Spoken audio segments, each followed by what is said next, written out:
Chapter 101, Judgment of Dark Commandment. The moment the three commandments were activated, Jacob felt a peculiar power trying to invade his mind from the platform. However, that power seemed to have entered a bottomless abyss and was unable to find its target. Interesting, this almost seems like the Truth Pillar's power I have encountered in the unique Planes trials, Jacob mused as he felt the familiar intent in this power. Still, he wasn't afraid of this power at all. Well, I'm no longer the same, and this power won't work on me anymore unless it's above the realm of a demigod. Not to mention the Gluttony Mask also protects my mind from such forces as long as its rank is sufficient. Although Jacob was completely fine, this fact wasn't known by the Dark Grand Duke, the Dark Rose, or anyone who was watching. They all thought that Deathless Prince was now under the influence of the Three Commandments. At that moment, the Dark Grand Duke's voice rang again. "Who are you?" Jacob dismissively replied, "Deathless Prince."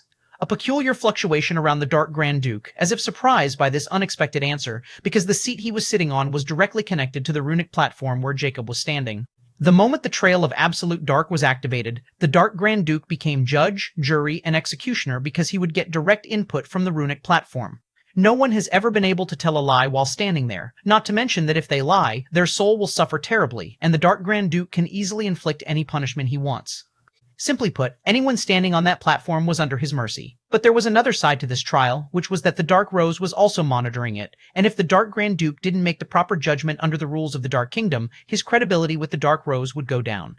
As for why he needed to worry about Dark Rose, only the Dark Grand Duke knows, as the highest authority of the Dark Kingdom within the legendary planes. Dark Grand Duke hid his surprise and curiously asked, "If you are the Deathless Prince, why do you take all the resources of the Noxvillous city? You should know those resources belong to the Dark Kingdom, and you can only take certain parentage annually. Just this offense is enough to get you decades of imprisonment in the Dark Hollow."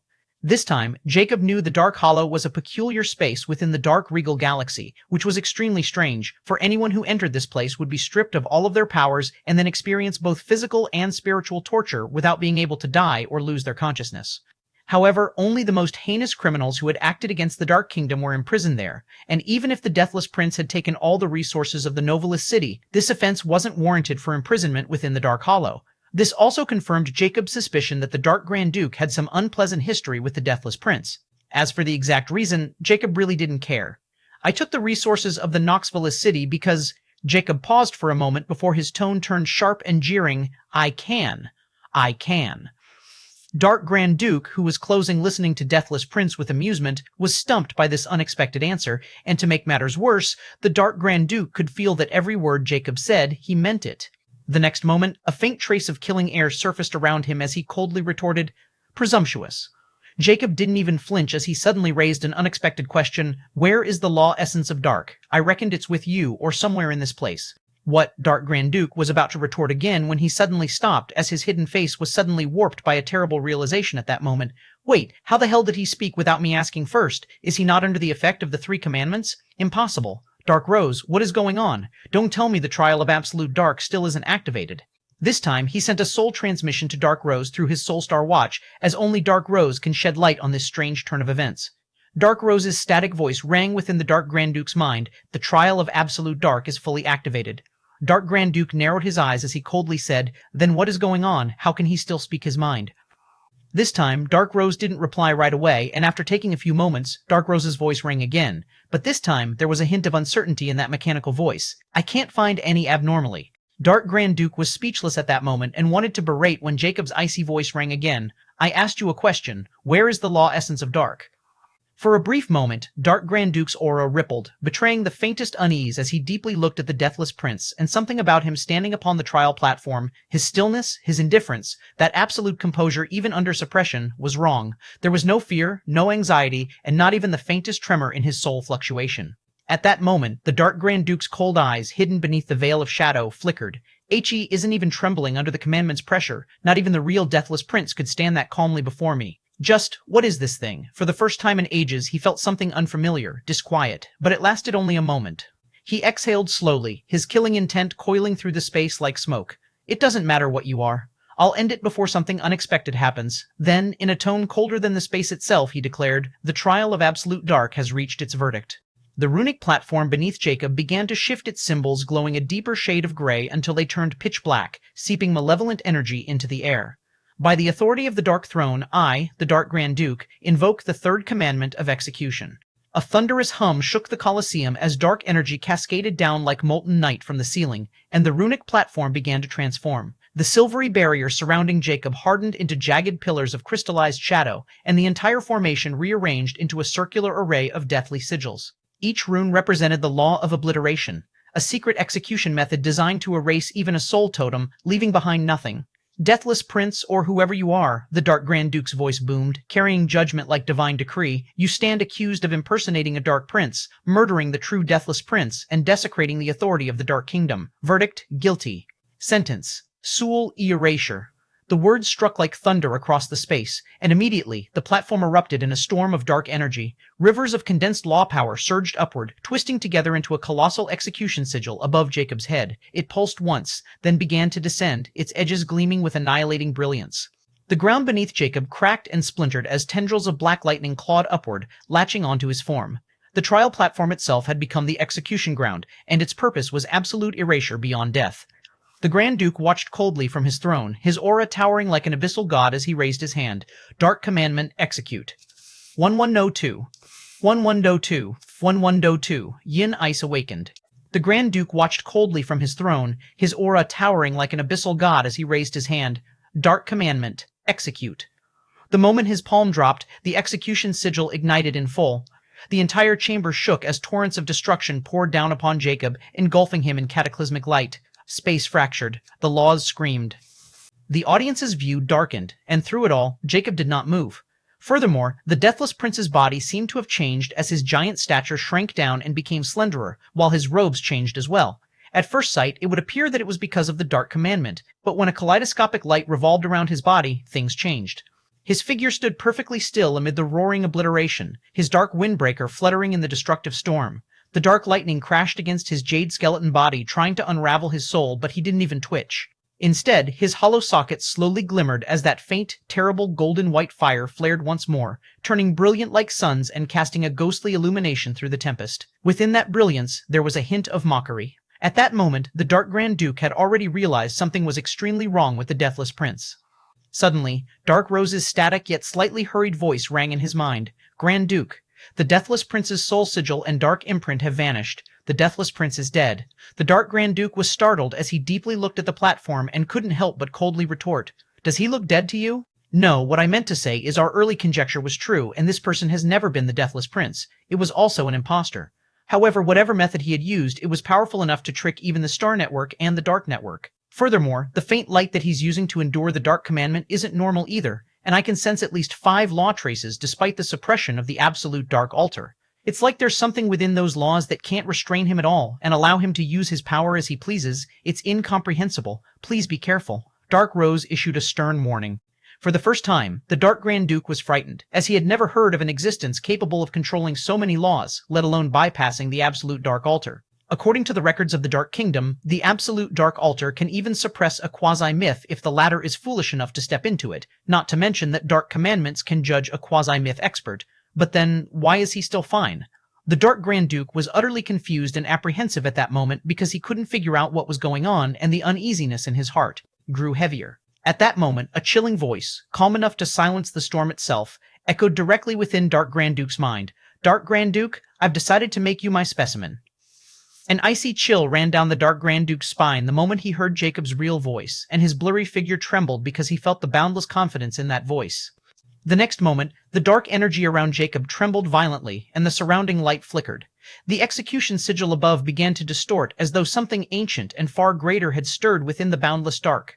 The colossal execution sigil above Jacob's head flickered violently, its black radiance beginning to warp, bend, and twist as though something even more ancient, something that did not belong to this realm, had awakened within Jacob's frame. The runic platform that had been roaring moments ago suddenly stilled, and a dreadful silence fell, so absolute that even the faint mechanical hums of the watching constructs ceased. Thereafter, the temperature dropped, not gradually, but instantly. In the blink of an eye, the suffocating heat of the dark annihilation turned into bone-piercing frost. The laws themselves began to slow. The space, usually endless and chaotic, froze into perfect stillness. Every ripple, every vibration, every spark of dark energy turned into crystalline shards mid-air. From within the dissolving storm, Jacob's figure became visible again. His skeletal frame glimmered faintly beneath the dark windbreaker. His aura, no longer masked, was an eerie fusion of ice and something beyond mortal comprehension. His hollow sockets burned like twin suns, and as he raised his right hand, a strange, ethereal core of shimmering blue-gray emerged within his palm. It pulsed with cold luminescence. The yin ice magic core, one of the components of creation, has revealed itself. Each pulse it released sent ripples through reality as Jacob's calm, resonant voice echoed through the frozen space. Yin domain, the core spun once, twice, then shattered into motes of radiant frost that sank into Jacob's form, and at that moment, yin ice awakened. What came next was beyond the comprehension of anyone present. An invisible wave erupted from Jacob, spreading outward at light speed. The air turned solid. The dark platform cracked apart like thin glass. The once boundless Colosseum froze, not in layers of ordinary ice, but in absolute stillness, where even time itself had been sealed. The legendary king-class puppets guarding the periphery froze mid-flight, their energy signatures extinguished before they even registered danger. The annihilation sigil shattered with a dull sound, as if crushed by the mere existence of the yin ice's domain. From his throne, the Dark Grand Duke shot to his feet in disbelief, his aura exploding to resist the sudden shift, only to realize that even his movements had slowed to a crawl. What is this? His voice came out fractured, delayed, his words freezing as he spoke them. At that moment, Dark Rose's urgent voice reverberated within his soul, distorted by static. Grand Duke, this energy, it's not law power, it's beyond the legendary rank. Retreat now, that is not. But the warning was cut short. The spreading frost reached the throne. The darkness, the energy, even the surrounding space ceased to exist.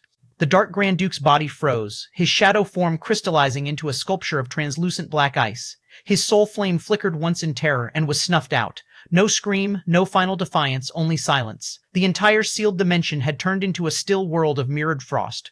Darkness and light, heat and cold, all of it balanced perfectly in the yin's dominion. When the last echo of energy faded, only one being still moved. It was Jacob. He stood amidst the frozen ruin, untouched, unbothered.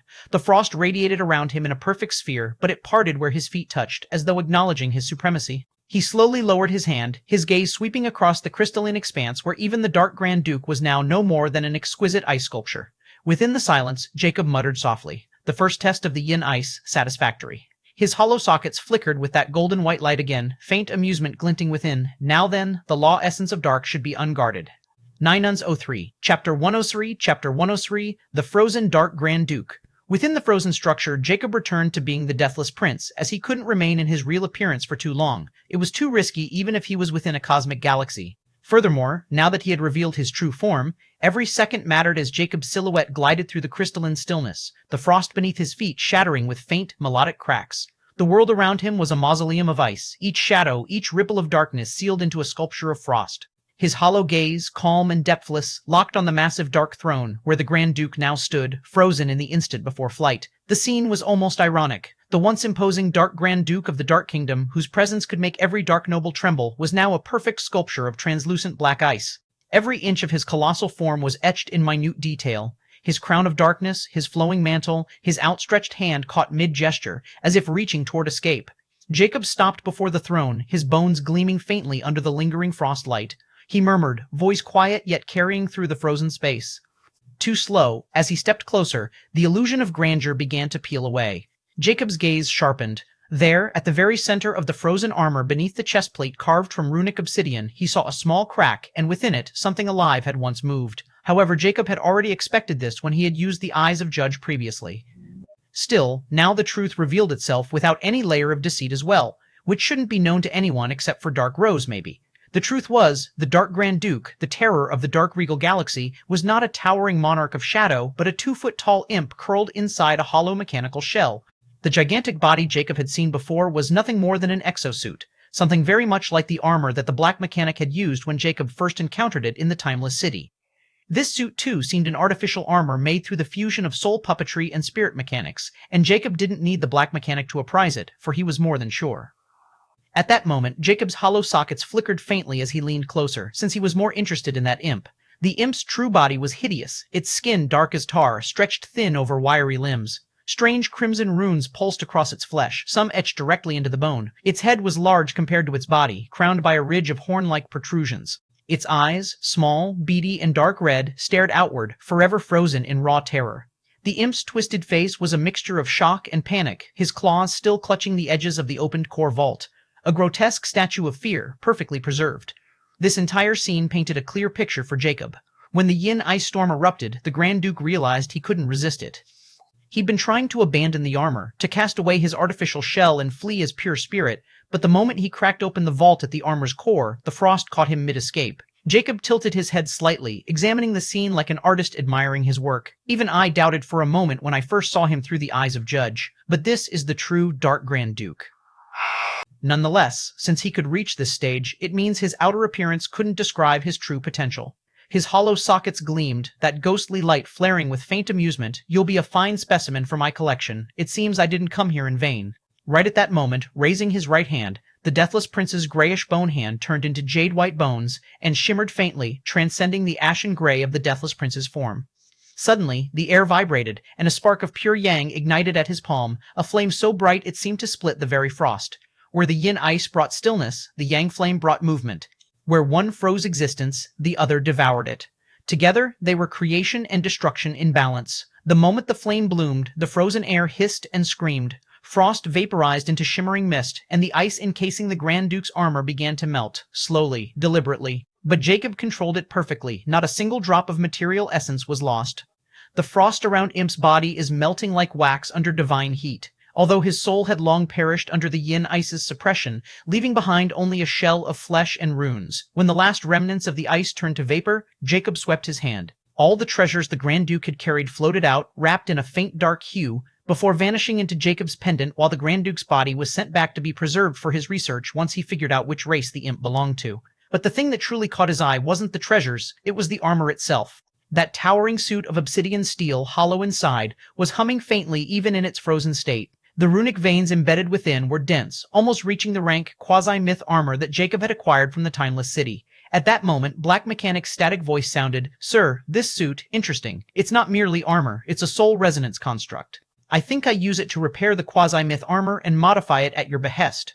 Jacob was secretly pleased as he nodded, and then he touched the armor's chest, and a pulse of energy answered him. The armor wasn't dead, it was dormant, its core systems sealed by the yin ice but intact. Black Mechanic is right. This thing is beneficial. I wonder what more the Dark Kingdom is hiding, Jacob thought with predatory calculation. With a casual wave, the massive suit of armor collapsed into motes of shadow that streamed into infinite space, leaving behind only the frozen throne and the fractured remains of the platform. Now, only silence remained. Jacob turned his gaze upward, where faint motes of law energy flickered within the ice residual traces of the Dark Grand Duke's connection to the Dark Law, or maybe something more profound. The Dark Law essence should still be here, somewhere close. He raised his foot, his skeletal heel gleaming faintly under the frosty glow, and then stomped down. The sound was like the world breaking. Boom. The frozen structures, throne, walls, and even the distant Colosseum shattered. The entire dimension fractured, splintering into a billion shards of ice and darkness that disintegrated into nothingness under the shockwave. Only Jacob remained, untouched, hovering amid the dissolving space. He spread his awareness outward, threads of soul perception unfurling like a vast net. There was no sign of the law essence in this space. It had likely been transferred or hidden elsewhere, and if there was anyone who could know where it was, Dark Rose. The name left eerie mouth like a whisper, but the surrounding space seemed to shudder in response. His sockets glowed faintly, golden light cutting through the retreating frost. After all, the law essence cannot be stored in a normal treasure, and only the Overseer would have access to it. But now that the Dark Grand Duke is no more, it's all boiled down to the Dark Rose.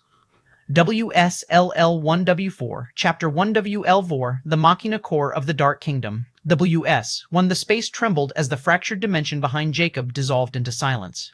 Only frost dust drifted where the Dark Grand Duke had once held countless trials. Jacob hovered motionless for a moment, his hollow sockets faintly glowing amid the dissolving dark mist. The law essence must still be within this galaxy, he murmured. Something that important wouldn't be kept far from the core, and where the law essence lies, so does the Dark Rose. He turned his gaze toward the center of the Dark Regal Galaxy, the heart of Nocturnus Prime. Jacob made a rational guess about where the Dark Law essence, as well as the Machina unit of the Dark Kingdom, and the only place within the entire Dark Regal Galaxy that fulfilled all the requirements was the core of the galaxy, also where the legendary vestige lies. Jacob's expression didn't change, but his aura rippled faintly. Black Mechanic, since Dark Rose is one of your kind, you should be able to locate it, right? A faint mechanical hum resonated in his mind, followed by Black Mechanic's static-laced voice. Affirmative, sir. Dark Rose is a spirit mechanic, just like me, though built differently. If it's weaker, I can trace its residual frequency no matter how it conceals its Machina unit. Permission to initiate spectral scan and deploy the scout unit. Jacob nodded, and without hesitation he lifted his hand. The next moment, a small metallic sphere detached from his sleeve, unfolding into an insect-like machine with crystalline wings. It buzzed faintly before vanishing into a streak of light. Seconds later, Black Mechanic's voice came again, tone sharp with precision. Trace detected. Resonance pattern confirms Spirit Mechanic. Energy signature matches 98.7% probability. It's most likely the Dark Rose. Location, the deepest sector of Nocturnus Prime. Approaching the gravitational nexus of the Dark Regal Galaxy. Jacob's sockets glimmered faintly as he knew his task had become much easier thanks to Black Mechanic as he impassively ordered, "Perfect, guide the way." With a thought, his figure vanished in a blur of shadows, streaking through the shattered remains of the frozen dimension and into the galactic abyss. The journey through the Dark Regal Galaxy was both majestic and foreboding. As Jacob moved through the vast dark space and got closer to the core of the Nocturnus Prime, vast clusters of floating citadels hung like silent fortresses in the darkness, each carved from black stone that shimmered with faint magic fire. Everywhere Jacob passed, powerful auras stirred. Dark nobles, marquises, and even a few legendary kings whose soul sense brushed against him, probing cautiously with a hint of surprise. He felt their attention, their wariness, but none dared to intervene. Jacob knew that they most likely believed he carried the Dark Grand Duke's permission, unaware that their ruler had already been reduced to a mere dead specimen within his private lab. As for others who knew or the Dark Rose might have already alerted, had already fled, vanishing from their posts in silence, fearful of the changes rippling through the Dark Kingdom. After all, they might all be loyal to the Dark Kingdom, since even the Dark Grand Duke perished. They would flee without hesitation because their lives are more important than loyalty. Nonetheless, Jacob didn't care, nor did he pay them any mind. As long as they didn't get in his way, they could live or die for all he cared. All he wanted was the Dark Essence and the Machina unit before leaving this place. Under Black Mechanic's unerring guidance, Jacob descended deeper, past the noble layers, past the royal sanctums, until even light seemed unwilling to enter. Right at that moment, a colossal door awaited him, embedded within a mountain of condensed dark matter. Its surface shimmered with runes of absolute order engraved by law itself. Each symbol pulsed faintly, like the heartbeat of something profound and ancient. At that moment, Black Mechanic's tone sharpened. "Sir, the resonance is strongest here. The Dark Rose's Machina unit is most likely behind this barrier." Right at that moment, Jacob's sockets burned brighter as he had already suspected this much. Without hesitation, he raised his right hand. His bones shifted from gray to pristine jade, white, radiating calm yet terrifying authority. "Then, let's see if Dark Rose has any more places to hide."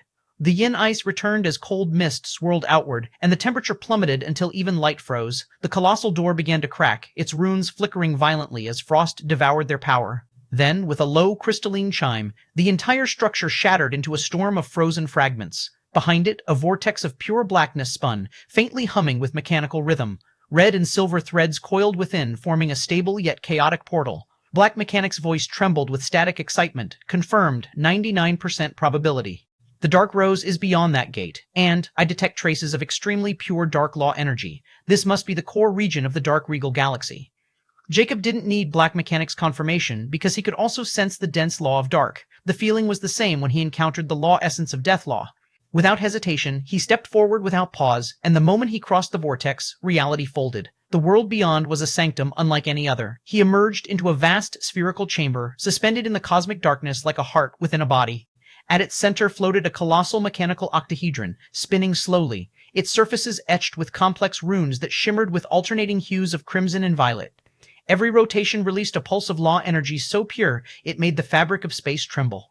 Jacob's sockets flared faintly, reflecting the octahedron's glow as he was very familiar with this structure, the Machina unit of the Dark Rose. But the thing was that Machina unit wasn't alone, as surrounding that massive construct were thousands, no tens of thousands, of mechanical puppets arranged in perfect concentric circles. Each was faceless and clad in sleek black armor, humming with restrained power. Their cores pulsed faintly in unison, forming a synchronized heartbeat that filled the entire space with oppressive order. Those puppets were exactly the same as the ones he encountered in the entrance of the Nocturnus Prime. And to Jacob's surprise, they were all legendary kings, and he wondered just how many resources the Dark Kingdom had placed on them to create so many mechanical puppets. Nonetheless, now they were going to be part of his collection. 1145, Chapter 11.5, The Machina Core of the Dark Kingdom. Jacob hovered in front of the army of mechanical puppets. The silence was absolute until the Black Mechanic's voice whispered in calm calculation, "Sir, this is it, the Machina Intel of the Dark Rose, the true overseer of the Dark Kingdom. Every puppet here is linked to it, forming a planetary defense network around the legendary vestige of the Elemental Galaxy. Only an active legendary vestige or the Elemental Galaxy's core could have so much energy to provide that Machina unit power to command so many of them." Jacob's sockets glowed coldly, assessing the monumental scene. Interesting. At that moment, he took a step forward, but the puppets did not move. The air itself seemed to tighten, reacting to his presence. From the core of the octahedron, a faint flicker of crimson light ignited, slowly expanding until it became a swirling eye of light gazing directly at him. A voice, faintly mechanical yet tinged with feminine grace, echoed across the chamber. Unauthorized entity detected within the core sanctum, identify yourself or face annihilation. Jacob's gaze rose calmly toward the crimson light and couldn't help but chuckle with a hint of derision. Cut the crap, Dark Rose, or should I call you the Red Rank Spirit Mechanic, also the Machina unit of Dark Rose. You know too well who I am and how I was able to gain entry in this. There's no need to pretend anymore. The light pulsed faintly, as if startled by the fact that someone knew the truth behind its existence. After an eerie silence, the voice came again, but this time it wasn't static and laced with a tingle of complex emotion. You know my designation. Just who are you, and why are you going against the Dark Kingdom? Have no fear of the repercussions of your action. I know far more than that, Jacob replied, his tone a quiet storm. As for who I am, it's irrelevant. And do you really think I feared entities behind the Dark Kingdom? Although I admit they might be big shots, they are not present in the legendary planes, are they? In this place, there is only I, who holds absolute power to crush the Dark Kingdom if I feel like it. In fact, I have no intention of killing your Dark Grand Duke, and I warned him, yet he became a victim of his own arrogance and your lack of judgment. Jacob's words were menacing and filled with ridicule as he announced his supremacy, showing no regard for Dark Rose's abilities. He was already familiar with Spirit Mechanic's Connate abilities and the Machina unit under their control. He continued coldly, Anyhow, you've hidden well behind your mechanical puppets, but it's time we talk about the law essence you've been protecting. You should know that even that army of legendary king puppets won't be able to stop me once I move, and since I have a soft spot for technology, I don't want to ruin everything here, including you. The entire space fell utterly still again. Then, one by one, the puppets' cores flared crimson. The entire space began to vibrate with awakening energy while the Machina unit pulsed with terrifying energy. You are quite arrogant if you think it'll be that easy to destroy the Dark Kingdom's accumulated strength. Although I admit you indeed have that unknown cosmic law within your grasp, even you can't use it on such a high scale constantly. I can now also sense that you have a similar entity like me behind you, and that's how you were able to reach this place. However, a static hum spread through the space, almost like a sigh. Despite her controlled tone, Dark Rose's inner calculations spun wildly. She had monitored him from the moment he set foot in Knoxville City, all the way to the Dark Regal Galaxy. Dark Rose had witnessed the impossible, beginning with his confrontation with the Grand Duke, the sealing of the trial space, and the terrifying cold that defied even law itself. All the data she had gathered pointed to one conclusion. Jacob was not bound by the same rules that governed the legendary planes. Even now, the analysis modules within her Machina unit flickered with hundreds of unreadable parameters, power readings that exceeded measurable scale, soul fluctuation patterns that the universal law itself refused to quantify.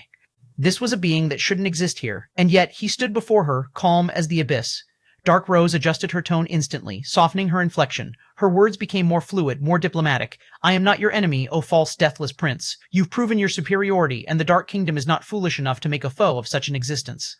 The next moment, the octahedron shifted, and one of its surfaces slowly rotated open. The air shimmered as something began to manifest within. From the heart of the Machina unit, a vast pool of viscous, liquid darkness emerged. It was thick as oil, luminous like a living night. The moment it appeared, the entire space seemed to tremble as a dense, suffocating wave of dark law radiated outward, so pure that the surrounding mechanical puppets all knelt as one, their energy signatures dimming instinctively in reverence. Jacob's sockets flickered faintly golden white. His gaze lingered on the liquid darkness, each ripple whispering of endless corruption and potential. Meanwhile, Dark Rose continued in her calm, carefully modulated tone. This is the Dark Law Essence Pool, the heart of the Dark Regal Galaxy, and the power source that sustains every puppet, fortress, and noble bound by Dark Law within the kingdom. It is not easily relinquished. Yet I am willing to allocate 50% of its reserves to you freely. In return, you will sign a non-aggression treaty under the Zodiac Soul Oath, ensuring no further hostility between us. Dark Rose paused, then added, her voice dropping slightly lower, almost pleading despite the veil of logic. Take it as my surrender if you must. The Dark Kingdom will yield part of its lifeblood, and I will erase all data of your incursion. No one will know you were ever here.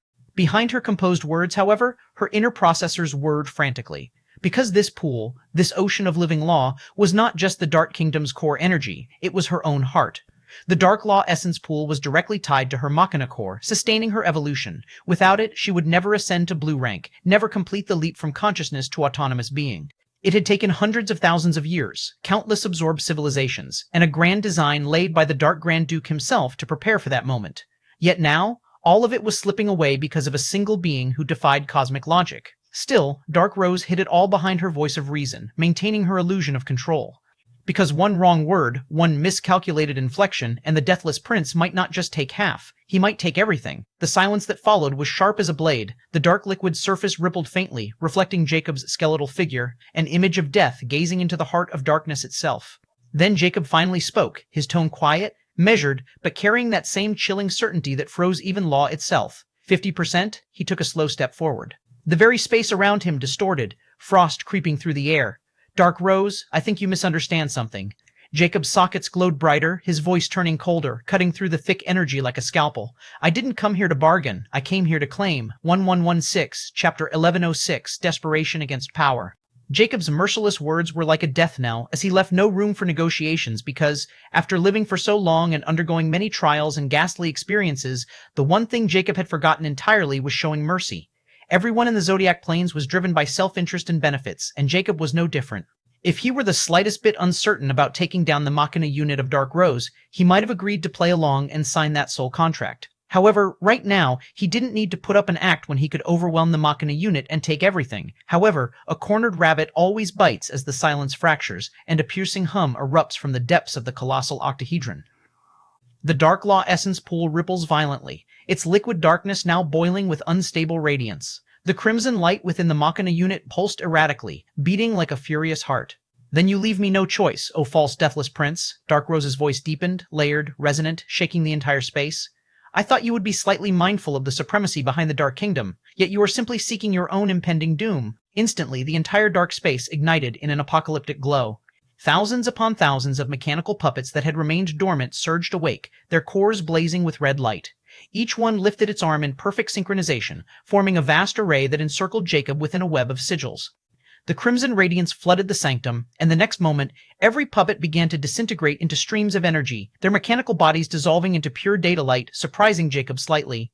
A chilling intent flashed in his eyes as he saw so many precious puppets being destroyed, and he knew that Dark Rose had really gone mad and was going all out at that moment. Slumber Hex.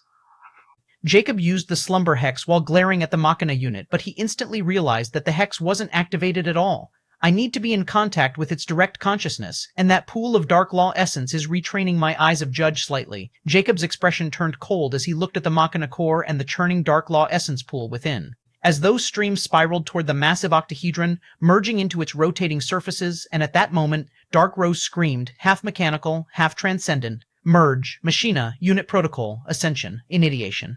The enormous structure shuddered violently. Runes flared along its surfaces, and for the first time, the fabric of space itself began to distort, not from power, but from law inversion. The Dark Law essence pool below surged upward, forming a vortex of fluid darkness that climbed the air like a tidal serpent, merging directly into the rotating Machina unit. The red of Dark Rose turned brighter, until it was no longer crimson, but a blinding, molten scarlet that burned like a dying sun.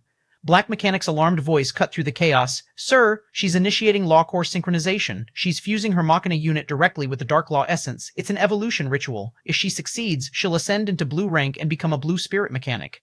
Her control will reach planetary scale. However, I know Sir didn't fear blue spirit mechanic at all, but the crux of the matter is, if she succeeded, the Dark Law essence will be gone, and even if she failed, the Dark Law essence will turn into an active bomb, a bomb made of law. The chances of her succession like this are 9%, while the chances of the Dark Law essence turning into a law bomb are 91%. A bomb made out of law essence? A hint of fascination flickered in his eyes as if he was inspired and had learned something extremely valuable. Jacob's skeletal form hovered unmoving amidst the cataclysm, his hollow sockets, however, suddenly glowing brighter as he watched the mechanical behemoth transcend. But in truth, he was observing the changes in the Dark Law essence right now because of what the Black Mechanic just revealed. The vortex twisted tighter as reality flickered between dimensions, as circuits of dark light carved themselves into the fabric of space. In the center of it all, Dark Rose's voice, now reverberating like a divine hymn, resounded, "Witness, O false, deathless prince. Even if you've surpassed the law, I am the Dark Kingdom's will, the servant of supremacy. I will not fade, I will ascend beyond the legendary planes." Suddenly, a cosmic pulse erupted. The octahedron expanded, no longer a construct, but an entity. Its 8 sides split open, revealing countless rotating rings of law and runes, each one humming with pure dark law. The entire dark regal galaxy responded, stars dimmed, planets quaked, and even the space wept under the pull of her evolution. But amid the endless resonance, Jacob's cold voice rose, steady, merciless. I think I've observed enough for today. Thereafter, he raised his right hand, and the black cloak that shrouded his skeletal body dissolved, and Jacob's actual body emerged. At that moment, Jacob stepped forward, and each motion shattered every barrier Dark Rose had erected. The thousands of law arrays crumbled like mist before dawn.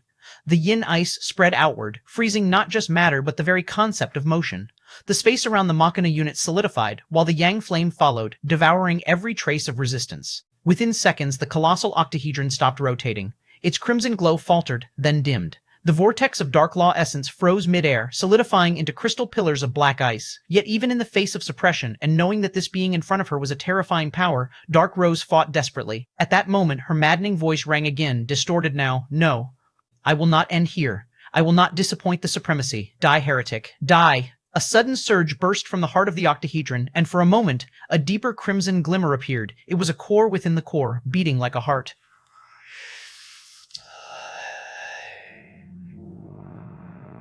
Right at that moment, Jacob's hollow sockets flared because he had been waiting for this exact moment while controlling the yin and yang laws, or he could have raised everything to oblivion if he wasn't holding back. At that moment, he extended his skeletal hand and a powerful suction force spread. Found you, Red Spirit Mechanic. 1117, Chapter 117, The Fall of Dark Regal Galaxy. Found you, Red Spirit Mechanic. With that single motion, the octahedron cracked apart like glass, shards of light scattered across the sanctum, revealing the hidden crimson core. It was a radiant, pulsating sphere woven from countless micro-runes, each line alive. The moment it was revealed, the surrounding energy bent toward it. Jacob knew that the crimson core wasn't merely a runic nexus, it was alive. Although it was different from the Black Mechanic, it was a genuine member of the Spirit Natural Intelligence Mechanic race, SNIM. Also, the Machina unit, which contained Dark Rose's consciousness, her synthetic will, and was partially merged with the legendary vestige buried in the heart of the Dark Regal Galaxy. Black Mechanic's voice rang in awe. Sir, that's her source node. She's merged with the legendary vestige's power flow. She was using it to fuel her ascension. If you take it away, it would be the end of the Dark Regal Galaxy. As if I care, Jacob thought impassively as his aura darkened. Frost and flame swirled around his hand as he reached out, gripping the crimson core between his fingers.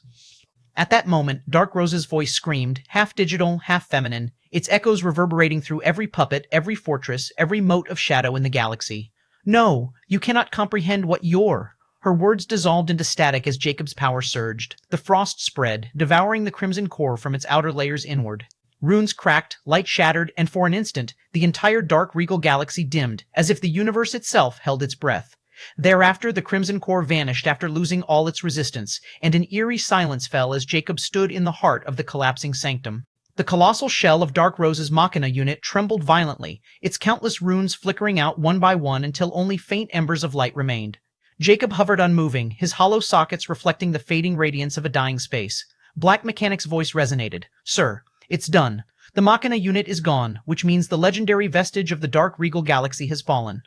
Jacob's sockets glimmered faintly as his gaze lifted toward the dark heavens beyond the sanctum's fractured shell. What happened when the core of the elemental galaxy was claimed? As if answering to those words, the inevitable began. Across the Dark Regal Galaxy, the effects were immediate and catastrophic.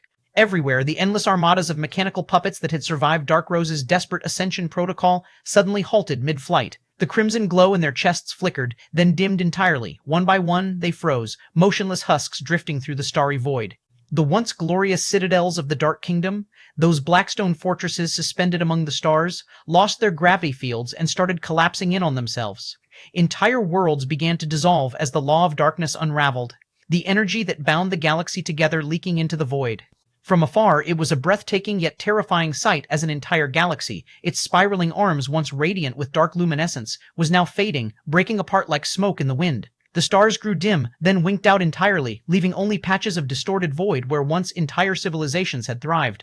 Because its legendary vestige, the heart that governed its law and structure, no longer existed, the system's integrity was compromised. Without that core, it could no longer sustain itself within independent dimensional space. It would now collapse, fragment by fragment, returning to the legendary planes as pure elemental dust, a natural process known as reintegration phenomenon. Black Mechanic spoke again, calm and clinical. Reintegration phenomenon confirmed. The Dark Regal Galaxy is undergoing systemic disassembly, estimated collapse in 42 minutes. After that, the entire spatial layer will merge with the reality of the middle planes. No trace will remain. Jacob's gaze remained steady as the great darkness began to fall apart around him, all according to plan. Without another word, he extended his hand, and a dark vortex unfurled behind him. A devouring storm of frost and shadow formed from the convergence of his yin ice and yang flame laws. The remnants of Dark Rose's shattered Machina unit, the shell, dense with rare alloys and untouched runic systems, were instantly drawn into it. The liquefied Dark Law essence pool, still suspended in frozen crystal, followed suit, vanishing into his infinite space like water being swallowed by the sea. Even the fallen puppets, thousands of legendary tier constructs, were not spared. Each one, a masterpiece of craftsmanship and technology, was worth legendary artifacts in terms of material value and research potential.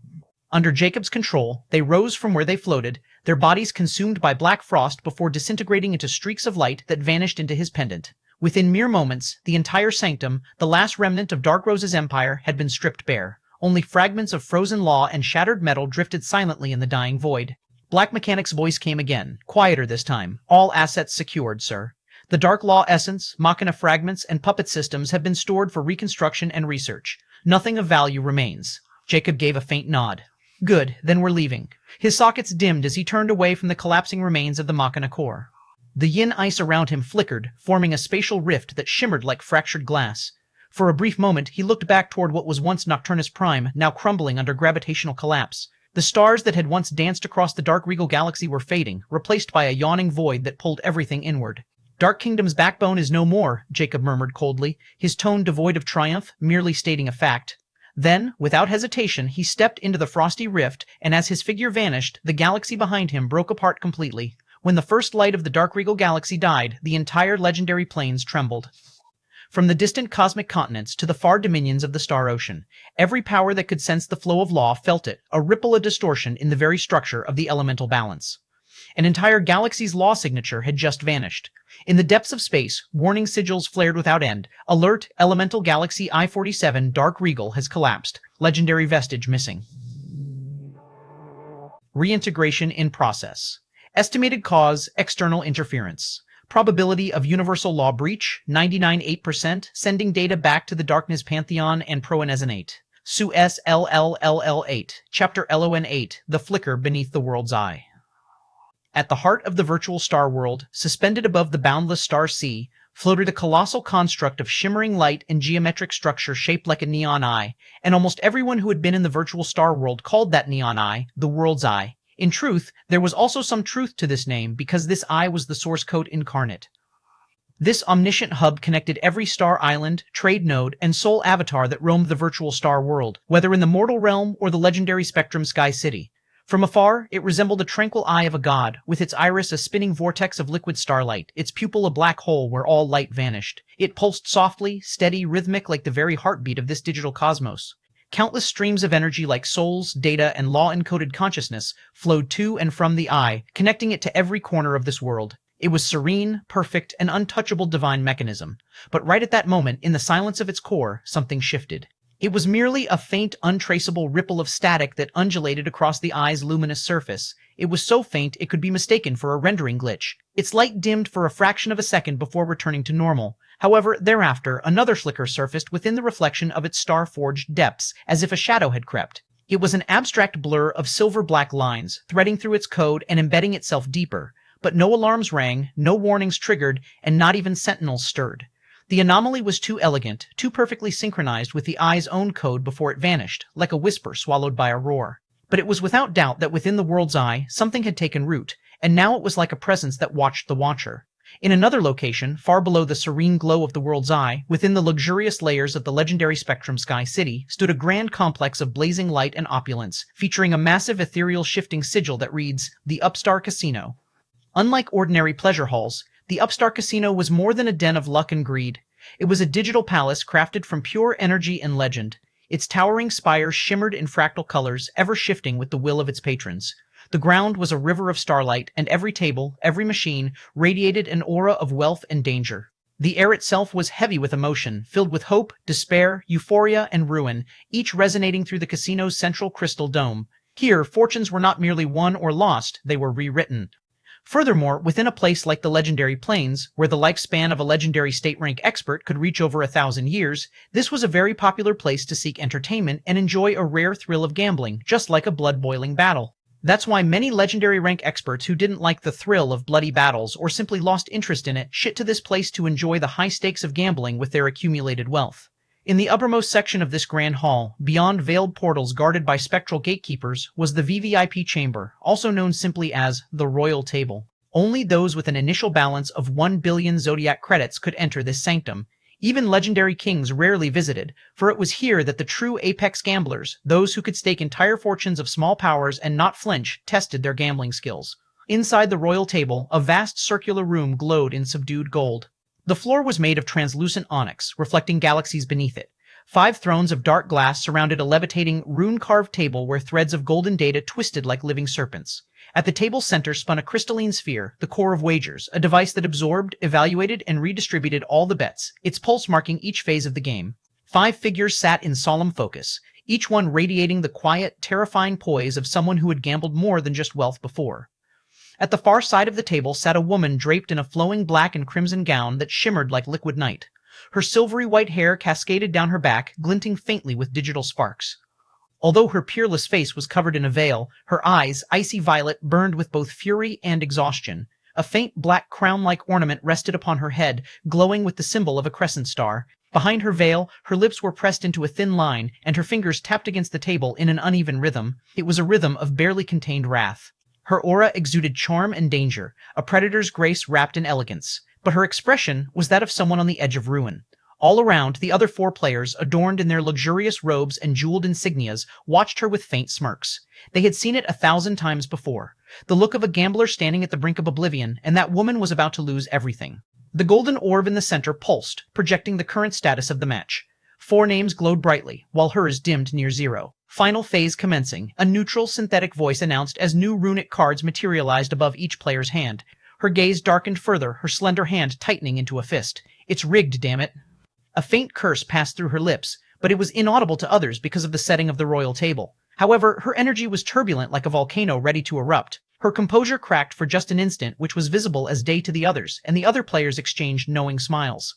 As seasoned gamblers, they knew that it was the unmistakable scent of desperation, and in the upstart casino, desperation was the scent of defeat. However, just as the final card materialized above the table, her pupils contracted because a faint buzz whispered through her mind, like distant static. Then came a voice, flat, mechanical, and emotionless, Lady Dreamy. "I've successfully infiltrated the core of the virtual star world."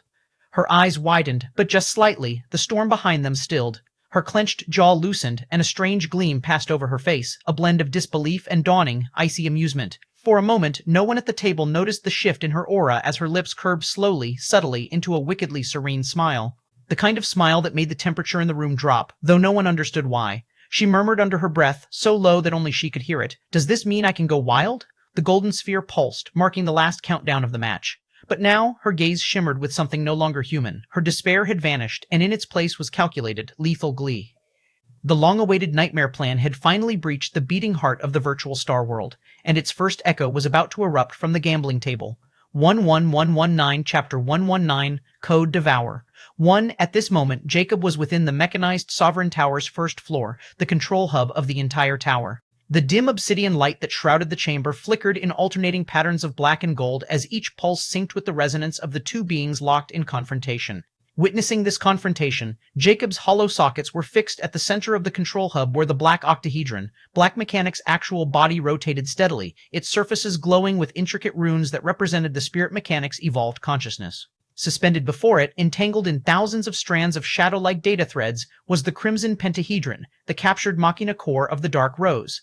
Its glow dimmed and brightened intermittently, like a heart struggling between life and dissolution. The black strings binding it weren't physical. They were woven from pure mechanical will, every strand a line of code written in the mystical runic language. At this moment, Black Mechanic's static voice sounded from the floor. "Sir, I'm ready to take over. Required your permission to activate the innate aspect." Jacob's eyes of Judge flickered with a hint of anticipation, as he already knew what the Black Mechanic was about to do, and nodded. "Proceed." The next moment, the black octahedron lit up, and a mystic aura spread before Black Mechanic's voice sounded. "Permission received from the owner. First try at turning the red rank Spirit Mechanic, the Machina unit of Dark Rose, into the Machina unit of Black Mechanic. Activating innate aspect, Code Devour, Program Dominance."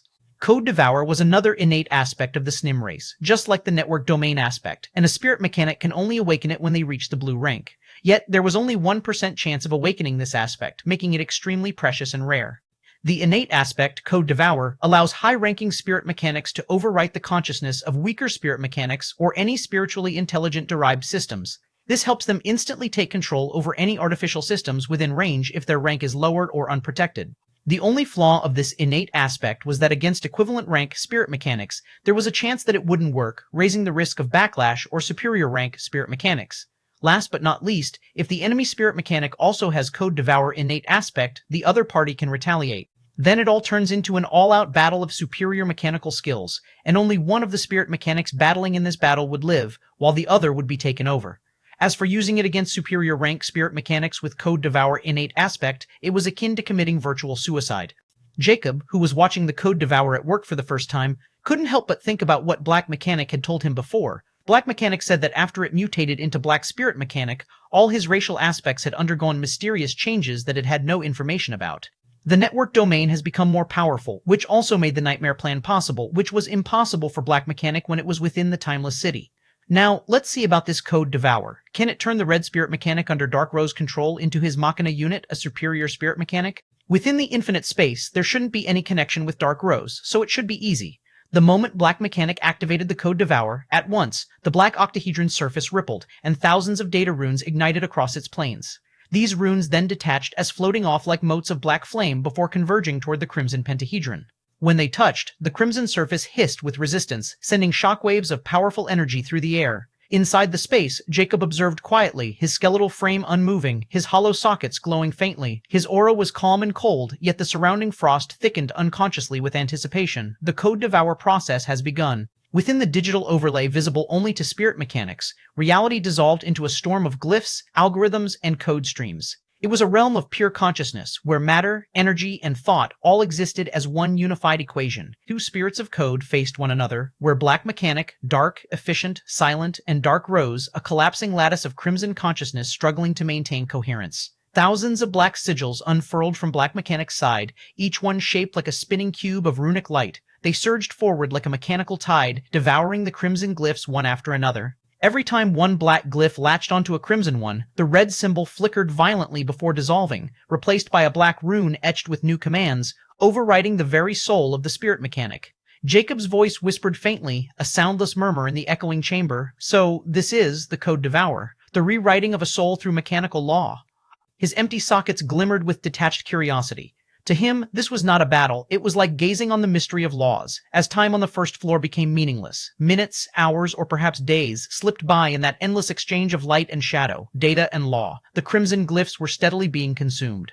The consciousness of Dark Rose screamed voicelessly within her own Machina core as her existence was stripped layer by layer, overwritten by the superior will of Black Mechanic.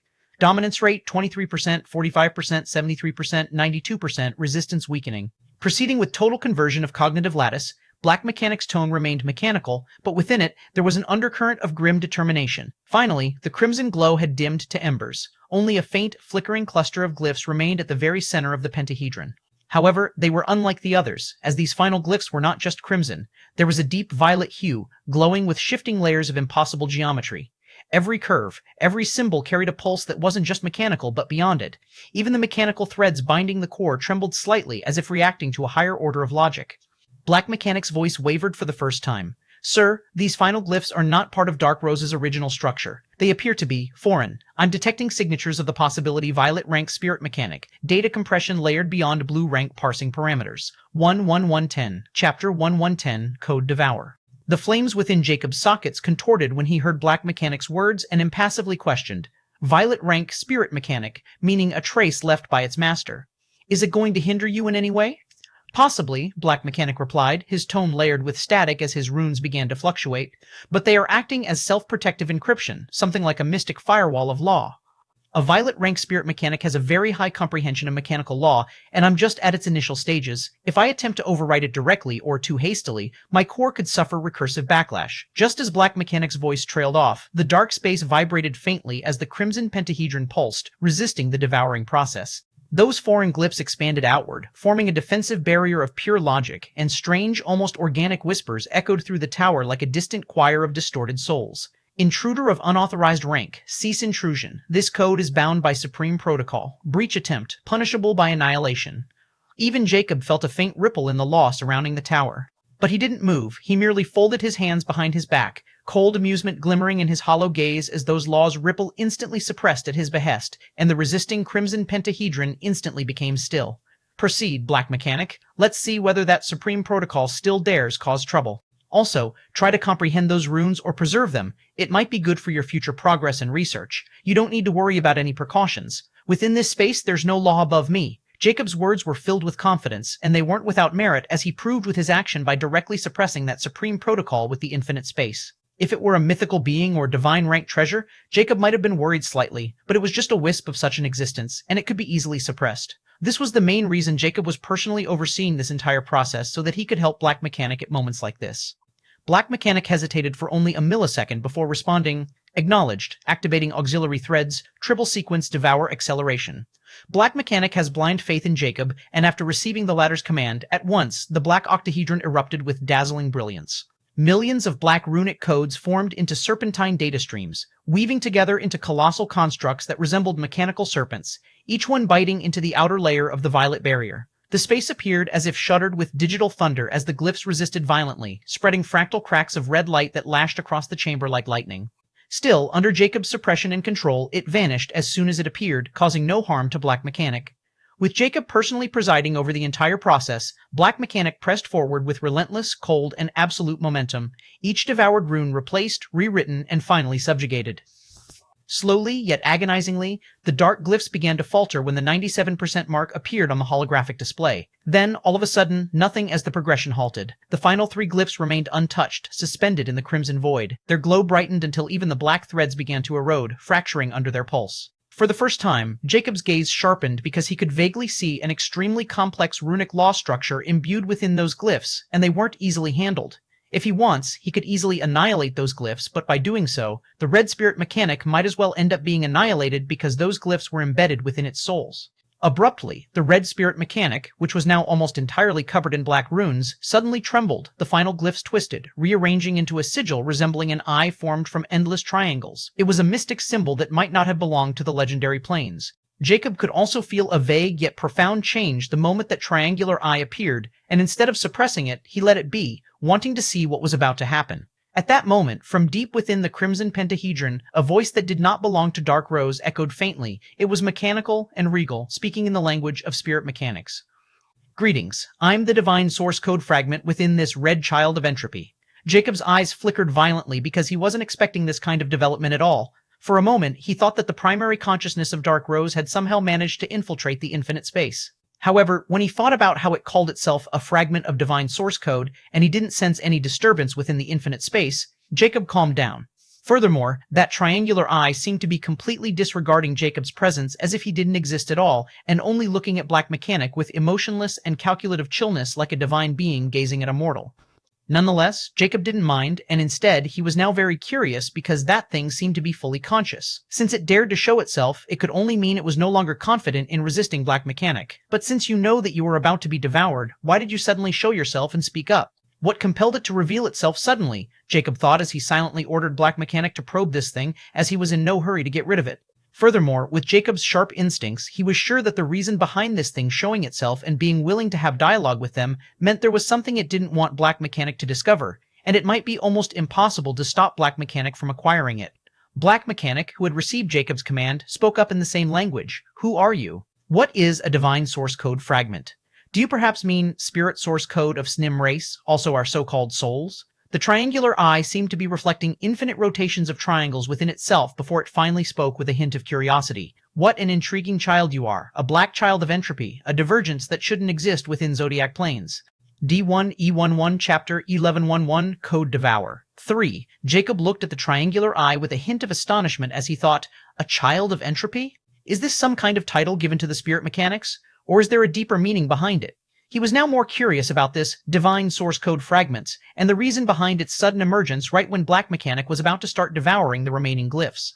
If you want to talk in riddles, I'm not interested in wasting my time on you. Black Mechanic coldly spoke, but in truth, the former was only following Jacob's exact words. You are in absolute advantage here, but you are trying to tamper with what you do not understand, Black Child of Entropy. Although I don't comprehend how you managed to block off my connection with Supreme Mother, you better not tread any further unless you want to walk on the path of ruins. The divine source code fragment's voice was emotionless, but behind it was a clear threat. And which path is that exactly? Who is this Supreme Mothers you were talking about? However, neither Jacob nor Black Mechanic seemed to be intimidated by those empty threats, not to mention that Jacob was completely in control in the infinite space. Moreover, that fragment just revealed itself that its connection with that Supreme Mother's has been blocked, which gave Jacob even more confidence in handling this thing, whatever it was, and now he wanted more information from it, especially about that Supreme Mother's, which didn't sound like Dark Rose. But this time the fragment didn't seem to be interested in answering their questions and continued impassively.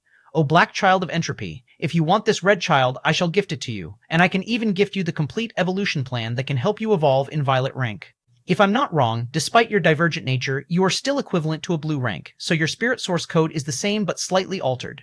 I want to observe how you'll advance in the future. I'm also sure that the mothers will also be very interested in you and what kind of surprise you bring to mothers. I can easily introduce you to Mother, and once you are noticed by Mother, your future prospects will be limitless. However, if you want Mother's mercy and favor, you have to release my divine source code fragment. Don't ruin your limitless potential and earn Mother's irony for small gains. Jacob's eyes contorted when he heard that fragment's offer, as he wasn't expecting it to have something like an evolution plan for Black Mechanic to break into the Violet rank. Is it true? Jacob secretly communicated with the Black Mechanic. I'm not sure, sir. It's my first time hearing about an evolution plan for a spirit mechanic. However, if this is similar to the way the Anarchy used resources to nurture low-ranking Machina units into high-ranking ones, then I suppose it's doable and true. However, I've never heard about this Supreme Mothers before. Maybe it's what the Dark Rose of the Dark Kingdom called. Black Mechanic replied with uncertainty. Jacob also has similar thoughts to the Black Mechanic as he mused, although this offer seemed quite beneficial for Black Mechanic, I'm not going to let this thing go. Furthermore, I'm more interested in the reason behind it, revealing something like an evolution plan for a Violet rank spirit mechanic. There is definitely something it doesn't want Black Mechanic to have, so it wanted to give away that evolution plan for its freedom, something that is worth more than an evolution plan for a mythical rank spirit mechanic. Jacob's eyes flickered with cold light as he deeply looked at the triangular eye and commanded the Black Mechanic.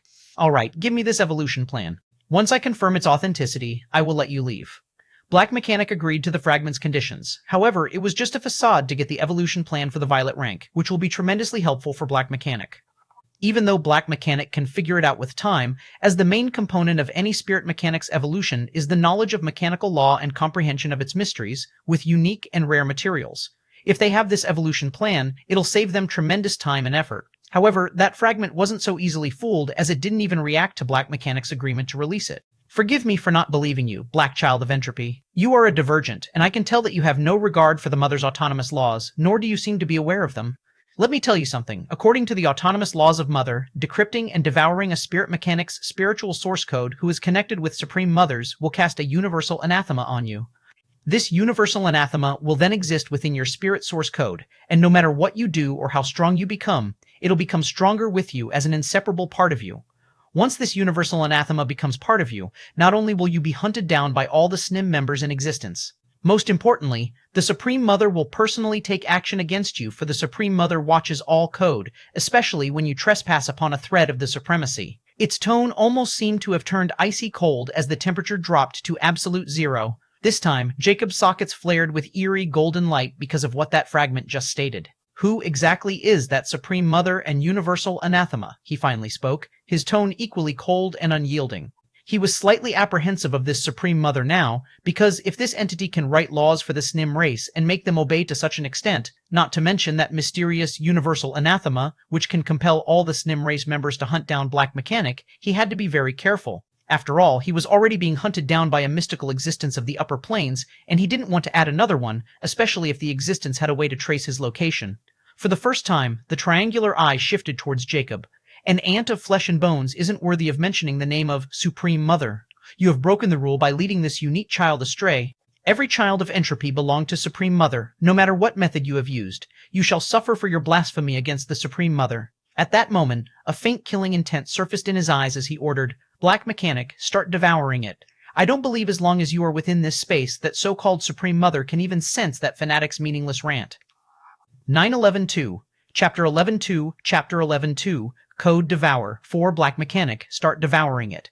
The moment Jacob's cold, unyielding command echoed through the mechanized Sovereign Tower, the air itself seemed to split with a sharp crack of reality unraveling. Without a hint of hesitation, the black octahedron ignited in full resonance, its 8 faces shimmering with lines of living code. Endless arrays of black runes spiraled outward like a storm of intelligent serpents, each one carrying fragments of mechanical law. Code Devour terminal sequence initiated. The command pulsed through the infinite space like a divine decree, and immediately those data serpents lunged toward the triangular eye. Yet, to Jacob's silent surprise, the ethereal eye did not resist as it hung there in the space, calm, motionless, yet watching. Its countless geometric rings rotated in eerie silence. Instead of repelling the attack, its luminous surface began to dissolve, which was a completely unexpected development. At that moment, Black Mechanic's digital tendrils coiled tighter, shredding the defensive layers of mystical logic like paper. Every strand of the eye's structure broke down into luminous steam like runes liquefying into vapor and was rapidly absorbed into the black octahedron. Decryption rate 98 to 1%, 98.99%, 99.1%, conversion stable. What is this? This process is progressing too, smoothly all of a sudden. Jacob's flaming sockets compressed into narrow beams, watching coldly as the divine code unraveled without a trace of counterattack. Even the previous divine resistance to the supreme protocols and the logic storms was gone. It was as if the fragment wanted to be devoured by Black Mechanic now, which made Jacob slightly irked. At that moment, his skeletal fingers curled slightly behind his back, and the golden flames in his eyes flickered into razor-sharp lines. Black Mechanic, however, was too deep in the sequence to pause as its tone was steady, methodical, unaware of the creeping unease. As the last traces of the triangular eye flickered like a distorted projection, a faint, static-laced voice rippled through the space. I shall see you again, O sacrilegious Heratai. See, so. It was so weak it was nearly incomprehensible, yet Jacob understood it enough before the voice fragmented into echoes of broken syllables before vanishing completely like a dying signal fading beyond the cosmos. Thereafter, everything fell into silence, and the final 3 glyphs of the triangular eye turned into black vapor and sank into the octahedron's depths. The red pentahedron, once pulsing with crimson rebellion, was now completely covered in black runes. The conversion was absolute. However, even before the echoes of silence settled, something seemed to move. First, it was like a flicker of an anomaly, and then abruptly it bloomed within the red spirit mechanic's core. The next moment, the mechanical lattice shuddered, and from the intersection of runic circuits emerged a formless parasitical entity. This entity wasn't physical, nor purely spiritual. It was ethereal, yet it carried weight, like a thought given form by the will of the cosmos. Its surface shimmered in paradoxical hues of black and violet, neither mechanical nor alive, and its aura was eerily quiet, yet profoundly heavy. When Jacob saw that parasitical entity, his eyes flared violently because he couldn't see through it.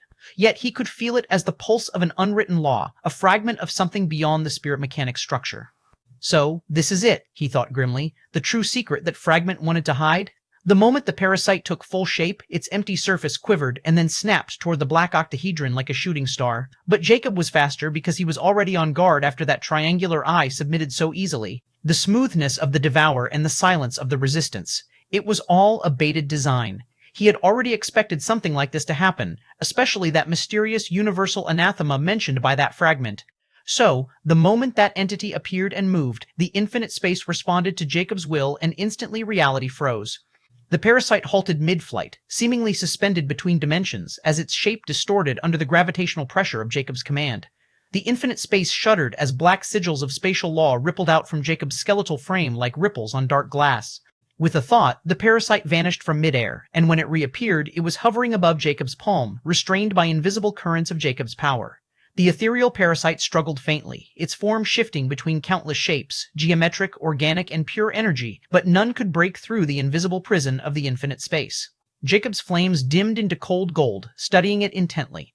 Even without touching it, he could sense the depth within, as that strange thing wasn't just a residual code. It contained something precious, or probably forbidden, as the laws that governed spirit mechanics writhed around it, as if recognizing a superior.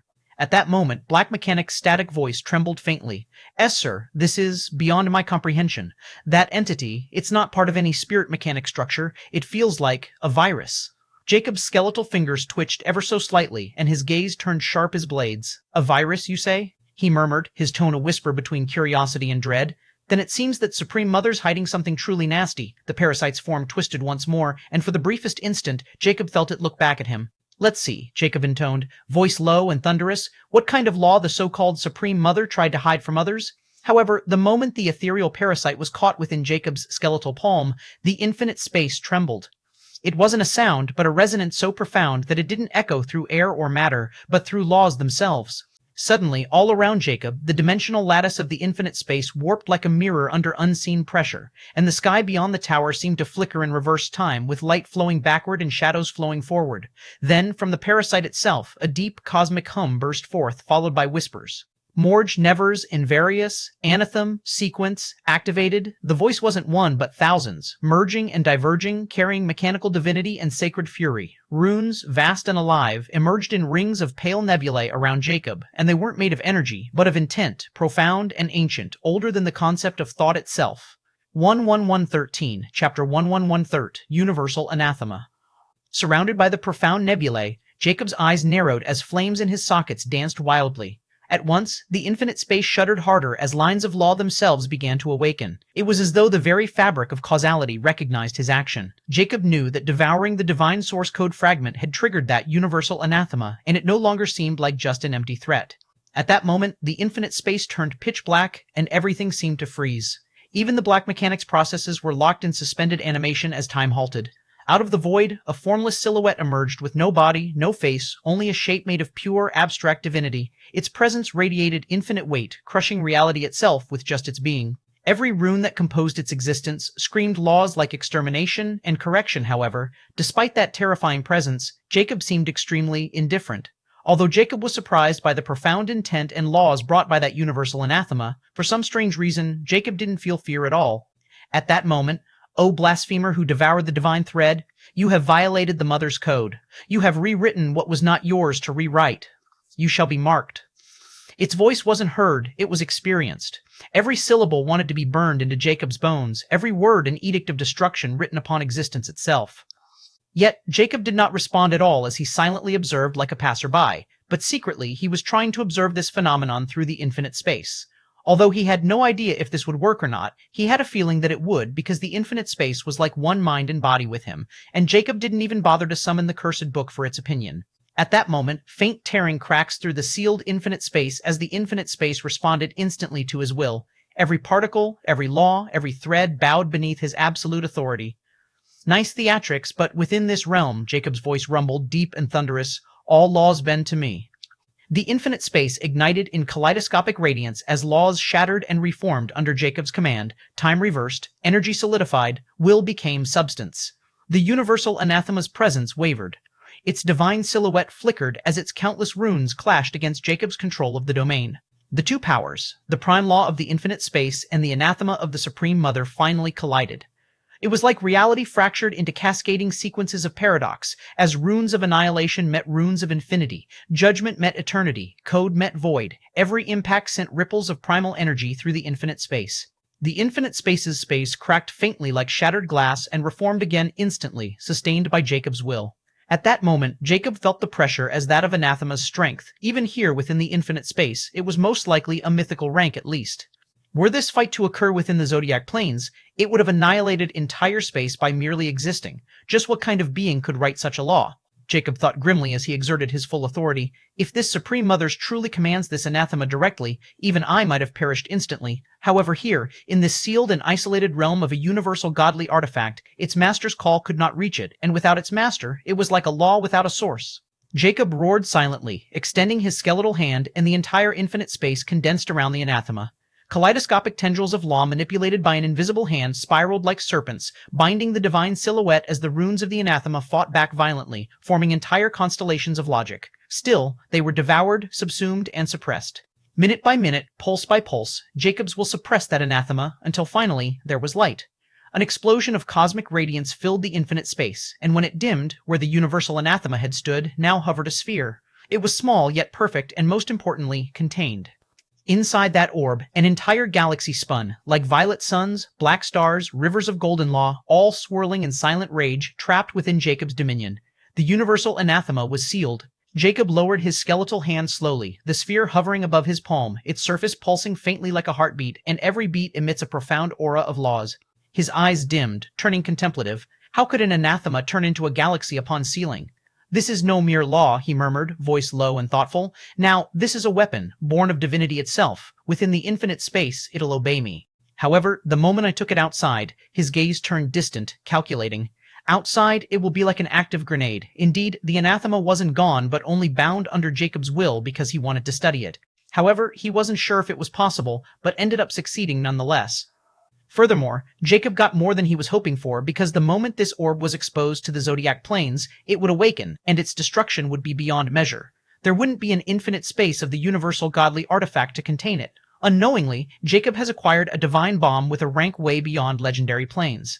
At this moment, Jacob closed his fingers slightly, compressing the orb until the spinning galaxy within slowed to a crawl. The infinite space stabilized again as the faint fractures mended, its silence returning like nothing had happened at all. The mechanized sovereign tower didn't suffer at all under Jacob's absolute protection. Behind him, the black mechanic's voice returned, faintly shaking with static awe. "Sir, did you just seal that thing?" Jacob didn't answer immediately. His gaze lingered on the trapped orb, the faint reflection of violet stars dancing across his bones. Finally, he whispered, cold and detached, "No, not sealed," merely paused.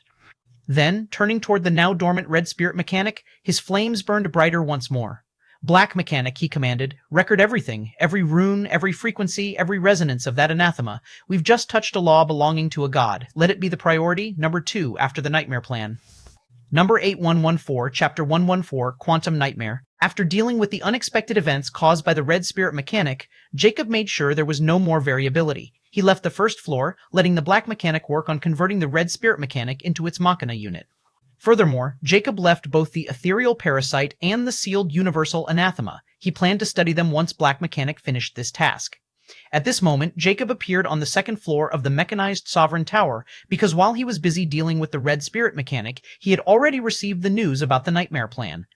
Although he had ignored it at that, now that he had finally taken care of the matters on the first floor, he came here to see for himself the fruits of his labor, the nightmare plan that was his biggest trump card against his enemy. At this moment, the second floor of the mechanized Sovereign Tower underwent another huge change, now pulsing like the brain of a living supermachine.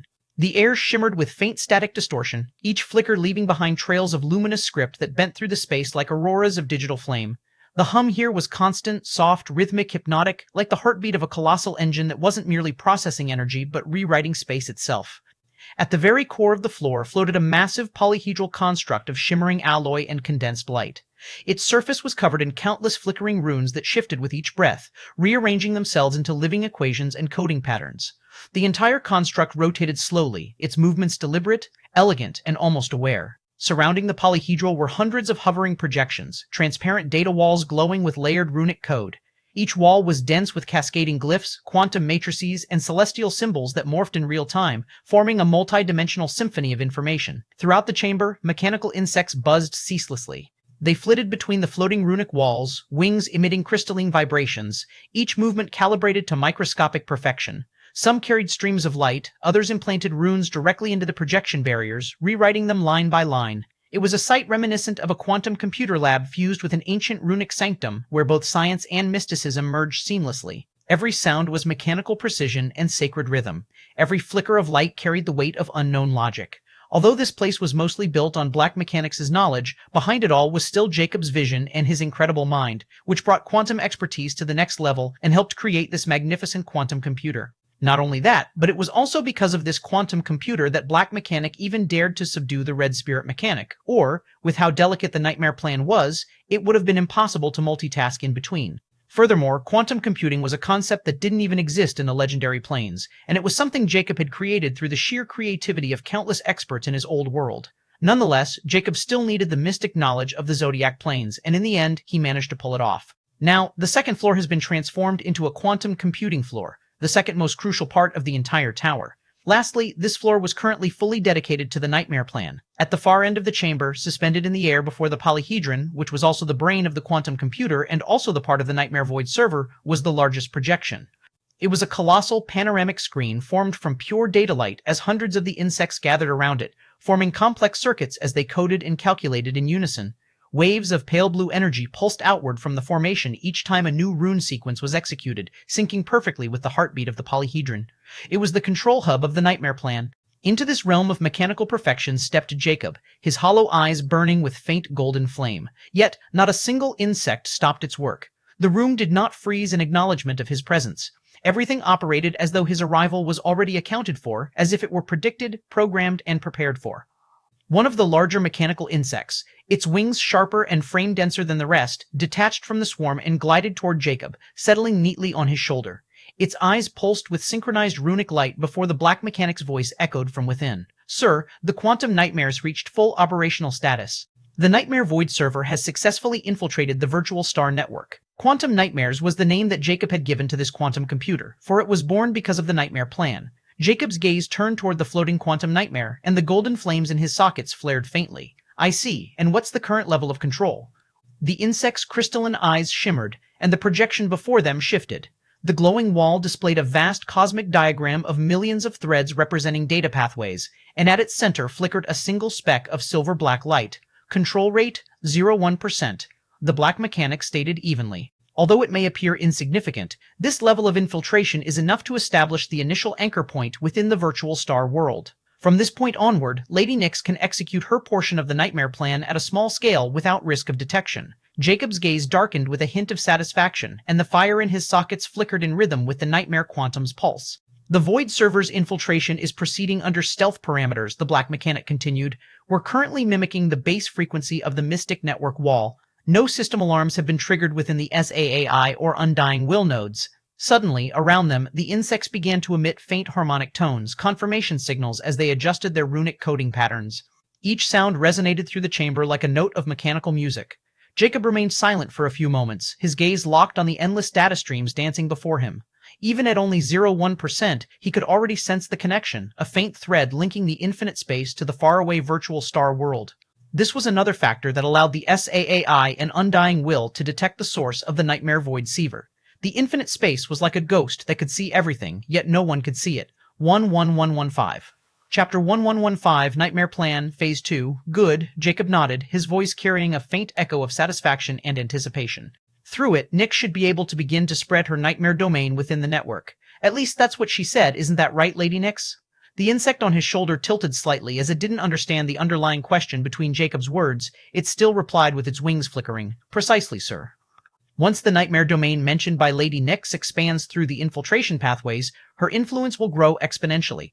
However, to increase our control rate, I will require additional computational cores. This is where the Red Spirit mechanic comes into play. When its conversion is complete, the newly created Machina unit will be integrated directly into this quantum nightmare. That will multiply our processing power tenfold and probably evolve the quantum nightmare to the next level. Jacob nodded slowly. That's why I even bothered to go after the Red Spirit mechanic. A quantum computer without an artificial general intelligence is like an engine without optimal fuel, and what could be better than an S9 to take its place? Once it becomes your auxiliary brain, you won't have any trouble putting your attention elsewhere and leaving the quantum computing floor to it. He then turned his gaze toward the massive quantum nightmare again, its rotating form painting his skeletal silhouette with endless shifting light. Once we gain at least 5% infiltration, his eyes flickered with cruelty, we'll be able to rewrite the sublaws of the virtual star world itself. Then the nightmare plan will reap endless benefits. The insect's static voice crackled faintly. Understood, sir. I will continue optimizing and allocating resources. We're already stabilizing the quantum link between infinite space and the Void server through dimensional sync pulses. Everything is proceeding at maximum efficiency. Jacob extended his hand slightly, the reflection of the glowing polyhedron dancing across his bones. Excellent. Maintain stealth priority above all else. The SAAI and Undying Will must not sense even a breath of our presence. Once Nyx creates her disturbance, we'll slip in deeper under the chaos. The insect vibrated its wings once in acknowledgement before darting away, merging with the swarm once more. Jacob stood alone before the massive projection wall, watching the flickering holographic map of the virtual star world. His golden eyes burned like dying suns, deep and unreadable. Only 0.1%, he murmured again, his voice low yet brimming with confidence.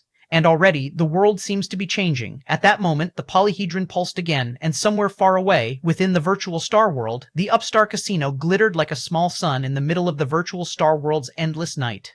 1,000 hollow banners shimmered around its vast obsidian dome, each one projecting illusions of fortune, luxury, and temptation.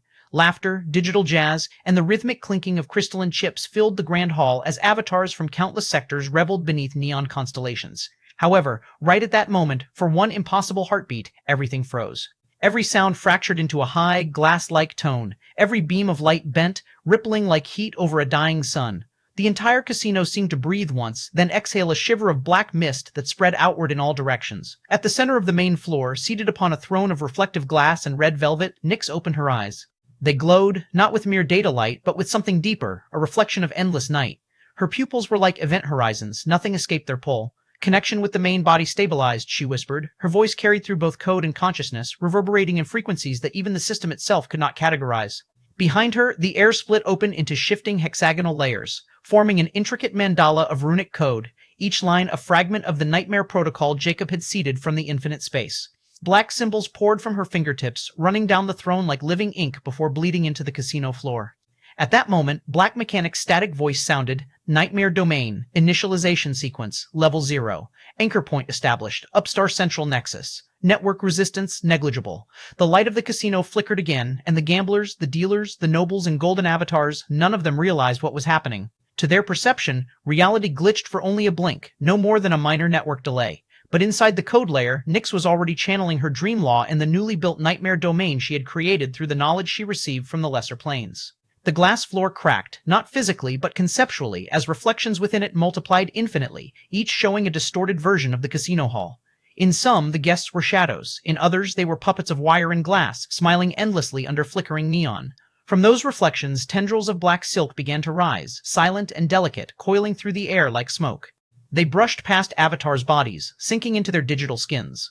No one screamed, no one even noticed. Every touch implanted a fragment of Nyx's consciousness. It was a seed of nightmare. Her lips curved faintly, the motion both serene and predatory. The dream begins. At that moment, in the upper layer of the network, alarms flickered once and vanished. The Star World Guardian AI, responsible for anomaly detection, twitched as its sensors blipped as though they had encountered a null frequency. However, thereafter, nothing. The anomaly data self-deleted. Nyx's presence existed between frames, beneath rules, in a fold of reality that no algorithm could read. Around her throne, the floor melted into a circular abyss of red and black. Out of it rose 8 pillars, each crowned with an eye of void light, and each eye began to hum in resonance with the quantum nightmare in infinite space. The whole structure rotated, forming a dimensional anchor ring that connected her directly to Jacob's dreamscape nightmare realm, far beyond the network. Black Mechanic's voice turned colder, layered with echoes of distant stars. Phase 1, complete. Nightmare saturation, 0.1%. Host environment synchronized. The walls of the casino dissolved into a shifting panorama of impossible landscapes as cities suspended upside down in black oceans, moons bleeding silver mist, skies cracking like glass. Every gambler's laughter warped into whispers, merging into a quiet chant that pulsed with rhythmic unity. Through that chorus, Nyx could feel Jacob's distant pulse and the authority of the dreamscape nightmare realm. Jacob's power flowed into her through the nightmare realm, stabilizing her domain and shielding her from system interference. Together, they were a mirrored consciousness, half in data, half in the void.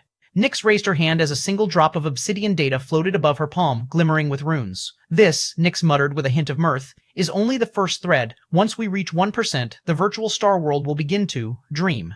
11116, Chapter 1116, Nightmare Plan, Phase 2-2. This, Nyx muttered with a hint of mirth, is only the first thread. Once we reach 1%, the virtual star world will begin to dream. As Nyx's voice trailed off, she flickered her finger, and instantly, the casino's illusion entirely shattered. The holographic lights bled into black rivers that flowed upward. The guests froze mid-laugh, their avatars' eyes turning crimson and their expressions twisting into grotesque smiles.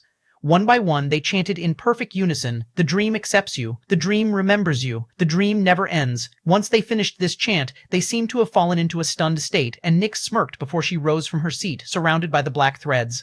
"Now, who's losing bitches?" Nyx scoffed as her hair flowed like living darkness, her gown blending into the shadow beneath her feet.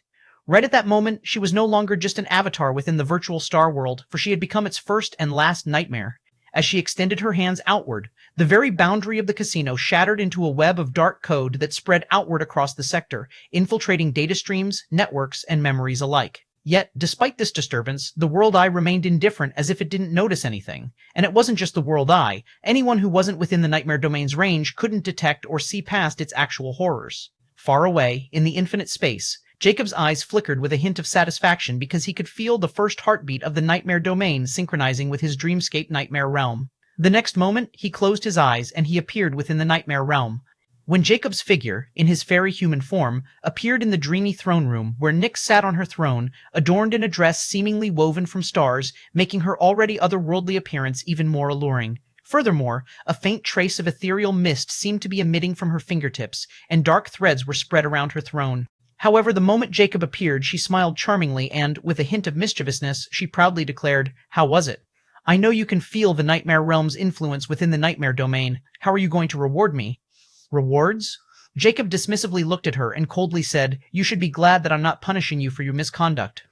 Nyx was startled by Jacob's words, and a hint of fright surfaced in the depths of her eyes before she quickly covered it with anger as she demanded, "What are you talking about now?" Jacob scoffed, "Just because I'm not in the virtual star world, do you think I won't find out about the debt that you've incurred through reckless gambling?" Nyx's angry expression instantly flattened as a hint of panic surfaced in her eyes, as she knew her fear had come true. She fiercely cursed under her breath, "That traitorous Blackie dared to tattle on me, and here I thought he was a loyal subordinate of this lady." Jacob's eyes shimmered coldly as he retorted, "Although I don't care about what you do in virtual star world as long as you won't draw attention to us, this time I won't overlook even the slightest mishap. I've spent too much time and resources on this nightmare plan, and it was all based on your guarantees. Now that I've delivered on my promise, I'm expecting the same from you. If I don't get the promised results, then you should be prepared to be confined in the nightmare realm for countless years." Nyx glared at Jacob with indignation, but she didn't retort because Jacob was telling the truth, and it wasn't like he had stopped her from doing whatever she wanted in the virtual star world. However, she still felt like killing Black Mechanic for revealing her shameful conduct, especially the secret of her gambling debt, and all the money she had received from Jacob was already gone. "All right," Nyx faintly muttered despite her unwillingness. Jacob didn't continue on the topic since money on the Star Network meant little to him at this point. He was only interested in materials of legendary king rank. "How long before you start reaping lifespan?" Jacob questioned. Nyx seemed to have to gain the opportunity to show off and change Jacob's opinion of her as she proudly stated, "With the nightmare domain that I've been developing with Dream Law and that Soul Farm's owner memories, my innate abilities output has been multiplied. Furthermore, because the virtual star world followed similar principles to use a fragment of soul to draw people into the virtual star world, but the main point in this situation is that there aren't any higher consciousness present to restrict my movements. As long as Blackie can mask and restrain those Machina units enough for me to spread my nightmare domain, those Machina units have more powerful consciousness or soul than you, the owner of the Dreamscape Nightmare Realm. They won't be able to reverse the damage. Meanwhile, by the time they realize my presence, you would have already gathered millions of years of lifespan through the Nightmare Realm, and it's the minimum estimate I'm making. The longer we can keep the Nightmare Plan in motion, the more lifespan we can gather, enough to probably outmatch the lifespan we got from that soul farm. Lastly, if Blackley can gain just 20% control over the virtual star world, with my Nightmare Domain, I can take over the entire legendary Spectrum Sky City, completely cutting off SAAI's influence." Nyx's eyes shone with cruel ambition. "At that time, we can fight head-on for control over the entire virtual star world." Jacob's eyes shone with anticipation because, according to the analyses and all the calculations done by him and Black Mechanic with all the input Nyx provided about the Nightmare Domain, every word Nyx just said has a high possibility of turning into reality. At that moment, Nyx flashed a resolute smile before she declared with a wishful expression, If we can spread my Nightmare Domain to the entire virtual star world, I'll show you the true terror of the Nightmare Domain I've created." W1117, Chapter 1117, Arrival in Pisces. Across the vast sweep of the star ocean, where stars shone like drifting pearls and reality seemed to fold upon itself in layered reflections, one colossal continent floated alone in an ethereal magnetosphere. It was the great cosmic continent of Pisces. The continent of Pisces was shrouded in a peculiar stillness. Its skies shifted in hue like liquid crystal, bending light in impossible ways. Beneath those skies, rivers glimmered as if they remembered countless dreams, flowing in directions that defied logic as sometimes upward, sometimes sideways, and sometimes even circling back upon themselves in quiet spirals. Mountains stood like enormous, half-dissolved sculptures, marble and mist peaks, their outlines never truly fixed. Forests grew in symmetrical patterns that seemed to change when unobserved, and the stars above were reflected beneath the ground as though the heavens and earth mirrored one another perfectly. The great cosmic continent of Pisces was the most mysterious and bizarre of the 12 great cosmic continents, and even seasoned adventurers whispered that it was not a place to be understood. It was like a world where the present seemed to breathe and the past lingered like perfume. In the heart of this strange continent stood a city unlike any other, Elysian Eternal, the grand citadel of the Alchemy Guild, one of the 3 leaders of the Life faction. From afar, Elysian seemed to float within a massive sphere of translucent energy, its towers resembling glass spires filled with swirling light. Within those towers, rivers of luminous liquid streamed between colossal crucibles and suspended cauldrons, each one the size of a cathedral. The air was thick with fragrant vapor. It was metallic, herbal, and strangely intoxicating. Here, alchemy was the heart of everything. However, this alchemy guild was special because it was mainly built for the top race of the alchemy guild, the one race that stood at its pinnacle, the witch race. Elegant, ageless, and veiled in mystery, the witches were known for their unmatched affinity for metamorphosis, potion, and runic knowledge, and esoteric sciences. Their territory lay in the western sector of Elysian, upon the floating lands of Lunaris Vale, where the wind itself shimmered with faint trails of runic vapor. The witch territories were a breathtaking realm of silver gardens, spiraling sanctums, and ethereal light branches suspended in midair. The cities here were shaped like blooming sigils, and their architecture changed patterns with the moon's passage. Every surface pulsed faintly with concealed arrays, their purpose known only to the high-ranking matriarchs of the race. Tonight, the Vale was uncharacteristically silent as the perpetual glow of its floating glyphs dimmed slightly, and a peculiar current rippled through the air as if something vast had brushed against the invisible fabric surrounding the continent.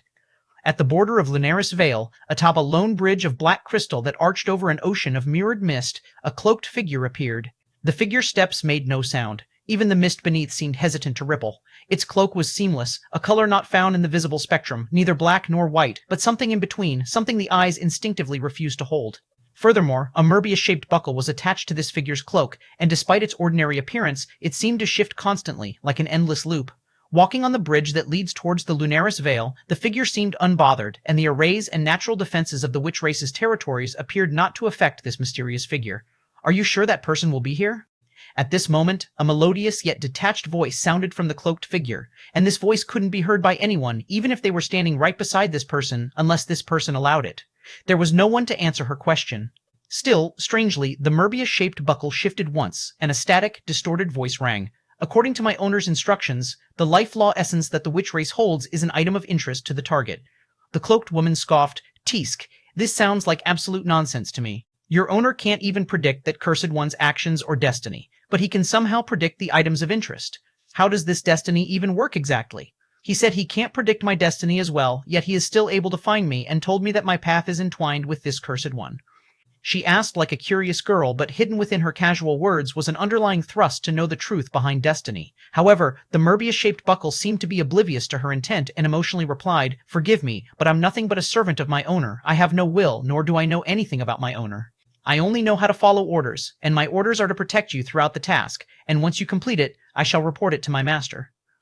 The pitch-black eyes, like black holes behind the cloaked figure's hood, seemed to swirl with endless darkness as she appeared slightly frustrated, but she couldn't do anything about it. Because she had no advantage to speak of, not to mention she didn't want to make an enemy out of this Merbius-shaped buckle's owner, at least not yet. However, she wasn't going to just do as she was told, and right now she was just curious and wanted to see if what that person said was true. If the prediction of that person really turned out to be true, then she would consider acting. At this moment, she suddenly thought, "Old Chaos, if you hadn't convinced me, I wouldn't have gone along with this plan."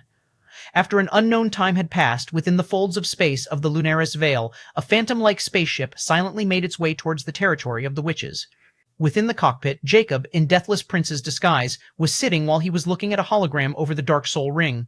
At this moment, Black Mechanic's voice rang, "Sir, we'll be reaching the Lunaris Vale's central region where the castle of the Witch Queen lies in a few seconds. Do you want me to break into the castle directly?" A ghastly light flickered in his abyssal eyes as he impassively commanded, "The Spirit Eye King is entrapped in the Sagittarius continent, and the other high-ranking members of the witch race have gone there to rescue her. It doesn't matter if we are discovered or not."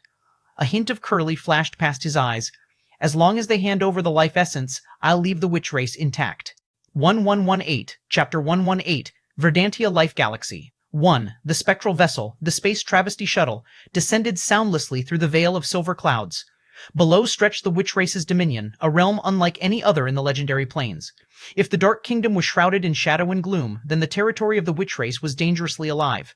Vast landscapes shimmered with alchemical radiance. Glades of living crystal pulsed faintly, and every blade of grass, every drifting petal carried a faint hum of enchantment. Rivers coursed with luminous essence instead of water, and even the winds carried fragrance rich enough to intoxicate lesser beings. The witch territories were forbidden to outsiders. Not a single soul beyond their race dared step foot here uninvited, not even the great alchemy kings who presided over the alchemy guild. Anyone who tried without sanction vanished, their existence erased without a whisper, for here everything was owned, watched, and alive. Jacob, in the guise of the Deathless Prince, walked through the misty expanse after his ship dissolved into soul. The moment his boots touched the floating runic soil, he felt the world around him breathe. Layers of unseen enchantments rippled outward, brushing across his form. It was like they were testing, analyzing, and even rejecting. However, he ignored them as every array that dared to read his presence dimmed and died under the quiet suppression of his aura. Around him rose the witch gardens, labyrinthine sanctuaries of flora and magic. When Jacob saw those gardens, even he was a little astounded, for vast cauldrons larger than mansions stood embedded in the earth, their metallic surfaces engraved with glowing runes. In them, potions of unimaginable potency brewed silently, stirring without visible flame. Just what kind of alchemy techniques is the witch race hiding? Jacob thought with a hint of intrigue. Although he knew that the witch race considered the top race when it came to alchemy and mystic knowledge, they also had a relation with ritual practices and curses. He wasn't expecting they to be hiding this much.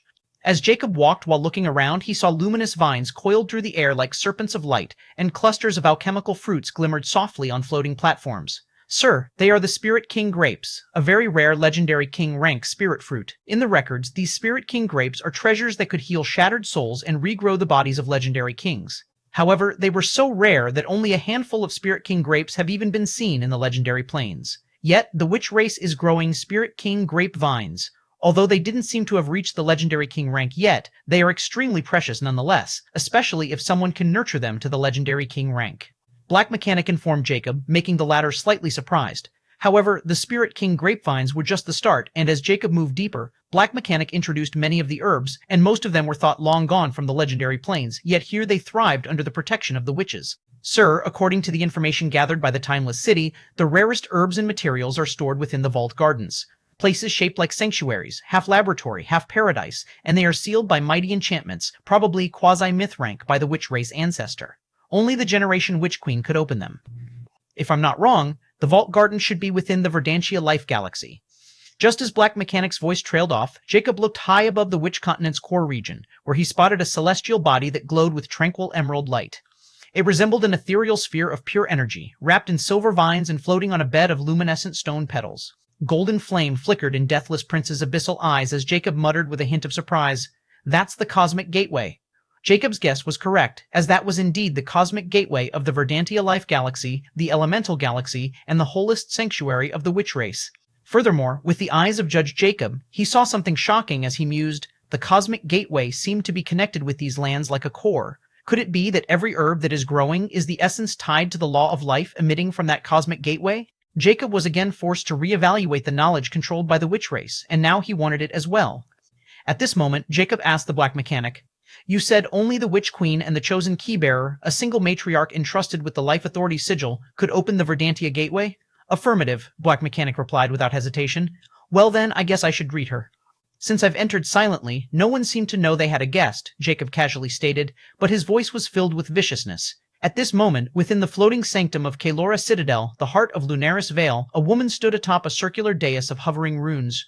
She was tall, slender, and adorned in flowing robes of translucent white and jade, embroidered with living glyphs that swirled faintly with light. Her silver emerald hair cascaded like liquid moonlight, and her eyes shimmered green like crystallized dew. This was Matriarch Ephira, bearer of the Life Sigil, and one of the Witch Queen's most trusted, and she was also the key-bearer. Her presence exuded serenity and purity, but beneath that calm exterior lay peak legendary king-rank power, with a hint of profound law of life in the air around her. Matriarch Ephira wasn't given the key-bearer's title and left alone to guard the Verdantia Life Galaxy for nothing. In fact, every key-bearer of the Verdantia Life Galaxy has to be proficient in the law of life and inherit the legacy of the Witch of Life that not even the Witch of Queen could touch. Furthermore, there was something that the outsiders who had no connection with the witch race didn't know. Every key-bearer of the Verdantia Life Galaxy was more powerful than the Witch Queen herself. The air bent slightly around Matriarch Ephira, pulsing in rhythm with her heart, as though the world itself obeyed her will, but suddenly her brows furrowed as she finally sensed something. It was a ripple that didn't belong here, but before she could react, the next instant, the space behind her shattered, and Jacob walked out of the rift like a merciless, inevitable fate. Ni 1119, Chapter 119, Verdantia Life Galaxy. Firsty, despite Jacob's startling entrance, Matriarch Ephira's reaction was instantaneous. A dozen runic arrays flared to life, weaving protective circles that converged upon Jacob like spears of radiant light. But before they could even reach him, Jacob simply raised his skeletal hand, which was like jade, which was different from the Deathless Prince's hand, and time froze. However, it was still nothing. The next instant, the spells died mid-flight, their light extinguished like a candle flame, and then only silence remained. Matriarch Ephira's eyes widened as her heartbeat faltered, for she could feel the suppression wasn't just of mana, but the law itself. At this moment, she finally looked at Jacob with vigilance and dread before she breathed, her tone trembling between awe and dread. "Who might esteemed guest be? What business does someone like you have with our witch race?" Hearing Matriarch Ephira's polite yet wary tone, Jacob's reply was a whisper, calm as falling snow. "Someone who has no time for introductions. Hand me the life essence and all the knowledge of witch race." Matriarch Ephira was startled when she heard Jacob's demand, as if he were collecting some debt. Still, she could only suppress her fury in front of an opponent like Jacob, who was both mysterious and unfathomable. Nonetheless, she couldn't just do as Jacob told her, so she replied while her hands clenched. "Sir, you are being unreasonable. The life essence belongs to the life faction, and the knowledge of the witch race is sacred. Even if you are an exalted myth, the queen herself must grant." Before she could finish, Jacob took a single step, and the dais beneath her shattered like glass. The next instant, she found herself pinned midair, an invisible force gripping her entire being. Even her soul totem quivered under the crushing pressure. Her runes tried to respond, to restore balance, but they faltered and were devoured by the law of yin-yang distortion spreading from Jacob's hand. "Your queen isn't here now, is she?" "Oh, and I don't give a damn about the hollowed life faction," Jacob said softly, his voice devoid of emotion. "However, you hold the key, so don't waste my time unless you want this beautiful place to turn into a cemetery." Matriarch Ephira's eyes widened because she could feel Jacob's killing intent behind his words, and she knew he meant every word that he just uttered. For a long, suffocating moment, she resisted. Then, with a faint gasp, her resistance broke. From her trembling palm, a sigil of radiant green light emerged, spinning slowly before shattering into countless motes that converged into a shining emerald rune. Jacob's eyes flickered with a hint of satisfaction because it was a cosmic gateway mark. The next moment, air behind her quivered, and a vast, circular mirror of living light opened, rippling with verdant energy. It was the gateway to Verdantia Life Galaxy. Not only that, but the gateway seemed to open at a specific location as the fragrance of seemingly endless vitality spilled forth. It was as if all creation exhaled at once. Jacob's sockets flickered with pale light as he glanced at Matriarch Ephira meaningfully, and the latter showed a pleading expression. "You chose well," Jacob uttered before he raised his hand, and the essence threads from the open portal coiled toward him, responding like living rivers to a supreme command. It was the law essence of life, and it belonged to him. The law of life. It's the law of life. Matriarch Ephira's eyes widened when she felt a faint trace of life law emitting from Jacob's palm. It was a completely unexpected situation, even more so than Jacob controlling the law of time and the unknown laws of yin-yang. At that moment, Matriarch Ephira knew that she might have avoided a calamity for witch race, and her decision to hand over the life essence without any resistance was a correct one. Nonetheless, she watched helplessly, her lips trembling as the reality of the moment sank in. The witch race's sanctuary, their holy galaxy, was being plundered by a being who seemed to stand beyond the laws she'd devoted her entire life to mastering. Jacob gathered all the life essence without leaving behind a single drop and sent it back into the infinite space, where he had already arranged a location for it. Once he was done, he turned slightly, his tone soft but final. "Your race will remain untouched, Matriarch. Be grateful for that." Jacob didn't need to ask where the witch's knowledge was, not to mention he wasn't just after the knowledge at this point. Since Matriarch Ephira knew what was best for her and the witch race, Jacob knew she wouldn't dare to fight back or do anything stupid. The next moment, he vanished into the glowing gateway, leaving behind only silence and the faint scent of crushed dais, lingering like the memory of something sacred, defiled. The force gripping Matriarch Ephira also vanished, but her body instinctively trembled because she knew she had just escaped from the gates of hell. At that moment, Jacob's final words rang in her head, and she looked at the opened cosmic gateway with a complex yet frightful expression. "The entire legendary plains is in chaos, and now even our witch race is being targeted. O Sacred Mother, could it be an unavoidable calamity for myriad races?" No one knew who she was praying to, but at that moment, she seemed like a helpless worshipper with nothing but her lord. "I can only pray for your protection and hope for the betterment of your children." Her muttering turned into weeping whispers. However, neither Matriarch Ephira nor Jacob noticed an invisible ripple within the cosmic gateway, for it appeared in an instant and then vanished without any trace, like a vague memory. But the very next moment, something terrifying happened that was beyond Matriarch Ephira's expectations, and even beyond Jacob's. A speck of golden particle suddenly appeared right within the cosmic gateway, and it instantly turned into a golden radiance, releasing a mysterious and profound power beyond legendary planes. Matriarch Ephira finally felt it, but she couldn't do anything, even if she were able to feel it, because her mind went blank as if that power couldn't be comprehended by the likes of Matriarch Ephira or even quasi-myths. The next moment, the cosmic gateway blasted into countless light particles, meaning the cosmic gateway has been destroyed, which shouldn't be possible unless someone claimed the legendary vestige. 111E, Chapter 111, Verdantia Life Galaxy. Thirden. The gateway of emerald radiance pulsed like a living heart, expanding and contracting in gentle rhythm. Beyond it, the universe seemed to shift colors in gold and jade, intertwining, like creation itself, folding inward. Jacob stepped through, and at once his surroundings changed. The air thickened with raw vitality, so dense that it hummed with energy, each breath brimming with the essence of life itself. Beneath his feet, luminous ground formed from condensed verdant energy. Each step left ripples of growing moss and blooming flowers that withered seconds later under the cold radiance of his aura. The entire space reacted violently to his presence, as if life and death were rejecting one another, colliding in invisible tension. At that moment, Jacob raised his gaze, and in the endless distance, rivers of luminous sap flowed across the sky, linking floating continents shaped like petals. Each of those petals thrummed with life, forests breathed, mountains pulsed with heartbeat rhythms, and the skies were veined with streams of essence that resembled veins of a holy creature. It was breathtaking, yet suffocating as Jacob could feel it. However, for Jacob it matters little because all he cares about is the knowledge stored in this place, and calling this place the inheritance of the witch race wouldn't be wrong. Behind Jacob, the emerald brilliance of the cosmic gateway rippled softly as he strode deeper into the galaxy's inner sanctum. However, right at that moment, a soundless tremor swept through the dimension, and Jacob suddenly froze mid-step. His senses, sharpened beyond the perception of ordinary existence, instantly caught the distortion, a tiny flicker of golden luminance that bled into the fabric of the realm. His head snapped back toward the gateway, and then it happened. Without warning or precursor, the cosmic gateway behind him shattered. A blinding burst of golden brilliance erupted, drowning the entire Verdantia life galaxy in celestial light. The shockwave struck with such magnitude that space itself screamed, and the galaxy's laws convulsed violently as ripples of annihilation tore through its veins. Jacob's eyes flared, his skeletal hand rising reflexively as his yin-yang law barrier unfolded. The blast hit him a heartbeat later, and an impossible surge that fractured even his protective layer for the briefest instant. The backlash was unlike anything he had ever felt, and it wasn't raw destruction, nor was it law rejection, it was transcendence. The kind of power that didn't belong in this plane, and Jacob felt it instantly because of his special status.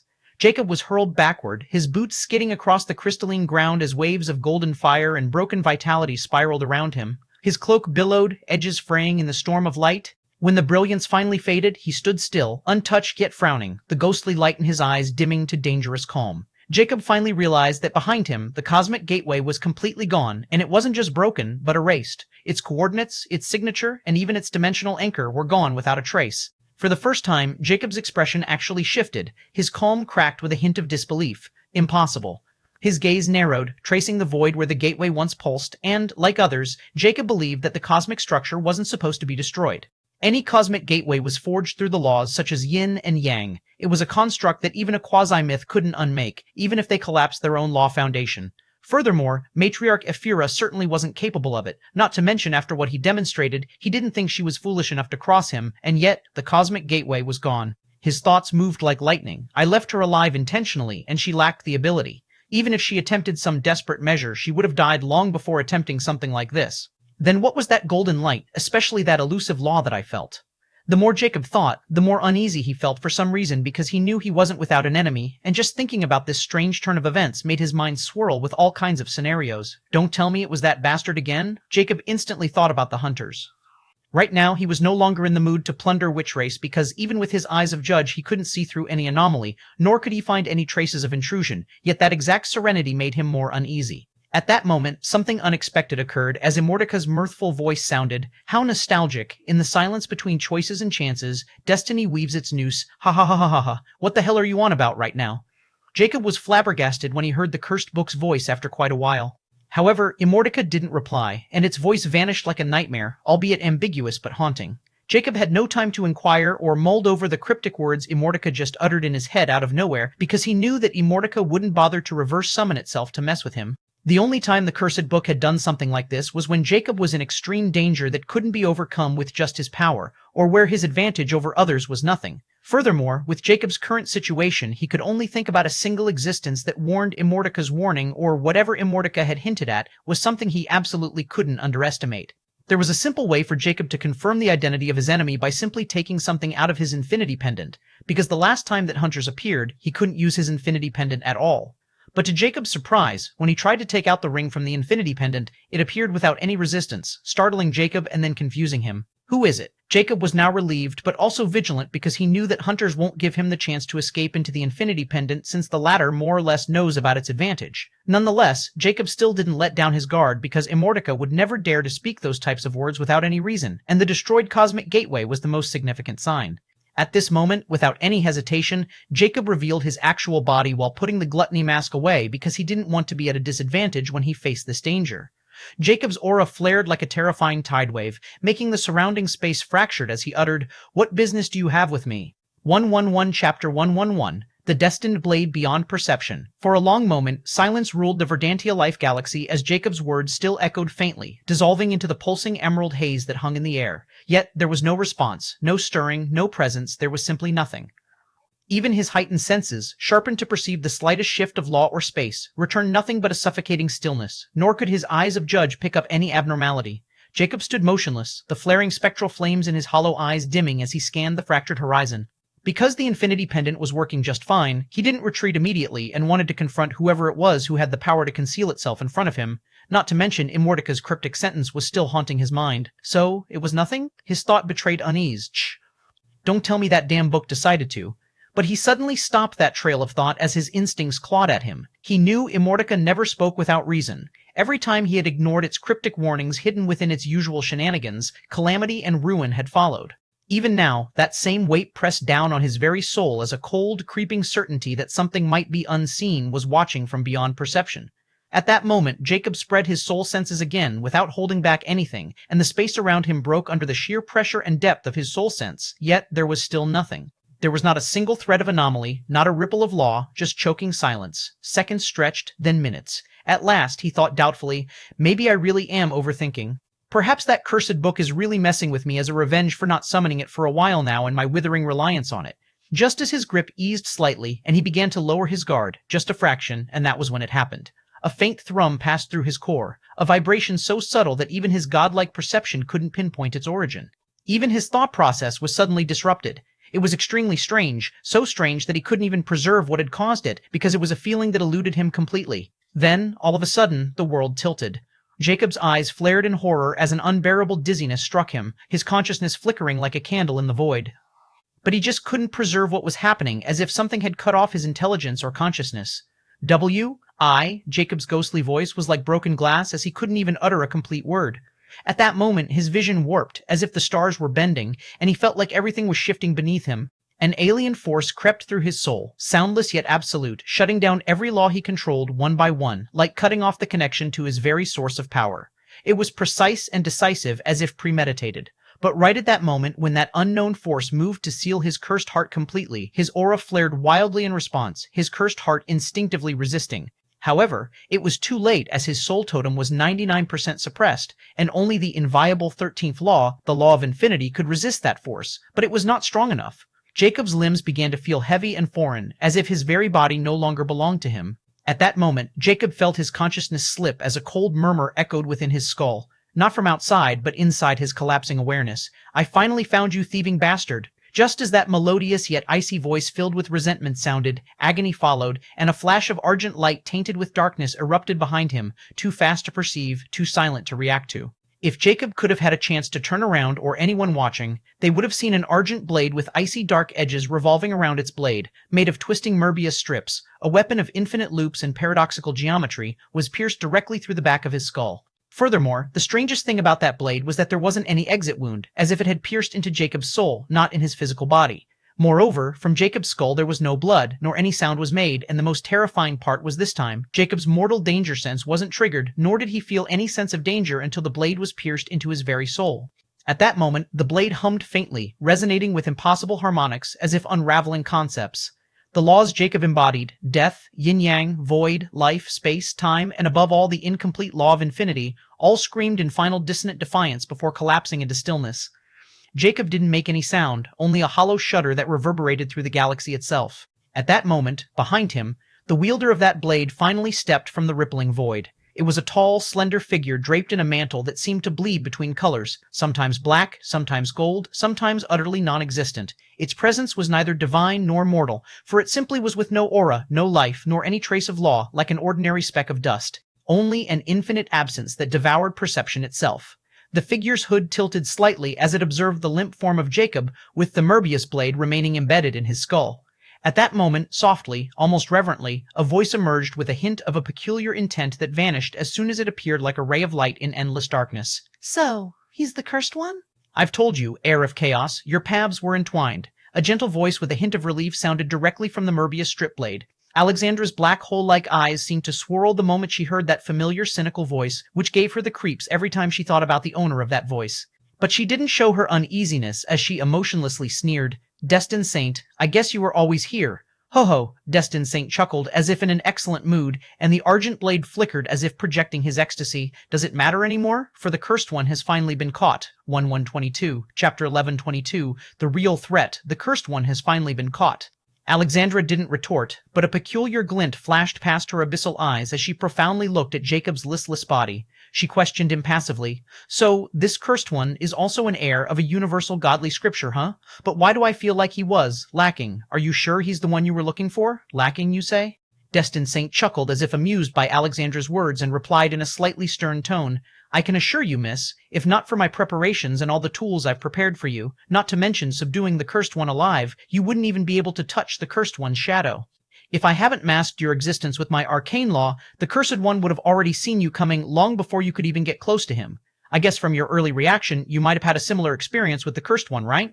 Destined Saint curiously asked as he seamlessly turned Alexandra's question into his own inquiry. Alexandra wore a thoughtful expression as she looked at Jacob and couldn't help but remember that event in the Path of Legend.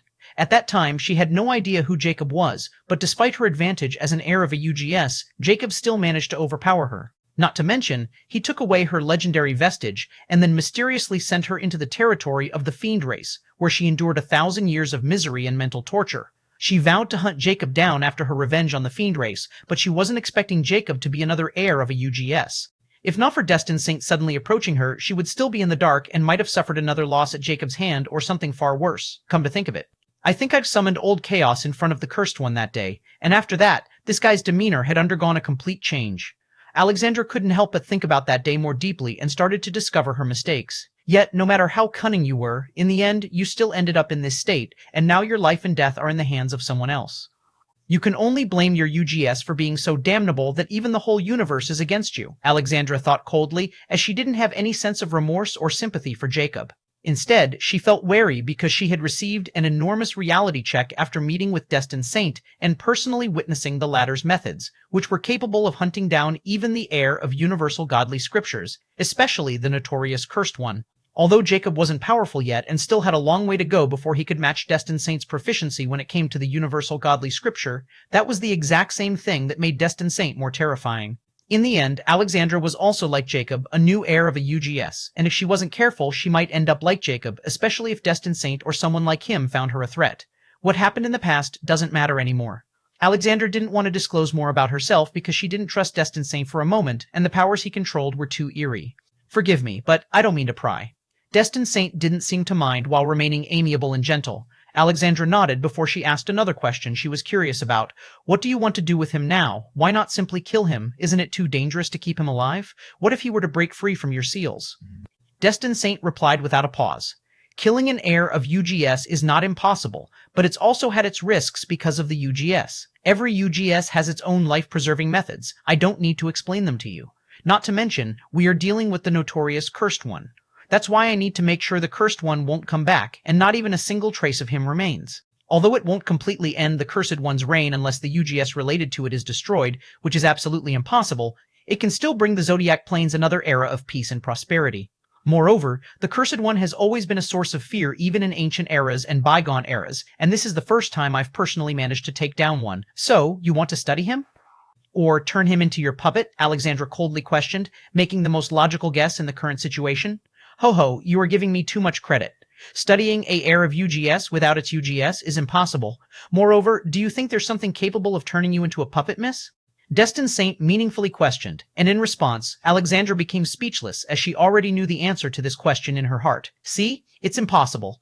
Maybe in a short span of time, I might be able to restrain the Cursed One, but it's too dangerous, and I have no idea how much my restrictions will affect the Cursed One or if they will work at all. That's why you don't have to worry about my intentions. All I want is to get rid of the evil that threatened the Zodiac Plains as a whole, and the immature Cursed One is still not the biggest danger to the Zodiac Plains, at least not anymore." Destined Saint sighed with a hint of helplessness when he spoke about the last part. Alexandra was startled when she heard it and asked, "What do you mean by it? There's even a bigger threat than this Cursed One?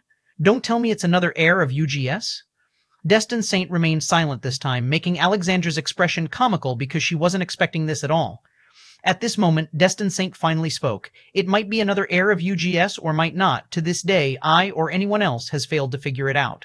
However, this threat is real, and truth be known, this threat is actually the real hunter who's been hunting and killing cursed ones for a very long time. 01123. Chapter 123, The Threads of Destiny, Twist as They Please. Alexandra was astounded by this revelation, and she felt she had heard something ridiculous as she questioned, hunting down the cursed ones. You mean the heirs of UGS before this guy? Yes, his predecessors were all hunted down and killed by the same entity. Destined Saint solemnly acknowledged. Who is this entity? Alexandra asked with a stern tone. If that entity can hunt down this cursed one, wouldn't it be better to leave it to this entity in the first place? Furthermore, if this entity is such a threat, you can simply let him fight the cursed one, and once they're done harming each other, you can simply swoop in and get rid of both of them. Alexandra stated that while she found Destined Saint's actions more mysterious and strange, while downright ridiculous at the same time, she couldn't figure out his real intentions at all. Ho, your suggestion is indeed feasible and sounds very good, but miss, there's a reason I can't allow that entity to come anywhere near the cursed one anymore. Destined Saint calmly replied, although no one knows when that entity started to hunt down the cursed one or what purpose it actually had to go to such lengths. A faint killing intent surfaced in Destined Saint's tone at that moment. However, I was able to confirm that every time this entity successfully hunted down the cursed one, it grows stronger at a terrifying rate. Right now, it's strong enough to resist some of the most powerful entities of the Zodiac Planes, and if I confront this entity in its own domain, I can't do anything, nor can it do anything to me. This is a stalemate going on for countless eras until this cursed one appeared again, so you might be able to understand my plight. This entity had already begun its hunt for the cursed one, and it almost succeeded, but I intervened promptly and stopped it. Otherwise, the cursed one might have been the tiebreaker. If that were to happen, the entire Zodiac Planes will be in danger of getting ruined by this entity.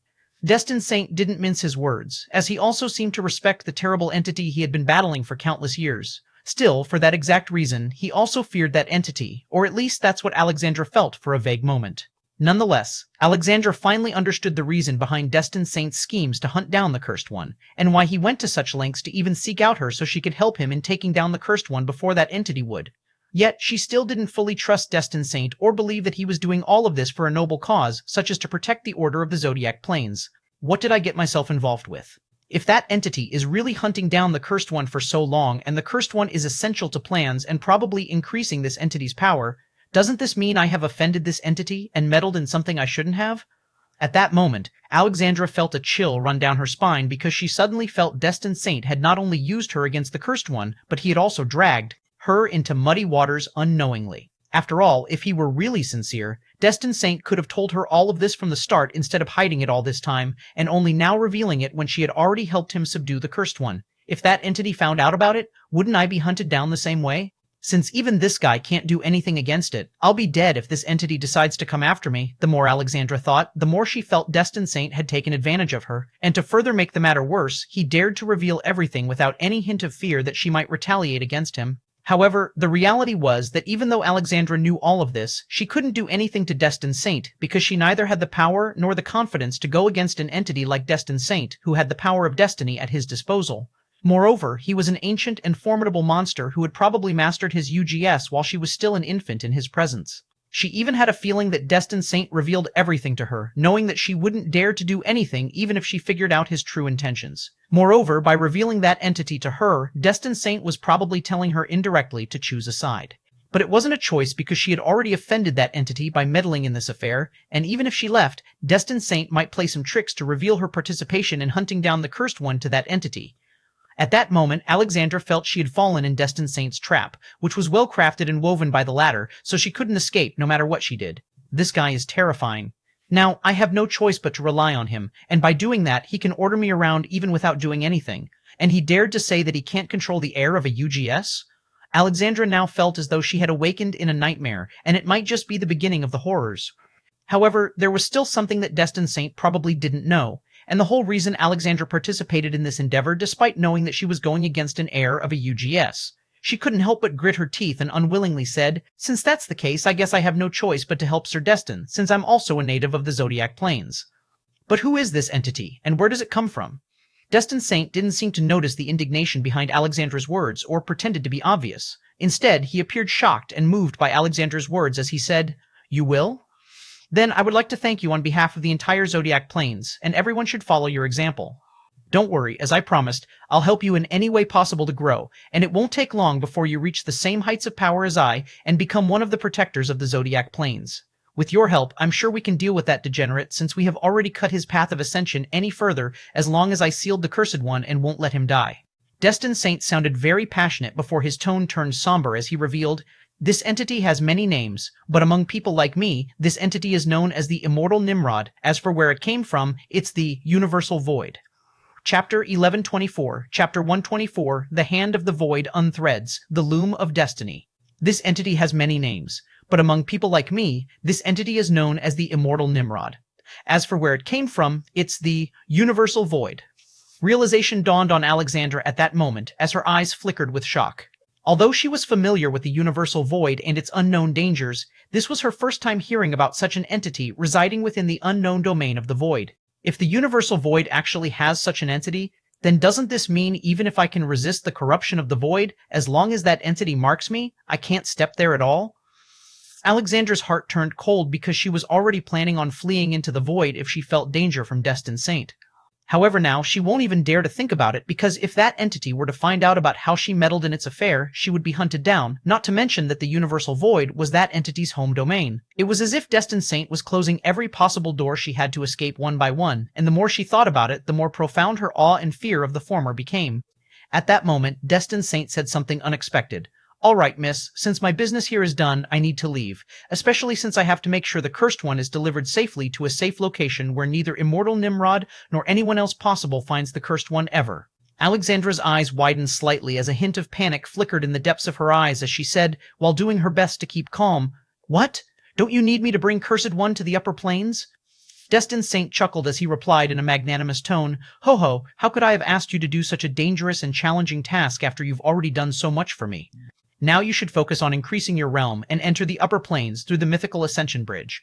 I'll have it open specifically for you soon, and as long as you have the Cloak of Occult, not only can it lead you to its location, but you can enter it without any need for an ascension permit. Furthermore, the Cloak of Occult will be given to you as a token of my appreciation, and I don't need to tell you how it's capable of even eluding the heir of UGS. With it, you can also avoid getting noticed by the Immortal Nimrod." Alexandra was startled because she wasn't expecting Destined Saint to be so generous as to give her the Cloak of Occult. The Cloak of Occult was the very cloak she was wearing, and it was given to her by Destined Saint specifically to hunt the Cursed One. According to Destined Saint, this Cloak of Occult can mask her very fate, and no one could detect her presence, not even a UGS, even if she has a UGS herself, as long as she used it with her forbidden arcane law. First, she thought it was ridiculous, but after personally taking down Jacob so easily, she believed every word Destined Saint had told her. But she wasn't expecting Destined Saint to give it to her without any hesitation at all. After all, if he had demanded it back, she wouldn't have had any choice but to return it, yet she had unexpectedly become its owner. Moreover, it can also help her locate the mythical Ascension Bridge and enter it without any need for an Ascension permit, making the Cloak of Occult the most precious treasure in the entire Middle Plains. However, this brings her no joy at all, only more despair because Destined Saint just admitted that he can open not only the mythical Ascension Bridge for her, but he was most likely unaffected by the effects of the Cloak of Occult, or he won't be handing it out to her. Nonetheless, she can't have Destined Saint take Jacob like this because her whole scheme and the reason she joined Destined Saint was that she wanted something else far more than the Cloak of Occult to gain from Jacob. Furthermore, Destined Saint had just taken away another valid reason for her to stay with Jacob, which was the Ascension permit in Jacob's hand. Moreover, she already has an Ascension permit from the time she cleared the Trail Tower within the Path of Legend. Sir, just as Alexandra was trying to make an excuse, Destined Saint cut her short. "Ho ho, there's no need to thank me, this is nothing in front of what you've done for me. As for other resources, you can obtain them as much as you want from SAAI or Undying Will by simply using your ID, which I've personally upgraded. You don't need to worry about any authority or paying any price. Lastly, I'll wait for you in the upper plains, and as promised, I'll help you with your UGS. You need to arrive there, and I know it won't be difficult for you at all, for you are the strongest in the entire Middle Plains. Now please leave the task to escort the Cursed One to the Fateless Celestial. My dear servant is more than capable enough to handle the dangers." Just as the Destined Saint's words trailed off, the Merbius blade pulsed once, and the very space around Jacob's listless inverted. Thereafter, his entire form began to dissolve into shimmering fragments of law, devoured by the paradoxical weapon. The Merbius blade again shifted, turning back into its endless loophole, revolving endlessly without fail. Alexandra's expression warped when Jacob's body was swallowed by the now seemingly antique yet ordinary Merbius strip, and she didn't know it could do that. But in truth, she knew nothing about the actual abilities of the Merbius strip at all, except that it can be used as a weapon that can render even the UGS helpless against it. Now, I'll be taking my leave, Destined Saint was about to leave when, suddenly, a rare hint of surprise surfaced in his voice. However, the next moment, an eerie voice seemed to reverberate throughout the void like a death knell. Well, Destined Saint, I should thank you for your service. The next moment, the very space wrapped around the fateless celestial, and the void turned into an inescapable claw as it swallowed the revolving fateless celestial. 1-125, Chapter 125, Waking Up in Nightmare. WKU, a distorted voice rippled through the darkness, broken, faint, and fleeting, like an echo that had forgotten its origin. But within this boundless void, sound itself was meaningless. The silence swallowed it, erased as though it had never existed. Again, the voice trembled into being, but this time sharper, desperate, like a dying ember refusing to surrender to the wind. Yet what could a sound hope to reach in a realm where even light seemed to fear to exist? However, all of a sudden, something flickered. At first, it was nothing but a grain of light, a spark so frail it vanished before even the darkness acknowledged it. But before it could fade entirely, thump! A faint sound, like a heartbeat, rang through the nothingness, and the next moment the spark flickered again, briefly illuminating the endless dark, only to vanish once more. Thump! Thump! However, the heartbeat returned, this time heavier, stronger, as if each pulse defied the very law that had silenced everything before it. It was no longer a whisper, but a defiance, a drum of existence hammering against the emptiness itself, and thereafter light. Sparks burst like distant stars being born from oblivion. One became two became hundreds, until the void was speckled with pale embers that shimmered with strange rhythm. Together, they began to weave, their trails forming an outline, slowly, intricately, until a single symbol emerged amid the abyss. It was the symbol of infinity. It pulsed, slow and steady, alive, like a heart beating at the center of all that was and wasn't. Each pulse sent out waves of blinding luminescence, bending the void around it like ripples across a black sea. As that light deepened, something else appeared, but faint and ephemeral. They shimmered for a mere instant, ghostly and incomprehensible, their form too delicate for perception itself. But the strangest part was they danced around the infinity symbol, then faded, leaving only the faintest afterimage, like a memory of divinity brushing across mortal thought. It was impossible to tell what they were or why they appeared, yet their presence left the void trembling, as though even infinity acknowledged their existence. Thereafter, out of that trembling silence, another voice emerged, but it wasn't distorted nor broken, but vast, resonating through the nothingness like a hymn of contradiction. The world named it misfortune, but the abyss called it balance, and I, caught between, learned that nature smiles with both faces. Almost instantly, the voice faded, yet its echo lingered, shaping the darkness itself into rhythm. But just then, as that mystical voice had created a bridge, "Wake up, bastard," the distorted voice returned, now thunderous, enraged, anxious, and impossibly close. Jacob's hollow eyes snapped open, flaring with incandescent light. A wave of soul force erupted from him, shattering the lingering darkness like glass struck by wrath. The fractured remnants of the void recoiled, torn apart by the resurgence of his existence. "You wake up!" That voice rang again, and it was extremely close, and when Jacob regained some of his focus, he was a breathtaking face so close to his skull that she was about to touch his bone with her tender skin. Her starry eyes, which carried impossibly complex structures of constellations, were directly gazing into his hollow sockets, and there was nothing but anxiety, worry, and slight relief. "Nix?" Jacob called out in his eerie voice, a hint of confusion in it.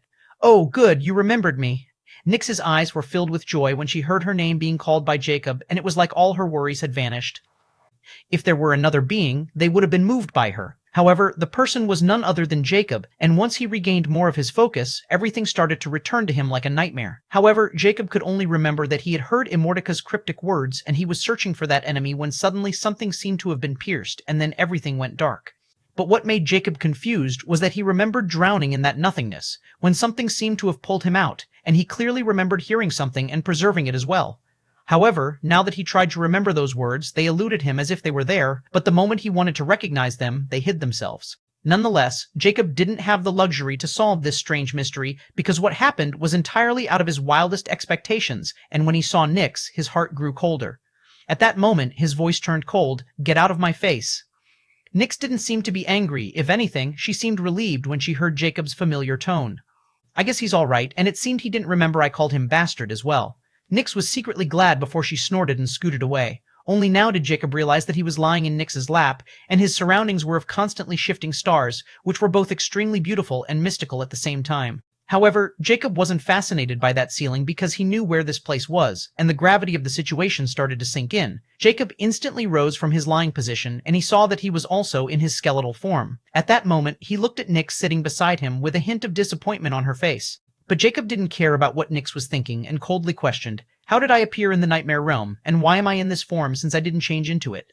At that moment, Jacob's voice cracked a little with a hint of anxiety as he questioned in a stern tone, and why can't I feel my body? What exactly happened to me? Nyx averted Jacob's flaring eyes as if hesitating whether she should tell him the truth, or it would be too much for him. Jacob seemed to sense Nyx's emotions, and he was on the verge of going berserk as he controlled himself and solemnly said, "Just tell me everything. Do you think I can't handle the truth?" 1:126, Chapter 11:26, Evasive Reality 1. Just tell me everything. Do you think I can't handle the truth?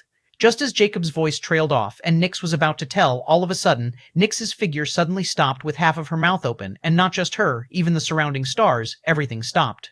Jacob was startled by this strange yet eerie situation, and with everything that had been happening, he panicked a little because, right now, Nyx's existence was the only thing that gave him the certainty that he was still alive. Was it an illusion? Jacob thought as his suppressed emotions, which had been dormant for thousands of years, started to surface. But at that moment, "Don't be too hard on the nightmare, for she's the whole reason you are still yourself, but I wasn't expecting I would see such a nostalgic reaction. That really reminded me of that day when we first met, ha ha ha ha ha." Jacob was flabbergasted the moment he heard that annoying voice. Still, at that moment, he felt that the eerie voice was the most melodious, for he knew it represented an absolute statement: he was alive. Nonetheless, it was very hard for Jacob to calm down as he had been through too many emotions in such a short time, but still, hearing that voice gave Jacob absolute confidence and relief. Immortality.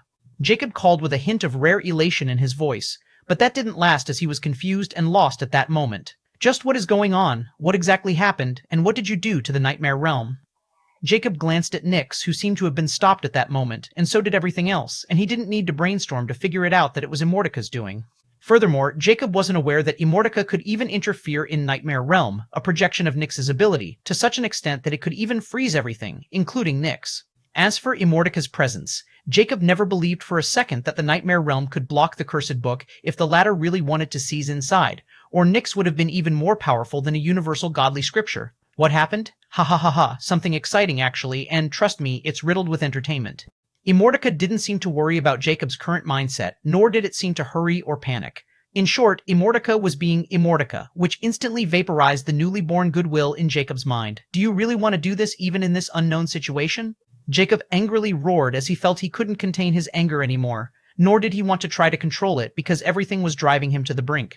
"Whoa," Immortality pretended to be startled before chortling. All right, I was going to share this with you since the more you share your joy with others, the greater it becomes. But it's a pity that the nightmare won't be able to hear anything since she's not qualified yet." Jacob didn't care about Immortaka's cryptic words anymore as he was waiting for the Cursed Book to get to the point. Well, where do I start? Immortality playfully paused before it spoke again because at that moment the flame in Jacob's sockets was almost like a blazing inferno, projecting the sheer fury in his very soul. So, here's what happened. At that moment, Immortality stopped again suddenly. "What?" Jacob finally couldn't take it as he bellowed furiously. "Well, wouldn't it be more interesting to show you instead? After all, we are in the dreamscape nightmare realm of your soul, where whatever you imagine or think can turn into reality. I know you won't mind if I borrow it." Immortality impishly laughed, but Jacob was more startled by Immortaka's intentions. The next moment, under Jacob's astounded expression, the entire scene of the nightmare realm shifted. Although it was the scenery of another space, Jacob instantly realized that it wasn't the projection that Nyx usually used. Not to mention, Jacob was extremely familiar with that faint aura of life, for it was the last thing he felt before he ended up in this strange state. Furthermore, under Immortaka's manipulation, the nightmare realm felt like reality. If Jacob weren't aware of it, he would have also thought of this place as reality, because when Nyx transformed the nightmare realm, Jacob could always tell that it wasn't real, but not anymore. It might also be because Nyx wasn't powerful enough yet, but whatever the case was, Jacob knew that Immortality was immeasurable. However, Jacob didn't have time to admire or comprehend Immortaka's unknown power, because at that moment in that familiar space, a doorway formed, and a cloaked figure stepped out, like the harbinger of death, due to the law of death emanating from him. Deathless Prince. Jacob recognized it immediately because the Deathless Prince walking out of the cosmic gateway was none other than he himself wearing the face of the Deathless Prince, and the place he just walked out was the Verdantia Life Galaxy. At that moment, it wasn't hard for Jacob to figure out what Immortality was intending to show him using the Nightmare Realm. It was the scene where everything transpired, and it would be a lie to say that Jacob didn't want to know what exactly happened to him. Immortality suddenly spoke in a cheerful tone filled with ecstasy. Now, don't blink, or everything will be over. Jacob didn't need Immortality to remind him not to mention that he can't blink, as he looked at himself hovering in front of the cosmic gateway. It all started with, just as Jacob thought, the cosmic gateway behind Jacob's started to release unstable fluctuations, and he knew it too well. But right at that moment, just when the cosmic gateway was about to be shattered just like he remembered, the reality suddenly paused again. Did you see it? Immortality suddenly questioned with a hint of amusement. See what? Can you stop with your riddles? Jacob was perplexed as he wanted to swear at the cursed book, but it took everything in him to keep himself in check since he knew Immortality was revealing the truth, just that it was doing it annoyingly. Immortality laughed, clearly pleased at that moment. All right, I'll help you. The next moment, the reality began to move again as the scene played out, and Jacob watched everything. All of a sudden, Jacob's eyes contorted, and an icy chill ran down his spine because just when he walked out from the cosmic gateway, he finally saw another figure flying out. 1-127, Chapter 127, Evasive Reality 2. Jacob was finally able to see his assailant, who was tall, slender, and draped in a mantle that seemed to blend colors. This was the reason behind his current situation. Furthermore, the mantle that figure was wearing was extremely strange and mystical, as its color was neither black nor white, but something in between, as if it didn't exist in the visible spectrum at all, with no aura, no life, nor any trace of law, like an ordinary speck of dust. If you can see it, then why didn't you tell me? Jacob couldn't help but complain furiously. All you did was just leave me a cryptic nonsense. Just watch for now. Immortality had no intention of revealing anything, yet it laughingly stated, making Jacob indignant. However, he was also curious about what had happened and waited. As time passed, Jacob watched, however, not himself, but the figure in a mantle who was hovering a few meters above him, waiting for a chance. At that moment, Jacob finally revealed his true form as he spread his soul sense to its fullest extent. Jacob knew it was also the moment when Immortality had said those cryptic words before vanishing without a trace. What business do you have with me? Jacob uttered, and at that moment he saw that the figure in the mantle seemed to flinch and slightly distance itself from him as if wary of his bluff. Don't worry, the cursed ones can't preserve us. An emotionless, static voice suddenly sounded from the Merbius stripped buckle on the mantle. Cunning bastard! The figure cursed with a hint of relief, as if believing fully what that voice said. The cursed one? Jacob's eyes flickered violently when he heard that term, but he also noticed something else as he couldn't help but ask, are they communicating via soul transmission, and you can even hear that? Since this realities was now controlled by Immortality, Jacob knew that everything he was seeing was, in a sense, from Immortality's perspective. Knowing that Immortality could also hear someone else's soul transmission, he was both astounded and perplexed. Just a small matter. Immortality dismissively stated but didn't elaborate, changing the topic, now don't speak, this is my favorite part. Although Jacob knew that Immortality was definitely hiding secrets, he didn't say anything and kept watching with killing intent raging in her heart. As Jacob saw himself as all vigilante and on edge, he couldn't help but think that he was like a clown who was performing a show for his assailant and felt humiliated. It's about time, that static voice sounded again. Are you sure he won't be able to react? The figure seemed skeptical and slightly worried. Please trust my owner's judgment. The cursed one won't be able to escape my owner's grasp. The static voice sounded again, filled with confidence. Why are they calling me Cursed One? Furthermore, the conversation between them suggests that the buckle serves as a proxy for the real perpetrator who instigated all of this, and the cloaked figure is merely a hired gun. But who could that be?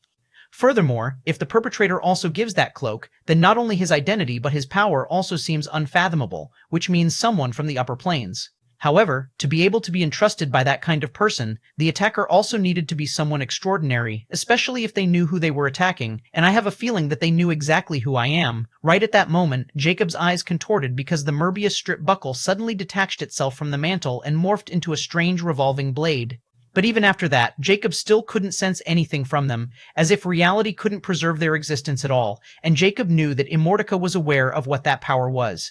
However, Immortality was probably deliberately blocking any aura because he might not be able to handle it if or for another reason. As for Immortality, also not able to see through that power, Jacob didn't even consider that possibility for a second since there was nothing that the Cursed Book couldn't do. Well, you and your master better be right, or I won't hesitate to abandon everything. The figure warned before she finally moved right when the Merbius strip blade seemed to have given her some signal.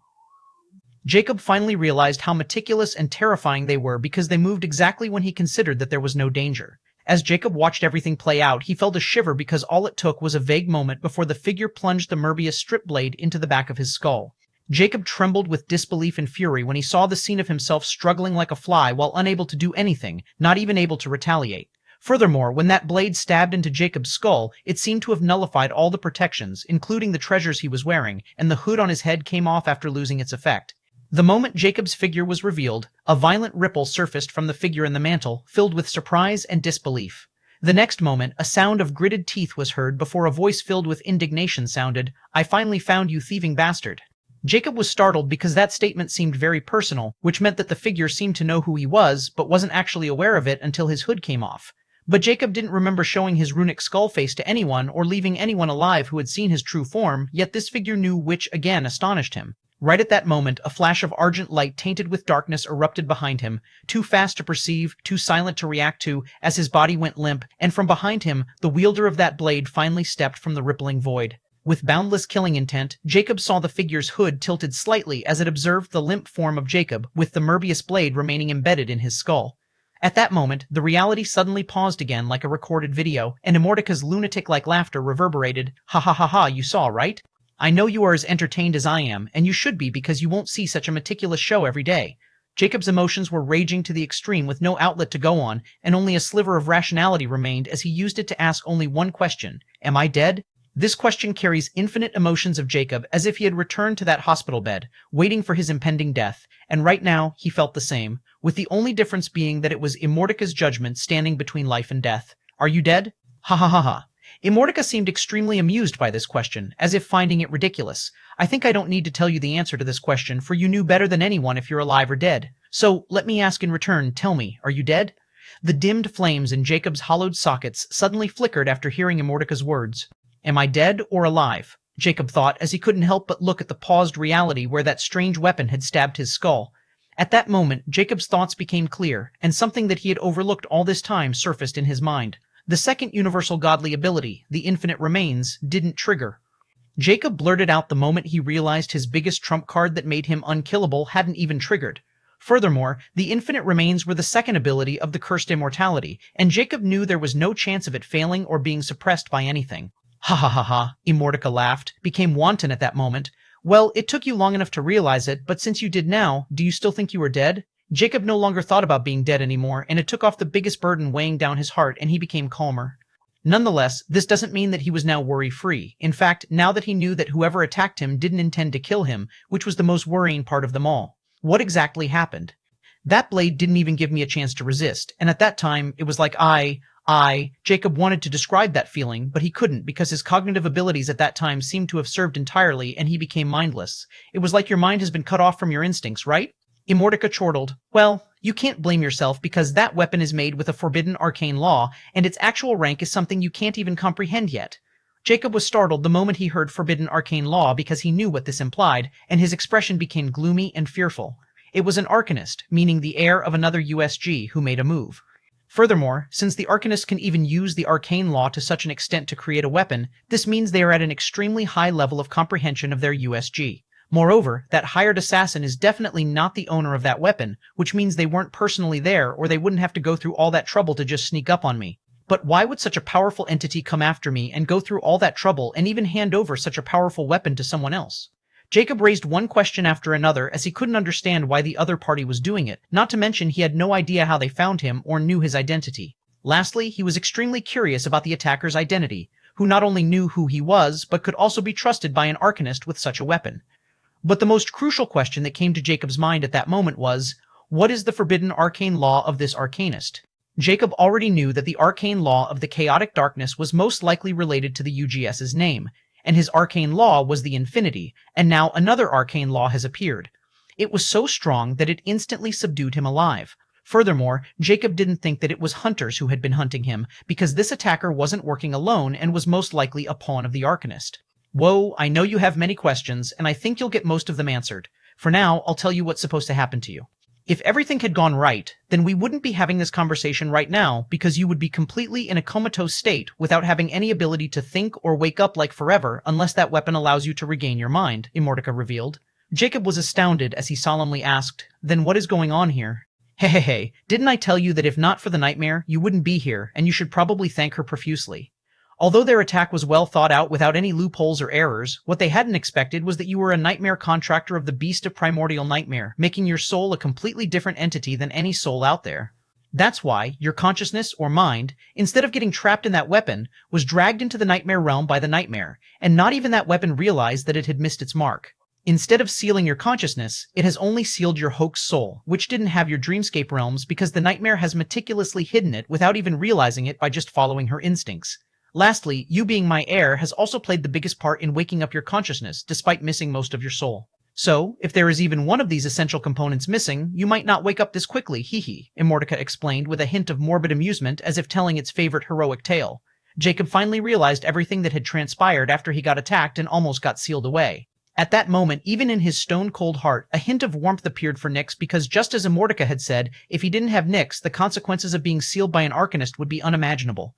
Jacob was about to speak, but Immortality spoke first as if already aware of what he wanted to ask, and stated with great amusement, "Well, the show isn't over actually. Once you continue to watch, you'll get your answers, and trust me, this is just the tip of the iceberg because what happened is something you can't even imagine. Ha ha ha ha." Under Immortaka's mirthful laughter, the paused reality started to play again, startling Jacob. 1129, Chapter Eled 29, Evasive Reality 4. The moment reality began to move again, Jacob's focus shifted back, as he wanted to know everything related to this event, especially the parties involved, because they were his enemies.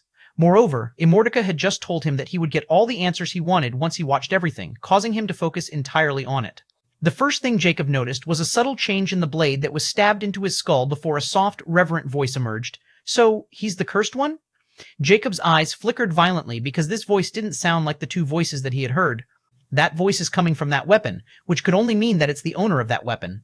A sharp killing intent surged in Jacob's heart when he assumed the voice's owner to be the real perpetrator behind this entire attack. However, Jacob's thoughts instantly stopped when he heard the next part, and he almost thought he had heard it wrong. He was utterly disbelieving. "I've told you, heir of chaos, your paths were entwined," that voice announced. Heir of chaos? It's that woman. Jacob's eyes flared like a raging volcano when he finally realized the identity of the assassin, and everything started to click into place. How could Jacob have forgotten about the only heir of the UGS he had encountered other than himself? Not to mention, he happened to have the latter's universal godly artificial in his possession, and Immortality had warned him about the compelling force between a UGS and its UGA, which can bring them together no matter how far they were or how long it would take. How did she get in contact with another heir of UGS so quickly, and the latter is clearly in upper planes? This could only mean it was still this guy who planned all of this, and it's probably related to this cursed one thing everyone keeps calling me. Furthermore, from her early reaction, it didn't seem she knew who I was until she saw my appearance, or she might have already had her suspicions and confirmed it at that point. The chance of this being the latter is high because then she would have a perfect motive and resolve to become his pawn so she could get the universal godly artifact back. Jacob felt as if all the fog had been clearing, and all this time he was so fixated on the hunters that he had been ignoring another potential danger, Alexandra. However, Jacob didn't consider Alexandra a threat because he knew she wasn't as powerful as he was, especially with the gluttony mask still under his control. She only became a threat when she received help from this mysterious heir of UGS, which was out of Jacob's wildest expectations. In all of this, Immortality made no comment, and neither did it break Jacob's thought process, as if Immortality wanted him to figure this whole thing out himself, or the cursed book was enjoying Jacob's various reactions. At that moment, Alexandra finally spoke. "Destined Saint, I guess you were always here." Destined Saint. Jacob instantly caught the name and engraved it in his very soul because this was probably the strongest enemy, on the same level as that entity that was hunting him, or stronger, because that guy was an heir of a UGS with progress in his UGS far beyond his imagination. Ho-ho, does it matter anymore? For the cursed one has finally been caught. Jacob really started to hate Destined Saint when Alexandra dropped another bombshell which sent a chill down Jacob's spine. So, this cursed one is also an heir of a universal godly scripture, huh? But why do I feel like he was lacking? Are you sure he's the one you were looking for? Lacking, you say? I can assure you, miss. At that point, Jacob didn't hear anything else as his eyes were compressed into tiny beams, and Immortality seemed to sense his lack of focus and stopped everything. Suddenly, Jacob's muttering, filled with dread and disbelief, sounded, they knew I had a USG, they knew.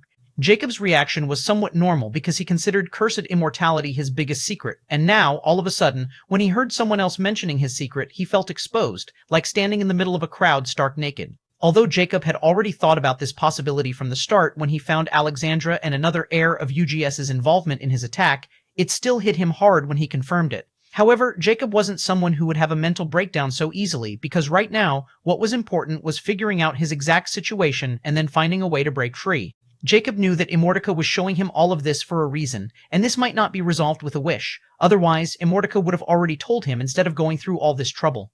Although the power of the infinity blood sacrifice could render Jacob invincible, it also came at a price depending on his situation. Currently, Jacob knew he most likely did not have enough capital to carry through this wish at all. "I'm fine, continue," Jacob coldly uttered.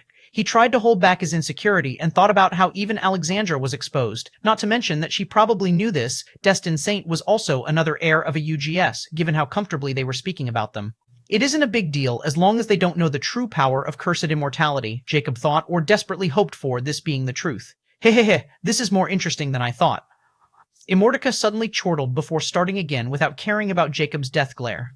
"If not for my preparations and all the tools I've prepared for you, if I haven't masked your existence with my arcane law, I guess from your early reaction you might have had a similar experience with the Cursed One, right?" Jacob heard the entire dialogue between the two and preserved everything necessary, including the weapon and all other details, which were indeed arranged by Destined Saint.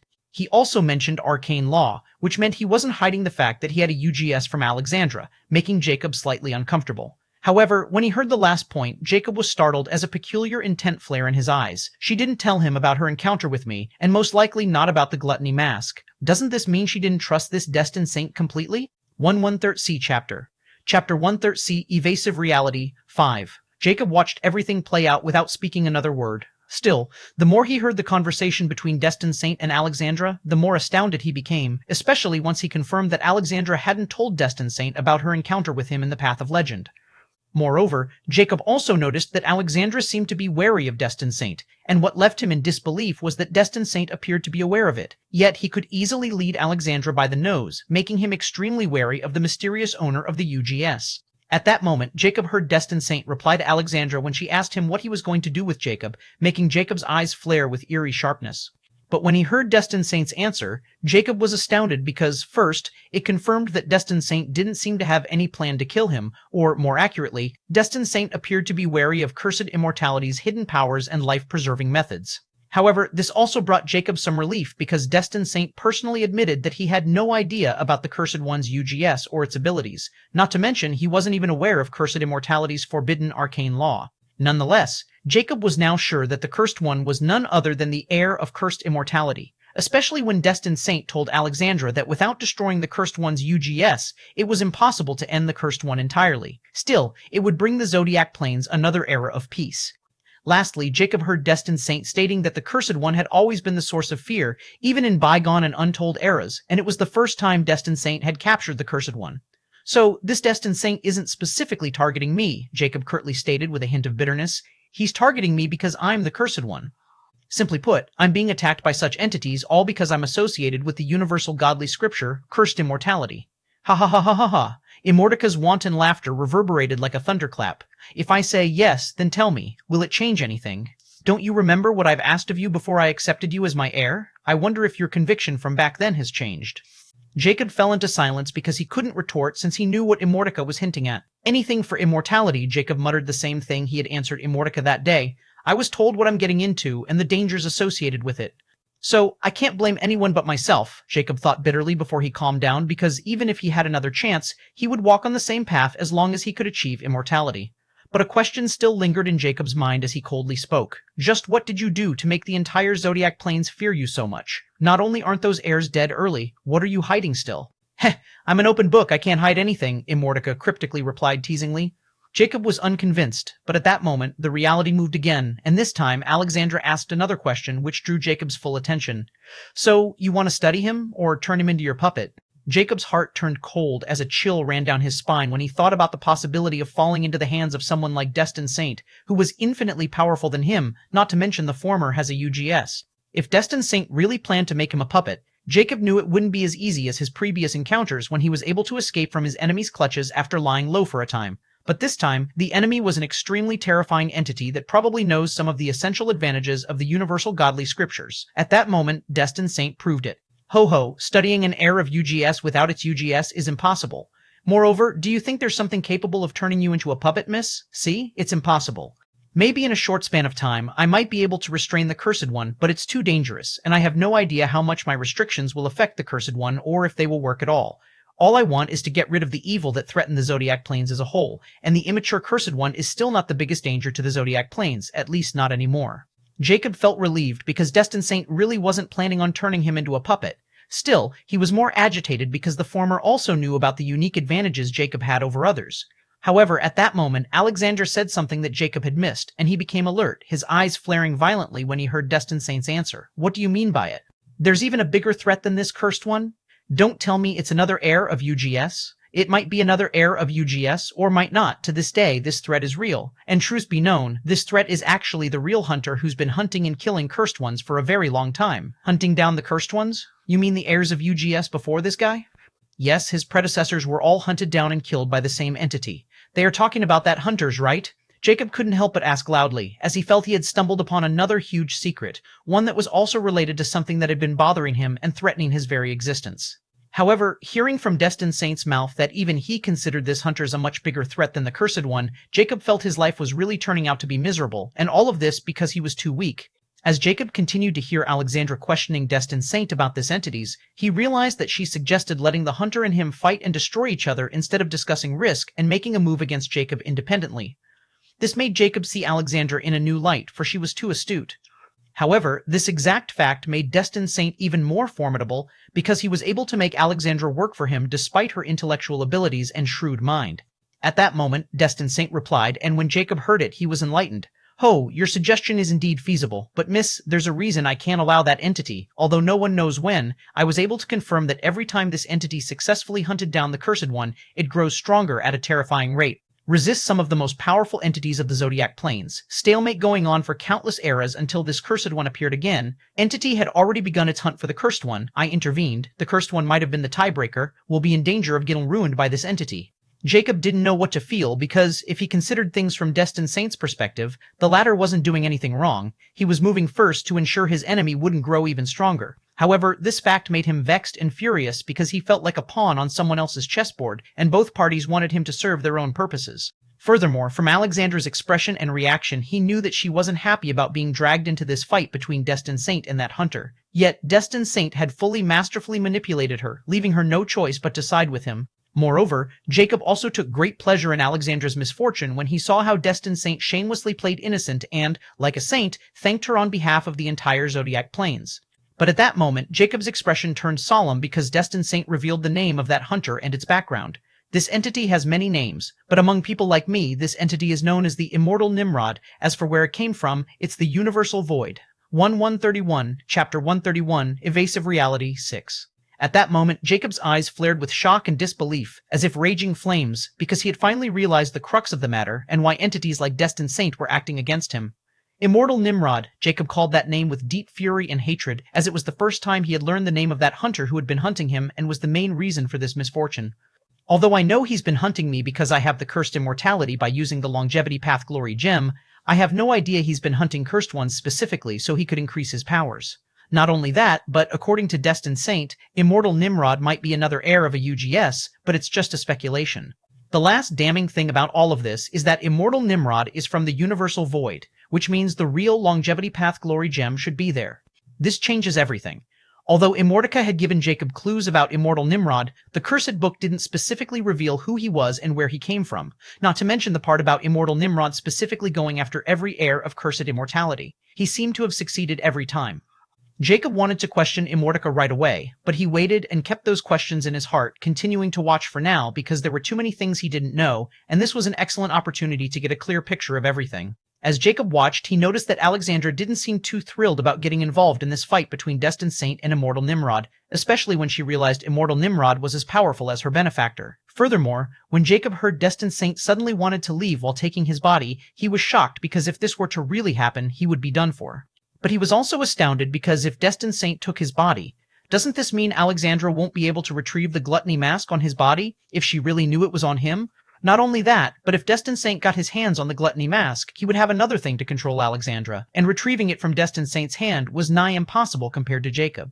When Jacob saw Alexandra's reaction and instantly suggested escorting her body back personally, he knew that he was right. She knew about the gluttony mask, but hadn't told Destined Saint about it yet. This turned everything even more interesting, and Jacob even hoped those two would fall out with each other on the spot. Still, apparently, it was impossible because Alexandra wasn't suicidal enough. But what made Jacob astounded even more was how Destined Saint tackled her, and he seemed to have a perfect counter for almost everything, as if he already knew which answer led to what outcome, making the mysterious Destined Saint all the more terrifying. Furthermore, Destined Saint also revealed the treasure that Alexandra was wearing, the Cloak of Occult. When Jacob heard this, the Cloak of Occult could not only help Alexandra in ascending to the upper planes without any ascension permit, but could also actually elude heirs of UGS, especially the immortal Nimrod. Doesn't this make the Cloak of Occult like the Gluttony Mask? But since that guy is giving it away so easily, this means it didn't work against him. Jacob's eyes flickered with a peculiar glint as he looked at the seemingly ordinary cloak Alexandra was wearing, and he didn't know that Alexandra had the same trail of thoughts as he at that point. Lastly, Jacob saw how Alexandra was unwilling to give up. Still, Destined Saint didn't even give her a chance to continue and suppressed her again by promising more benefits.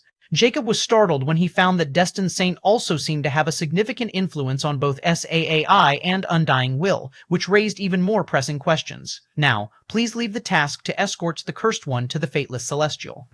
My dear servant is more than capable enough to handle the dangers. At that moment, Jacob's heart turned cold, and a chill ran down his spine when he saw that Merbius' blade, called the Fateless Celestial, devoured his entire body whole without leaving behind any trace, almost masking Alexandra's expressions. Suddenly, the reality stopped again, and Jacob's emotions were running wild at that point after what he saw. Hee, pretty interesting, right? Immortica's happy-go-lucky voice rang again, as if everything was just some interesting play for the cursed book. Jacob didn't react with anger anymore because he knew it wouldn't bring him anywhere in his current situation, not to mention the enemy was an all-powerful and all-knowing Destined Saint. First, I want to know if the heirs of Cursed Immortality before me were all hunted down by the immortal Nimrod or not. Furthermore, it should also be immortal Nimrod who had broken the Infinity Pendant and kept the Longevity Path Glory Gem to himself so he could easily find your heirs once they reached a certain point of progress, right? But then why didn't he keep the Cursed Path Glory Gem? After all, it wasn't with the Infinity Pendant when I got it, and I acquired it in the common planes and lesser planes quite easily. At that time, if I remember correctly, you told me the other component wasn't like the Cursed Path Glory Gem, which can bring calamity to whoever holds it, right? So, doesn't this mean immortal Nimrod even knew that? How is that possible, and who is this immortal Nimrod really? Does he really have a UGS, and is it related to the Void? Lastly, does his UGS require him to hunt the Cursed One at some point to progress further? Jacob's questions became sharper as he revealed everything he speculated from what he saw. His biggest worry right now was still Immortal Nimrod, because Destined Saint's purpose in capturing him was to also prevent Immortal Nimrod from becoming more powerful and threatening Destined Saint's interests. But Immortal Nimrod's purpose was completely different, and it was to hunt down Jacob specifically. In a sense, Jacob was even vaguely relieved to have been captured by Destined Saint instead of Immortal Nimrod, since the consequences would have been terrifying.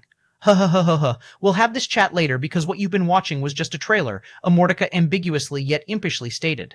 What do you mean? Jacob was startled. At that moment, the reality played again, and Jacob was astounded because he thought that after Fateless Celestial devoured his body, Immortica might not be able to observe anything. Still, he had again belittled the cursed book slightly. Now, I'll be taking my leave, Jacob instantly noticed the change in Destined Saint's voice, and he was shocked when he heard that familiar voice and what happened next. First AEE 132, Chapter 1132, The Void Hungers and the Hunter Speaks. The eerie voice that had rippled through existence did not echo. It devoured sound. Well, Destined Saint, I should thank you for your service. The words slithered through the dark folds of space like a razor drawn across silk, and for a heartbeat, everything froze. Alexandra, the space, even the spinning Merbius strip, paused unnaturally, as though reality itself inhaled before. Crunch, space folded like crumpled parchment, and a colossal claw shadow, an outline without form, descended around the Fateless Celestial and swallowed it whole. There wasn't any ripple, nor did the Fateless Celestial have time to struggle or react. Not even its creator seemed to have expected it until it was too late, before the Fateless Celestial was gone. On the other hand, Alexandra's pitch-black eyes contorted violently as the impossible unfolded before her, and by the time she was able to react, Wahi? Her voice cracked, drowned in her own breath. She knows that the Fateless Celestial was an artifact that Destined Saint seemed to cherish a lot, and it had played the most crucial part in mobilizing the Cursed One, yet it had been consumed like the weakest of trinkets. Furthermore, she didn't even get to blink before the void snapped back to normal, as if mocking her slow mortal perception. As everything started to sink, silence weighed down on her like the pressure of a collapsing star. Not to mention Destined Saint's presence had vanished as well. After all, his voice or connection, everything he projected through the Fateless Celestial, which worked like a conduit, and the voice she heard was never really here, and now the conduit had been taken, Destined Saint was gone with it as well. Nonetheless, it was still hard to believe after what she had witnessed, and she whispered, "Destined Saint, But the void did not answer, and a chill slithered down her spine that no flame could burn away. Her heart thrashed as she knew that she had just witnessed Destined Saint being kidnapped. But even beyond that, a single thought coiled into her mind like a venomous serpent. That thing that took him also had taken the cursed one, which means the mask is gone as well. Alexandra felt like dying at that moment because everything she had planned turned into smoke, and the most damning part about all of this was that she was so close to getting the universal godly artifact that would make Gear whole. Yet she couldn't reveal it in front of Destined Saint, and now she couldn't snatch it away from that hand. Wait a moment. Suddenly, Alexandra staggered back as a chilling thought surfaced in her mind. Could that thing that had taken away the fateless celestial be immortal? She quickly stopped speaking, but she had already confirmed it in her heart because she couldn't think of another existence that could manhandle fateless celestial and caught the Destined Saint off guard like that. Everything pointed towards that one entity that Destined Saint considered the most significant threat, and that same entity was after the Cursed One as well. But what made her feel exposed and threatened was how that entity seemed to be watching everything and waiting for the perfect opportunity to strike, despite Destined Saint's meticulous presence. Didn't you say you have taken care of it? Alexandra muttered with a hint of exasperation and dread as she looked at the space that had already returned to its pristine silence. Although the predator was no longer here, she couldn't help but feel exposed because it might still be here and watching her. Furthermore, since it had helped Destined Saint, that entity would naturally consider her hostile, and if it returned to deal with her, forget about acquiring the universal godly artifact, she might even lose her universal godly scripture or become like the cursed one. I need to get out of here. With deep resentment and fear, she fled without hesitation. At this moment, far beyond Alexandra's perception, in the immeasurable depths of space, the captured fateless celestial tumbled through torn layers of reality, dragged by the unseen claw towards the universal void, where law, time, and form dissolved like dust. The void was something that couldn't be taken lightly, and even quasi-myths can barely survive there, and only zodiac beasts reign supreme in this domain. Right at that moment, just when the void seemed to open its maw, ready to crush and consume, an ethereal white-gold brilliance erupted from the Merbius strip. Like a needle of infinity piercing through the night, a thread thinner than an atom flashed. The Merbius strip unraveled into a razor-fine line of paradox, so thin it should not exist, and so sharp it cut meaning itself. It stabbed through the void's shadowed hand, making the entity recoil for the first time in untold eras. The thread spun, twisted, and in an instant reformed into a humanoid silhouette woven from looping paradox lines. It was a shape that could only be recognized, not perceived. At that moment, Destined Saint stepped forth from the impossible. His faceless features, typically giving a sense of calm with the arrogance of destiny, were now felt as icy, rigid, and vibrating with barely contained rage. His voice cracked like frozen law. Immortal Nimrod, how could you be here, and how long have you been watching? In response to Destined Saint's inquiry, the space suddenly warped, then collapsed, and, the next moment, rebuilt itself around an approaching presence.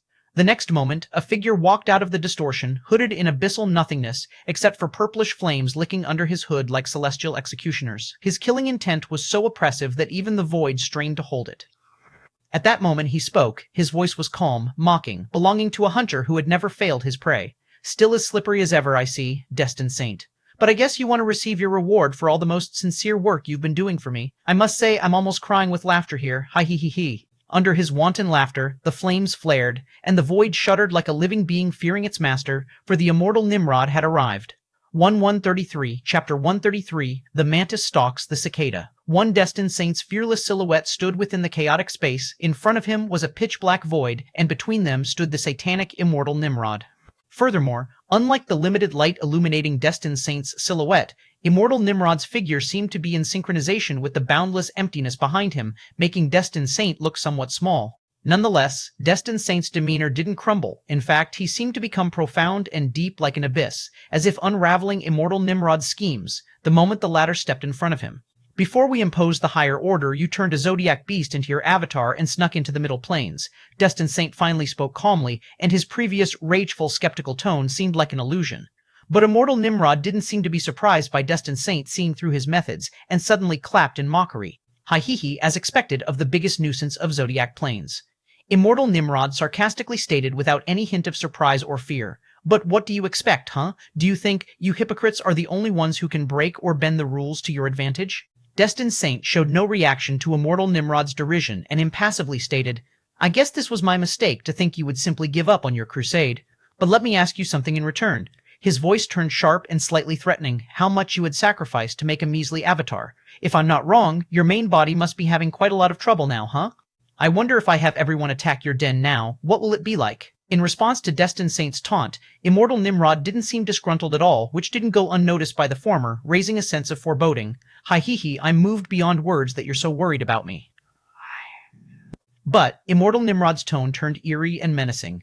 What if someone in your little clique found out that you have not only helped me capture the Cursed One, but also handed him over to me on a silver platter? Oh, and also, what will their reactions be when they realize that your most powerful slaves has fallen into my hands?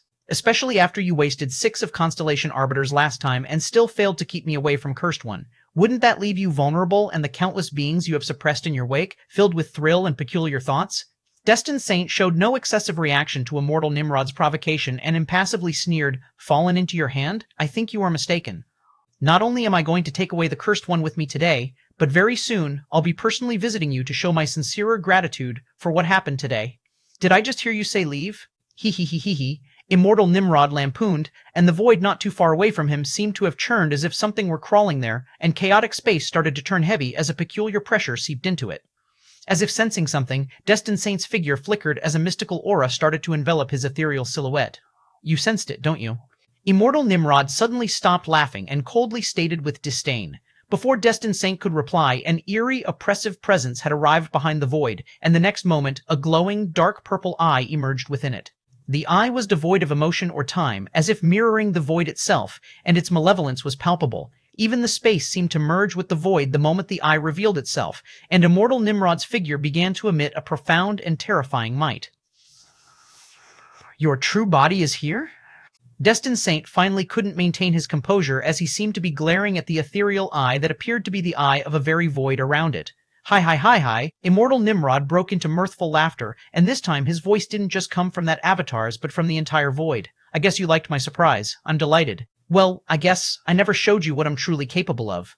Leading you to this point, you have no idea how long I've been waiting for this, how long I've endured, how long— Immortal Nimrod's voice was filled with vicissitudes like someone who had been waiting for ages for this chance, this exact moment, and now that he had reached this point, he no longer cared because it was the point where he would finally overcome everything and achieve his goal.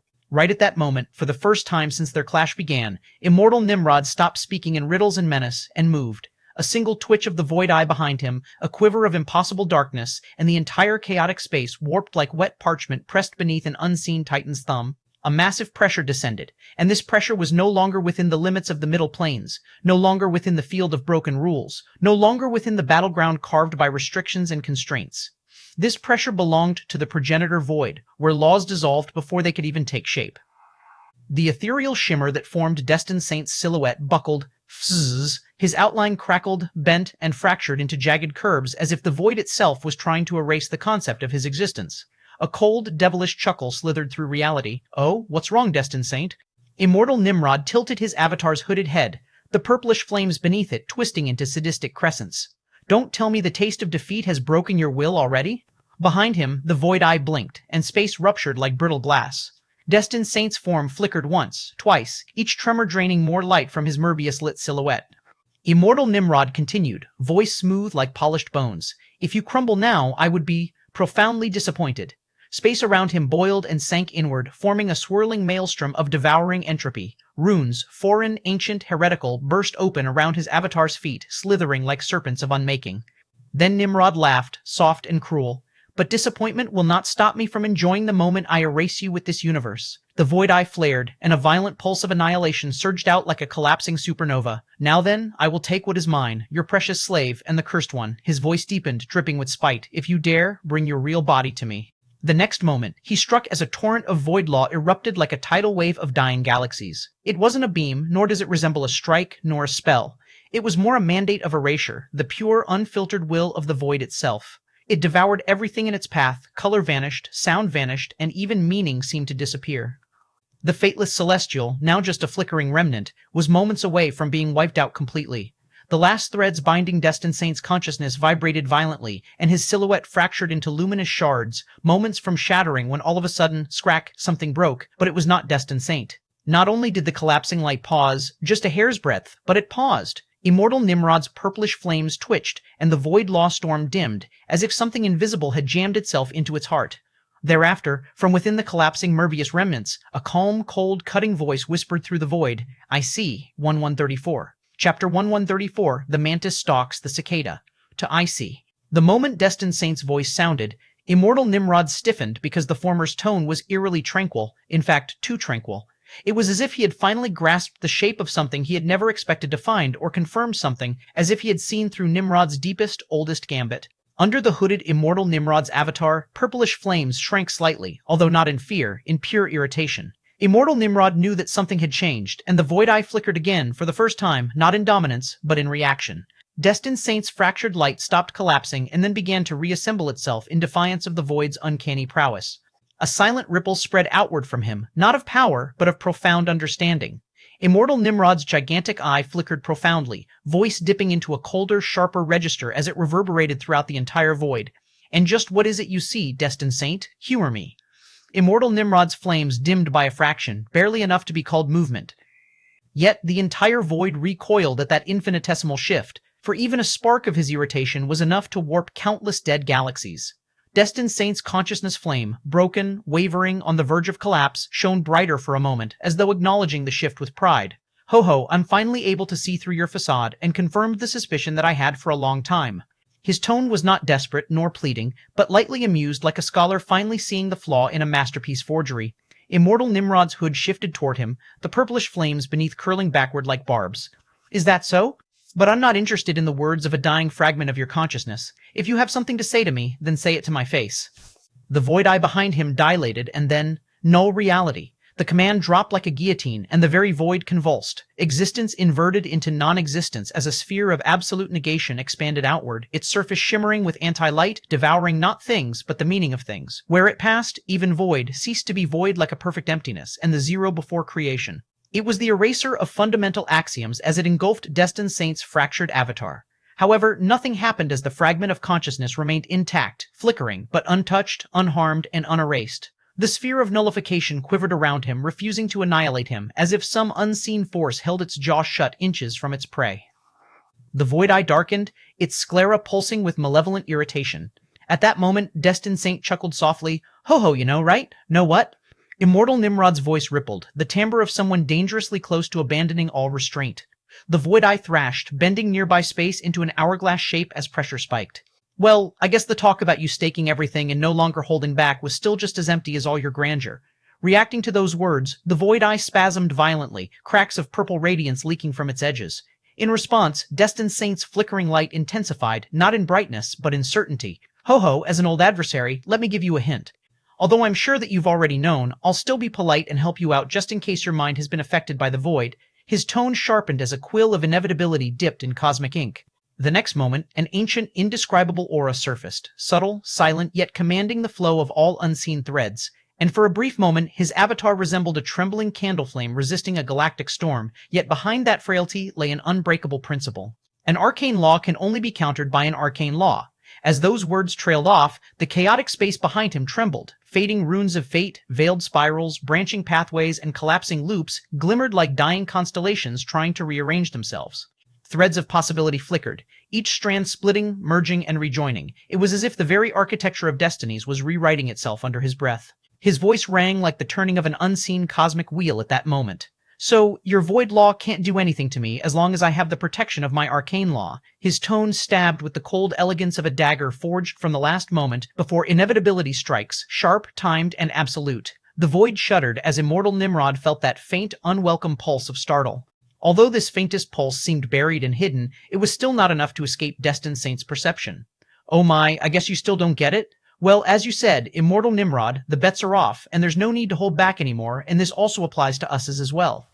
Destined Saint continued without pause, voice smooth, calm, and derisive, like a gambler revealing he had been playing with a loaded deck since the start. So, if you want to succeed this time, you have to reveal your arcane law that you've been hiding for ages and always avoid using, and instead pretend to be helpless and escaped, leaving us as wondering if you have it or not.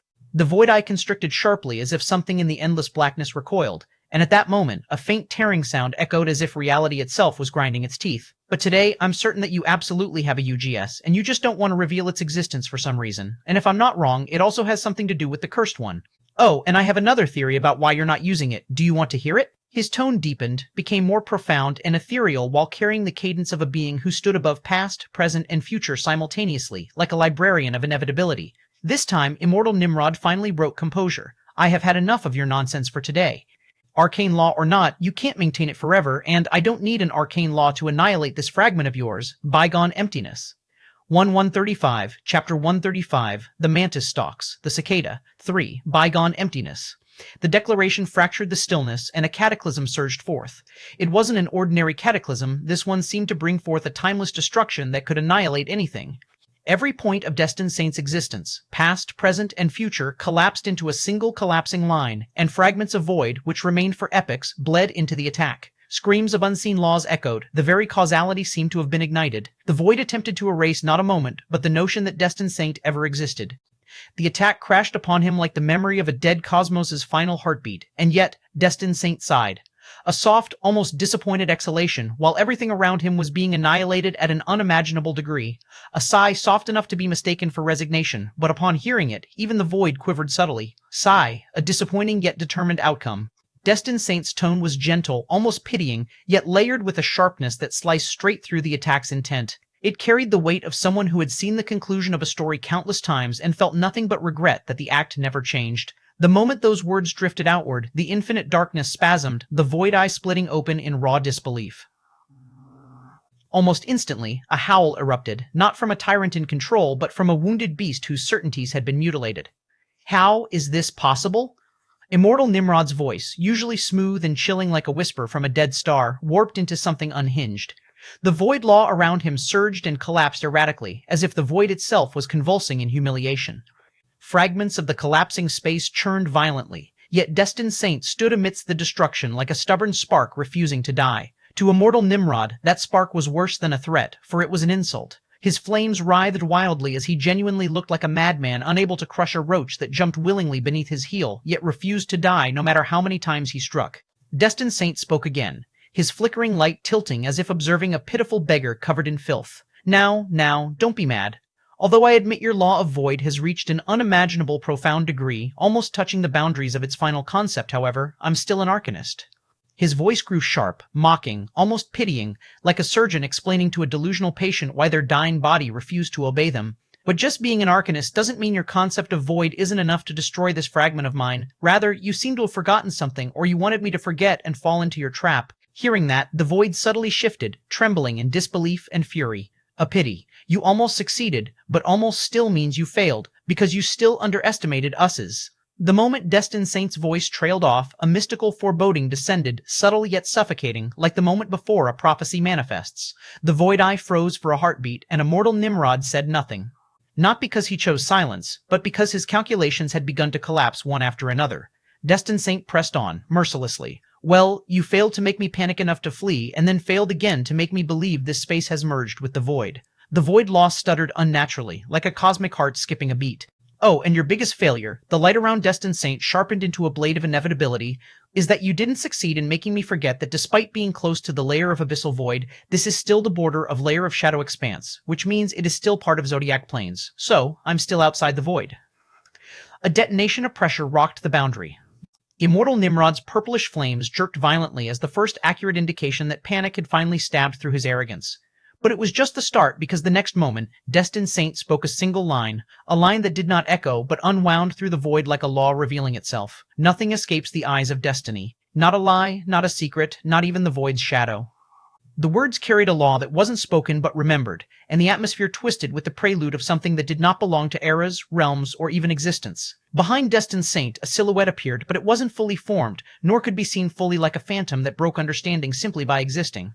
It was a hyperboloid, ever shifting, ever still, like an impossible hourglass that changed shape and yet never changed at all, a geometry of inevitability that defined outcomes rather than measured them. The moment Immortal Nimrod saw it, the void eye constricted violently as the purplish flames collapsed inward. His avatar's hood snapped back as if struck, while his composure, scheme, and ancient calm all shattered.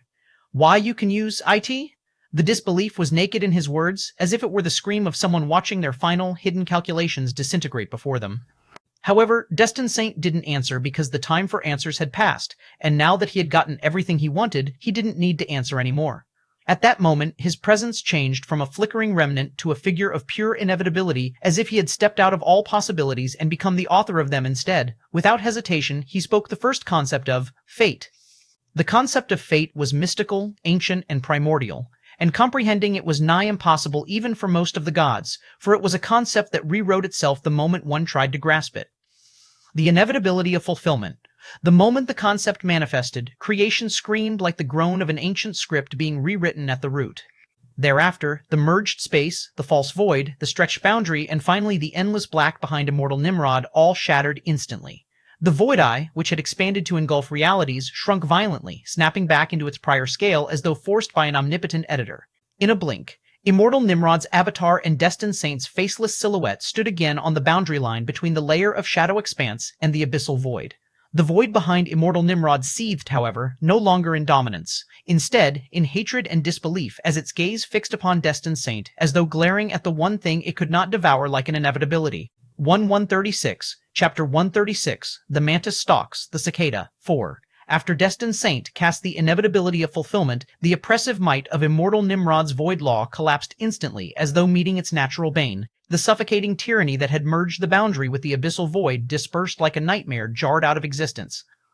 The vast void eye that appeared as if swollen across horizons was now shrunk back to the edge of the boundary between shadow expanse and abyssal void.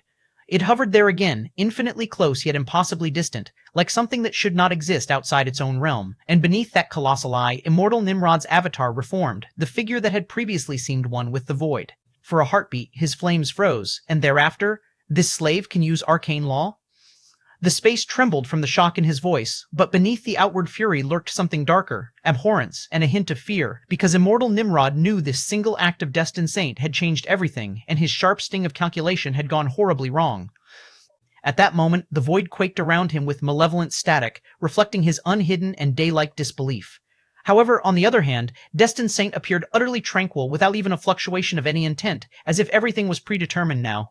His form, even in its tiny, ethereal state within the fateless celestial, radiated a quiet overbearance, as though inevitability itself had chosen him to speak, and his reply held the weight of contempt. Ho, arcane law? His tone suggested that he ridiculed the very idea. That wasn't the arcane law, but merely something I've personally created based on arcane law, not worth mentioning. Well, I guess this is to be expected, since you couldn't use your arcane law, or perhaps you were abandoned by it, right?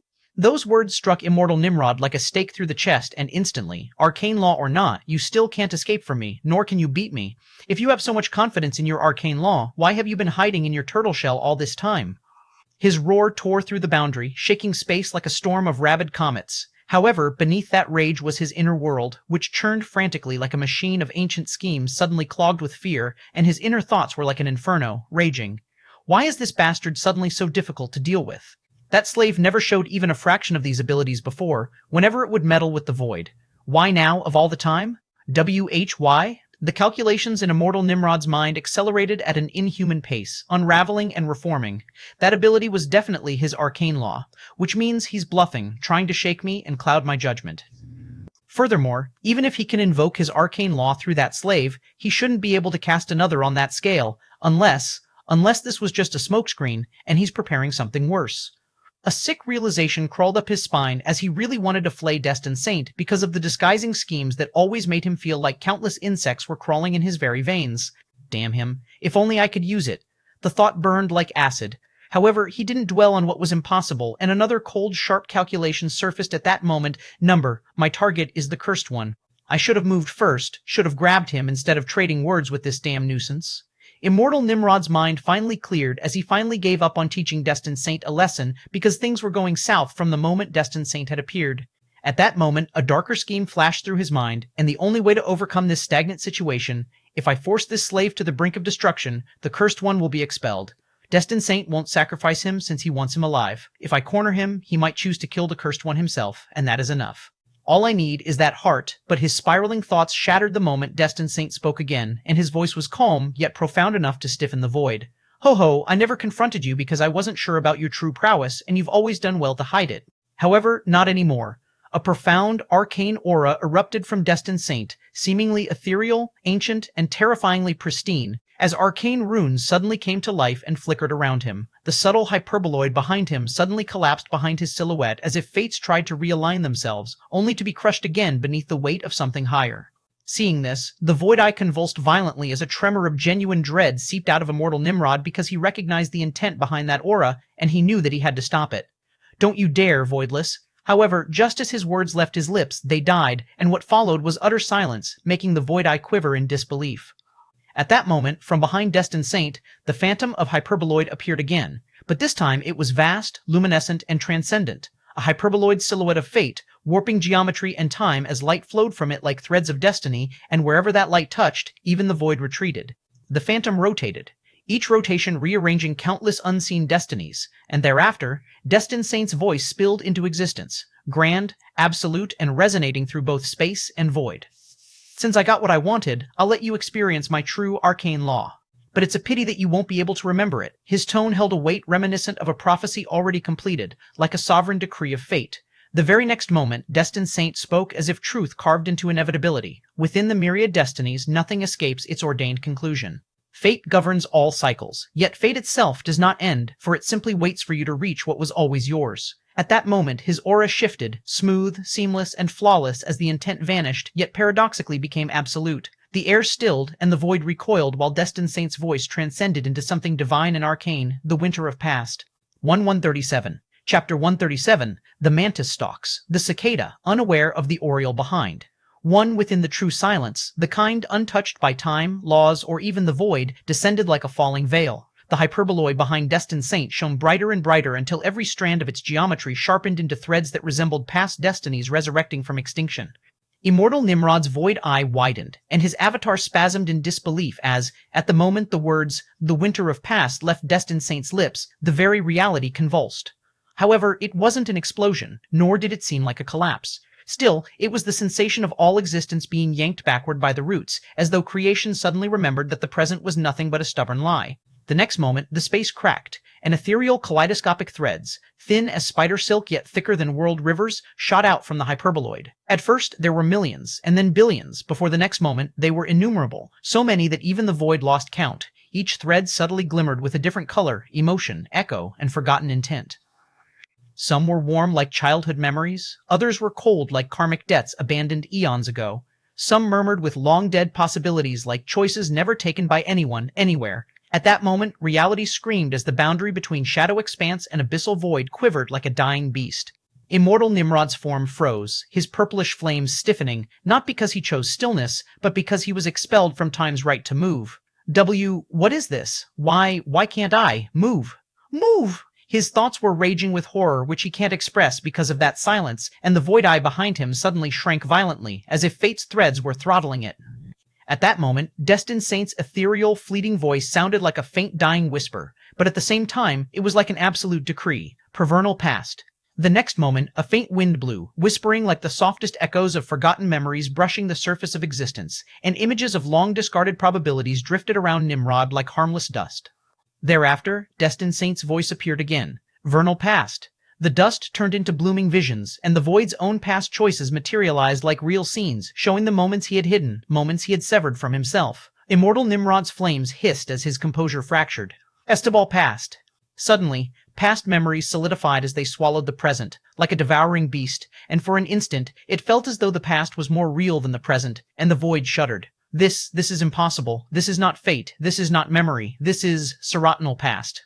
But it wasn't over, as his thoughts were disrupted again by every lost opportunity he never allowed himself to consider, crystallizing around him like mirrors of what he could have become. Immortal Nimrod trembled as each reflection was a blade cutting through certainty. Autumnal past, old causal threads, the ones he had severed, decayed and fell away before pieces of his void dominion flaked off like dying leaves in front of Immortal Nimrod. Hibernal past. This time, Destined Saint's voice was majestic and inevitable, like the final moment has arrived, and it does indeed. The past froze, became absolute before it became the truth, and Immortal Nimrod, despite his power, despite the void behind him, despite his arrogance, could not negate a truth. At that moment, the threads of the hyperboloid seemed to tighten, and suddenly it began to turn like an hourglass, and with it, the space folded inward as time coiled like a serpent eating its tail. Immortal Nimrod, I hope the inexorable winter of past isn't too cold for you. At that moment, Destined Saint's phantom grew brighter, while the void eye dimmed and shrank further, like a divine punishment erasing pride. The realm shattered backward, from horizon to point, from complexity to simplicity, from consequence to cause, until only primordial silence remained. At that moment, Immortal Nimrod was struck by a horrifying realization, but alas, it was too late. However, in that singularity, Immortal Nimrod had finally realized that Destined Saint had played him, and extremely badly so, to say the least. Furthermore, he couldn't even resist, and according to Destined Saint's assessment, immortal Nimrod couldn't use his arcane law, but he definitely has a universal godly scripture. However, Destined Saint seemed to be extremely confident when he revealed this so-called arcane law, as if even if immortal Nimrod had it, he wouldn't have been able to resist it. As for why, immortal Nimrod finally realized in his last conscious thought, before even thought was reclaimed by the past, was a scream drowned in disbelief, to that's a universal godly Abil, Fob. Then everything, Nimrod, Destined Saint, the boundary, the void's presence, the hyperboloid, everything collapsed into reversal. It wasn't vanished, but rewound as if none of it ever happened. As if the entire conflict was merely a dream the universe decided to forget, in the next instant, boom. Jacob witnessed the exact same scene of the cosmic gateway of the Verdantia life galaxy being blown into ethereal particles, while his cloak fluttered gently, and the vitality-laden air of the Verdantia life galaxy trembled. Everything was exactly as it had been before everything began, but this time an imperceptible layer of frost lay over the moment, a hint of the winter of past still clinging like morning dew on the edge of time. Furthermore, Jacob's eyes were unfocused, as if he were in a dream, despite the ripples from the cosmic gateway's destruction, and his aura was unstable. At that moment, Immortaka's familiar, eerie voice suddenly echoed within Jacob's mind, like the rumble of 1,000 bells, and the cursed book said something familiar. How nostalgic, in the silence between choices and chances, destiny weaves its noose. However, it wasn't followed by that familiar laughter. Instead, the very next moment, Immortaka spoke another unseen part, the part the cursed book hadn't spoken the first time, Mun, and when the rope snaps and rewinds, a story erased seeks its rightful stage again. For some, threads refuse to forget, even when the past is forced to. Ha ha ha ha ha. 9938. Chapter 138, The Mantis Stalks, the cicada, unaware of the oriole behind. To for a heartbeat, Jacob stood with an empty expression there as if the world existed, but he did not. The cosmic gateway's explosion rippled outward again, vital essence churning and scattering like luminous motes across the Verdantia life galaxy, precisely as it had moments or ages ago. The time felt wrong, the space felt wrong, and even Jacob himself felt wrong as his bones hummed with a hollow ache, as if some invisible hand had reached inside his mind and tugged. For the first time since acquiring the Cursed Immortality, the sensation of being himself felt subtly misaligned. The ghostly light within Jacob's disguise, the Deathless Prince, flickered, mirroring his real eyes, however not with confusion, but with the eerie stillness of someone who knew something had gone terribly, impossibly missing. A mystical hum echoed faintly within his skull before the next moment. Suddenly, how nostalgic, Immortaka's voice drifted through him like a cracked bell tolling inside a tomb, and instantly his unfocused gaze twitched. Somewhere deep, where his consciousness lay trembling, an icicle-thin shard of fear stabbed into his awareness, and the cursed book's following words fell like a falling guillotine. Some threads refuse to forget, even when the past is forced to. Jacob didn't hear the maniacal laughter after because right there. And then, the world snapped, however, not outwardly, but inside him as if a dam bursting, like a seal tearing open. It was as if a corpse remembering how it died as memories, ALL of them, came crashing back, starting from the sudden assault, and then the vision of his own rotten consciousness drifting in the mystical emptiness. Thereafter, waking up within the dreamscape nightmare realm after some weird encounter in that emptiness, and then Immortaka suddenly controlling the dreamscape nightmare realm and telling him how Nyx saved his consciousness. Then Immortaka shows him everything and unravels Alexander and Destined Saint's attacks, before learning about the hunter stalking the Cursed Ones through eternity, immortal Nimrod of the universal void. But the most terrifying part was the clash between two cosmic entities, both of whom were heirs to the universal godly scripture. Especially, Destined Saint with his terrifying, incomprehensible abilities and the sheer elegance with which he stripped Nimrod bare, rendering his calculations worthless and silencing the void itself in the end. Lastly, the moment Destined Saint invoked it. The winter of past, and forced the reality with everything in it, immortal Nimrod, including, was yanked backwards by the spine. All of that, every second of horror, every glimpse of power of a true arcanist that defied reason, rushed back into him in one shattering instant. At that moment, Jacob jerked violently, and a crack tore through the space behind him as his skeletal nerves misfired. The infinity symbol suddenly materialized on his apex crown, and his cursed heart activated with raging pulses, sending a ripple of a vague yet infinitely profound power through his entire body, like the aftershock of a divine seizure. His empty sockets blazed, not with flame, but with absolute paralyzing dread because he remembered it all. His jaw tightened until thin fractures webbed across the bone. That wasn't a dream, right? His thoughts were pure chaos, scraped raw by something far older than panic. The cosmic gateway's motes continued drifting beside him, serene and innocent, oblivious to the metaphysical slaughter that had just been rewound. However, Jacob trembled, not in weakness but in comprehension, as he vividly remembered just watching immortal Nimrod, a being who toyed with laws, be rendered helpless and dragged backward through the jaws of his own severed past. He had also watched destined St. peel apart the present with his universal godly scripture, as if it were a page from a manual he had written. But the worst of all, Jacob knew everything that was going to happen if that wasn't a dream, like a spectator gripped by those arcane forces and forcibly hurled back into a moment that no longer existed. Furthermore, as he remembered the hyperboloid collapsing, and remembered the inevitability of folding time like paper and then being dragged back, he remembered everything. The sensation of being uprooted from himself or from the realities, it was still crawling on his inner bones like frostbitten maggots. However, for some reason, the cursed heart seemed to be affecting his emotions, causing them to go haywire and mind-shattering from that unimaginable experience, because he had basically just experienced something that not even the gods were worthy of experiencing. At that moment, Jacob felt like breathing despite not being able to, a useless, unnecessary habit he had forgotten, yet one he desperately needed, like a mortal. I died, and then I was erased? Not in fear, but in something colder, sharper as a realization that made his tremble faintly with pure apprehension, but a hint of ecstasy because he just realized that destined Saint pulled me back, and from his words he didn't seem to expect anyone to remember, but somehow I did. However, Jacob didn't need to think twice before realizing why he seemed to have escaped that fates of not being able to remember, and he jolted back to reality. Cursed Immortality. It was you. Jacob roared in his mind as he knew it was only the cursed book that could have done that and nothing else. But what Jacob didn't understand was how this happened. After all, he had remembered everything, as the destined saint seemed absolutely sure that even immortal Nimrod wouldn't be able to remember what had happened once he cast the winter of past. According to Destined Saint, immortal Nimrod had a universal godly scripture, which means Jacob should also be affected. Yet he seemed to be only affected for a moment before he wasn't. Furthermore, Jacob was sure that Immortaka's words seemed like some sort of trigger that actually helped him escape from Destined Saint's winter of past, and he clearly remembered Immortaka had spoken them before, but not altogether. However, those cryptic words that Jacob thought had meant something were actually meant for this exact purpose. An impossible realization struck Jacob at that moment. If that's true, then doesn't this mean Immortaka had already predicted everything before it even happened? Even Destined Saint erasing the future? Or it was some kind of vision? At that moment, Immortaka spoke, another unfamiliar action. Now, don't just stand here, if you know what I mean. Ha ha ha ha. Ha ha ha, 499, chapter 139, the mantis stalks, the cicada, unaware of the oriole behind. 3. Now, don't just stand here, if you know what I mean. Ha ha ha ha.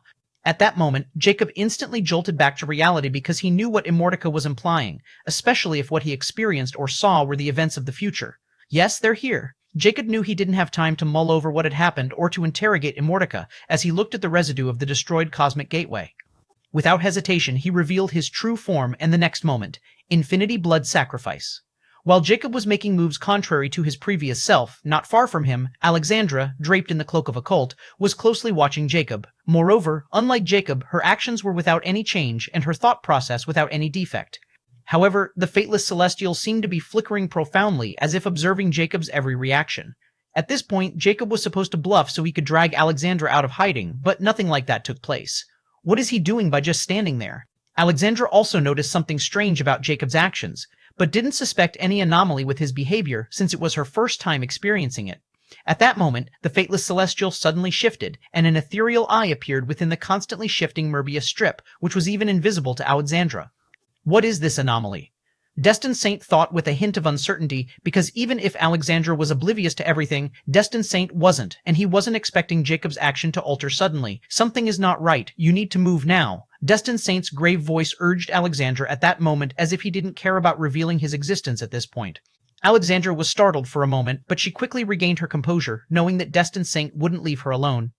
Destined Saint, I guess you were always here, Alexandra greeted in a sarcastic tone. However, she didn't know that her dialogue sent a wave of foreboding through Destined Saint's mind, and he urged her again. Miss, I want you to move right now. Destined Saint urged again, and this time Alexandra clearly felt the urgency in his tone, which was quite surprising considering how Destined Saint had never revealed his genuine emotions. What is going on? Is he just pretending to be worried, or has he discovered something about that bastard? Alexandra's eyes narrowed ever so slightly as she looked at Jacob, who was in his true form just now. I clearly sense a faint yet extremely familiar aura from that bastard, which means he's really the one who had it, and if not because of Destined Saint's presence and Old Chaos warning, I would have summoned Old Chaos to confirm. Nonetheless, that feeling just now, and Destined Saint's strange reaction, could it be he had found out about my real goals? Should I move or not? What if it's a trap? Alexandra mused gravely as Destined Saint didn't know he had just made a mistake. The deal was, I'll do it on my own, and you'll only provide me with some assistance. Although he seemed to be wide open, there's something strange going on with him. You don't need to warn me, Alexandra coldly stated. She had no intention of hearing Destined Saint's command unless she was certain that her own life wasn't in danger, or if this wasn't Destined Saint's scheme to get rid of her as well.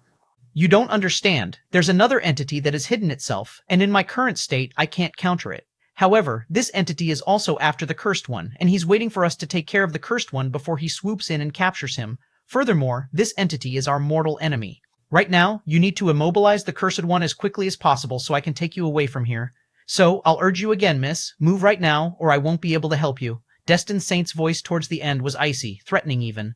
Alexandra was shocked, as she hadn't expected this sort of development, but she started to doubt Destined Saint even more, rather than realizing the gravity of the situation. If there is such an entity, he should have told me earlier. Why now? There was something wrong here, and he seemed to be desperate for me to attack. Alexandra thought about dropping everything and running away because she didn't like how things were going, especially if that entities were real. If she offended the entity, it would be a disaster for her. Not to mention, Destined Saint might not even help her escape and leave her here on her own, or, even worse, use her to slow that entity down. Destined Saint seemed to have sensed something, and he finally realized he had just panicked and ruined his prefect setting where he would slowly manipulate Alexandra into helping him and drag her onto his side. This is the aftermath of using the Winter of Past. I'm losing my rationality. I need to go into seclusion as quickly as possible before the true aftermath begins, he thought as his calm rationality was running thin. And he knew it wasn't because he was agitated, it was the after effect of the Winter of Past. Furthermore, Jacob's off-the-script action had seemed to affect his rationality even more, because it raised a huge question in his mind, which should usually be impossible. If that was true, Destined Saint doesn't want to find out what he'll do in his current state. I would like to apologize for my tone, but you need... Before Destined Saint could persuade Alexandra, something shocking happened as a profound aura suddenly emanated from Jacob. Alexandra also felt it, startled by a sense of déjà vu that struck her. This feeling? Destined Saint wanted to ask what Alexandra meant. Still, he couldn't because suddenly, Jacob's infernal eyes seemed to have moved right in Alexandra's direction as if he could see past the invisibility of the Cloak of Occult. Jacob glared at the empty space with a cruel and indignant look as if he would never forget this grudge and repay them with interest. At that moment, he commanded, "Carry through. I wish to teleport where?" Cost, 100% infinity blood, or 1,000 years of lifespan. Lifespan, 500,500 years, all youthful. The next moment, Jacob vanished without a trace, leaving Alexandra dumbfounded, before a sudden realization struck her as she finally understood why she felt that way. As for Destined Saint, a terrifying thought surfaced before he quickly surpassed it because he could feel vague yet terrible after effects rising just by considering this possibility, because it would mean the Cursed Ones was unaffected by his prowess, which was essentially his very foundation. Did he know? 1140, chapter 1140, the mantis stalks the cicada, unaware of the oriole behind. 4. Hidden within the folds of space was Immortal Nimrod's avatar, and he was stalking Jacob like a hunter with patience. As for how Immortal Nimrod was able to found this place despite Jacob using the gluttony mask, it was only known to Immortal Nimrod. Furthermore, he didn't seem to be aware of Alexandra's presence yet, as he impassively stared at Jacob entering the cosmic gateway of the Verdantia Life galaxy. However, just when Immortal Nimrod was about to follow, he was stopped in his tracks as his eyes flickered with astonishment because, unlike the matriarch Ephira, he could clearly seize and felt what just happened. The next moment, the cosmic gateway was destroyed, but Immortal Nimrod didn't seem to be flustered by it. If anything, he appeared slightly ecstatic as a shrewd light flickered within his void-like sockets. Although he still didn't notice Alexandra's presence, Destined Saint's cautious move to destroy Jacob's exit route turned out to be the exact mistake that revealed Destined Saint's presence to Immortal Nimrod, because Immortal Nimrod was probably the only existence that was most familiar with Destined Saint's power. Well, Destined Saint, you just won't give in, do you? But even you wouldn't have, except that your little trick just now had revealed your presence, and even an idiot could deduce that you were after the Cursed One. But trying to get the Cursed One before me? You're underestimating me too much. Today, even if I have to suffer from the backlash of the Zodiac Plains, I'll get the Cursed One. However, since you're already here, I'll let you toil my burden and capture the Cursed One. As for destroying the Cosmic Gateway, do you think I won't be able to get inside? Naive. Immortal Nimrod sneered with derision as he merged with the space current, then easily found the dissipated space channel of the Cosmic Gateway, and, like a space current, he flowed into it like space itself. This action could even make someone like Destined Saint put a lot of effort into completing it, but Immortal Nimrod was doing it without any hint of discomfort. Even for mythical beings, it was impossible because if by some impossible coincidence a cosmic gateway was destroyed, the false space would turn into a part of the zodiac planes and merge the elemental planet or elemental galaxy back within the zodiac planes after thousands of years. Within a second, immortal Nimrod had found the false space of the elemental galaxy. Instead of exiting through the cosmic gateway, he shifted his path and hid himself within the space of the Verdantia Life galaxy. Furthermore, immortal Nimrod was using some mysterious methods to make himself seamlessly one with the space. Since Destined Saint was unaware of this avatar of immortal Nimrod, he wasn't able to detect immortal Nimrod until he showed himself and caught him off guard, while almost ruining everything for the former. Right at that moment, immortal Nimrod's expression suddenly went blank before returning to normal. However, this subtle anomaly didn't go completely unnoticed because of how powerful immortal Nimrod was, but still, he couldn't pinpoint the source of this anomaly. For some mysterious reason, a hint of uneasiness rose from the depths of his soul. What is this? Is that bastard Destined Saint going to make a move?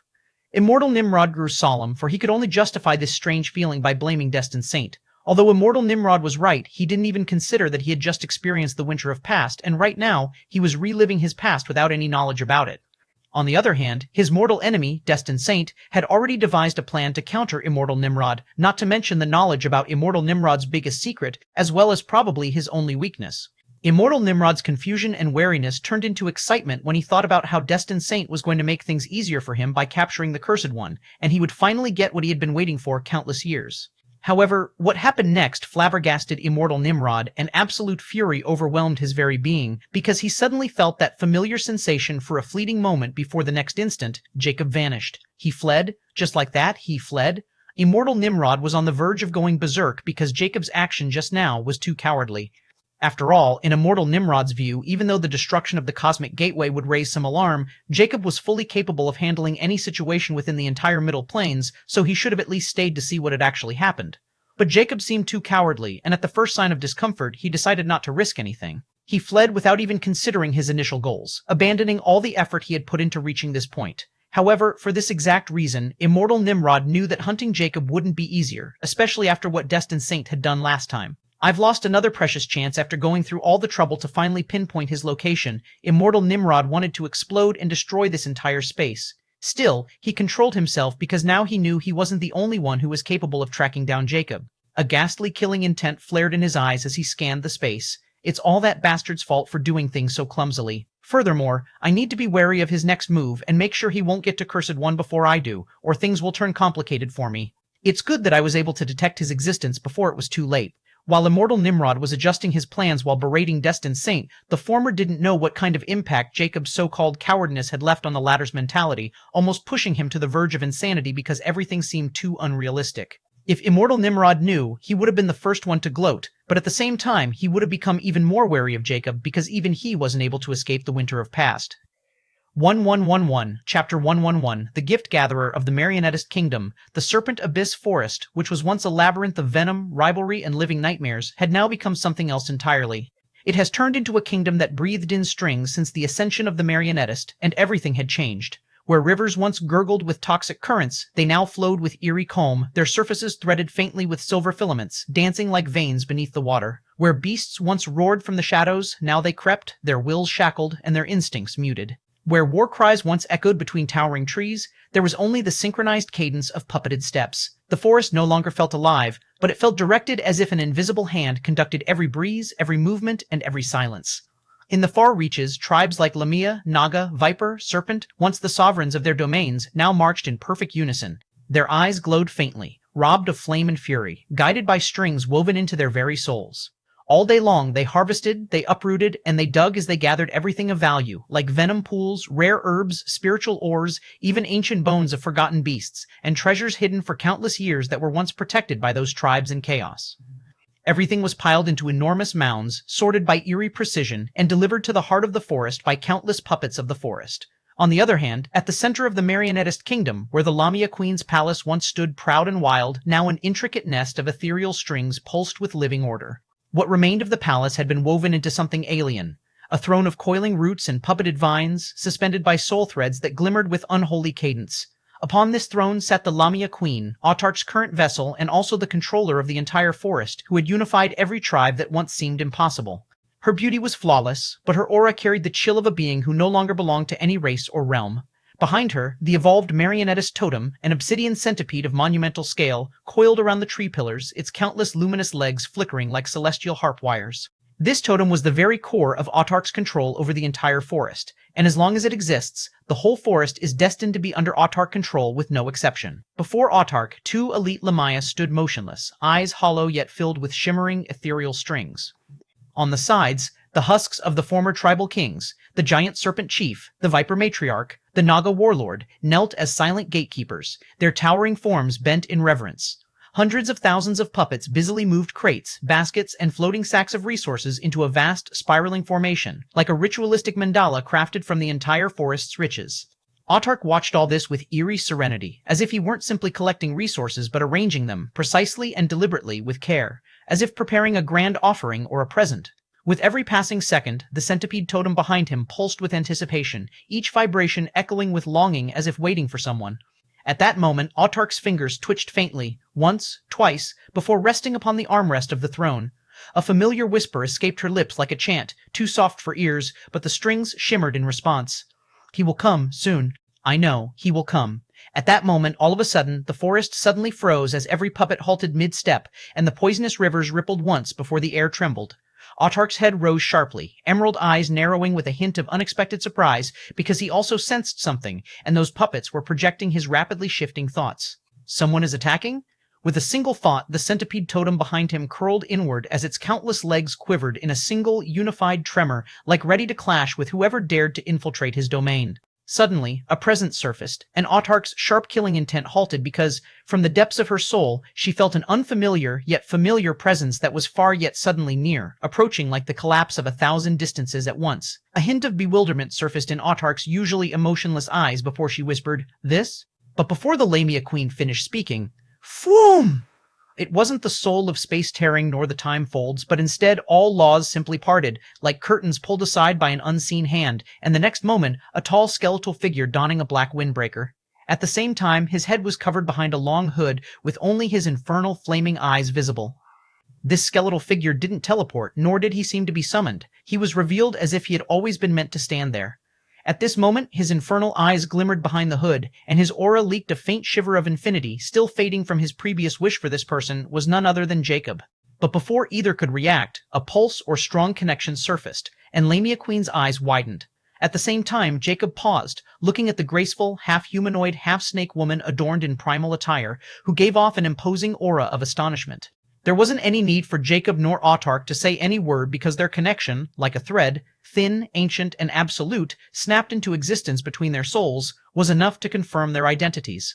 Furthermore, Jacob didn't seem to be so shocked by appearing right in front of Autark because his entire wish was, "I wish to teleport where Autark is." And the power of the wish didn't disappoint him either. When Jacob realized that he needed to get out of that place before the inevitable fate of being captured, or worse, getting killed by the clash of those two terrifying existences, he decided to make that wish count, and decided to retrieve the missing Autark. Although he had paid 15 million years of his lifespan for this wish, he didn't care in his current situation, for his life was more important. Nonetheless, he won't forget this loss and pay his enemies back 100-fold.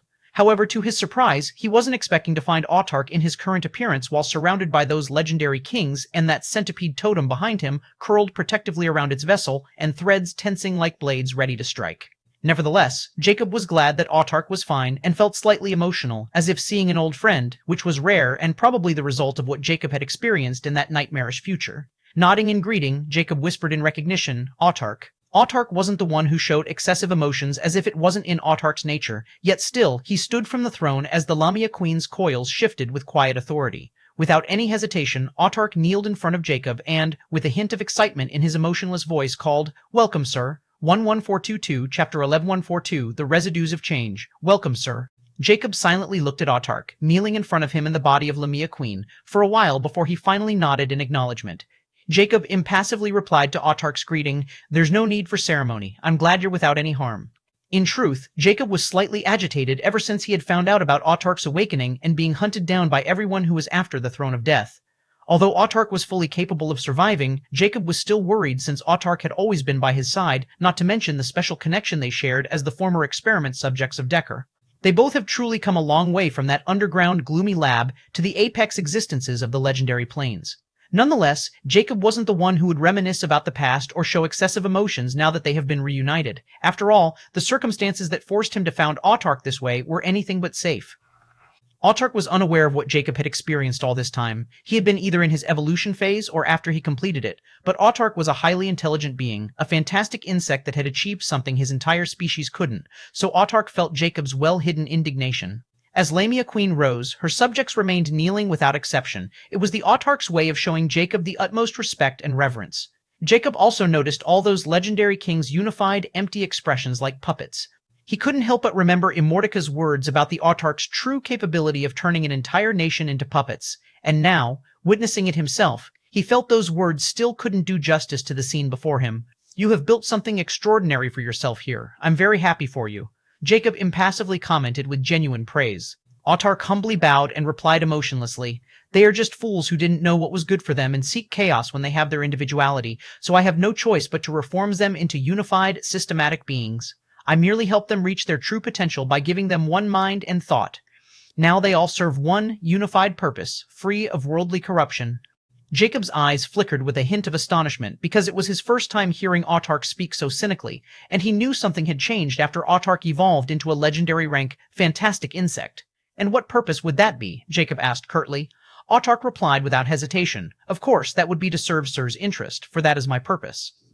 A peculiar intent flared in Jacob's eyes as he could see there wasn't any hint of lies within Autark's answer, and he was secretly glad that Autark didn't seem to have changed or didn't show any sign of breaking free from his control, or things would have taken a sharp turn for them both. "I'm glad you feel like that, and your efforts won't go to waste. I'll make sure of that." However, right now, a chilling intent flared in Jacob's eyes as he remembered those terrifying enemies after him who he couldn't counter and only fled by paying with his very life. "1. It's time for you to return by side. Gather everything you wish to gather and all of your puppets as soon as possible.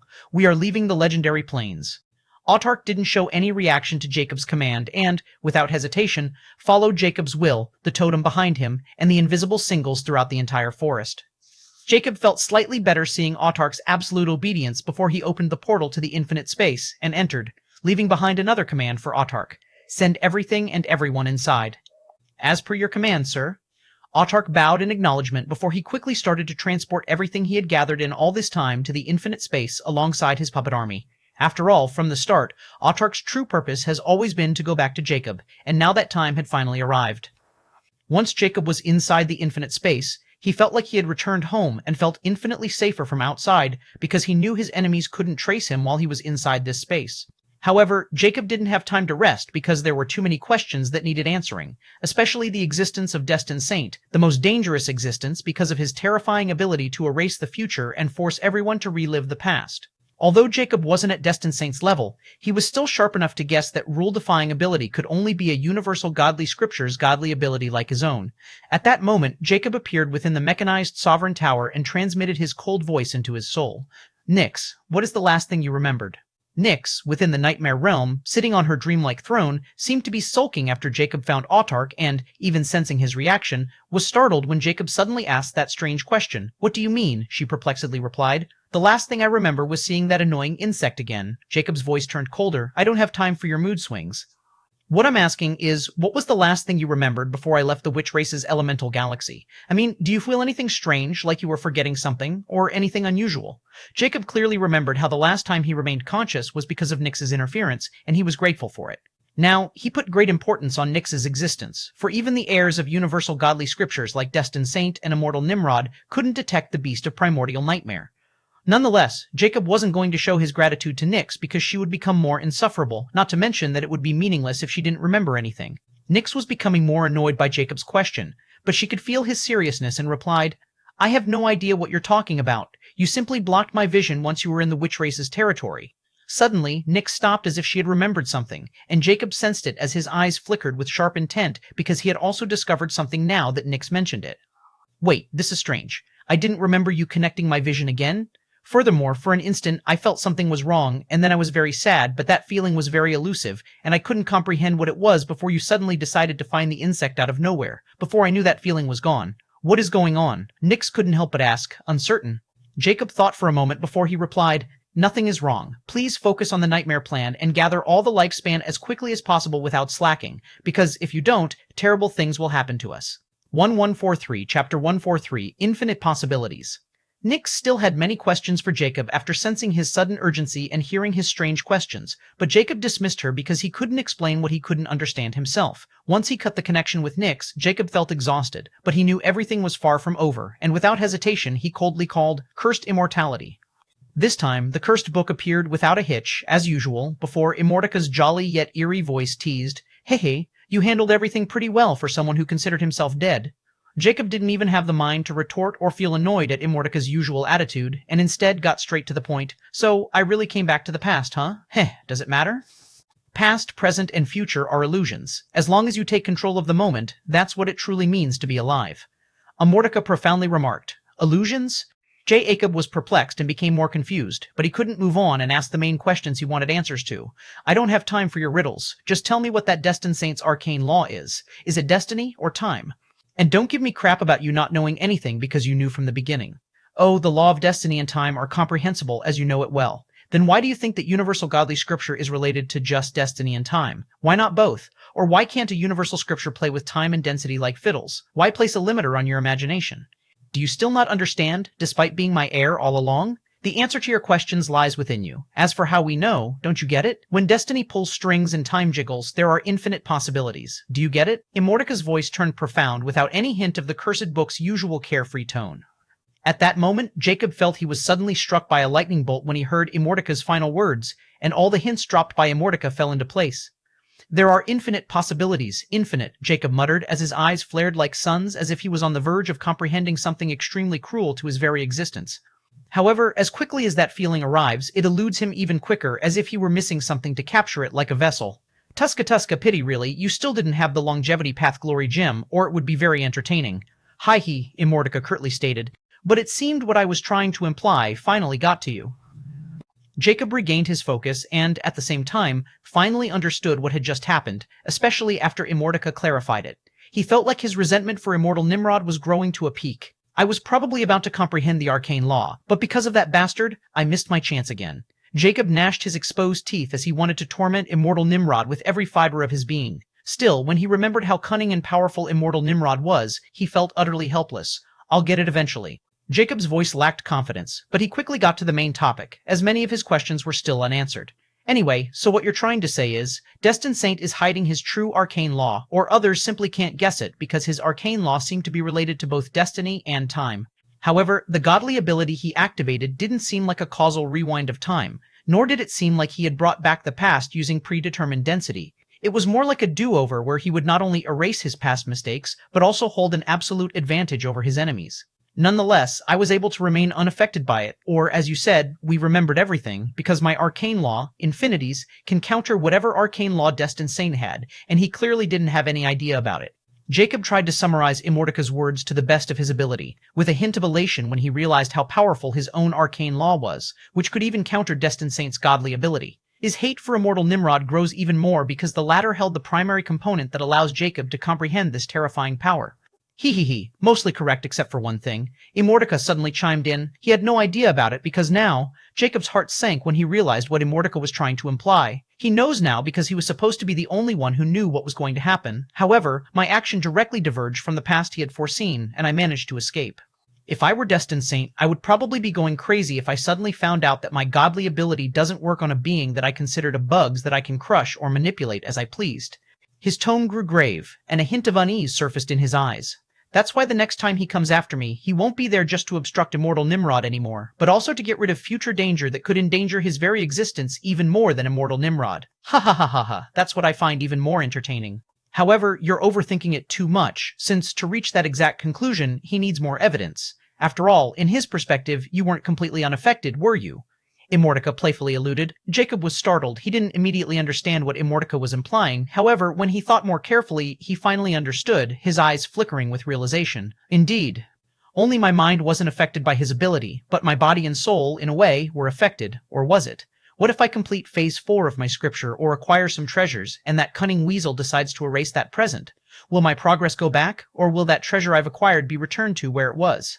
Jacob quickly posed this question as it was essential to understand how much Destined Saint's ability could affect him. Immortality suddenly burst into wanton laughter. Ha ha ha ha ha ha. Now, let's not get ahead of ourselves. This is all for you to find out. I can only reveal what you understand or experienced. I can't help you confirm your theories. Besides, it'll be more interesting this way, don't you think? Number 144, Chapter 144, Debtor or Creditor. Jacob's train of thought was disrupted by Immortaka's abrupt yet expected rip-roaring cliffhanger, and he knew it was time to move on, for he wouldn't get more out of the Cursed Book. Nonetheless, Jacob had already gotten more than enough hints about Destined Saint's prowess, not to mention he learned an unexpected fact about his own arcane law. Infinity exists in everything and in every possibility, because this is what infinity is supposed to be, but it's more than that, and the sheer irony of all this is I'm deprived of this power, and all of this is because of that perverse bastard.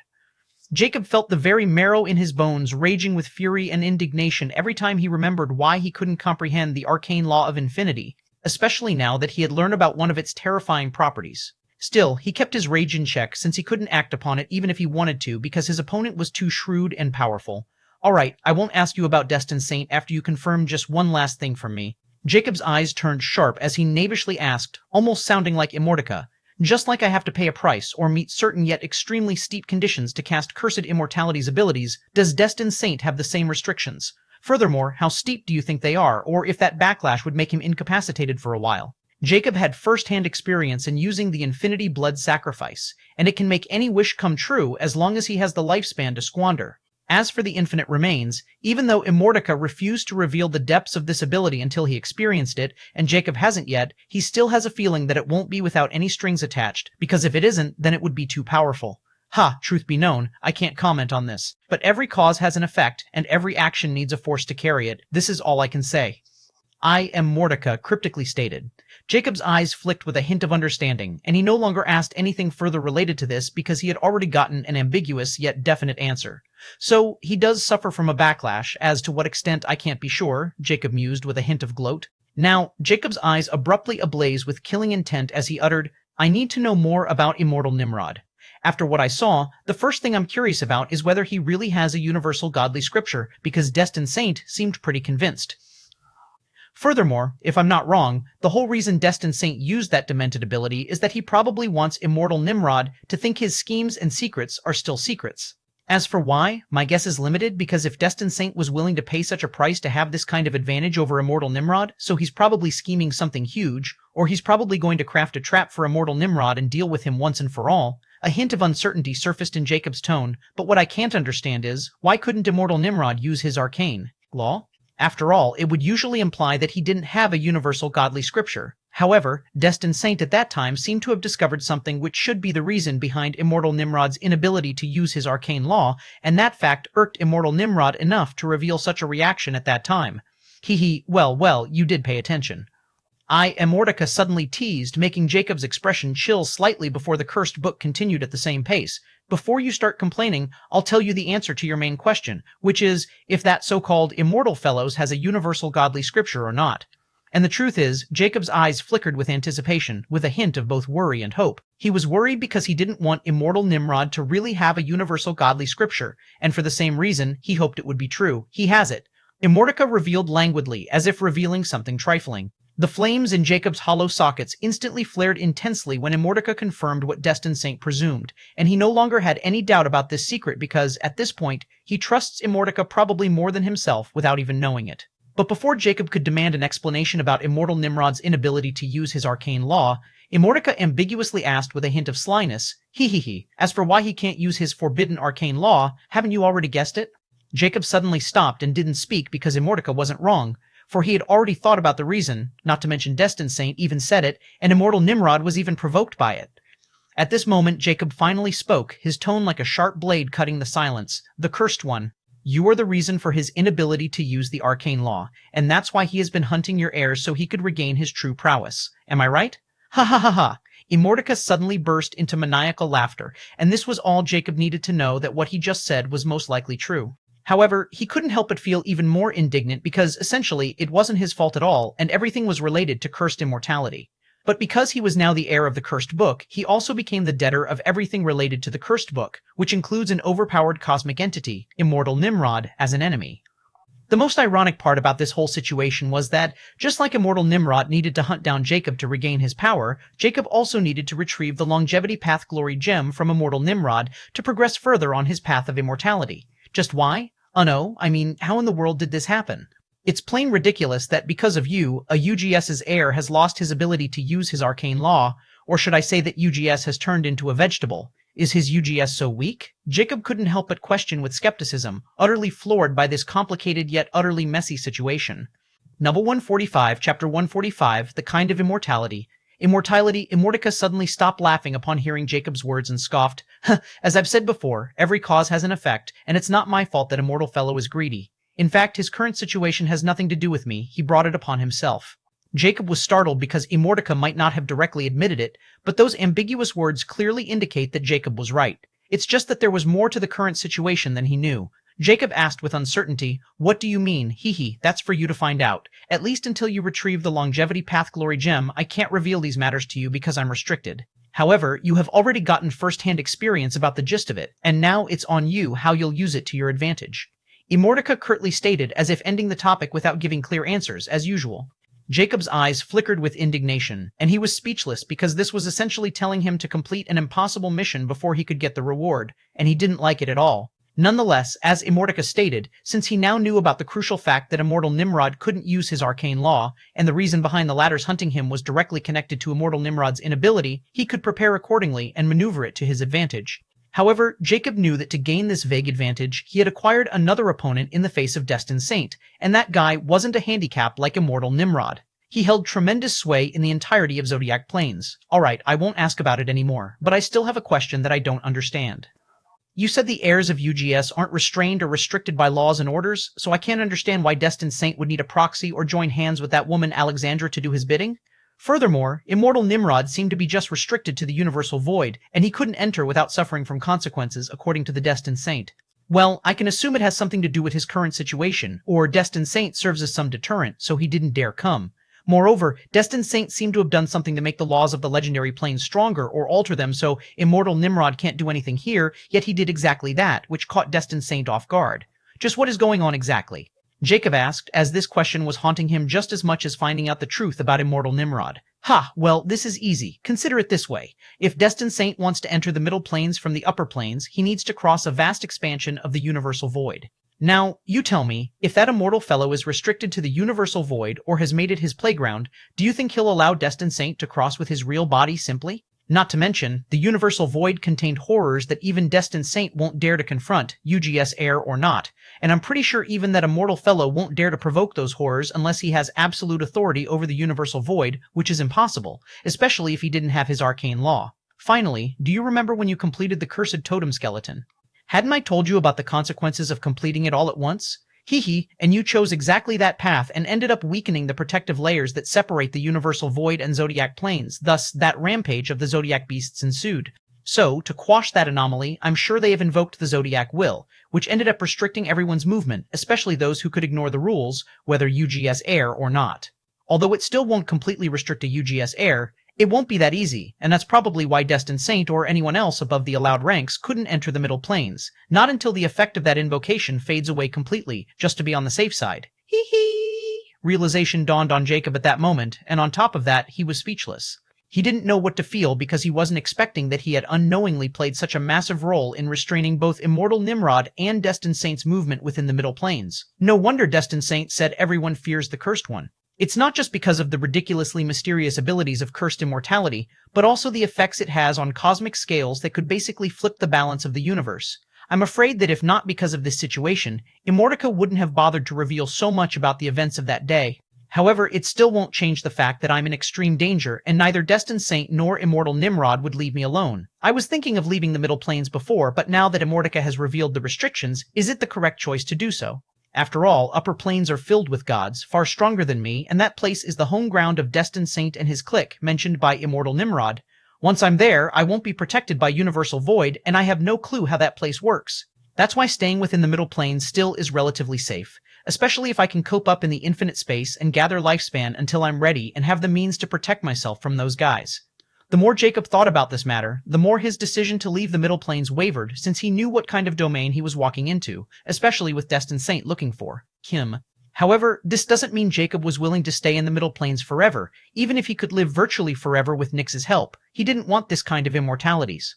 Although his goal was to live forever, this doesn't mean he was willing to live like a mole his entire life. As he rose above the level of power and discovered new things, his primary purpose of immortality wasn't just to carry his wife's memory anymore. Now, unbeknownst to even Jacob, he wants immortality for himself as well, the kind that allows him to be a true immortal above everything else. 1146, Chapter 1146, Secret Fraternity on the Move. Deep within the endless folds of hyperspace, where starlight was stretched into razor-thin ribbons and causality itself lagged a heartbeat behind motion, a stealth spacecraft cut through the space in absolute silence. The spacecraft had no banners or factional insignia, as its hull was layered with overlapping runic plates that swallowed light rather than reflect it, and every fluctuation of energy around it was smothered the instant it appeared. Even legendary kings, if they happened to glance this way, would perceive nothing but empty transit lanes. Inside the vessel, the atmosphere was dense with pressure because of the two figures standing within the central command hall, their presence alone bending the surrounding space. The first was a handsome man, tall and refined, draped in treasure-laden robes that shimmered with restrained brilliance. Each fold of cloth was embroidered with ancient sigils that pulsed faintly, as if breathing. Yet what truly betrayed his identity, lying beneath the elegance, was his skin, covered in runic scales, smooth, interlocking glyph plates that crawled faintly beneath his flesh like living inscriptions. They glowed softly in rhythm with his breath, emitting profound pulses that distorted the surrounding laws. Most telling of all, behind his eyes, something inhuman stirred, however, not with bloodlust nor madness, but the cold, instinctive awareness of a magic beast wearing a human form, and a perfected one at that. He was a being who had crossed the boundary between beast and men long ago, for he was a quasi-myth, and one whose foundation was frighteningly complete. Beside him stood the second figure, broad, towering, and giving of overwhelming pressure. He was a hobgoblin, yet nothing like the crude monsters of the lesser planes. This one was massive, like a giant, his frame forged into a walking fortress of corded muscle and dark green obsidian skin. Tribal runes were carved directly into his flesh, glowing faintly crimson, not painted but etched by law itself. His tusks curved upward like crescent blades, each one engraved with battle scripts. His armor looked primitive at first glance, layered with bone, meteor iron, and dragon sinew, but each piece radiated authority and spoke of accumulated slaughter.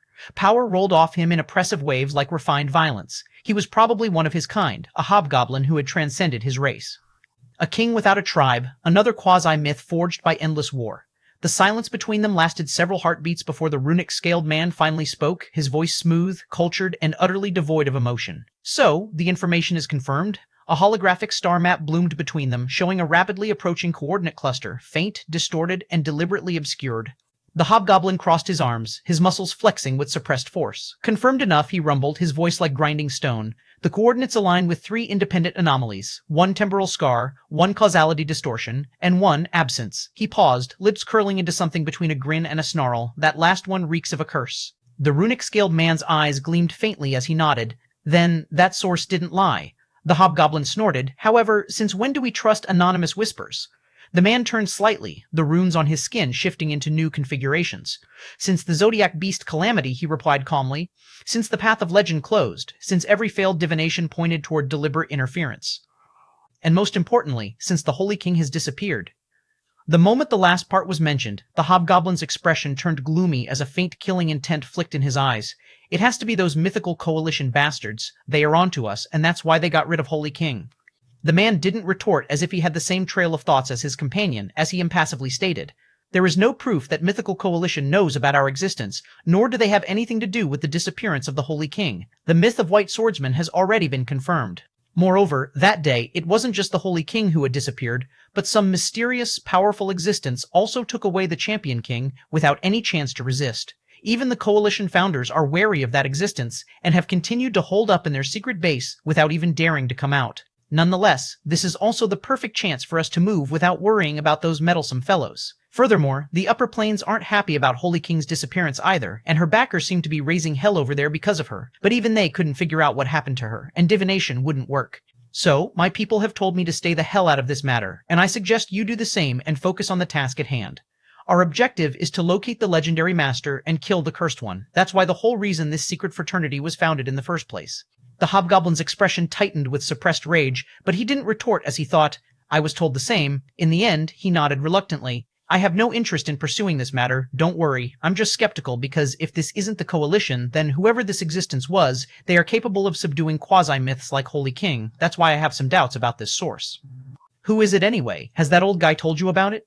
This time, the man's expression turned solemn as he shook his head. No, but he seemed to be pretty confident in this source. Furthermore, he possessed the same deterrent power as the Holy King. Not only that, but his backers seemed to be in the same league as the Holy King as well. That's why he is in charge right now.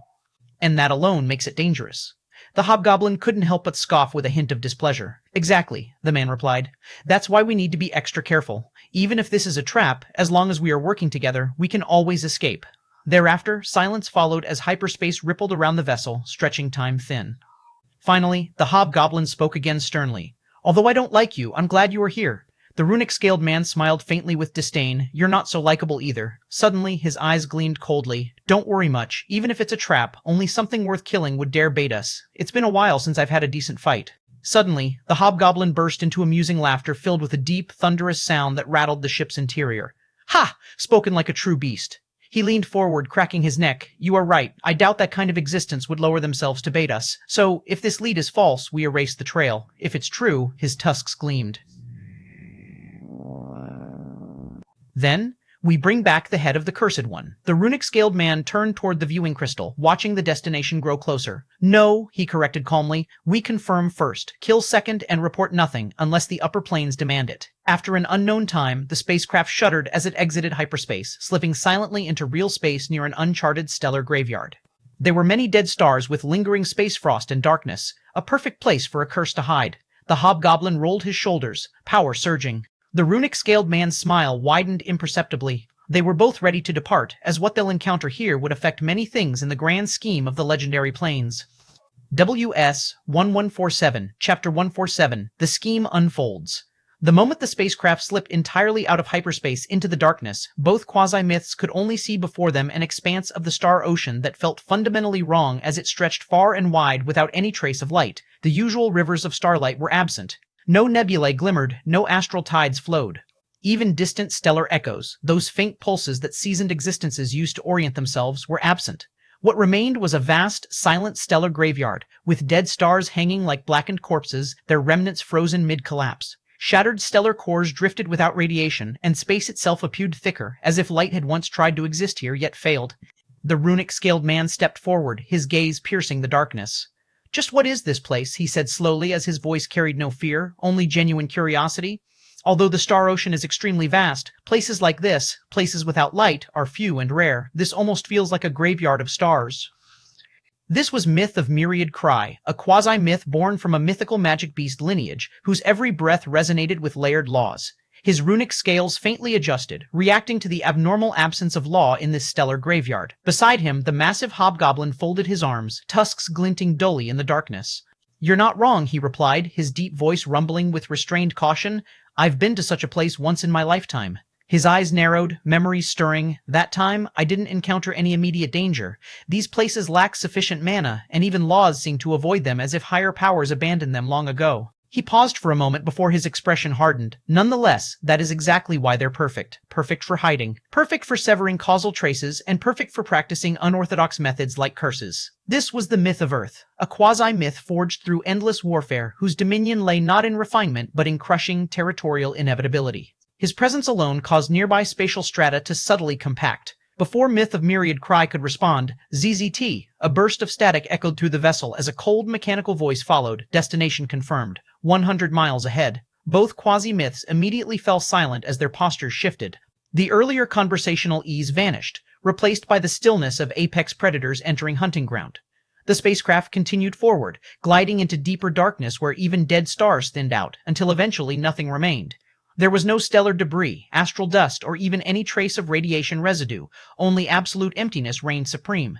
Myth of Myriad Cry's pupils contracted as his runes pulsed faintly. This is too clean. Be cautious. We scout only. Confirm the target's existence and withdraw. No unnecessary engagements. He turned slightly toward his companion. If the Cursed One is truly here, and if even the upper planes are wary of him, then drawing him out recklessly could be far beyond what we're prepared to handle. Understood. Myth of Earth grunted in agreement as he raised a hand and issued a silent command. Enter deep stealth. Maximum concealment. The ship's systems responded instantly, suppressing even the faintest conceptual fluctuations before they could advance. After a few seconds of silence, destination reached. The announcement echoed hollowly. But what lay ahead made both quasi-myths frown because in front of them was nothing. Not a spatial anomaly nor a hidden formation ripple, and even the residual curse signatures seemed superficial. It was just a dark, empty space. Myth of Earth's eyes hardened as he ordered coldly, "Scan this place." However, before the command could fully propagate, the darkness moved almost instantly, as space contorted without any warping or bending, but it folded inward, like a veil being pulled shut. Thereafter, from every direction, countless symbols erupted into existence, ancient, vast, and blindingly precise. They didn't float, they locked into position, forming a spherical lattice around the stealth ship. Each symbol radiated layered laws filled with seals, runic anchors, and causality pins. At that moment, the spacecraft's stealth field shattered instantly before the alarms sounded. Warning. Unnown. Formation detected. Law override failure. Escape vector sealed. The runic cage is finalized. Myth of Myriad Cry's expression sank as he muttered, "Quasi-myth rank formation confinement, and it's not curse-based." Myth of Earth's tusks clenched as he knew what this implied. We've been baited. At that exact moment, both of them understood that this was not the Cursed One's doing, for this was a net made explicitly for them. Outside the runic sphere, the surrounding darkness twisted violently, collapsing inward before exploding outward in a silent cosmic upheaval. Suddenly, a colossal warship emerged. Its hull was vast beyond comprehension, shaped like a bastion forged from starlight and abyssal alloy. Massive constellations were engraved along its surface, each one glowing with restrained authority. This was no ordinary vessel but a flagship, and not just any flagship, but a true warship of the Zodiac Knight Federation. However, there were no crews visible, nor legions mobilized, and not even command decks bustling with activity. Inside the flagship's core chamber, only 3 figures sat before a vast projection as they watched the trapped stealth ship in silence. The figure in the center slowly raised his hand, resting a formation plate in his palm. Its symbols shimmered brilliantly, exactly identical in structure to the colossal runic sphere imprisoning the quasi-myths. It seemed like a miniature mirror of absolute control, and it was because this formation was precisely the core of the runic sphere, which had trapped a legendary king-rank spacecraft, not to mention even rendering 2 quasi-myths helpless. These kinds of formations had long vanished from the face of legendary planes, and every one of them was being controlled by an equally exalted existence. Moreover, even if the Zodiac Knight Federation had it, they wouldn't be foolish enough to make its existence known so easily. Yet here it was, such a formation was being used to entrap not 1 but 2 quasi-myths, which makes it even more extraordinary. This is precisely why, for the first time since entering the starry graveyard, fear, cold, and unfamiliar finally surfaced in the hearts of 2 beings who had long forgotten what it meant to be hunted. 1148, Chapter 1148, The Scheme Unfolds 2. Once the formation was set, everything happened so fast that both quasi-myths weren't able to overcome their disbelief, and before they could react, the next moment, the world inverted without any spatial transition. There was no sense of movement or teleportation. In one instant, the 2 quasi-myths were trapped within the runic sphere aboard their stealth craft. The next, they were kneeling upon a cold, obsidian-black platform inside the Zodiac Knight Federation's flagship. Their knees struck the ground not by force, but they appeared right in that humiliating position. Not only that, but runic chains were wrapped around their bodies like living serpents, each link carved with layered inscriptions that pulsed in synchronized rhythm. These were not ordinary restraints, as every rune was a refined extraction array, draining not just energy but law, and siphoning fragments of their very mythic foundation. More terrifying still, a translucent, peculiar membrane clung tightly around their forms. It looked flexible, almost soft, like a thin layer of liquid crystal, but no matter how Myth of Earth strained, not a single muscle responded. His war-forged frame, capable of cracking continental plates, was rendered utterly inert as if his strength had never existed in the first place. Myth of Myriad Cry inhaled slowly, his runic scales flickering erratically as the membrane disrupted the resonance between his laws and his flesh. Law isolation membrane, he muttered grimly, with a hint of apprehension, and soul drain chains layered on top of it. Both of these things have long vanished from the legendary planes. Who could have? Suddenly, his eyes lifted abruptly, and Myth of Earth did the same as before them stood 3 figures seemingly forged with shadows. All were cloaked, but not in fabric alone, but in something deeper as dimensional veils that obscured their outlines, making their silhouettes flicker between clarity and distortion. Their faces could not be seen, no matter how the eyes tried to focus, as if perception itself slid away from them. They stood in a shallow arc, elevated slightly above the kneeling quasi-myths. At the center, the one holding the formation plate, the same plate whose symbols mirrored the runic sphere that had entrapped them, the plate hovered calmly in his palm, its runes rotating slowly, steadily draining power from the restrained pair, as if feeding on their existence. Myth of Earth's tusks clenched so hard that cracks spread along their engraved battle scripts. Kneeling, he growled, his voice vibrating with murderous intent. Me? A massive surge of power suddenly coursed through his veins as if everything would explode at his almost suicidal attempt to break free from that humiliating position. However, the chains wrapping around his figure merely flared before pain erupted. Although the pain wasn't physical, it was conceptual, like something was peeling away the meaning of strength from his body. Still, his eyes burned with defiance as he glared at the cloaked figures. Show yourselves, dogs of Zodiac Knight Federation. He snarled with unhidden rage and hatred. Do you Zodiac Knight dogs truly believe that you can hide your identities from me? Do you have any idea what you've done and who you are offending? Furthermore, who gave you the courage and means to pull something like this? If you reveal everything, I'll spare your race. Or do you really believe that you could hold us forever? In the face of Earth's furious threats, all he got was utter silence as the cloaked figures did not respond immediately, or they simply felt no danger at all. On the other hand, Myth of Myriad Cry's gaze was colder, sharper, but beneath it lurked something unfamiliar, disbelief, as he was more rational than Myth of Earth. Zodiac Knight Federation? It's impossible, he said quietly. Even within the Federation, there should be no one capable of deploying a complete quasi-myth suppression formation without alerting the mythical coalition. Not to mention those coalition bastards won't leave any myth within 3 factions, let alone use such a precious formation on us when they should be hiding such a trump card to stay on top. Myth of Earth calmed down slightly as he stared at his companion with disbelief before he shot a sharp glare at the 3 silent assailants.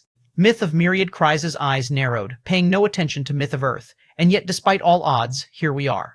The membrane tightened subtly around his chest, disrupting his breath, not suffocating him, but reminding him that even breathing was now permitted, not natural. You didn't capture us by coincidence, he continued, staring directly at the central figure. You baited us. You knew our route. Our stealth. Even our caution. A faint pulse rippled through the formation plate. At last, the central cloaked figure spoke, his voice calm, measured, and disturbingly close despite the distance.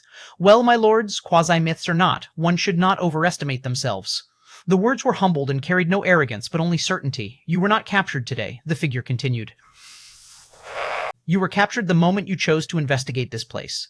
The figure to the left shifted slightly. And the moment you believed the Cursed Ones was your prey, or should I say, Myth of Reverend, believed so, but was too afraid to come here personally, so he sent his minions to test the waters. When Myth of Reverend was mentioned by the figure on the left, Myth of Myriad Cries, and Myth of Earth's pupils shrank violently as realization dawned on them. So, the source was you, Myth of Earth growled, stating the obvious, while Myth of Myriad Cries remained silent, which were heavy as myriad words. No, the source was real. The figure on the right let out a soft, almost amused breath. Just incomplete. At that moment, the central figure stepped forward as the formation plate's light intensified, and the chains tightened further, drawing faint strands of luminous essence directly from the quasi-myth's cores. You came here to confirm an existence, he said calmly. Myth of Myriad Cry's eyes widened slightly, as if guessing something. Confirm what? The cloaked figure tilted his head as he said softly, that even beings like you can still be made to kneel. The experiment was a success. 1149 Chapter 1149 Tyne, The Scheme Unfolds 3. In the hidden depths of Star Ocean, within the mythical coalition's pagoda, far removed from the commotion of schemes and interrogations, there existed a private domain reserved exclusively for one existence, just like any other myths residing in the lavish pagoda. However, these personal chambers belonged to one of the oldest members of the mythical coalition, which certainly had its merit, and this particular myth was none other than the myth of White Swordsman. At this moment, this place was silent, however, not the ordinary silence of empty halls, but a cultivated stillness, refined to the point where even stray thoughts seemed reluctant to linger. The chamber was circular, its walls forged from pale astral stone veined with faint sword runes that pulsed in slow, steady intervals, like the breath of a slumbering beast. At the center of the chamber sat the myth of White Swordsman. He was suspended slightly above the ground in a lotus posture, his robes unmoving, his presence sharp yet contained. Around him hovered countless phantasmal swords, translucent and pale, their edges undefined yet terrifyingly precise. Some were straight, others curved, some broken at impossible angles. Yet every one of them radiated absolute sharpness, as though they were concepts of blades rather than weapons, as they revolved slowly, silently around the myth of White Swordsman. Behind him, faint and vague, loomed the silhouette of an astrolabe, yet not a normal one. Its vague shape was elongated, its axes sharpened, its entire form resembling the outline of a colossal sword blade, as if law itself had been carved into a weapon. This was the myth of White Swordsman's quasi-astrolabe, the proof of his talent and of how profound his understanding of the sword law has become. If not because he was born in the legendary plains, he might have already been a lesser god, yet all that talent has been wasted away with time. Maybe that's why he was now willing to do anything to get the chance to ascend to the higher realm, which he longed for more than anything else, even his life. Suddenly, at that moment, his eyes snapped open, and in that instant, the phantasmal swords shattered like mist under sunlight, vanishing without a sound. The astrolabe silhouette collapsed inward, dissolving into nothingness as if it had never existed, and the chamber returned to stillness. But the myth of White Swordsman frowned. A deep, unmistakable crease formed between his brows as he slowly rose to his feet, his gaze sweeping across the chamber with sharp vigilance. "Just what the hell is this?" he muttered quietly as if perplexed at something. However, there was no fluctuation of law or spatial distortion, nor detectable traces of any magic. Yet, something had brushed past his perception, fleeting yet invasive, like a shadow slipping across a blade's reflection. At that moment, he did not hesitate, and with a flick of his wrist he produced an ancient, pale formation plate, its surface etched with interlocking sword runes and isolation sigils. The moment it activated, a corporeal sphere bloomed outward from his body, sealing the chamber completely with layers stacked upon layers. Sound, space, laws, and even intent itself were locked away as every prying eye, whether mortal, mythic, or otherwise, was severed with this ancient formation, the myth of White Swordsman had discovered long ago in his journey towards the top. Furthermore, the reason behind activating this formation was simple. He didn't trust the absolute secrecy of the mythical coalition's pagoda despite never discovering anything unusual in his chamber. He had been especially on edge ever since he had met with the coalition founders, and he always felt that something was missing, but no matter what he did or asked his friends, nothing seemed wrong. However, that feeling never left him, and all he could think of was about that encounter that left Myth of Secrets comatose even to this day. He felt that mysterious existence may have done something to him, so he was even more agitated and always meditated to calm himself. Once this formation was activated, only then did the White Swordsman exhale slowly despite not feeling completely assured. The next moment, a runic gray ring emerged from his finger, materializing as if it had been hiding beneath his skin all along. Its surface was dull and unassuming, yet the inscriptions upon it twisted unnaturally, refusing to settle into any stable pattern. He stared at it for a brief moment and then, with visible reluctance, his expression tightening as if disgusted with himself, he spoke. "Vermin live in shadows, yet they rule the light." The words sounded crude, almost childish, and yet, the moment the sentence left his lips, the ring shimmered violently. The runes rearranged themselves, locking into a precise configuration as a ripple spread outward. The next moment, above the ring, a projection formed, hazy and unstable at first, like a reflection seen through disturbed water. But slowly, the image stabilized, depicting a figure sitting. The projection was blurred, its features indistinct, but its posture alone carried an oppressive familiarity. One leg was crossed over the other, hands resting calmly, casually, as if this was an expected call, not an intrusion. The air inside the sealed sphere grew heavier as the myth of White Swordsman's pupils contracted, as if he could recognize that sitting silhouette despite the blur, and, for whatever reason, myth of White Swordsman seemed fearful. His earlier composure cracked, if only for a heartbeat, replaced by naked astonishment. "You?" he said slowly without hiding his surprise, and then, his voice hardened, sharpened by disbelief and suppressed tension. "Myth of Reverend?" The projected figure did not move, but somehow the White Swordsman could feel it, an icy smile that sent a chill down his spine. "Oh, you still able to recognize this humble self? It's been a while, fellow White Swordsman," a gravelly voice filled with regal strength sounded. Before Myth of White Swordsman could inquire about this sudden twist, the Myth of Reverend spoke as if guessing former's thoughts. "I know you were expecting Myth of Myriad Cries on the other end, but I have to disappoint you, for all contacts with fellow Myriad Cries have been ceased abruptly." 1150. Chapter 1150, The Scheme Unfolds 4. Myth of White Swordsman was startled when he heard the abrupt news about Myth of Myriad Cries, and couldn't help but feel alarmed because this was another fellow myth, not some fable legendary. Wait! Suddenly, Myth of White Swordsman's eyes widened as he looked at the silhouette of Myth of Reverend. "Why did I only remember you when I saw your figure? Myth of Reverend, did you cast some spell on me?" The more Myth of White Swordsman thought about this strange yet eerie problem with his memories of the Myth of Reverend, the more he couldn't help but think about the weird feeling he had after meeting the Coalition founders. However, he wasn't some ordinary person. As a quasi-myth, he knew many things, and there were many bizarre abilities and laws out there that could affect one's mind in a way that one couldn't even comprehend, not even a quasi-myth. That's why, when he remembered the Myth of Reverend, he had only seen his silhouette. Yet, he couldn't recall him at all before. Myth of White Swordsman was alarmed because this time he was very sensitive to his surroundings and to any changes in himself. If Myth of White Swordsman wasn't so alert, he might not have realized about this strange phenomenon and would have continued as if nothing was weird. Yet that's precisely what made him even extremely wary of the Myth of Reverend, because he also remembered more details related to the latter after remembering him. The myth of Reverend, a figure with an unknown origin, and not even the myth of White Swordsman could find any traces of him in the history of legendary planes. But what myth of White Swordsman was able to find made him feel dreadful, and he stopped his investigation in the past. However, whatever he had found, it compelled him to accept the myth of Justice's invitation and join the secret fraternity. Lastly, the myth of Reverend was trusted by the myth of Justice Holy King, and apparently, the first myth approached by the upper planes to search for the legendary Master Key and hunt down the Cursed One. Moreover, myth of White Swordsman has only come into contact with myth of Reverend once in the virtual star world, and according to myth of Justice, myth of Reverend doesn't like to reveal himself to others and is very introverted. But when White Swordsman thought about those memories in his mind, his heart trembled, for those memories were filled with flaws, the biggest being he couldn't recall what he found in that investigations at all. YOU.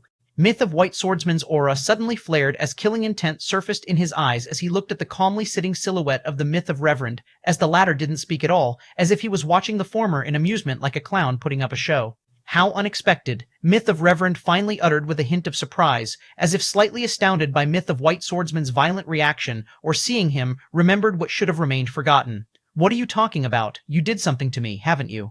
The myth of White Swordsman's eyes turned bloodshot with rage, as if he had found the culprit behind his chaotic state of mind and unease. Heh, I hadn't done anything to you, fellow myth, but someone else sure has done an excellent job, Myth of Reverend chuckled as he ambiguously implied. Myth of White Swordsman's eyes widened in disbelief as he retorted, Are you trying to shift the blame now that your little trick has failed? Tell me the truth. Are you the one who's been scheming against myths behind their back? Now, you've done something to the myth of Myriad Cries as well. Am I your next target? Strangely, myth of White Swordsman started to connect everything that's been happening to the myths like the myth of Holy Justice, then Champion King, and myth of Secrets to myth of Reverend. Furthermore, after myth of Justice went missing, myth of Myriad Cries became White Swordsman's new contact in the secret fraternity, and now he has also gone missing, and the one who revealed this news to him was none other than myth of Reverend. Hence, he believes in his conjecture even more. But unexpectedly, myth of Reverend didn't panic or seem frustrated at all, despite myth of White Swordsman blaming him for something he hadn't done. Instead, the myth of Reverend praised with admiration, Marvelous, truly marvelous. It must be the work of that mysterious coalition master. I'm truly in awe of their abilities. Myth of White Swordsman almost went wild with anger because he felt myth of Reverend was making fun of him by putting on such theatrics. Let me help you, fellow White Swordsman, and then you tell me if this work is magnificent or not. At that moment, myth of Reverend did something as he raised his blurry arm, and the runes of the ring on White Swordsman's finger started to shift and turned ethereal violet. Myth of White Swordsman was alarmed when he felt a mysterious soul force suddenly invade his body through that ring because this should be impossible since, without his permission, no foreign soul force could enter his body, especially with the phantom of the celestial astrolabe present. Yet this soul force easily invaded his body, and the most terrifying fact was that he knew it was the doing of the myth of Reverend, and the latter wasn't even in the vicinity, doing all of this remotely. At that moment, myth of White Swordsman decisively raised his hand surrounded by sword law and chopped it towards his other hand. He didn't try to put off that ring usually because he knew it would be useless, so he decided to dismember his hand, which was quick and certain work. However, just when Myth of White Swordsman's hand was about to touch his hand, something astounding happened as that violet energy suddenly shifted and cast a barrier around his hand. Bang! The moment White Swordsman's hand touched that translucent barrier, it was repelled without being able to place a scratch on it, despite being an attack imbued with law. At that moment, Myth of Reverend snickered, commendable yet foolish. Now, open your eyes to the truth, Myth of White Swordsman. The next moment, the myth of White Swordsman felt a profound intent invade his mind, and his eyes went blank. The next moment, he saw the same scene of himself sitting in front of the coalition founders. Chapter 151, The Scheme Unfolds, 5. At that moment, the myth of White Swordsman recalled everything that had happened, including both coalition founders' conversation while he was under the myth of Oracle's strange spell. Disbelief was written all over his face as he broke into a cold sweat despite his current power rank, not to mention the strange mind state and agitation he had been feeling all this time, which vanished as relief washed over him. It was like everything was back in place and he had escaped a cage. Heh, now you know. Myth of Reverend couldn't help but snicker. Your memories have been tampered with, and I helped you regain what you have lost. Myth of White Swordsman snapped back to reality as he looked at the sitting silhouette with a complicated look, which also contained a hint of dread, because he still couldn't comprehend how the myth of Reverend had done it. Moreover, after he remembered everything, he was sure that the myth of Oracle was powerful, at least in her ability to interfere with one's mind. Yet, the myth of Reverend was still able to cancel them. Although these memories are indeed new, how should I believe you hadn't put them there to cover your own tracks? Furthermore, in those memories, I was clearly under the myth of Oracle's spell and spoke the truth about the secret fraternity. Yet, I didn't mention your name, while I clearly knew you were involved, so forgive me for being skeptical about this whole thing and not being able to trust you completely. Myth of White Swordsman impassively stated that he was now more vigilant towards Myth of Reverend and the Coalition founders. Well, you do have a point. But I know that you know better than me whether those memories are false or real, Myth of Reverend coolly stated with a hint of amusement. Myth of White Swordsman was speechless as he couldn't retort because, just as Myth of Reverend had said, he knew those memories weren't false, and with his mind now calmer than ever, he believed Myth of Reverend even more. Without waiting, Myth of Reverend continued, "As for why you weren't able to mention me in front of them, it's pretty simple actually. You see, I'm a very private person, which makes me cautious, and I know there are abilities far beyond what you and I can comprehend. That's why, as a precaution, I have placed a secret method on the members of the secret fraternity. This method is harmless and won't do anything except when someone like the Myth of Oracle you just mentioned tries to probe something about me, you will forget about me completely until you meet me again. Furthermore, this method also served as a contaminations against these sorts of abilities. Meaning, no matter how perfect the ability or spell is, this method will contaminate it and make the victim restless until they are liberated. Usually, if you keep doing what you've been doing and follow that feeling left behind by my method, you would have been able to break free from that ability eventually. I just happened to accelerate that process as the owner of that contamination." Realization dawned on Myth of White Swordsman at that moment, and he finally understood the meaning behind Myth of Reverend's cryptic words that he had spoken at the start. Nonetheless, Myth of White Swordsman was still skeptical about all of this. He felt that the Myth of Reverend was powerful, allowing him to place a methods on even quasi-myths without them realizing anything. Moreover, that method was potent enough to make them forget everything about the Myth of Reverend, keeping his identity absolutely secret. Myth of White Swordsman inhaled sharply as he decided to put these thoughts back into his mind, because he knew he couldn't trust everything until he personally investigated this. If everything were as the Myth of Reverend had said, he would make the Coalition founders pay for playing with his mind. What about Myth of Myriad Cries? Why do you have his secrecy ring? Furthermore, why did you decide to show yourself to me? I thought you were a private person. The Myth of White Swordsman was coldly questioned.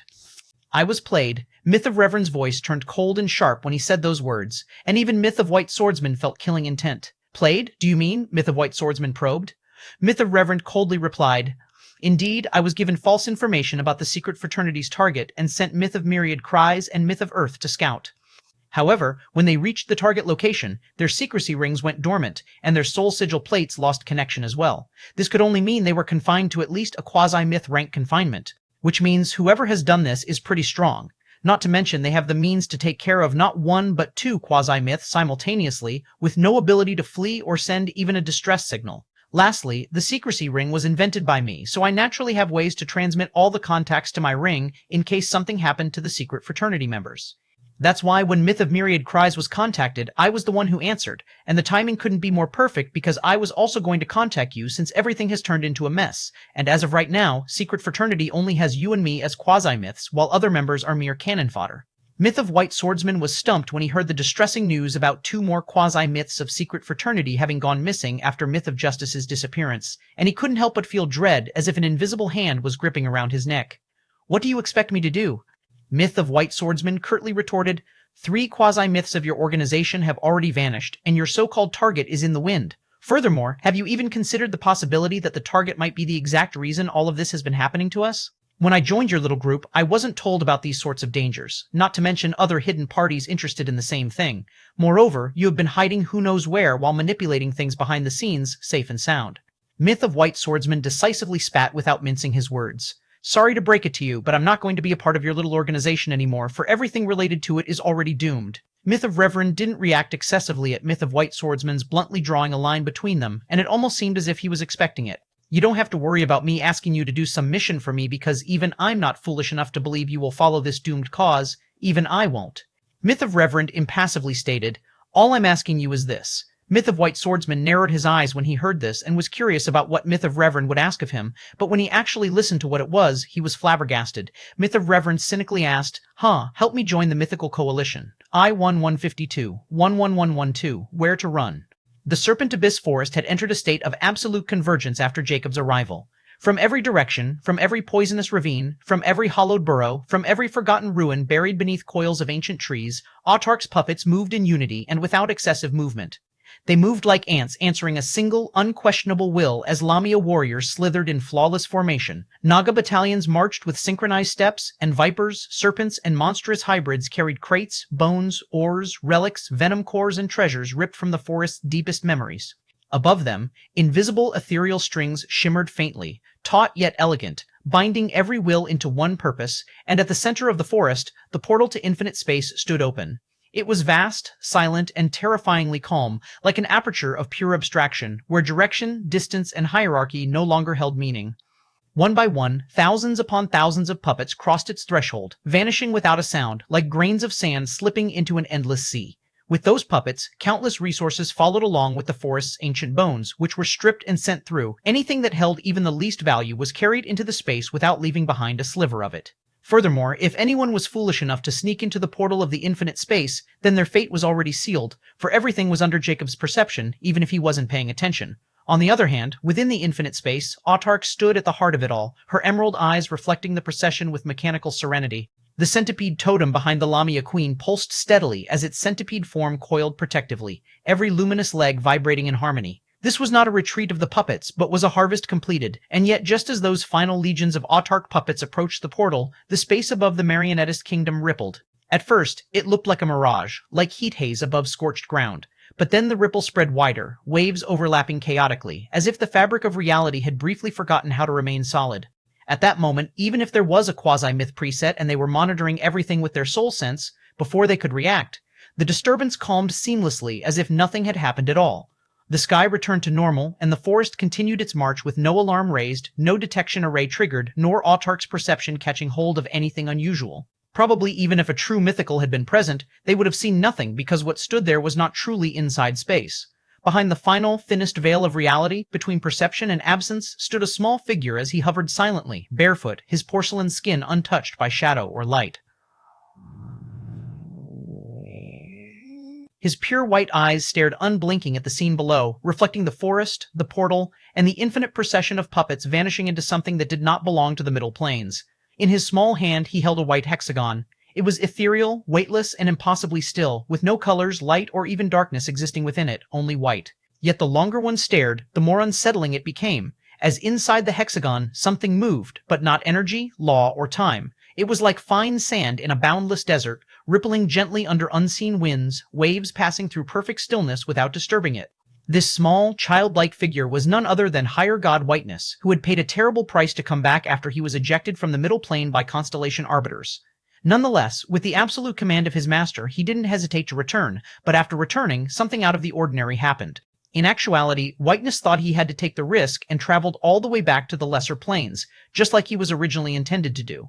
But all of a sudden, the compass granted to him by his master suddenly turned active the moment he entered the boundary of the Middle Planes, which shocked him greatly. Now that he saw those constant ripples within that compass, Whiteness's breath grew uneven as his fingers tightened imperceptibly around the hexagon compass. "This," he whispered, his voice trembling despite himself as his pure white eyes widened, reverence and disbelief colliding violently within them. "According to the Supreme One, this compass shouldn't be active unless I'm within the same space and time as the heretic. But the Supreme Ones also told me that the heretic's position is in the lesser planes, and I've confirmed it myself before. However, now not only has the compass been activated, but it has also led me to this place without the previous obstruction. Nonetheless, just a few moments before it again went dormant and only showed vague ripples, just as the Supreme Ones had warned me about. The more Whiteness thought about it, the sharper his expression grew with certainty. But since this compass is still showing a vague reaction, this means that the heretic had come into the legendary planes, and for some time it had become careless to reveal itself, probably because it was evolving and happened to alert the Supreme One. A hint of a cold smile touched Whiteness's lips. That heretic probably wouldn't have imagined that I would be its tail, not to mention after offending the Supreme One, the only fate that awaits you is eternal misery. Now, even if you use some trick to completely isolate or even use severance to detach yourself from the universe, it's meaningless. Now that Whiteness knew that he no longer needed to take the risk of traveling towards the lesser planes, he was filled with power and confidence, as if that terrible price he had paid were all worth it as long as he could detain the heretic. At that moment, his gaze snapped toward the portal to infinite space, and his eyes narrowed with realization and a touch of unease. "What is that portal?" he murmured as faint agitation crept into his tone. "Even my vision, as suppressed as it might be, can't see through it all. Is that the trick the heretic used to elude the Supreme One?" The hexagon pulsed faintly, as if responding to his turmoil, and Whiteness clenched his jaw. At that moment, he truly believed that the heretic was no longer just a heretic, but he was a variable that should not exist. 1153, Chapter 153, Where to Run. Twine.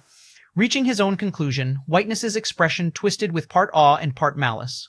However, he didn't spring into action right away as he continued to observe the strange unified movements of the entire forest. Although he couldn't fully summarize what was going on, he could tell that whatever was happening, the heretic should be the one behind it, and that portal led to his target.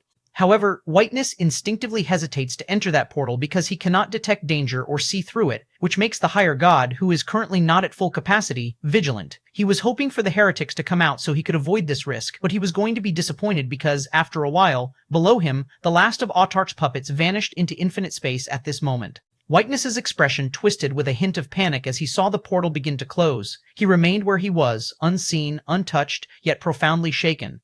I'm one of the higher gods under the Supreme One's command. How could I be afraid of some heretic's tricks who isn't even a god yet? Whiteness thought as he binds his resolve.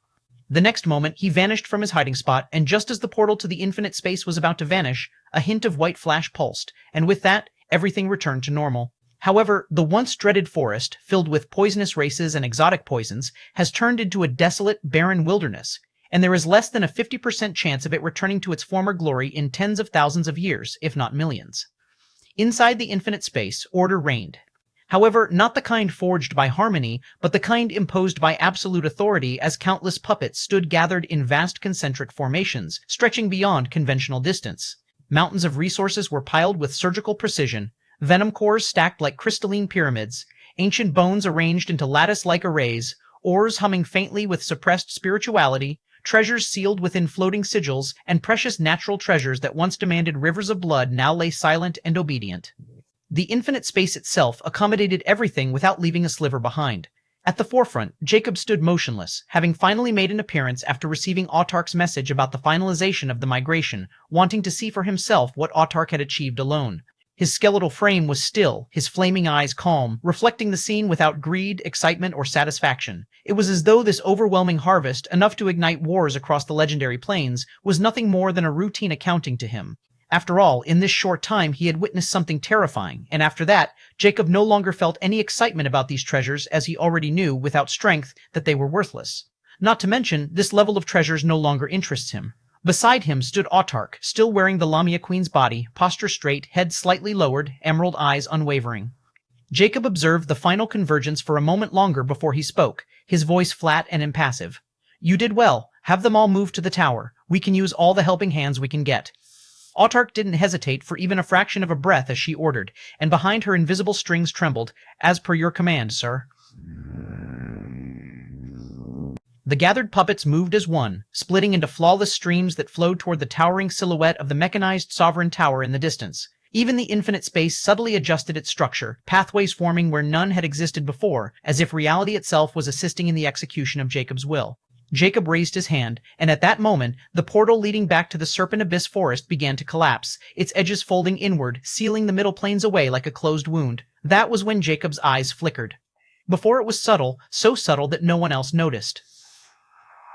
But Jacob stopped, a hint of astonishment igniting in his eyes because others might not feel anything. He, as the owner of the infinite space, as its absolute ruler, felt it clearly and instantly acted. The next moment, the infinite space responded instantly, freezing in a state of suspended anticipation. Jacob's gaze sharpened, his expression unchanged, yet the cold intent behind his eyes deepened. It seems a rat has snuck in with your puppets, and since he entered at the very last moment, it's obvious that he's been hiding and waiting for this exact moment. Their stealth skills are probably stronger than yours, or they are using some kind of treasure. But it doesn't matter. Autark's pupils constricted imperceptibly when she heard an intruder had snuck into Jacob's domain by taking advantage of her puppets, and killing intent rose from her very soul as this was nothing short of humiliating. But before she could respond, Jacob merely flickered his bone finger, and the infinite space trembled, not violently, but reverently, as if acknowledging a superior presence asserting ownership. Jacob's voice echoed, no longer confined to sound alone, as he declared coldly, I should commend you for your courage. However, even if you are a quasi-myth with the support of a quasi-myth rank treasure, if you think you can keep yourself hidden, then you have no idea where you have dared to intrude. Show yourself. The moment the words fell, the infinite space came alive. Invisible layers peeled back. Distance folded inward. Abstract vectors twisted as if grasped by unseen hands. The very concept of concealment was seized and inverted. The next moment, something was dragged out, but it wasn't summoned or revealed. Instead, it was extracted. Space convulsed, and a small figure was violently expelled, crashing onto the ground before Jacob in a silent burst of distorted stillness. The infinite space instantly stabilized, returning to its mystical state. But when Jacob saw the small figure, for the first time since his return, he froze. Before him stood a childlike figure, barefoot, porcelain-skinned, with pure white hair cascading like frozen light. His eyes, entirely white, without iris or pupil, were wide with disbelief. In his hand, he still clutched a white hexagon, an object so unnervingly still that it seemed disconnected from all known spectrums of existence. No light, no darkness, only white, and within it strong ripples moved like desert sands beneath an unseen storm. This child was none other than Whiteness, 154, chapter 1154, Where to Run, 33. Jacob wasn't expecting the intruder to have a childlike appearance, but appearances can be deceiving in the zodiac planes. Furthermore, since this child was able to sneak into the infinite space without getting noticed by Autark all this time, it was apparent that he was anything but ordinary.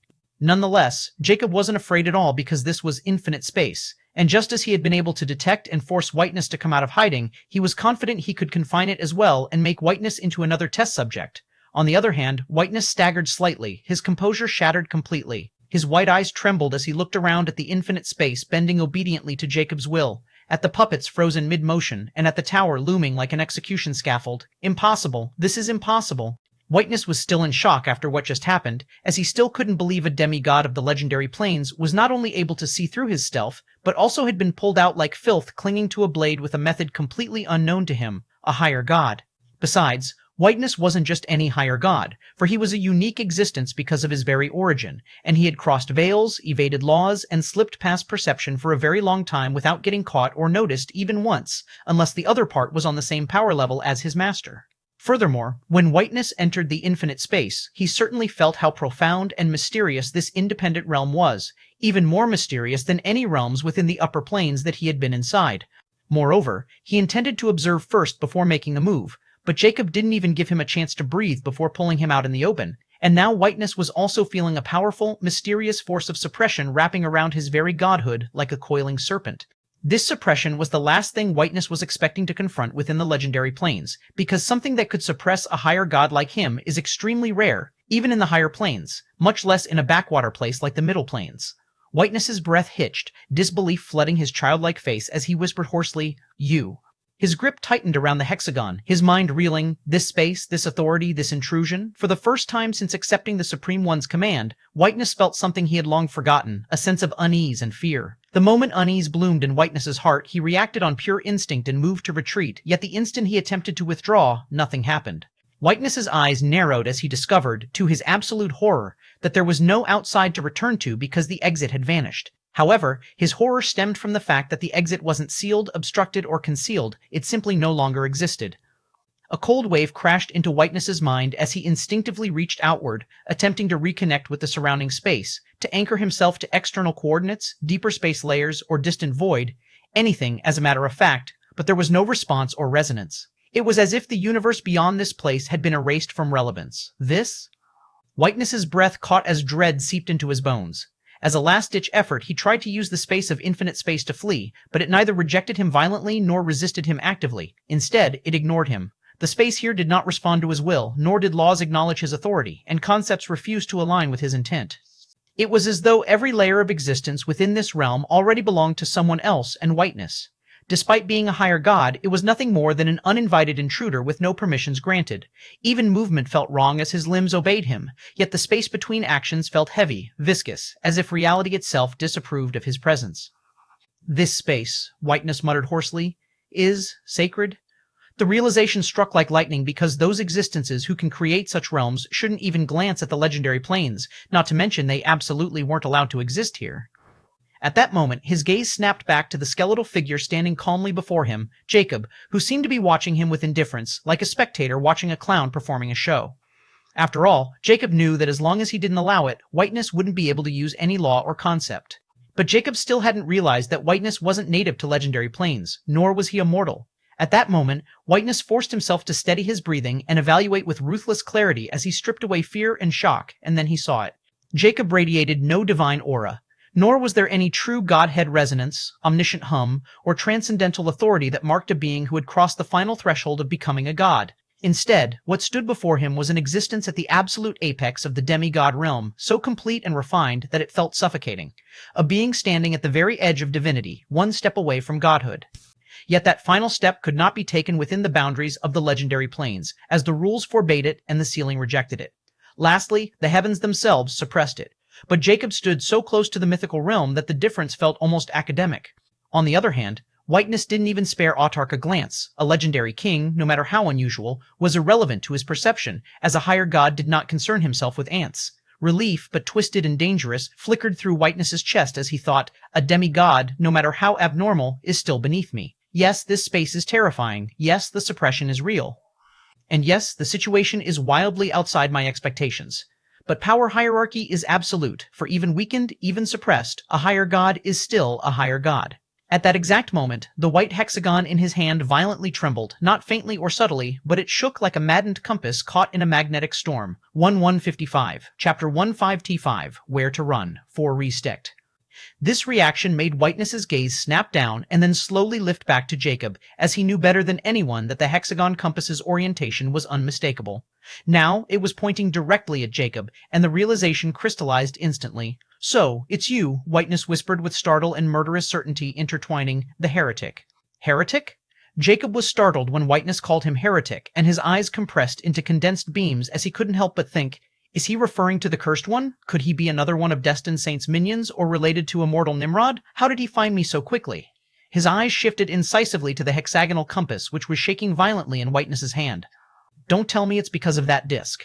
Apparently, Jacob was very sensitive to this topic, and with how strange Whiteness was behaving and that peculiar white discs in his hand, he couldn't help but connect Whiteness with his enemies.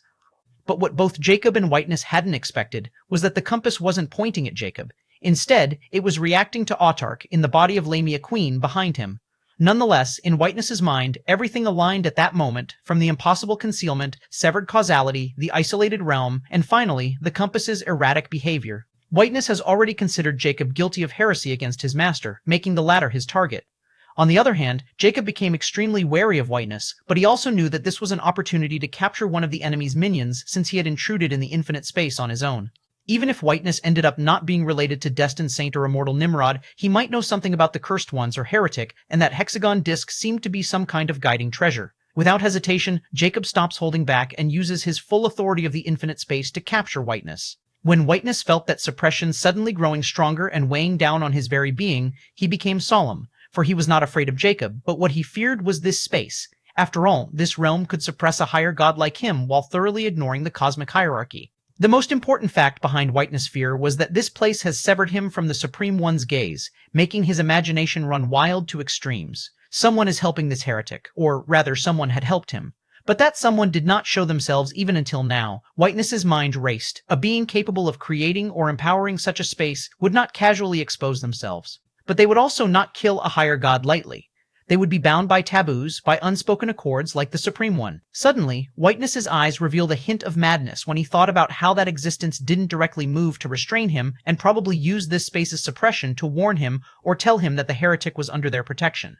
Even if you are a taboo existence, even if you are capable of evading the Supreme One's gaze, so what? The madness in Whiteness's eyes grows deeper. For the Supreme One, I will sacrifice my own. In Whiteness's heart, his own life didn't matter as long as he could get rid of this heretic for the Supreme One and eliminate this hidden danger. Furthermore, when Whiteness creates this hidden existence behind Jacob in his mind, he also considers why such an existence might be hiding in places like the legendary plains, and considers various possibilities. The biggest one being this existence had to be injured or hiding from someone, and if that was the case, then it means this hidden existence can only use limited power. This means he still had a chance.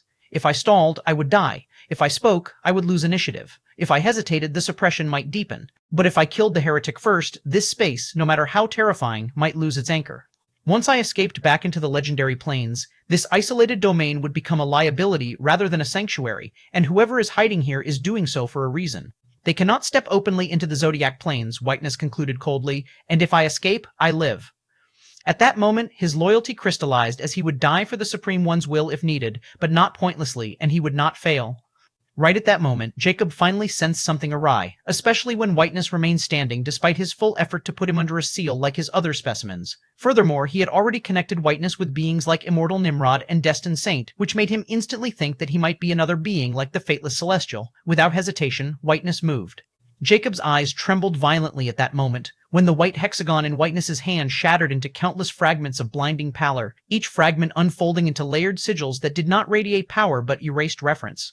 He's not completely suppressed by the infinite space, and according to Immortality, only divine treasures like the Temple of the Blazing Flames couldn't be fully suppressed, while the divine soulless pagoda is still considered dangerous because of its artifact spirit, soulless. And since this guy can also move despite the suppression of the infinite space, this means Jacob's eyes of Judge turned profoundly bright as he finally turned serious because he knew what it meant to have such an opponent within the infinite space. Before, he was full of confidence and was using the infinite space suppression without using any of his own abilities, but now things have changed completely because the opponent was probably above the quasi-myth rank, or might even be the mythical king rank.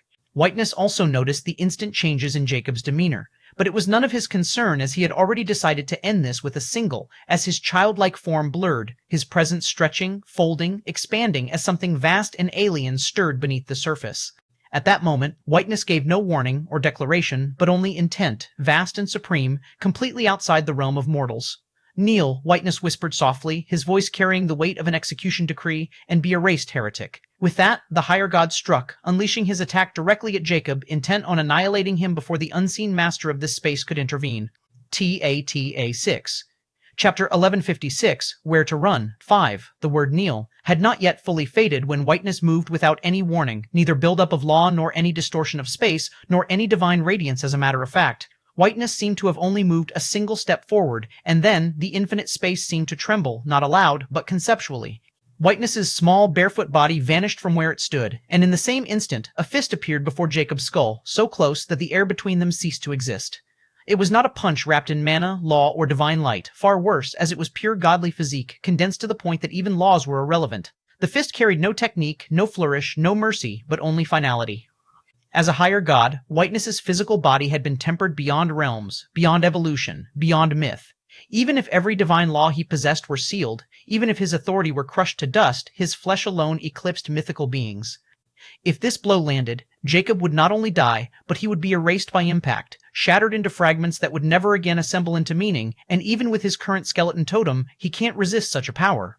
Behind Whiteness, a blurry phantom surged. It was vast, vast beyond scale, its outline writhing like a predator chained within invisible bindings. Pale, malignant pressure leaked from it, pressing against the infinite space like claws scraping against glass. It was as if it wanted out, wanted blood, and wanted truth torn open, and for the first time since Jacob obtained the infinite space, he felt the true, unfiltered sense of deadly crisis. Furthermore, Whiteness's attack was so fast that even his mortal danger sense didn't have an opportunity to trigger because the power difference between them was simply too huge, and unlike immortal Nimrod, Whiteness wasn't trapped in a mere avatar. Nonetheless, the infinite space still gave Jacob the perspective to preserve Whiteness, a higher god, moves, and the ability to react, because every particle was connected to his very being, as if one body. But the instinctual certainty won't change that. If he remained where he was for even a fraction of a breath, everything would end, and he would be killed within his own universal godly artifact. Jacob's eyes of Judge flared violently, as there was no hesitation, calculation, or pride, as he did not try to block or counter because he didn't have the ability, and the only thing left was the infinite space. In that instant, he ordered the infinite space to move, and the infinite space answered instantly. However, this time, he didn't try to suppress Whiteness further because he was already suppressing it to the limit, and instead, the space stretched, but not outward or inward, but between them. The distance separating Jacob and Whiteness, less than a finger's width a moment ago, was forcibly elongated into an impossible chasm. 1 unit of distance became 10, 10 became 1,000, and 1,000 became an abstraction, for Whiteness's fist did not slow, but it never arrived. The blow that should have obliterated Jacob instead plunged into an endlessly elongating corridor of folded space, the impact dispersing into nothingness as the infinite space seemed to stretch infinitely to ensure its master's survival. Whiteness's expression changed for the first time as his pure white eyes widened with fear and a hint of recognition. So they moved. Furthermore, Whiteness felt it clearly now, as the suppression did not deepen. Instead, another will had acted decisively, meaning the existence behind Jacob had interfered. After all, this was the only possible explanation Whiteness could use to fill in the blanks of his imagination, as he didn't even consider for a moment that the master of this space was the quasi-myth, the heretic, standing in front of him. He thought the master of space had saved Jacob, also confirming that Jacob was important to them, and that their prowess shouldn't be any less than his master's. But they absolutely can't be more powerful than his master. With that realization, Whiteness's heart clenched as his divine power collapsed further, crushed to a ridiculous degree, sealed layer by layer until even calling upon his higher authority felt like shouting across an infinite vacuum. If this continued, he would be captured once all of his divine power and authority were sealed and would be at the mercy of the existence behind Jacob. "I've lost my chance." But despite that, the existence behind the heretic still didn't move to fully suppress me, which could only mean they can't move. Whiteness's eyes suddenly flashed with a hint of mirth when he only felt the power of suppression, nothing else. Furthermore, Jacob was only saved because of this strange realm space, and no one retaliated, which gave Whiteness more courage and led him to believe the situation was still salvageable. On the other hand, knowing the gravity of the situation, Jacob instantly shifted him and Whiteness away from the vicinity of his tower, Autarch and his puppets, and shifted the battlefield to a remote corner of the infinite space. After all, Jacob knew this guy was terrifyingly strong, and if he wasn't careful, everything he had built in this space might turn to ruins, especially the mechanized Sovereign Tower. In this case, Jacob was lucky because Whiteness's entire focus was on Jacob and that existence behind him, so he didn't pay attention to this detail at all, not to mention he didn't care about a bunch of ants as they were irrelevant. Furthermore, in his last attack, Whiteness had sacrificed the hexagonal compass to gain advantage over the suppression power of the infinite space, and now he could never know who the real heretic was, or he would have discovered the truth instantly at that moment. Now, in Whiteness's eyes, Jacob was the real heretic, and his loyalty to the Supreme One burned like frozen fire as his resolve crystallized. At that moment, an absolute madness swirled in his eyes as he decided, I guess I will stop hiding. Even if I pay everything, I will not let the heretic live. Whiteness did not pursue Jacob as he stopped mid-motion, and then a peculiar aura suddenly gushed out of his very being as he started to change. 1157. Chapter 157, Alethian Albus. Who are you really? Jacob finally spoke, wanting to buy time to decide what to do with Whiteness now. After all, he can always expel Whiteness from the infinite space with his authority and even consider it at this moment, but when he thought about the gains, especially the method Whiteness used to find his location so soon, if he could somehow restrict Whiteness, he was hesitant. Moreover, Jacob was already certain that Whiteness was beyond the ranks of legendary planes, meaning he was from either the upper planes or the void and probably had information he desperately wanted, especially about his enemies. That's why Jacob was unwilling to simply let Whiteness escape and still feel there was a chance he could deal with Whiteness within the infinite space if he used some of the abilities he had never used before. Cursed Immortality. Jacob summed up the cursed book right away because he needed some insight into the exact power rank of Whiteness and what kind of being he was, and only the cursed book could provide him with that. Besides, Whiteness was already within the infinite space, and here, the cursed immortality always exists without revealing its form. Not only that, but Jacob didn't even consider Whiteness another holder of a UGS because it would be simply absurd if another one showed up. That's besides, Immortality seemed to always have something cryptic to say whenever a UGS heir appeared, so he was certain Whiteness didn't have any. But the moment he decided to seek help from the Cursed Book, the Whiteness figure suddenly started to change, and a profound aura suddenly magnified from Whiteness. Furthermore, Jacob instantly felt something within Whiteness desperately fighting the restrictions, as if something terrifying wanted to crawl out of Whiteness's body, and the restrictions seemed to be losing ground. Jacob was astounded before a chill went down his spine, as in that instant the infinite space went quiet as a suffocating pressure descended. "TS, it's not your fault, it's because of the imperfection." Immortaka's carefree voice suddenly sounded within Jacob's mind at that moment. Jacob didn't even bother to reply or seek an explanation because he knew exactly what the Cursed Book was trying to imply, as he felt it too. Whatever he's doing, he's succeeding, he thought gravely. But he was slightly relaxed for some reason when he heard Immortaka's voice, because not only had the Cursed Book shown up, but it didn't seem to worry about Whiteness at all, as if it had nothing to do with it, or simply, whatever Whiteness was up to, it could be contained. Moreover, it confirmed Jacob's guess that Whiteness has no UGS. As stillness encroached upon the space itself, Whiteness's childlike body did not grow or expand, but simply unfolded like an illusion breaking apart, revealing the reality behind it. At that moment, white chitin bloomed outward like layered veils, porcelain plates overlapping with flawless symmetry, his small limbs elongated, reshaping into elegant razor-edged appendages that refracted no light. A mantis-like form emerged, vast, cathedral-sized, yet impossibly slender. 6 wings unfolded behind him, not wings of flesh or energy, but wings of folded space as white origami formed from compressed void. Each subtle movement causes space to hesitate, even though it is under Jacob's absolute control. Most absurd of all, where Whiteness's face had been, there were no eyes, and instead, floating at the crown of his head, a hexagonal white sigil slowly rotated. It seemed to be the same hexagon that Whiteness had destroyed earlier, but now it felt like a law organ, not an artifact. Seeing the colossal mantis and sensing its ethereal presence, Jacob noticed something that sent a chill through even his tempered soul. The colossal insect cast no shadow, as if even light was afraid of touching its body. Jacob stared with absolute astonishment and dread as he encountered an insect hidden within a child's body, which was the least thing he had expected.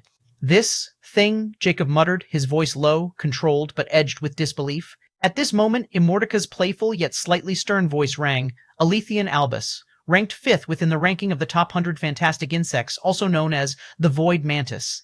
The cursed book revealed Whiteness's true origin without Jacob asking a single question.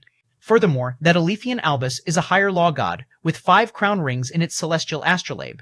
A void mantis is born in the depths of universal void, and most of the time it won't even survive for a second. Which means the void mantis in front of you has not only survived, but has also dominated a region of the void, meeting all the requirements for its evolution and breaking into the realm of higher god no less. If I begin to tell you how harsh the conditions for that void mantis are to reach at his current rank, you won't even believe it, nor do you have time. But those conditions are even harsher than the Eclipse Alypes Imhoff Brain Hunter. All you need to know is that Void Mantis is a being known as the Noble of Void, and its unique law is Null Void, which gives it an absolute advantage in any type of space, and even time laws won't work against it. Jacob's eyes compressed to tiny beams when he heard all of that about the Void Mantis, especially the part about Whiteness being the 5th rank fantastic insect on top of being a higher law god, a being above even mythical rank, making Jacob instantly drop all hope of capturing it or even killing it. Because he was not delusional enough to believe he could capture it alive or kill it, even if he could suppress his divine energy and even cut off Whiteness's connection with his unique law, he couldn't harm it physically at all, even with his full strength. Only now does he truly comprehend the gravity of the situation and why the suppression of the infinite space couldn't fully seal Whiteness. Because he was not only dealing with a terrifying fantastic insect, but also the strongest kind of god, a law god. 158, Chapter 158, Void Mantis Strikes. As Immortality revealed the true terror of Whiteness to Jacob, the colossal void mantis inclined its head slightly, not in respect or arrogance, but in certainty, making Jacob flinch with fear and his static cursed heart starting to pulse wildly. At this moment, Whiteness's voice echoed, not from a mouth, but from everywhere his presence touched, "Heretic." He said calmly, but with a hint of hidden urgency, "Whatever protects you has already moved once." The white sigil rotated faster suddenly, although I don't know whether they can move again, for they should have already if they could, and even if they can, I cannot allow it to move again. Ha ha ha ha. Immortality suddenly burst into laughter despite Jacob's gloomy expression, as if it wasn't the cursed book's concern. Jacob completely ignored Immortaka's amused laughter, but deep down, he could guess what the cursed book had found so amusing about this whole situation, and he also noticed something strange. So, he's thinking the infinite space has some higher existence as a master, who is protecting me, the so-called heretics. But if he's an underling most likely under Immortal Nimrod, since he's an existence of the void, shouldn't he already be aware of who I actually am? Jacob couldn't help but think out loud, so Immortality could also hear him and provide some insight. However, Jacob's thoughts had barely finished forming when reality itself lurched without any warning or declaration, as Whiteness did not care for answers. The colossal mantis moved as its 6 wings, those impossible constructs of folded space, flickered once, not flapping, not beating, but reordering position. One moment, the void mantis stood still, cathedral-like and silent, and in the next, it was already upon Jacob. The infinite space howled, not audibly but structurally, as that movement alone nearly tore a seam through Jacob's dominion as spatial layers bent sharply inward, collapsing like brittle glass forced to accept an alien geometry. Just with this move alone, the chasm of power and evolution between Jacob and Whiteness became clear, and even if Jacob was the heir of Cursed Immortality, he was still too weak to confront a higher law god, especially a unique higher law god like the void mantis of the fantastic insect race. With no hesitation or fear of consequences, Whiteness struck, and his attack was without any law or authority, but the power behind it was pure flesh. The mantis raised one forelimb, long, elegant, and terrifyingly precise, and suddenly, Whiteness whispered, but his voice reverberated in Jacob's very soul, "Veracity Scythe." The mantis' primary raptorial limb descended, beautiful and clean, yet at the same time was lethally fatal. The scythe-like forearm gleamed with porcelain-white chitin, its edge lined with fractal serrations so fine they did not reflect light at all. This was not a blade sharpened to cut matter, it was a limb evolved to sever laws themselves. The infinite space reacted instantly as Jacob forced distance to expand once more, and the space stretched, layers multiplying between the two. It was the same method that had saved him moments ago. However, this time, Whiteness seemed to have already considered it and no longer seemed worried about Jacob escaping, especially since that existence was still thinking of using this trick again to protect Jacob. Under Whiteness's merciless attack, the expanding corridor of folded space was cut and neatly sliced open, and it was also the beginning of true horror for Jacob. The Veracity Scythe passed through expanding distance as if it were silk pulled too tight, its edge leaving behind a pale scar where space failed to reconnect properly. Seeing the Veracity Scythe seem to be ignoring the distance in space, Jacob's cursed heart lurched violently as his skeletal fingers clenched and his flaming eyes widened in astonishment. What? Jacob was completely clueless about how Whiteness could still use his authority and laws despite being suppressed by the infinite space. Although Jacob knew that the suppression of the infinite space wasn't perfect, it still could help him avoid the previous attack of whiteness, and also suppressed him to the point where whiteness could be considered in the same realm as Jacob. However, Jacob had no clue that whiteness had completely stopped using his magic and divine power. Instead, he was using his innate fantastic insect physique, which he had evolved after overcoming countless deadly crises. Just like Autark, who can turn anyone into a puppet by simply infiltrating their brains and consciousness, and can use every single one of their abilities as if born with them, Whiteness's body is also like a weapon forged by the purest form of void law. Without even needing the magic power, he can use his body and perform unimaginable abilities and affect laws like not even a zodiac beast of the void could perform. That's why Whiteness decided to reveal his true form, despite knowing that if he were to expose himself in the legendary planes in this state, he might really perish under the retribution of the zodiac planes. However, Whiteness had already noticed how special the infinite space was, as he thought, since the existence behind Jacob could hide here without triggering the retribution of the zodiac planes, he might also be able to reveal his true form without any consequences, and he succeeded. Ignorantly, Jacob had helped Whiteness avoid death, and now the scythe grew closer and closer. The infinite space screamed again, pouring authority into reinforcement, compression, redirection, but the mantis limb ignored intent. Strangely, it did not oppose Jacob's control and simply did not acknowledge it. Jacob felt it this time, sharp and undeniable as a second wave of true deadly crisis, and this time it wasn't hypothetical and didn't seem to be avoidable either. If that limb reached him, his existence would be parsed, stripped down to its most honest configuration, and discarded. This body, this thing, even without magic power, it's an ability unto itself. Jacob's mind raced as he knew he had underestimated Whiteness, or more accurately, he had misunderstood the Void Mantis. Suppressing Whiteness's divine authority had meant nothing, as this was not a god relying on law, for this was a fantastic insect, a void noble whose flesh had evolved where laws failed to survive. Even mythical kings, even perfected law gods were irrelevant before such a physique. Jacob finally understood that there was no victory here or any chance of capture and containment, because even if he sealed every last shred of Whiteness's power, he could not harm it. Moreover, if this continued, the infinite space, his biggest reliance and trump card, would become his grave. 111159, Chapter 1159, Scales That Dare the Void Mantis. Watching the Veracity Scythe getting closer, Jacob's decision crystallized in an instant. This is way out of my league since I can't kill it, I can't restrain it, then I'll just remove it. Jacob wasn't delusional enough to believe he still had a fighting chance to restrain or kill Whiteness at this point, nor did he believe he could pay the price of wishing to restrict a higher law god like Whiteness. Furthermore, Jacob wasn't expecting Immortality to take action because the price was simply too high to even consider, and neither the Cursed Book seemed to be interested in helping him. That's why he decided to directly expel Whiteness from the infinite space. He didn't even think about just removing himself and trapping Whiteness inside because it would be like leaving a wolf behind in a henhouse. Not to mention the infinite space was his safe haven to hide from enemies like Immortal Nimrod and Destined Saint. That's why he can't entrap Whiteness inside. At that moment, his authority surged as he prepared to expel and forcibly eject Whiteness from the infinite space, regardless of consequence, regardless of backlash, because he was willing to die even if he knew there was a chance for revival. But just as Jacob's will aligned, just as the infinite space began calculating ejection vectors, Immortaka's voice exploded with unrestrained amusement. Ha! The cackle rang through Jacob's mind, sharp, delighted, almost mocking. Ha ha ha ha, what are you afraid of? Jacob's eyes flickered violently when he heard those words, and it was as if time had stopped in that moment. 40 calls. 40 calls.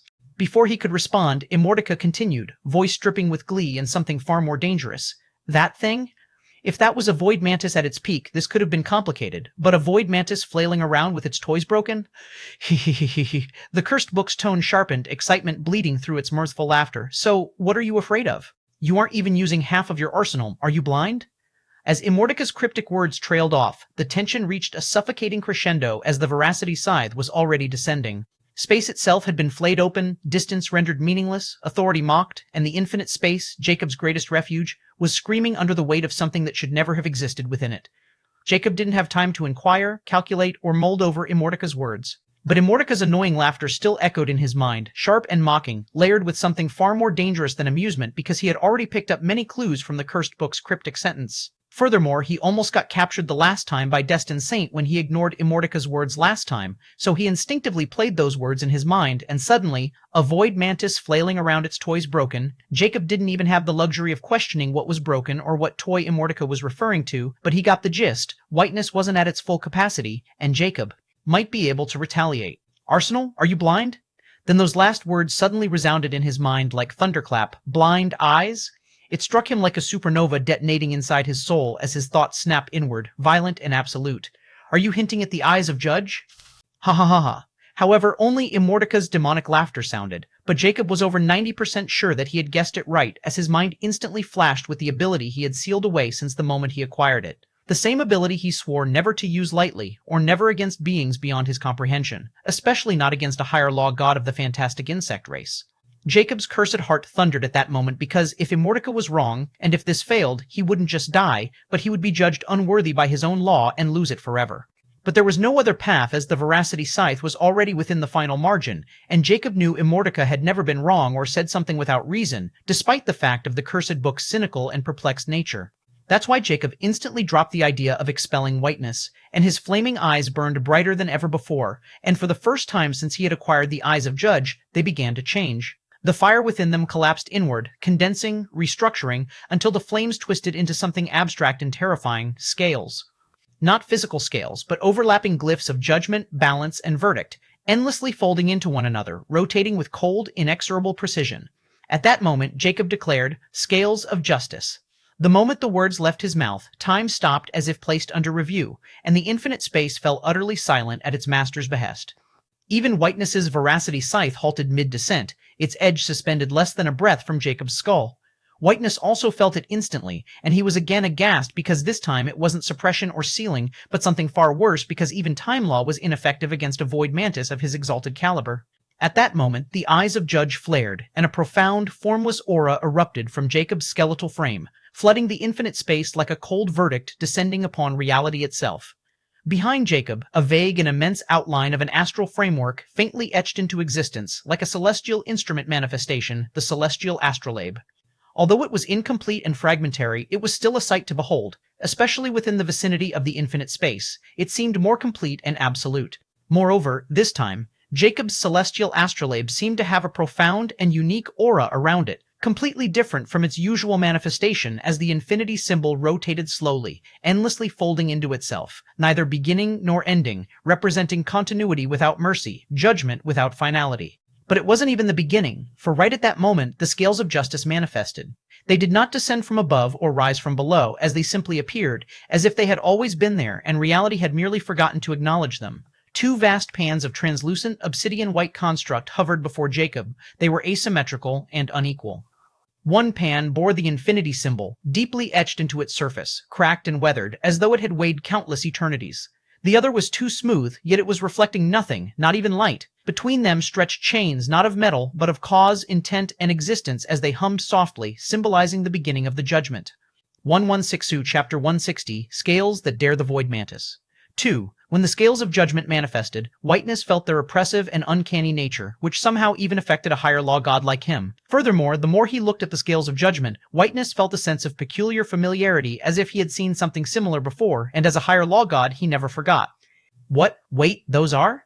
Whiteness's voice rippled across space, no longer calm, no longer absolute, as if he finally remembered where he had seen similar scales before. But Whiteness was in utter disbelief, as if he didn't want to believe for a moment that the manifested scales behind Jacob and the scales he remembered were related, for the latter belonged to an ancient race that had long since become extinct. Furthermore, that race's extinction was shrouded in mystery, and that mystery was linked to another existence, apparently the last surviving remnant of that ancient race. Lastly, that last member of that ancient race was even stronger than Whiteness. On the other hand, Jacob was submerged in a profound ethereal sensation after activating the scales of justice, the innate domain-type law ability of the eyes of Judge. He feels as if his consciousness has ascended from a selfish mortal to an unbiased law for whom everything was equal, yet at the same time, his beliefs govern equalities.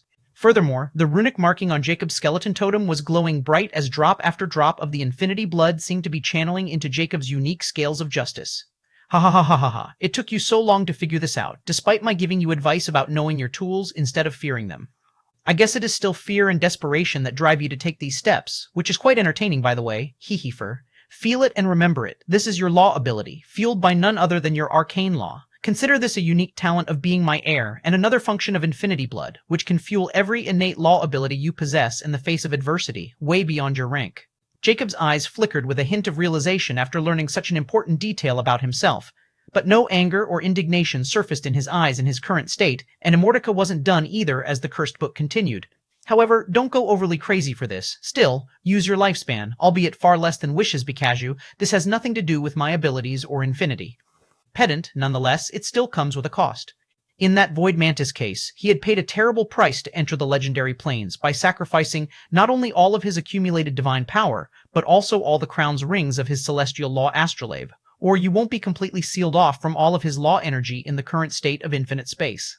Nonetheless, as a Void Mantis, as long as he can retain all the power of his racial body at the higher god rank, he can recover everything he had sacrificed to be here. However, normally, he wouldn't be able to reveal his real body in the legendary planes without getting killed by the universal retribution, but in the infinite space, he was able to do so for obvious reasons. But it still won't change the fact that the Void Mantis in front of you is a higher law god without any divine power or crown rings, and even his divine soul has been damaged greatly after he sacrificed his foundation. That's why the infinity blood you'll use will burn down around 100,000 years of your lifespan to activate the scales of justice. While if that was a real higher law god Void Mantis, Immortica's voice faded away with its amusing and foreboding laughter, and the cursed book no longer spoke as if everything that needed to be told was told, and now everything was on Jacob. Jacob didn't react much, but all that information was enough to reveal what had just happened, as all his fear and anxiety from moments ago vanished as he glanced at Whiteness with his glyph-like eyes, making Whiteness's colossal frame flinch. At that moment, Whiteness null void law stirred violently, instinctively recoiling, and the white hexagonal sigil at the crown of his mantis form spun erratically, emitting sharp ripples as if screaming in protest. Theirs is an Arch-Justice human hiding in this place? A fleeting hint of surprise flashed past Jacob's eyes when he heard Arch-Justice human, but he didn't speak as he found it meaningless. At that moment, the scales moved slowly, as if by inevitability, an invisible weight began to pour into the pans. The invisible weight didn't originate from power or rank, but from deeds of Whiteness. At that moment, Whiteness was being judged according to every belief of Jacob as myriad fleeting scenes started to flash past Jacob's mind. Jacob was startled because those scenes were foreign and belonged to none other than Whiteness, and since Jacob was the judge, he naturally got to seize the sins of the sinner before the judgment. In those countless scenes, every kill Whiteness had committed in obedience to the Supreme One, every being erased in the void, every hunt conducted without mercy, every truth dissected and discarded, those scenes weren't accusations, they were being counted. Although those scenes were extremely vague and fleeting, they were enough to make even Jacob feel the chill down his spine, and he realized at that moment, despite his own selfish and demonic nature, he was nothing in front of Whiteness. Suddenly, Whiteness's vast mantis body trembled. No, this ability shouldn't have appeared here. Shishi. The scales didn't seem to care about Whiteness's curiosity or resistance as Whiteness suddenly shrilled. It was as if something deep within Whiteness were being ripped apart, and it was indeed the case as a crushing pressure bore down on Whiteness's deeply hidden divine soul. At that moment, Jacob felt the scales were not favoring Whiteness, and suddenly, those scales seemed to connect with his very being, starting to test his beliefs, values, and resolve. 1161, Chapter 161, Scales That Dare the Void Mantis. 30 Suddenly, ambiguous thoughts started to flash past Jacob's mind at a terrifying rate. Is obedience justice? Is annihilation necessary? Is survival a virtue? Is killing evil? Is helping someone necessary? Although those thoughts were random, they questioned Jacob's morality and seemed to be empowering the scales of justice to pass judgment on Whiteness. But Jacob remained calm as all those thoughts flashed through his mind like lightning bolts because, despite his twisted mentality over the years, deep down he still holds the beliefs of his old world and knows everything he had done and is doing was nothing short of the work of a devil. Yet despite all of this, he embraced everything because it was all for immortality, which means Jacob also considered himself evil and in no way sought salvation by putting false beliefs in his mind. The moment the scales of justice connected with Jacob's beliefs and values, his cursed heart pulsed at a terrifying speed, and more infinity blood started to course through his bones before burning through the scales. Jacob didn't obstruct the burning of the infinity blood because Immortica had already revealed everything, and maybe for this exact reason, the cursed book even bothered to explain all of it. At that moment, Jacob's answer was silent but absolute, and the scales started to tilt, not violently or dramatically, but just enough. The infinity-marked pan dipped, while the other rose, and an indistinct ethereal sound echoed, "Judgment in progress." Whiteness, who seemed to have been frozen on his spot, was horrified when that voice sounded because he seemed to know exactly what this implied. He had never thought that one day he would experience the Arch-Justice human race's legendary law ability personally. He stared in horror as something he had never experienced began to take effect. The next moment, his perfect, terrifying physique grew heavier, but not physically, existentially. His movements slowed by fractions. However, the most terrifying part was that at that moment, his null void law faltered, not sealed or erased, but weighed down, dragged toward Jacob's level by an invisible verdict. Who? Show yourself. Do you want to offend the Supreme One? Whiteness hissed, panic seeping through his once absolute certainty, and he finally started to use threat because he knew if this ability wasn't stopped, it wouldn't be the heretics who perished here. Furthermore, the things he had learned today were simply too shocking, and if they were spread, the entire higher planes would be stirred. Even if Whiteness perished today, he needed to report back to the Supreme One because the heretic's backer was none other than a hidden remnant of the Archjustice human race. But there seemed to be no way out, and he still hadn't killed the heretic, and now that hidden existence had used this terrifying innate law ability of the Archjustice human race. Lastly, Whiteness was so indulged in his own delusion about the hidden existence that he didn't even notice Jacob's eyes of judge. And even if he had, he couldn't identify them, because even among the Archjustice human race, they were a rarity among rarities, a myth among the Archjustice human race's royal bloodline. Whiteness has only general knowledge of the Archjustice human race's abilities, but has no idea of their origin, and the ancient clan has been extinct for so long that many have forgotten about them. Nonetheless, according to Immortality, the Eyes of Judge is one of the 12 ancient and most powerful optical eye abilities of the Zodiac Planes, and it also ranked among the top 3 among the 12, so Whiteness couldn't see through them even if he had knowledge about the Eyes of Judge. On the other hand, Jacob stood unmoving, skeletal frame bathed in the cold glow of judgment as his glyph-like eyes burned steadily. He didn't show curiosity or fear about the background of Whiteness because he knew everything, but he didn't gloat either because it wasn't over. After all, despite putting Whiteness at bay and titling the scales of justice in Jacob's favor, the final verdict was still withheld, which meant the chance of backlash remained. Right now, the situation was on a knife edge. If the scales deemed Whiteness not guilty, Jacob would not only lose his lifespan but also suffer backlash and lose the law's ability, the scales of justice, forever. At that moment, Jacob would be at Whiteness's mercy. However, if the scales of justice tipped further, then even a higher law god would be forced to kneel. At that moment, Whiteness the Void Mantis realized something terrifying. This was a law that dared to judge gods, and the verdict was still forming. Right at this moment, the scales of justice trembled from completion, and the humming chains of cause and intent between the two pans grew taut, vibrating with a low, cosmic resonance that spread across the infinite space like a funeral bell tolling for an immortal existence. Thereafter, the infinity-marked pan descended with inevitability, and the opposing pan rose in silent concession. A sound echoed again with no voice, no language, yet every layer of existence understood it with perfect clarity. Whiteness almost forgot how to speak, and Jacob listened with subtle anticipation. Verdict rendered, you have been judged guilty. The moment the verdict crystallized, the infinite space convulsed as a terrifying pressure erupted from the scales of justice, far surpassing suppression, sealing, or authority. This was not power exerted upon Whiteness, for this was judgment imposed within.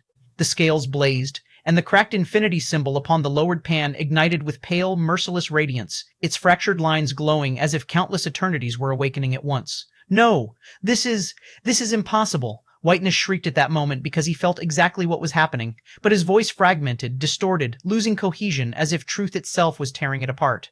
The hexagonal sigil above his crown spun wildly, emitting shrill ripples of null-void law in a desperate attempt to stabilize, but it was already too late for the scales answered. At this moment, from the scale of justice's obsidian white frames, chains emerged.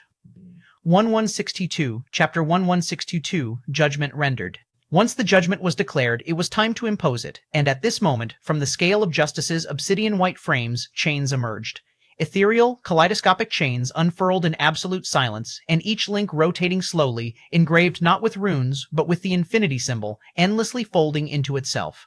It was as if every link represented continuity, consequence, and judgment without end. Moreover, they moved without speed, yet Whiteness could not evade them as one chain pierced forward, straight through the Void Mantis's chest. Furthermore, the moment the chain pierced through, there was no blood or wound. Instead, it anchored itself to Whiteness's deeply hidden, weakened divine soul, completely ignoring the protection of his celestial astrolabe. But it was just as start as another pierced his raptorial limb, then another wrapped around the rotating sigil, and another stabbed into the folded space wings. Each impact produced no sound, only a violent collapse of presence. Whiteness convulsed as the chain sank deeper, locking into place with unseen clasps that snapped shut around his rank, authority, law, and existential mass, leaving him horrified. No, stop. Even his voice seemed to be robbed as his thoughts screamed, the suppression surging not as a force but as equalization. Jacob watched as the glyph in his eyes seemed to be flickering mysteriously, and profound knowledge of a peculiar foreign law seemed to emerge deep within his soul. At that moment, the scales like glyphs in his Eyes of Judge suddenly morphed into an ethereal infinity symbol, and the chains pulled downward abruptly. Thus, Whiteness's null-void law screamed as it was dragged, weighed, and compacted, crushed layer by layer as crown rings that no longer existed still shattered again in principle. Whiteness felt everything, as the higher god status he had achieved after overcoming countless impossibilities began to collapse inward and compress mercilessly toward Jacob's rank. The pressure was absolute and unavoidable. Jacob could clearly feel that Whiteness's innate law and even his physique weren't being sealed or erased, but it was getting lowered as if a god being dragged down from the divine sky and pulled into mortal earth. Jacob stood unmoving, the burning symbols of infinity in his eyes burned steadily as infinity blood continued to burn through the scales, fueling the verdict without mercy or hesitation. Moreover, Jacob wasn't even paying attention to Whiteness' resistance at all, because at that moment he was completely submerged in that peculiar law, trying to engrave it in his heart. At that moment, Whiteness's colossal mantis body began to shrink. The colossal form that had once loomed like a cathedral of void did not vanish abruptly. Instead, it folded inward, as though creation itself were reversing a grand mistake. The layered white chitin dulled, losing its porcelain luster. Plates that once overlapped with flawless, godly symmetry thinned and simplified, shrinking into a more modest yet still alien configuration. The veils of armor no longer bloomed outward with authority, but clung close to a compact, predatory frame, refined rather than overwhelming. Whiteness's towering limbs contracted as the elegant, razor-edged appendages that had once refracted no light shortened, their edges no longer capable of severing laws. They retained their mantis shape, curved, lethal in design, but now belonged to a being bound by limits, no longer absolutes. Each movement still carried an unsettling precision, yet space no longer hesitated in fear, it merely rippled faintly, as though acknowledging an anomaly rather than submitting to one. The 6 wings of folded space were the greatest loss. Those origami constructs of compressed void unraveled silently, collapsing into thin, translucent membranes etched with faint geometric veins. They folded neatly against his back, no longer dominating dimensions but still whispering of their void-born origin when they shifted, leaving behind brief afterimages like scars in perception. His body was no longer cathedral-sized. It stood only slightly taller than Jacob now, lean, slender, and insectile, yet unmistakably mortal in scale. The oppressive physical pressure that once crushed the very space was gone, replaced by a cold, unsettling stillness that clung to him like residual frost. Then came the most striking change, where the rotating hexagonal sigil, which had once hovered as a supreme law organ, cracked conceptually. The sigil shrank, slowing its rotation until it descended and embedded itself into Whiteness's upper thorax, just beneath the collarbone, becoming a dim, branded mark. Lastly, where there had once been no eyes, eyes opened. They were faceted and pale, like polished moonstone, reflecting the infinite space in fractured reflections. They carried no dominance, no omniscience, only sharp awareness and a restrained, simmering intelligence. Whiteness, now stripped to his reduced form, stood there, his smaller mantis body still beautiful in an alien, unsettling way. White chitin traced his limbs in clean, elegant lines, and faint, infinity-shaped brands glimmered at key joints and along his torso, half hidden beneath the armor, silent reminders of judgment rendered and power lost. Right now, Whiteness was a quasi-myth, rank void mantis, no longer a higher law god. Suddenly, Jacob's eyes seemed to pulse, and the chains shimmered before vanishing, becoming invisible as they sank beneath perception. But they did not leave empty-handed, because where each chain had pierced Whiteness, faint infinity-shaped marks remained, burned not into flesh, but into his very existence like brands of judgment. Suddenly, the pressure that seemed to be pausing Whiteness vanished, and the scythe-like arm that had frozen inches from Jacob's skull was now utterly devoid of its former terror and no longer reached him as Whiteness staggered backward. His aura, once vast enough to make the infinite space trembled, was now gone. Even his physical pressure, once absolute, had vanished. Now, the infinite space no longer reacted to his presence. At this moment, Whiteness stood in front of Jacob as a true equals. Whiteness stared at Jacob's familiar figure, no longer from the perspective of a god watching an ant, but as a dreadful enemy. "What did you do? What did you do?" His voice was no longer grand and imposing. Instead, it was small, fragile, and mortal. Jacob didn't answer as the next moment, the scales of justice slowly faded, their light receding as the verdict was completed. The infinity symbols in his eye sockets dimmed, returning to burning flames as the final trace of infinity blood burned away. The infinite space stabilized and silence returned. At this moment, Jacob returned to being himself, but something deep within him seemed to have changed, as if his mind had evolved, as he looked down at Whiteness, not with triumph or cruelty, but with cold clarity. 1163, Chapter 163, Judgment Rendered. 1163, Judgment Rendered. 11163. It was hard to imagine that he had returned to being a demigod void mantis. Not to mention that everything had happened so fast, with no chance to resist, seemed to have maimed his mind. Although Whiteness was ready to sacrifice everything for his master, when his connection was cut off in the infinite space, he seemed to develop a will to survive. Moreover, he was willing to sacrifice his everything if he could kill the heretic, but he failed, and he knew that within this terrifying space he wouldn't stand a chance. Lastly, escape was out of the question because he couldn't flee even after revealing his real physique, much less now. At that moment, Jacob finally acted for the first time since Whiteness had shown up, Slumber Hex. Whiteness suddenly felt his mind go blank, and all the chaos in his mind seemed to have vanished. He didn't even try to resist because he felt relief and morbid peace as his body slowly fell in front of Jacob. Jacob looked on impassively as Whiteness's body fell, since he had already expected it. After all, Whiteness had been dragged to the same rank as Jacob, and when it came to the same realm, no one was Jacob's match unless they were heirs of UGS. Furthermore, Jacob didn't even try to interrogate Whiteness despite knowing that it was a treasure trove of unimaginable knowledge. But Jacob won't be Jacob if he fails to utilize this impossibly rare opportunity to the fullest. How long will he stay in his current state? Jacob impassively questioned Immortica. Oh, come on, you've just taken down a void mantis at higher law god rank with the cheap price of measly 100,000 years of lifespan. I think it's worth celebrating at least a little. Immortica pretended to whine. Jacob curtly replied, I nearly died within my own universal godly artifact. Do you think I'm in the mood to celebrate? Furthermore, as long as this guy is alive, he'll still wreak havoc once he regains his power. So, I need to know how long I have. He, you do have a point there, Immortica chortled playfully, but if you want to get rid of him, simply kill him and be done with it. All of your troubles will be gone. Jacob's eyes flickered coldly as he retorted, You know exactly what I'm planning, so let's not waste my time and tell me whether I have a chance or not.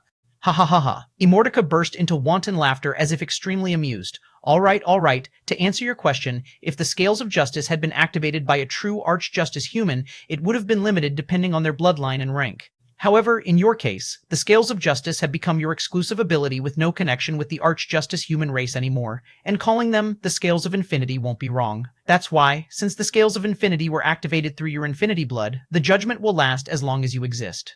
Jacob's eyes flared with astonishment as he wasn't expecting his law ability to be so overbearing to the point of lasting until he lived, which means if he became immortal one day, those who were judged by the scales of infinities would fall into eternal misery. At this moment, he looked at Whiteness's unconscious body and asked, which means, as long as I'm alive, he will forever remain as a quasi-myth, with no room to break free from the scales of infinity's judgment? Exactly. Unless you want to terminate the judgment and pardon him, which, by the way, is very easy, just activate the scales again with him in the vicinity and think about pardoning him, and done. But I know you won't do that, hee-hee-her. Immortica snickered. Realization dawned on Jacob at that moment as he nodded, and now he knows everything that he needed to know about the scales of infinity. But Jacob still has no plan to use them unless he were in a similar situation or had a massive lifespan. But Immortica wasn't done as the Cursed Book continued. Oh, and if you are thinking of using the blood insect enslavement ritual array on him, it won't work because the moment you release him, the ritual will be undone. Another thing, if you were going to call the Brain Hunter, so you could have it not only claim the Void Mantis body, but also regain the Void Mantis memories, I'll strongly advise you against it. Although the Brain Hunter will definitely be able to evolve again, you will deeply regret it. Lastly, you should never take the Void Mantis body or any belongings outside the infinite space. As for why I'm telling you all of this, don't ask or even think about it until you complete my next phase. But the other methods aren't so bad. Heh. Jacob didn't even flinch when Immortica perfectly guessed his inner thoughts, as he was already used to it. But he was greatly alarmed when he heard the part about Autarch, because he was exactly planning to do what Immortica had just revealed. As for taking the Void Mantis body out or his belongings, Jacob was also well aware of what kind of existence he was dealing with, so even if Immortica hadn't warned him, he wasn't planning on doing any of that. But Jacob decided to remain silent since Immortica had already given him this huge piece of information, and he also couldn't deny the fact that if Immortica hadn't given him that clue about his Eyes of Judge, he might have already been dead. Do you think he's also related to those two guys? Jacob asked, clearly implying Destined Saint and Immortal Nimrod. He was especially inclined towards Immortal Nimrod because of Whiteness's origin, but he still feels something didn't seem to fit. He was also expecting Immortica not answer this question and brush it off like always, yet he still asked. Well, I can answer this, but only this. Immortica unexpectedly replied, the answer is no. Ha ha ha ha ha. This time, Jacob was startled, as this was out of his expectations, but he quickly calmed down and no longer inquired about this topic because he would soon know what was really going on if what he was going to do actually worked. At that moment, Jacob stopped talking with Immortica and finally decided to use the only method remaining to deal with Whiteness, and Immortica had already hinted that this method was feasible. Furthermore, this method was at the top of Jacob's list from the start because it will give him the highest return with the least losses from Whiteness. At this moment, Jacob transmitted his voice through his mind. Nix, since you've seen everything, I don't need to tell you what kind of existence we are dealing with and what kind of opportunity I'm going to give you. So, I want you to implant a Nightmare Conqueror seed and use the Nightmare Sepsis on this Void Mantis. 1-164, Chapter 164, Massive Gains 1. Nyx was eerily silent all this time as she didn't dare to disturb Jacob while he was dealing with whiteness. Furthermore, everything happened so fast that Nyx didn't even get the chance to react before Jacob was fighting for his life, and when Jacob almost died, Nyx panicked but couldn't think of anything that could help Jacob. After all, whiteness was a higher law god and was just like Jacob, utterly helpless against such power. However, what happened was even more absurd as Jacob not only managed to escape death, but dragged down whiteness from god to immortal, and now she can clearly feel that the impenetrable mind of whiteness is now completely vulnerable. This is huge. Nyx finally spoke, her voice filled with disbelief and mirth. This insect is really a god? Jacob didn't try to hide from Nyx and replied, not just a god, but a higher god of law path. Incredible. Nyx exclaimed as she was extremely thrilled because she knew what this implied. You are becoming more and more mysterious. I never thought you had such a hidden ability. But if you have an ability, why are we hiding from all the troubles? We can take down the entire legendary planes no matter who comes in our way, even gods are nothing. Jacob's eyes flickered coldly as he retorted, it's a nice thought, but apparently our opponents aren't just God, and this time I've been extremely lucky that this guy was reckless enough to intrude into the infinite space. More importantly, he probably doesn't even have 10% of his true power, yet he almost killed me and forced me to activate that dangerous ability. That's why I need to be more careful now. Oh, is that so? Nyx muttered with great disappointment, but she didn't let this affect her current mood as she quickly shifted to the main topic. No matter what, you have just captured a god, and even if you have sealed his power and physique, it won't affect the lifespan he has, right? I should be like this, Jacob calmly stated, his eyes flickering with anticipation. Although he didn't ask Immortality, the cursed book had already given him enough hints, and his theory was also like Nyx's about whiteness's punishment won't affect his lifespan. That's why Jacob didn't hesitate to give whiteness to Nyx, since Autarch would be in danger if he tried to devour it, not to mention that, from the start, Jacob was inclined towards Nyx. After all, he had already seen what kind of prowess Nyx had even against opponents like Destined Saint, and he was here all because of Nyx's dreamscape nightmare realm, there was no doubt about it. Nyx was even more excited as she couldn't hide her joy. I can't even imagine just how high the lifespan of a god would be. Furthermore, I might be able to directly evolve again if I devoured his entire dreamscape realm. Jacob was already anticipating this before Nyx even mentioned it, and he knew once Nyx evolved, she would most likely be a mythical rank nightmare. Furthermore, the lifespan part was the most important to Jacob right now because, like Nyx, he was also expecting a high return after sacrificing 100,000 years of his lifespan. How long do you think it'll take you to devour his dreamscape realm and then create the nightmare sepsis fruit? Jacob inquired impassively. If the lifespan is high enough, I don't mind you going for evolution right away and abandoning the nightmare plan. But if it's also damaged or lessened greatly after he's sealed, then you have to delay until we gain enough for nightmare plan. When Nyx heard Jacob's words, she seemed to have awakened from her fantasies when she realized there was still the nightmare plan underway, and if she really started her evolution, everything she's been working for would be for naught. Moreover, if Whiteness's dreamscape realm was still at the rank of higher law god rank despite being in the sealed state, then it would take her a long time before she could fully devour it, not to mention that creating the nightmare sepsis fruit would take even more time. I need to implant the seed first to see how long it'll take, Nyx solemnly replied. She didn't dare to guess or raise Jacob's hopes because she knew how important this matter was to him. Jacob merely nodded as if he didn't care, but inwardly he was really hoping to get a huge amount of lifespan from Whiteness, which could save him a huge amount of effort and time. If I can get around 100 million years of lifespan from this guy, I won't have to be so restrained and might be able to pull off the impossible I've been planning. Although the situation has become somewhat tricky because of him, I can still make it happen. No, I have to make it happen. Jacob's eyes flickered with resolve as he could clearly sense that Nyx had just sent a nightmare conqueror seed into Whiteness's unconscious body. Since Whiteness was also under Jacob's hex, his consciousness shouldn't have any barriers or resistance. This was another aspect of the slumber hex. Suddenly, Jacobs thought of another thing, and his thought moved, and the Void Mantis's unconscious body trembled, and 3 glowing lights flashed out from Whiteness's body. The 3 lights seemed to have a mind of their own. As soon as they escaped from Whiteness's body, they tried to escape. Futile. Jacob sneered as he used the infinite space's power to suppress them instantly, and they slowly floated in front of him. Since those 3 objects seemed to belong to Whiteness, and now that their owner was unconscious, even if they were divine objects, they couldn't do anything unless Whiteness removed his ownership. Not only that, but the judgment of the scales of infinity seemed to have also affected them as well. When those 3 lights were suppressed, transparent kaleidoscopic bubbles appeared before Jacob, and he could see their true form. One was an emerald brocade box. One appeared to be a monolith-shaped violet quartz crystal with black mercury constantly churning inside, and the last one was none other than the white hexagon compass. 1165. Chapter 165, Massive Gains, 2. Jacob's flaming eyes flickered with a hint of surprise when he saw the white hexagon compass, for he clearly remembered that it had seemed to be the reason Whiteness had found him. However, as he looked closely, he saw fine cracks on the hexagon compass's pristine surface. Nonetheless, it was still a treasure cherished by a higher law god, so it was a peerless treasure for Jacob. But he still has no idea how to use it. At this moment, Jacob tried to probe it with his soul sense. But when his soul sense touched the hexagon compass, it instantly bounded back as if encountering an invisible wall. Furthermore, the hexagon compass was being suppressed by the infinity space, yet his soul sense seemed extremely weak, unable to penetrate its defenses despite its current state. Since he can't probe it with his soul sense or acknowledge himself as its new owner yet, Jacob decided to use another method. I'm sending something in your way. Try to analyze it. He sent a mental command to Black Mechanic before the hexagon compass vanished from his sight. Although he wasn't sure, even Black Mechanic, with its terrifying mechanical abilities, could analyze this treasure, it was worth trying, as the compass can't escape or do anything harmful without Whiteness's control. Then Jacob's focus shifted to the other two items. The first was the emerald brocade box, which appeared to be an antique, yet the fluctuations it emitted were profound.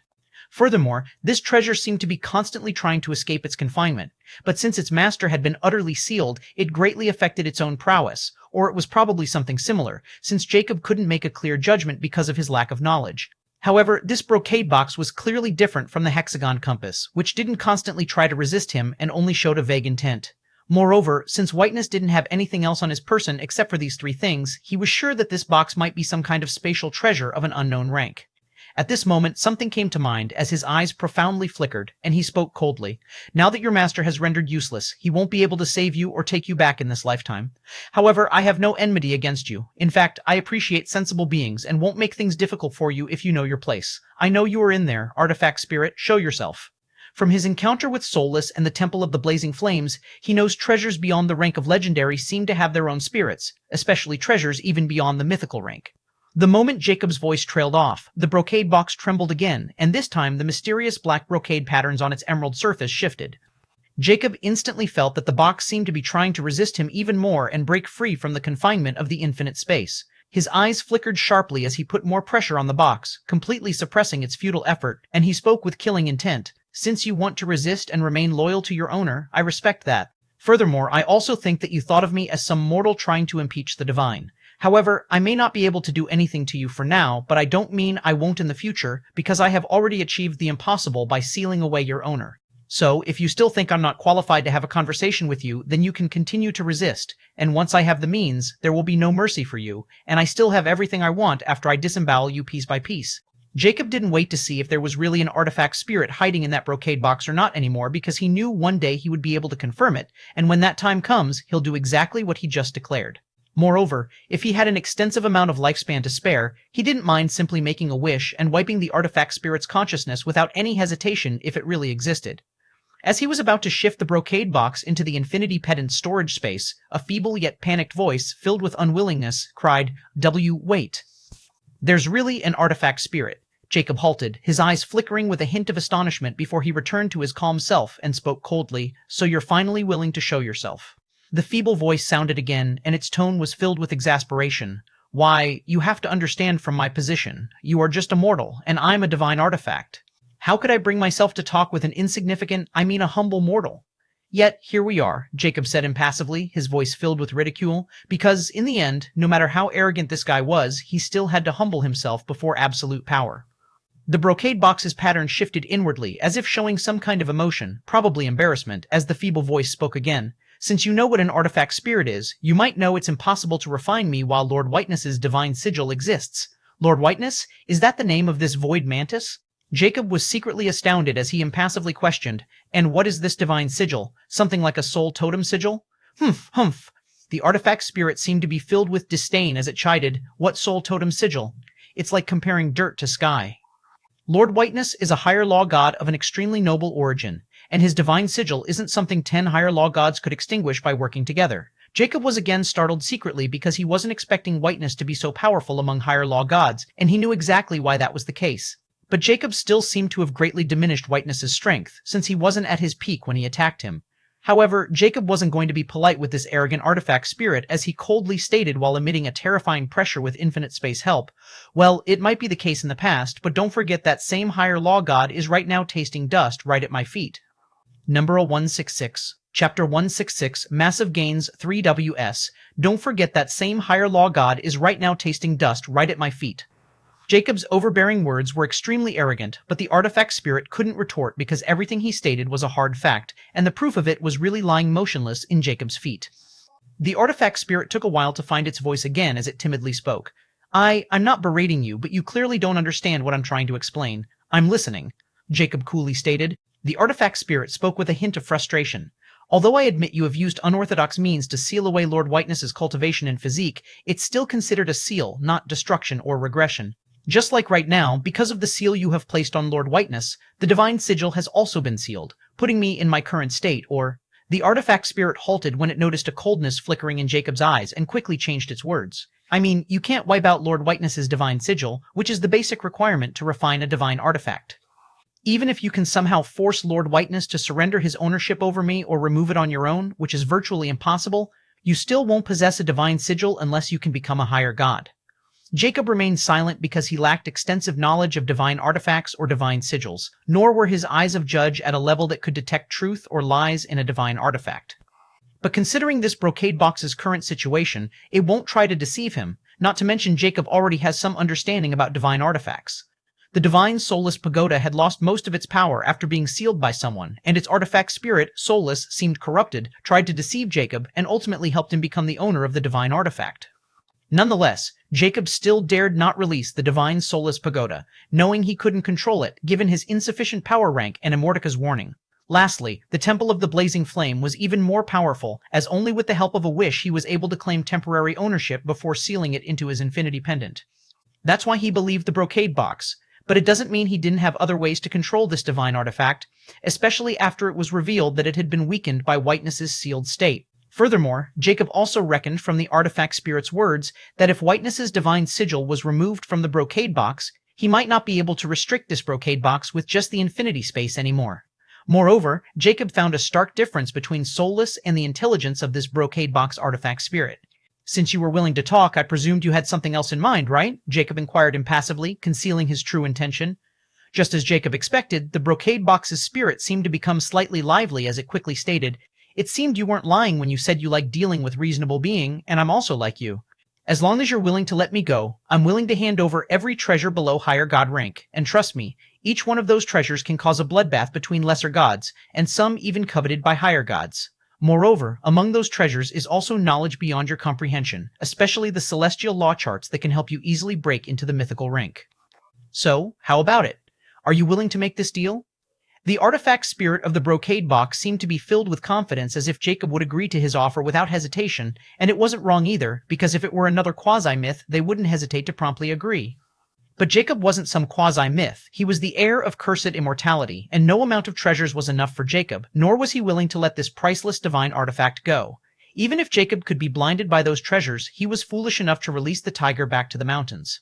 After all, Whiteness' background was absolutely incredible, and if this brocade box returned and told what happened to Whiteness, the enemy would know many of his secrets. Lastly, this guy has just confirmed Jacob's conjecture about it being a spatial treasure of divine rank, and it also has many treasures, even higher god rank ones, which essentially make it impossible for Jacob to let it go. At that moment, Jacob replied impassively, "I'm afraid this deal is not possible between us." The brocade box's moving patterning seemed to halt for a moment in response to Jacob's unexpected reply. The artifact spirit's disbelieving voice rang. "What? Why? Mortal, don't be greedy." Jacob remained impassive as he said matter-of-factly, "I might be greedy, but I have the privilege to be greedy in our current situation, while you, on the other hand, had nothing. I still stand by my previous decision of simply taking everything you have, including you by force, and it'll only cost me some time. And deep down, I know you believed in what I just said is completely doable." The brocade box trembled as its patterns churned chaotically, but Jacob didn't wait for its response and continued with a hint of shrewdness. "How about you hear my offer now? Since you believe that I can dominate you in the future and put you in a world of misery, why not simply follow me now amiably?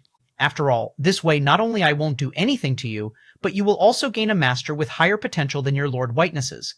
Moreover, I treat every one of my followers fairly, so all you needed to do is to place your loyalty in the right place." Jacob's words were like the devil's whispers as he noticed the brocade box's pattern again stopped, and he mercilessly stated, "Besides, you were just willing to abandon him anyway, so why are you hesitating now?" 11167, Chapter 1167, The Real Heretic. The brocade box remained silent under Jacob's scrutiny as if really considering the pros and cons of accepting Jacob's offer. Furthermore, Jacob had just made it clear he wouldn't let the brocade box go, no matter what, and in its current state, there was really no way to resist him. However, the artifact spirit was hesitant because Jacob was simply too weak right now, but deep down, the artifact spirit was really afraid of Jacob's threats and knew they weren't empty promises. At this moment, the artifact spirit finally spoke. I can agree to follow you. Jacob's eyes flared with a hint of ecstasy as he thought he had really managed to convince this divine artifact to follow him on its own volition, which would mean he had just gained a treasure trove of a higher law god. But the artifact spirit wasn't done as it continued. However, you need to first prove yourself. I need to make sure that you really have what it takes to surpass the higher law god rank Void Mantis. Jacob's eyes compressed into beams as he coldly inquired, what do you have me do to make you assure? First, tell me what kind of fantastic insect are you and your rank among the fantastic insect race? The artifact spirit inquired curiously. But Jacob was caught off guard by this unexpected question as his eyes flickered with a hint of doubt. Fantastic insect? Why do you think I'm a fantastic insect? Don't try to deny it any longer. You are the heretic of the fantastic insect race that Lord Whiteness has been hunting for 2,500 years by the will of the Supreme One. The artifact spirit stated matter-of-factly. Jacob was startled when he heard this unexpected revelation, because if what the artifact spirit had just revealed was true, then everything Jacob had assumed about Whiteness's identity was wrong. Furthermore, the brocade box had no reason to trick him like this, or it could have offered a more believable excuse to confuse him, yet it seemed very confident. Moreover, there was something else that the artifact spirit just mentioned that made Jacob doubt. Over 2,500 years? If you're trying to trick me, you should have checked your facts first, because over 2,450 years ago, before Jacob could complete his sentence, the artifact spirit promptly stated, you were in the lesser planes, right? I'm not trying to trick you because I don't have any reason to ruin our negotiation. Jacob was stunned as much as he was astounded, because the fact about him being from the lesser planes wasn't known to anyone within the legendary planes, not to mention the artifact spirit had perfectly guessed where he had been at that time, which means it was telling the truth.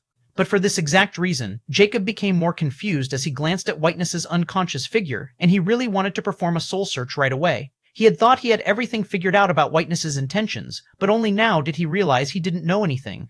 However, Jacob didn't want to risk destroying Whiteness's soul and ruining everything he had planned, not to mention the 99% chance he'd fail to perform a soul search on Whiteness despite his sealed state.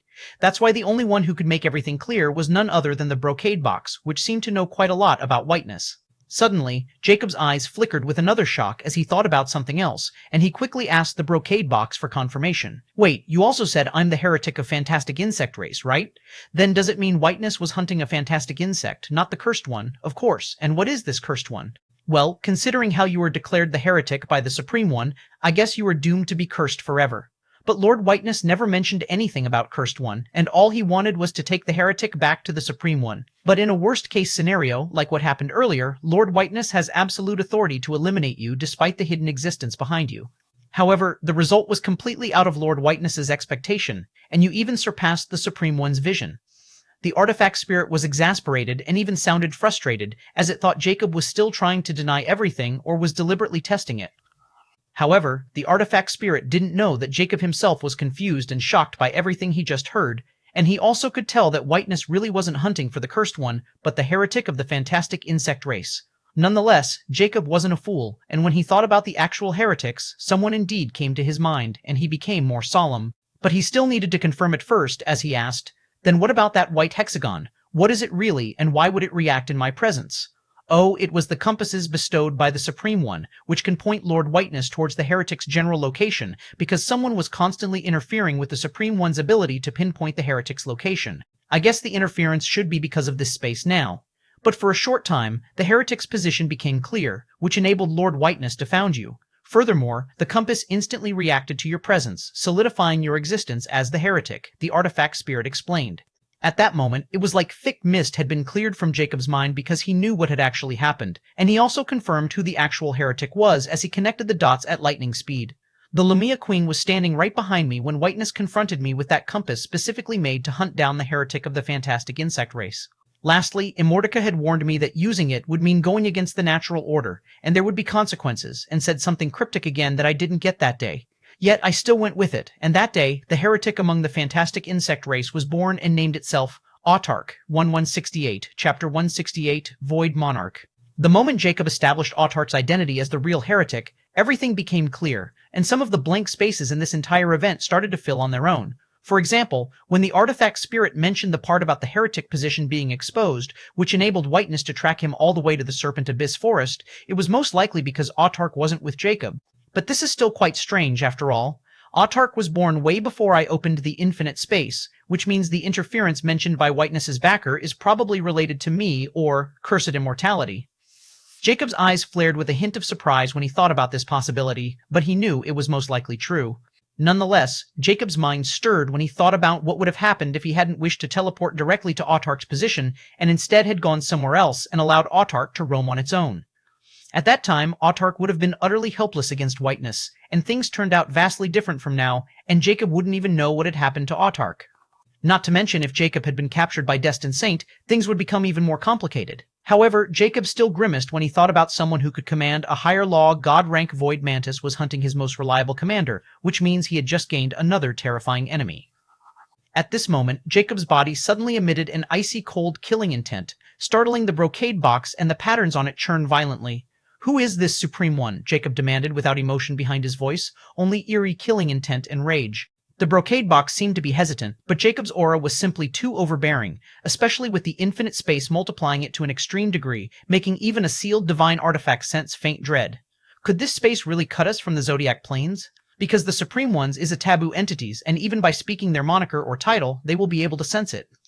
And don't even dare to think that this is just your mortal sense, but once their sense is triggered, even I dare not imagine what would happen, but I can guarantee you there will be endless suffering. Lastly, even if I'm daring enough to utter the name of the Supreme One, you might not even hear it because the universe protects their names. Only those qualified ones could preserve them. The artifact spirit voice was filled with reverence, awe, and fear when it mentioned the Supreme One. It was even more afraid of the Supreme One than Jacob. On the other hand, Jacob turned even more grave when he heard taboo entities, because Immortica had already warned him once about speaking taboo entities' taboo true names. Furthermore, according to Immortica, the cursed book itself was a taboo entity of the highest caliber, but there were also other taboo entities within the universe. Moreover, only taboo entities can speak each other's names without worrying about the consequences. However, this only made this situation even worse than Jacob had imagined, as he always thought Whiteness was working for either Immortal Nimrod or Destined Saint. But now there was a taboo entity behind Whiteness, and apparently they were hunting Autark to the point of sending a higher law god-rank Void Mantis. Moreover, Jacob clearly noticed this taboo entity seemed to inflict fear, even an arrogant artifact spirit, which shouldn't be taken lightly. Nonetheless, Jacob didn't let it affect him. He was deeply confident in the infinite space. After all, it was a part of a universal godly artifact, and it can even block the eyes of other heirs of UGS. You can speak freely here. Jacob spoke coldly, his voice carrying boundless authority and confidence. Are you sure? This is not a laughing matter. Shouldn't you consult the taboo entities who own this place first? The brocade box still seemed hesitant and expressed deep doubts as it kindly advised.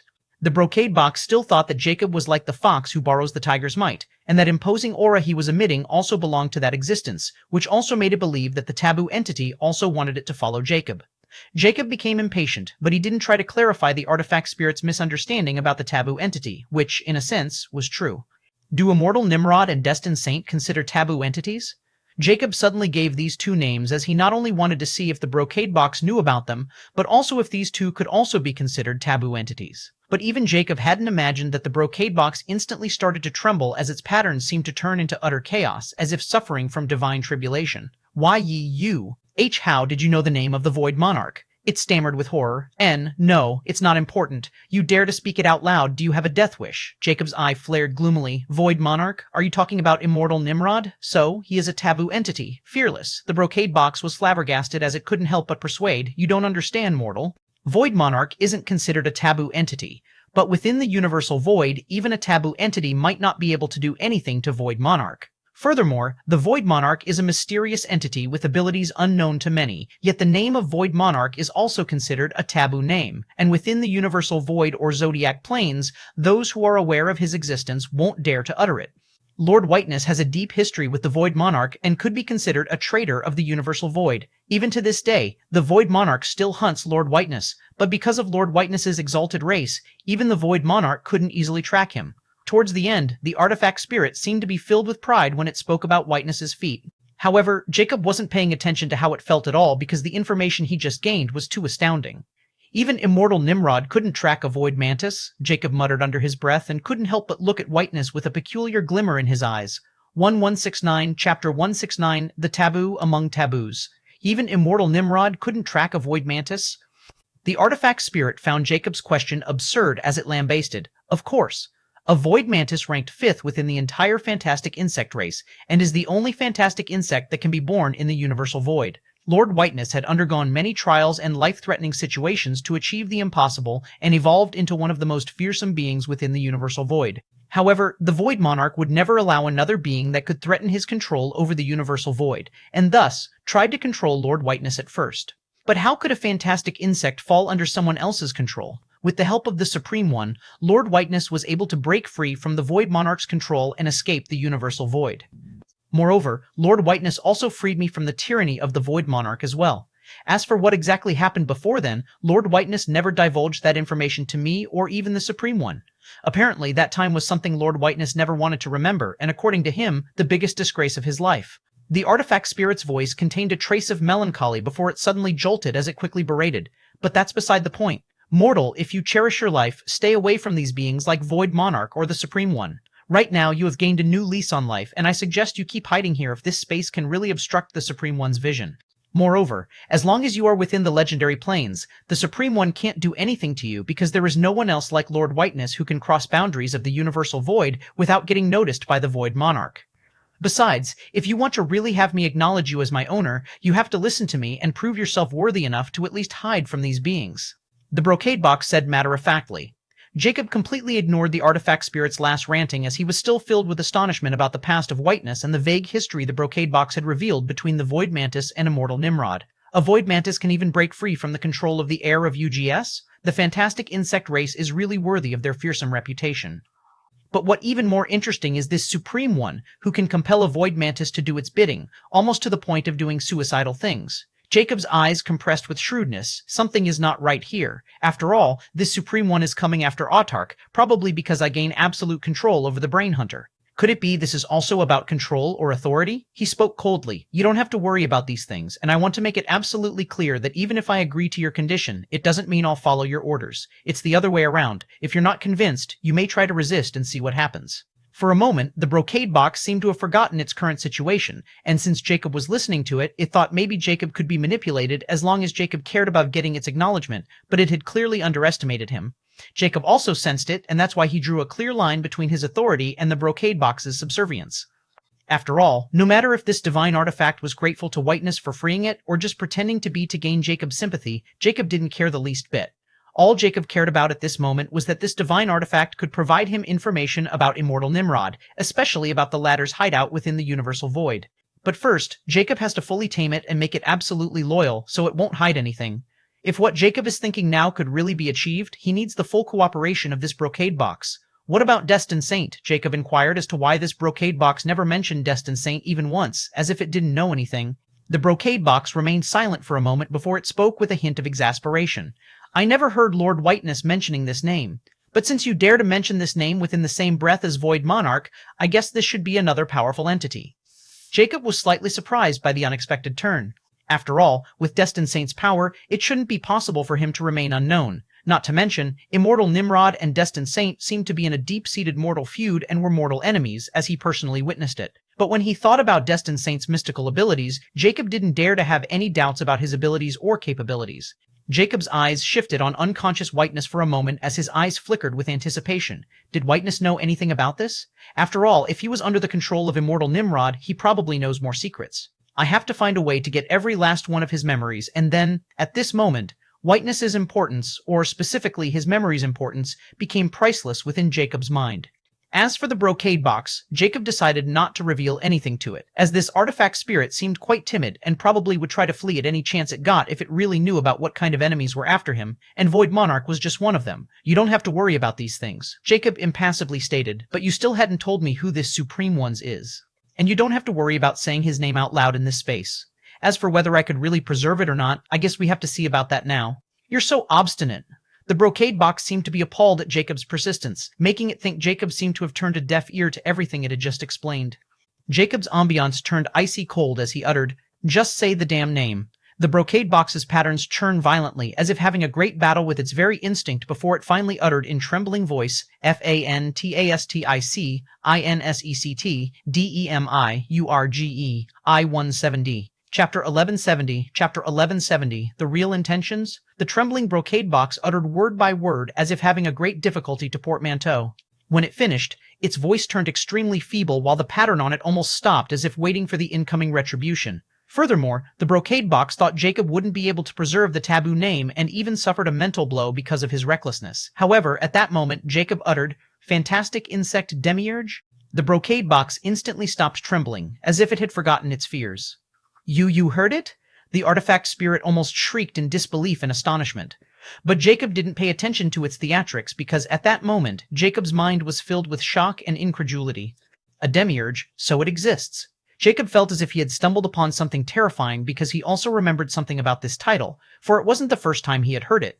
When Autarch had turned into an eternal slave, the first thing that he told me was that his loyalty and trust should only belong to the demiurge. At the time, I thought it was just a concept, some kind of inherited legend of Autarch's race. I even said to him I would be his demiurge since he feels the same kind of loyalty and trust towards me, and that matter ended. Jacob's eyes flared violently with dense killing intent. However, who would have thought that a real demiurge would pop out of nowhere? And this demiurge's name is also Fantastic Insect Demiurge, pretty obvious. Now that I finally know who this Supreme One is, everything is starting to make sense. First, the fantastic insect race couldn't be controlled by anyone. The Void Mantis was the prime example. The Void Mantis betrayed immortal Nimrod despite its terrifying dominance in the universal void and earned the latter's hatred. But the Void Mantis didn't go into hiding. Instead, it sought shelter with the fantastic insect Demiurge and even became its loyalist. Even if I assumed the Void Mantis was weak and he needed a powerful backer to continue to grow and also serves as a deterrence to the immortal Nimrod, it still won't make sense for the Void Mantis, who had achieved the rank of higher god, to risk its life by traversing the universal void. Not only that, but it also sacrificed its very foundation just to get a chance to search for the heretic, and then even put his life on the line to get rid of the heretic despite knowing that there was a hidden ones protecting the heretic. But what if it was the fantastic insect Demiurge who had manipulated the Void Mantis into betraying immortal Nimrod so the latter could become the former's strong general?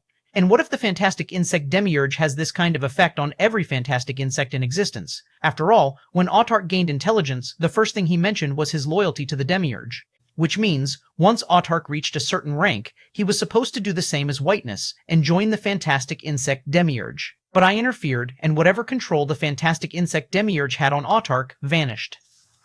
That's why Autarch became the heretic, and probably for this exact reason he needed to be eliminated. Jacob thought he had guessed almost everything, but he knew there was more to it. But it still won't make sense for the fantastic insect Demiurge to send a higher law god Void Mantis right off the bat. Could it be the Demiurge wants something from Autarch where the Supreme One felt threatened? Jacob was astounded at his own notion because this was simply too absurd, as this was a Demiurge that seemed to have profound control over the entire fantastic insect race, and such an existence wouldn't feel threatened by a tiny speck of dust.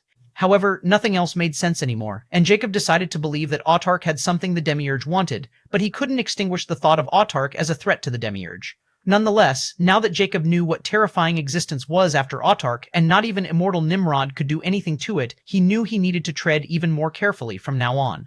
Jacob finally focused on the brocade box as he inquired, "What else do you know about the Demiurge?" The brocade box seemed to have calmed down after realizing nothing had happened, even though it had said the taboo name and Jacob had repeated it. Unknowingly, it finally started to believe in the power of the infinite space, which can elude the eyes of even a Demiurge.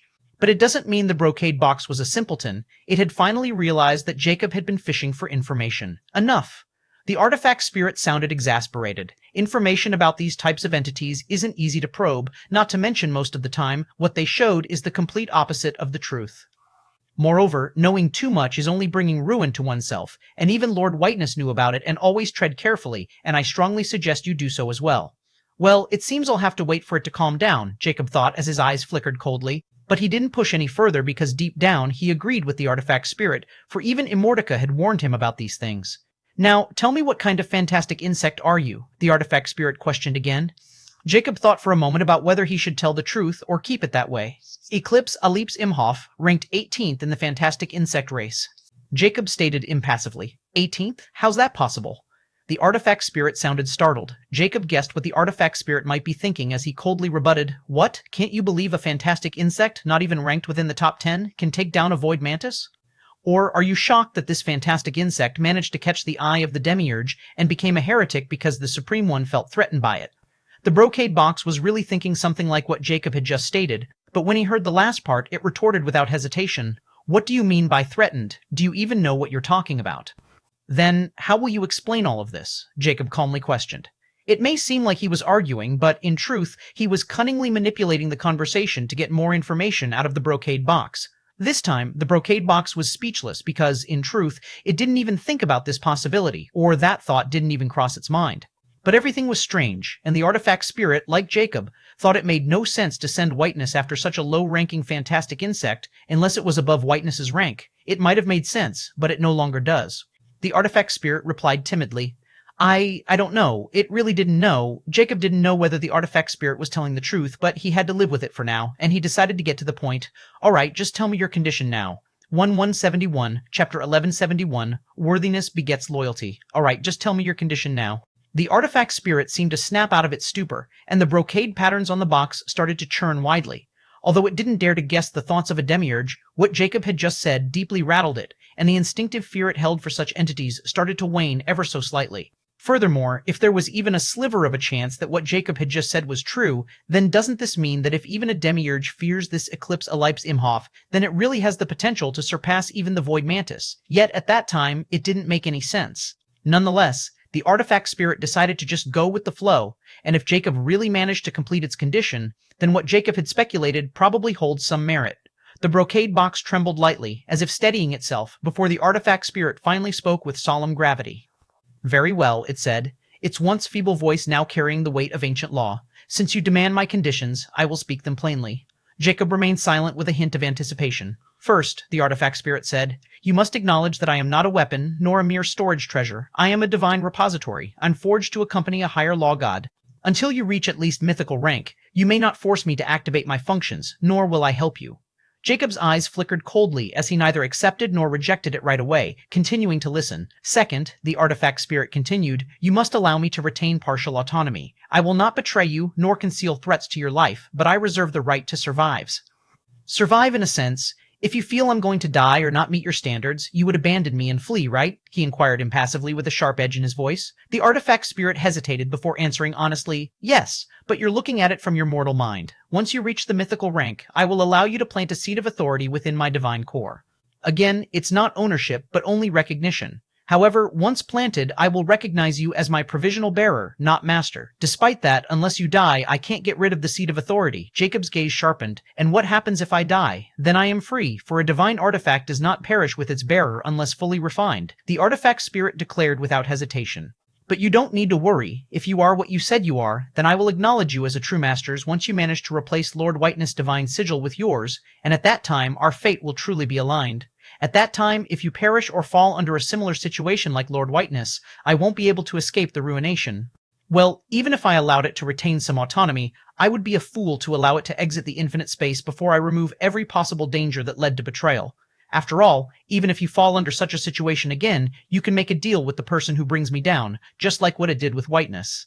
At that time, my secrets will be exposed. Jacob has already made up his mind as he nodded plainly. All right, I can accept it as well. So, all you want me to do is to reach mythical rank, and then remove Whiteness' divine sigil with mine? The artifact spirit said quietly. In short, yes. But you must allow me to witness your ascent. Should you stagnate, flee endlessly, or submit to another authority, this agreement will dissolve. Furthermore, you must remove Lord Whiteness' divine sigil yourself without any external help, or everything you said will be for naught. You must prove to me that you really have higher potential than the Void Mantis without any tricks or backdoors. At that moment, Jacob finally understood what the brocade box was actually after. His eyes sharpened as he thought, so all this divine artifact wants is to confirm whether I'm really what I claim to be, or if the demiurge is really wary of autarchs. Furthermore, it wants to personally witness everything, which means it wants me to let it out of the infinite space, which is impossible. At that moment, Jacob coldly stated, I can agree to everything you have just mentioned, but one thing, I will never allow you to leave this space. It's virtually impossible, and you should know why. Moreover, since you will not help me, there's no point in letting you out, nor am I planning on seeking your help. However, in the future, it's not out of the question, but not before you fully submit to me. The brocade box fell silent for several breaths as Jacob's demand was both valid and unreasonable, yet the divine artifact situation was grave. In the end, the artifact spirit felt like sighing and relented. All right, I'll follow this arrangement if that makes you less wary of me. Jacob's eyes flared with a hint of ephemeral joy before he became impassive again and nodded. As long as you prove yourself loyal, I won't make things hard for you, and in the future you'll come to know who I am. The brocade box didn't sense the ulterior meaning behind Jacob's words and finally stated, "You will have loyalty once you prove yourself to be worthy. In the meanwhile, I will open a fraction of my inner vaults to you, and treasures below higher god rank, and knowledge that will not kill you upon contact." However, Jacob wasn't in a hurry, despite a momentary greed flashing in his eyes, but he did not answer immediately. Instead, his gaze shifted as it moved, slowly, deliberately, to the final object he had retrieved from Whiteness's body. The monolithic violet quartz crystal, its black mercury constantly churning within. Jacob questioned, "Before we move forward, I want to know what this final item is." Ni 1722, Chapter 172, Void Echor. 1. The moment Jacob mentioned the mysterious monolithic quartz, the brocade box suddenly stiffened its patterns, as if it had encountered something it had not wished to remember. "You noticed," it murmured. "What is it?" Jacob asked, clearly noticing the trepidation within the artifact spirit's voice. For the first time since their conversation began, the artifact spirit's voice carried genuine unease. "That," it said slowly, "I don't know what it is, but it's an extraordinary object." Jacob's flaming eyes flared as his interest was instantly piqued. After all, if even this divine artifact has no idea what this quartz was, not to mention it wasn't stored within the brocade box as well, then it has to be extraordinary. How is it extraordinary? Could it be you can't store it in your so-called divine repository? Moreover, since you called it extraordinary, you definitely know about its uses or what kind of power it holds, Jacob inquired curtly. "It's not like I can't store it in my divine repository, but its true value only materializes when a Voidborn, especially someone like the Void Mantis, keeps it inside their soul. Mind you, one can only keep it, not refine it." The words of the artifact spirit echoed unnaturally within the infinite space. Jacob instantly understood the underlying meaning of the artifact spirit's words and demanded, "Explain." The artifact spirit continued with a hint of hesitation. "Lord Whiteness called this quartz the Void Echor because it has a profound effect on Void Mantis bloodline, and greatly helped Lord Whiteness in his journey towards becoming a higher god of the fantastic insect race. Moreover, this Void Ichor couldn't be sensed by even the Supreme One and Lord Whiteness, despite his loyalty towards the Supreme One never revealing its existence either. Which struck me as strange because Lord Whiteness, or anyone, as a matter of fact, under the Supreme One's authority had never hidden anything from the Supreme One, for they simply couldn't. Yet this Void Ichor was an anomaly, an exception, and maybe for this reason Lord Whiteness never revealed it, nor I ever asked about it, since everyone has a right to keep their secrets. Truthfully, even I can't sense anything profound from it, and even under powerful perceptions this Void Ichor would react and appear like an ordinary object, but it can't be destroyed. Only Voidborn seem to have a peculiar attraction towards it, especially the Voidborn with bloodlines like the Void Mantis, the artifact spirit explained. Jacob's eyes flickered in realization as he profoundly glanced towards the Void Echor, and he could also sense nothing from it despite the infinite space. Yet when he tried to probe it with his soul sense, it seemed to have failed to preserve the Void Echor despite it being right in front of him, an object that not even a demiurge can sense. It can also help a fantastic insect like the Void Mantis to reach the higher god rank, and then compel Whiteness to suppress its instincts and not reveal it to the fantastic insect demiurge. The more Jacob thought about this mysterious Void Echor, the more astounded he became, and he felt he had stumbled upon something extraordinary, even more so than the divine artifact. Where does Whiteness acquire it? From the universal void? Was there something else beside it? Jacob cynically asked, as he wanted to know if there was more to this Void Echor than this artifact spirit was letting on. The brocade box again hesitated, but Jacob's aura suddenly flickered at that moment, and the infinite space's pressure abruptly intensified. The artifact spirit knew Jacob was using the infinite space to sense its already weakened fluctuations, and because of its weakened state, the artifact spirit couldn't fool Jacob at all. After a moment of struggle, the artifact spirit spoke carefully. Lord Whiteness acquired it in the universal void, together with me. Jacob's attention instantly turned fully toward it as the artifact spirit had already revealed vague details about its past. "You mean this Void Ichor was in the hands of immortal Nimrod before the Void Mantis stole it with you?" Jacob instantly caught on and demanded because anything related to the immortal Nimrod was vital for him. "Indeed, and the Void Ichor was with the Void Monarch even before I fell under his hands. Moreover, unlike most of the Void Monarch's collectible items, like myself, the Void Ichor was something the Void Monarch deeply cherished because he would come time and time again and just stare at it for an unknown amount of time, like someone who was obsessed. Yet, instead of keeping it on his person, it was left within his secret vaults until Lord Whiteness arrived. When I asked how Lord Whiteness found the secret vaults, his answer stunned me for a long time. According to Lord Whiteness, when the Supreme One liberated him from the Void Monarch's tyrannical control, he was supposed to flee. But instead, from the depths of his bloodline, he heard a calling, so strong that he didn't flee instantly and took a deadly risk to find the source. And Void Mantis couldn't be contained as long as it wanted to find something within the universal void. So, by following the calling, Lord Whiteness stumbled on the secret vaults of the Void Monarch.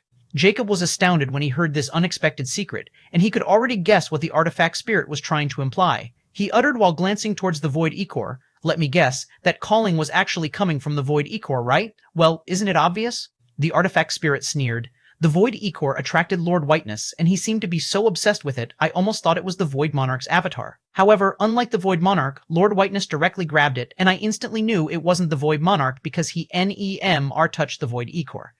Under Jacob's astounded gaze, the artifact spirit's voice was filled with nostalgia and dread, as if terrified of even remembering the memory. But Lord Whiteness not only touched it, but directly held it, and that was something that he shouldn't have done because the Void Monarch was instantly alerted. At that moment, Lord Whiteness seemed to have come back to his senses once he held the Void Ichor. 973, Chapter 1173, Void Ichor. 2. The brocade patterns on the brocade box shuddered. Once the Void Ichor was touched, the Void Monarch was alerted, and Lord Whiteness seemed to have realized it as well once he regained his senses. In the end, Lord Whiteness also took me because I had been closest to the Void Ichor, not to mention I'm not some ordinary divine artifact either, and lastly, anything within the secret vaults of the Void Monarch is a priceless treasure. But Lord Whiteness had already provoked the Void Monarch, and in his rage, the Void Monarch sent all of his armies of Zodiac beasts far and wide to find any traces of Lord Whiteness, while the Void Monarch himself went out in search. If it was just me that Lord Whiteness had taken, then I don't think Void Monarch would have reacted so violently, but the Void Ichor seemed to hold far more value than even I had anticipated to the Void Monarch. Nonetheless, the Void Mantis, true to its fable origin and race, managed to pull the impossible and escape the Monarch of Void unscathed. However, it doesn't mean Lord Whiteness had truly escaped the Void Monarch, and he almost successfully ambushed Lord Whiteness 3 times. If the Supreme One hadn't interfered, Lord Whiteness wouldn't be here. Although Jocko didn't fully believe everything the artifact spirit just told him, and there were many loopholes, he got the gist of what had transpired back then. Moreover, from this, Jacob learned 2 important things. First, the Void Ichor was very important to Immortal Nimrod, or it held some sort of importance to the cunning Void Monarch. Second, the Void Mantis has the capabilities to infiltrate not only Immortal Nimrod's secret vaults, but also escape his relentless pursuit in his own domain, which was a huge discovery. At that moment, Jacob couldn't help but manipulate the Void Ichor and pulled it in front of himself. The brocade box seemed to have guessed what Jacob was about to do and instantly went silent without any intention of stopping him. With a thoughtful yet wary look in his eyes, Jacob moved his skeletal hand towards the Void Ichor, and unlike before, the monolithic quartz didn't show any reaction to his approach. Jacob's eyes flickered with a peculiar glimmer as he glanced towards the brocade box and snickered. "It was you who tried to take the Void Ichor and the white hexagon with you and flee." The brocade box trembled slightly as if caught red-handed, but Jacob didn't even glance at it any longer, and he decided to remove the infinite space suppression on the Void Ichor. Jacob instantly caught the Void Ichor in his hand, and he felt nothing from it except for the black mercury constantly shifting inside and the perfectly carved shape. Nothing seemed to be extraordinary about this quartz. He even tried to use his soul sense, but nothing happened. I guess it only works for Voidborn after all. The brocade box sounded disappointed yet relieved for some reason. Jacob's eyes compressed with uncertainty. Is it really just that simple? Cursed Immortality. What is this item? Jacob directly asked the cursed book at the end. Although he wanted to get less help from Immortica, when he or even Divine Artifact couldn't identify something, not to mention that the item happened to be cherished by Immortal Nimrod, he wouldn't hesitate to seek help. Ha ha ha ha. Immortica's laughter sounded. Aren't you the cursed blood progenitor? How about I give you a task, and I promise you the rewards would be out of your widest expectations if you managed to complete it. Jacob was startled by this unexpected reply, and it would be a lie to say that he wasn't tempted. Furthermore, he could easily guess what Immortica's task was going to be when the cursed book mentioned cursed blood progenitor. So, this is blood? Jacob impassively inquired. He, indeed it is blood. As for what it is, as long as you can figure it out with just the immortal chapter you have comprehended, without using a wish, trust me, you'll reach new heights in your path of cursed blood progenitor. Oh, and you're fully capable of figuring out its mysteries. I can't wait to see the look on your ice face then, because you'll learn many more things, but only if you do as I said. Hee, Immortica stated playfully. Jacob's eyes flickered with a hint of surprise when Immortica told him not even use wish, because he might be planning on using it when he heard about rewards. However, he won't dare ignore Immortica's warning as well, and since this could be beneficial for his progress in Cursed Blood Progenitor, he decided to accept. All right, I'll see if you're telling the truth or not, Jacob replied in agreement, and not just because of the rewards, but also because what he was planning happened for him to require the Immortal chapter as well. Jacob then stowed the Void Ichor in the storage space, as he'd start working on it once he'd finished other important matters. Where did it go? The brocade box was startled and asked in an astounded tone. The brocade box was with the Void Ichor for a long time, and it has developed a peculiar sense towards it. Even when it was within Whiteness's divine soul, it could easily sense its presence. That's why it wanted to flee with it as well. But now that it had vanished in Jacob's hands, it couldn't sense even its traces, which was completely shocking. You don't need to concern yourself with it, Jacob said impassively, as he had no intention of revealing his trump cards. The brocade box was speechless and wanted to retort, but stayed silent because Jacob was simply too mysterious. At that moment, Nyx's voice suddenly reverberated in Jacob's mind. Hey, I've succeeded, but you might not like what I've discovered. Jacob was already planning on asking about how Nyx had progressed with the Nightmare Conqueror seed when he heard this unexpected statement. The flames in Jacob's eyes flared coldly. What is it? 1174, Chapter 1174, Nightmare Eater. Well, Nyx clearly hesitated, as she could already tell Jacob was too invested in anything related to whiteness, but she couldn't hide anything from him either because it was useless. The thing is, this degenerate god's dreamscape realm is too massive for me to devour in a short span of time. Furthermore, if not because of your seal, I won't even be able to touch his terrifying soul, much less infiltrate and plant the Nightmare Conqueror seed. Although I succeed without any difficulty, it still won't change the fact that I need to devour a god's dreamscape realm while I'm still not even a mythical being. That's why the time I needed to fully digest this guy's dreamscape realm is too long, and the same goes for nurturing Nightmare Sepsis fruit. Realization dawned on Jacob at that moment as he understood what Nyx was implying. With a thoughtful look, he inquired, how long exactly do you need? As long as he remained in this sealed state, around 5,000 years and then probably 10,000 years for nurturing Nightmare Sepsis fruit. Nyx replied in a grim tone, moreover, I might directly start evolving into adolescence class once I devour his dreamscape realm. I can feel it. Which also means I can only create Nightmare Sepsis fruit after I evolve, and the duration of my evolution isn't clear either, especially into an adolescence class nightmare, which held huge significance for me as I've already told you before. Jacob's eyes contracted with astonishment, as even he hadn't expected 5,000 years to simply devour Whiteness's lifespan, and then another 10,000 years to create the Nightmare Sepsis fruit. So that's how powerful a higher law god's dreamscape realm can be? Moreover, Nyx just said if he wasn't in the sealed state, then it would be impossible to get anything out of him. Jacob mused grimly, but 15,000 years are too long for someone like me, or even longer once Nyx started to evolve. Even if I forget about the Nightmare Sepsis fruit, there's still 5,000 years left. Or I can simply isolate myself within the infinite space, and be completely focused on researching everything that I've planned, especially the Void Ichor. Moreover, in these thousands of years, those guys might give up searching for me and think I've fled to the upper planes. Jacob was truly considering whether he should really isolate himself for at least 5,000 years in the infinite space, if not for over 15,000 years, especially when he thought about those 3 UGS heirs, especially Immortal Nimrod, relentlessly searching for him. But there was a huge problem between Jacob and his grand plan, lifespan, 10,450 years, all youthful. A hint of bloodlust burns in Jacob's eyes when he thought about how dangerously low he was running on lifespan right now, after he used 14,000,000 years to escape Destined Saint and Immortal Nimrod's ambush and teleported directly to where Autark had been, and just now he burned another 100,050 years to be too exact to use the scales of infinity to sealed whiteness. If I fall into a similar situation with Immortal Nimrod or Destined Saint, or run into another god, I'll definitely not be able to escape death. Jacob felt a chill running down his spine, and his survival instinct kicked in when he realized how dangerous his current situation had become. He finally spoke in a grave tone, how much lifespan will we get from the Void Mantis? Is it worth spending 5,000 years? With this size of dreamscape realm, it's definitely worth it, Nyx exclaimed with a hint of excitement. If I'm not wrong, with this size of dreamscape realm, this guy probably has a lifespan of around 100,000 million years, so you can imagine the huge return we'll get in 5,000 years. Jacob was startled. Then his eyes burned with joy because just as Nyx had said, waiting just 5,000 years for tens of millions of lifespans was worth it. Well, you'd better start to devour his dreamscape realm then, Jacob ordered without hesitation. But at that moment, Nyx said something completely unexpected. Well, there's another way, and if you succeed in it, you'll not only get his lifespan, but also his memories in a short amount of time, depending on how important you placed on this Void Mantis. Not only that, but I'll be able to completely focus on Nightmare Plan as well and get my evolution all the same. Jacob was startled as he asked curiously, What are you talking about? Humph, I knew it. You've completely forgotten about it. Nyx scoffed, clearly displeased and indignant with Jacob. Jacob's eyes flickered coldly, and Nyx instantly sensed that Jacob wasn't in the mood to banter with her and became obedient. When I reached the pubescent class, didn't I tell you that as my nightmare contractor, you have also awakened the ability called the Nightmare Eater? Nyx reminded him with a hint of exasperation.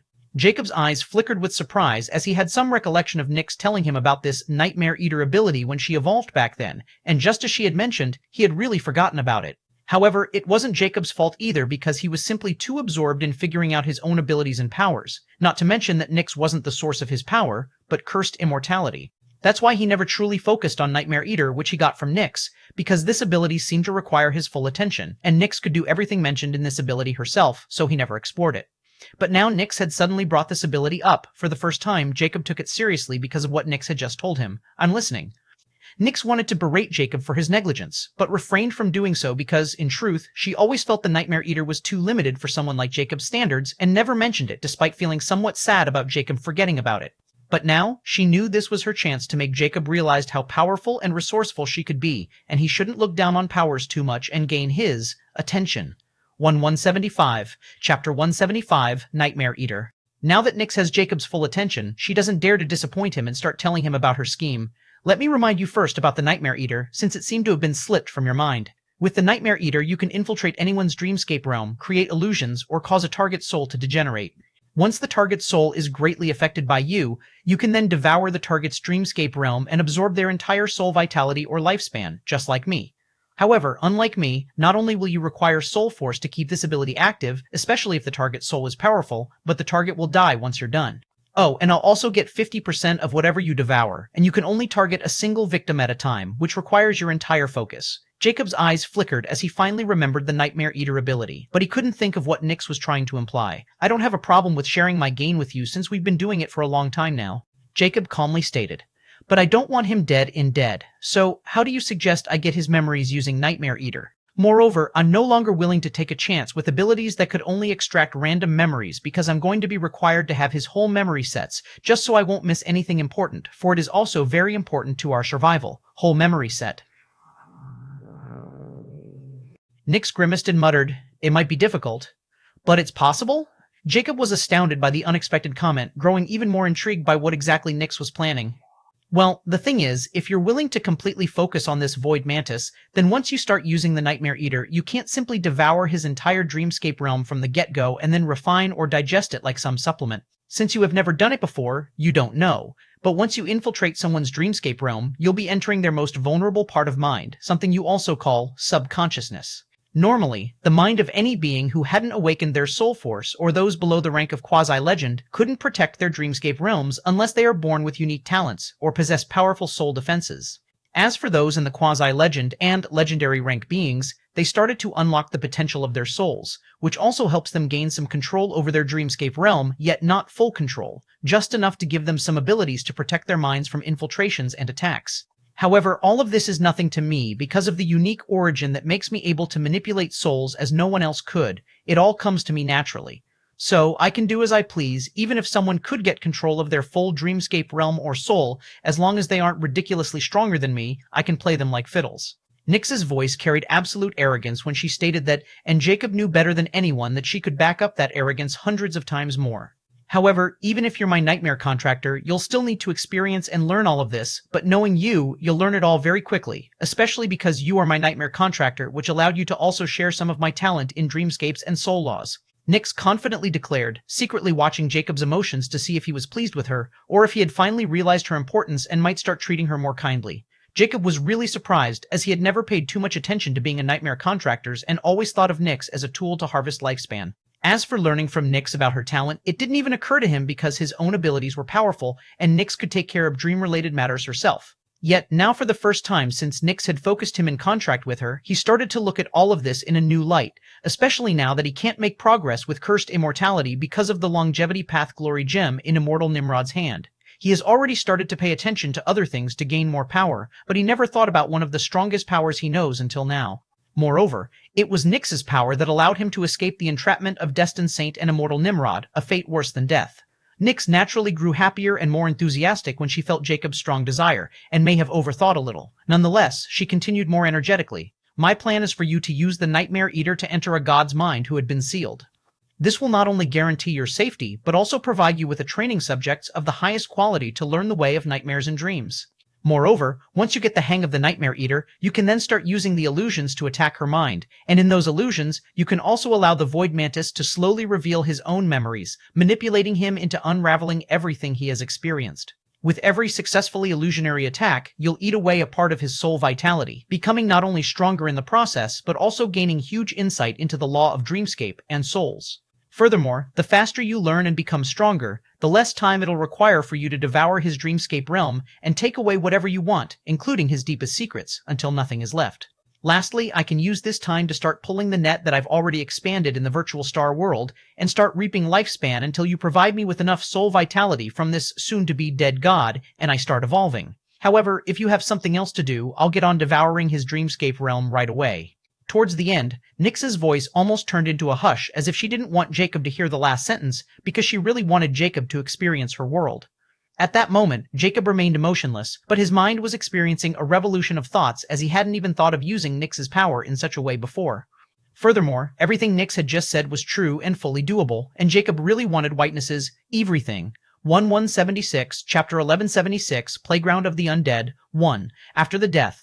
March was unleashed by the hidden existence of the undead Skyfall Canyons. The Sagittarius continent ceased to belong to either life or death.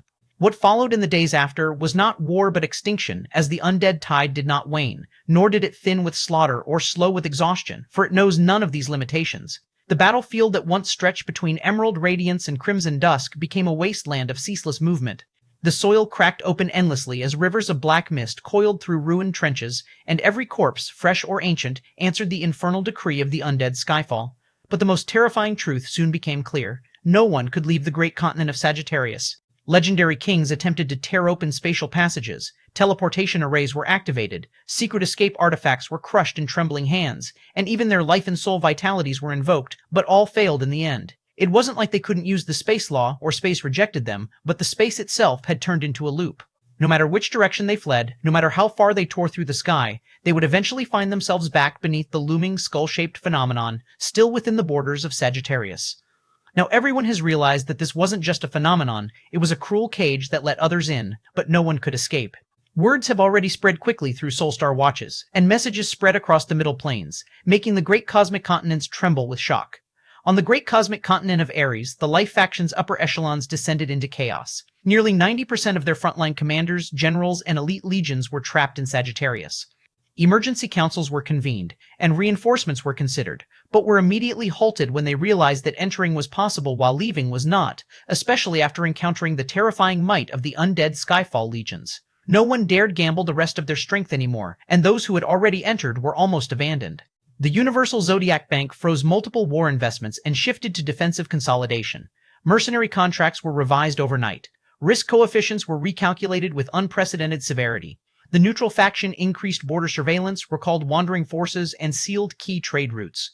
Rumors of an ancient entity within the undead Skyfall Canyons awakening sent waves of paranoia through every major power. Moreover, the neutral faction also took full advantage of being the only faction with fully intact power and secretly started to take over the rich territories of the life factions. As for the dead faction's strongholds on other continents, they were no better, if not worse. Their primary military backbone, vampire elites, necromantic legions, and dark aristocracy, were also trapped. Their bases elsewhere stood half-empty. Internal power struggles began simmering almost immediately, and those who knew the greatly depleted strength of the dead faction took full advantage of their plight. In the end, both factions had sought domination over Sagittarius, and now both were bleeding in silence while no one dared interfere directly, and those who saw it as an opportunity couldn't sit still either. But in the entire legendary plains, a name whispered in every corner was the same, and it was engraved in their hearts. Undead Skyfall Canyons, a true forbidden region that had just reminded the world why it bore that title, the great cosmic continent of Sagittarius, which was once a bloody battlefield between life faction and dead faction, was no longer a battlefield that resembled war. But now it has turned into a graveyard of cultivation for the undead. Even the once infamous Valley of the Sunless Dusk was nothing compared to the current Sagittarius continent. The plains were now an endless procession of rotting forms marching beneath a perpetually darkened sky. Tattered armor clanked rhythmically. Skeletal cavalry roamed in packs. Towering corpse abominations stitched from dozens of fallen warriors lumbered across shattered fortifications. The undead did not build camps or fortify as the dead and life factions did. Instead, they roamed and hunted anyone who was not already one of them, becoming prey. Scattered survivors who failed to reach fortified sanctuaries were devoured within hours. Even legendary rank experts found themselves overwhelmed if isolated. Moreover, the most terrifying thing about the legions of the undead Skyfall Canyons were with every death, they strengthened the tide, and every fall replenished their undead armies. It was no longer just conquest. It had become assimilation, as the once proud battlefield of Sagittarius had become an undead playground. On the other hand, the imposing armies of life and dead factions had become refugees without any way to escape the terror of undead Skyfall legions. On the eastern half of the continent, beneath layers of death-ridden grounds, unexpectedly radiant fortification, and colossal light element pylons. It was called the Sanctuary Bastion that was established by the Life faction or whatever was left of them. Gone were the forward assault formations and the triumphant war drums. For now, there were powerful concealment barriers stacked upon powerful light and defensive barriers created by the alchemy kings of the Alchemy Guild. The remaining holy arrays purchased from the Cardinal Spirit Temple, which were supposed to help the Life faction in destroying the Dead faction, now also pulsed constantly, purifying waves of creeping death mist, becoming a lifeline for the Life faction and a living survivor of the current Sagittarius continent. Wounded soldiers filled every chamber, supply reserves dwindled carefully. Moreover, across the continent, within the reinforced inner territories of the Blood Domain, the Dead faction had done the same for the Castle of Crimson Dusk, no longer projecting dominance. It had become a fortress under siege. Vampires and liches who once commanded armies now rationed blood essence and death crystals. Even the Blood Dune King had sealed multiple castle wings to conserve power despite his overwhelming advantage. Necromancers dared not summon additional undead for fear they would turn, while the Ghost race and remnant of the Fiend race were even more miserable as they were forced to become cannon fodder. Moreover, the Dead faction was already planning on abandoning the Blood Domain and fled because the forces of the undead Skyfall Canyons were relentlessly attacking the Castle of Crimson Dusk and could breach at any moment. Nonetheless, both factions had arrived at the same humiliating reality. They were surviving, not winning. 1177, Chapter 1177, Playground of the Undead 2. At this moment, within the innermost chamber of the Sanctuary Bastion, the three pillars of the Life faction stood together. The giant War King no longer sat upon a towering throne. He stood, arms folded, jaw tight, armor bearing visible cracks from days of relentless engagement. The wise king looked far less amused than usual. His violet armor was dulled, his silvery eyes shadowed by exhaustion.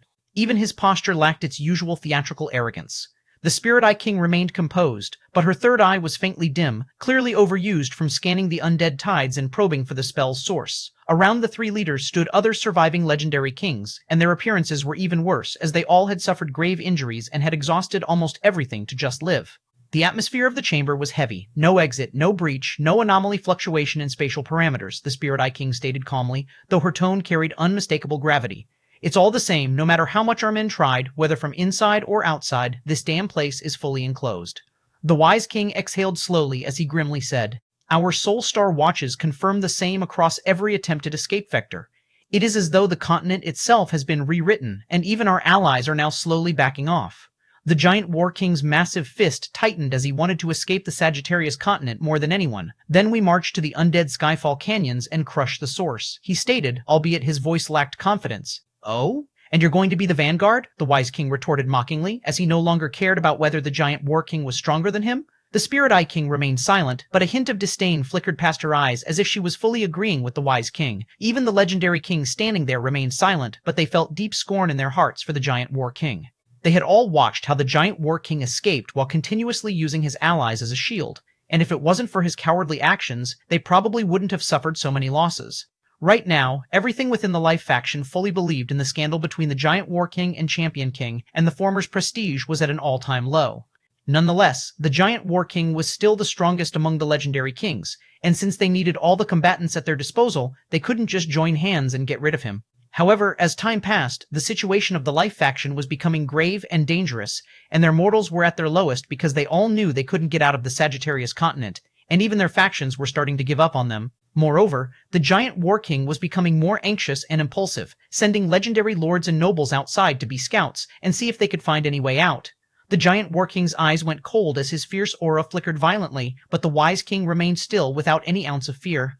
The giant War King gritted his teeth and kept himself in check because he was no fool, and he already knew what was going on. No matter how fierce or overbearing he was, he knew if he pushed them too much, they might finally decide to join forces against him. He had never expected that things would develop to this point, and when he was sacrificing those cannon fodder right and left, he merely thought that once he got out of here, everything would be fine. But now, they were fully trapped in this forsaken continent, and if he continues to be reckless, things would turn worse for him.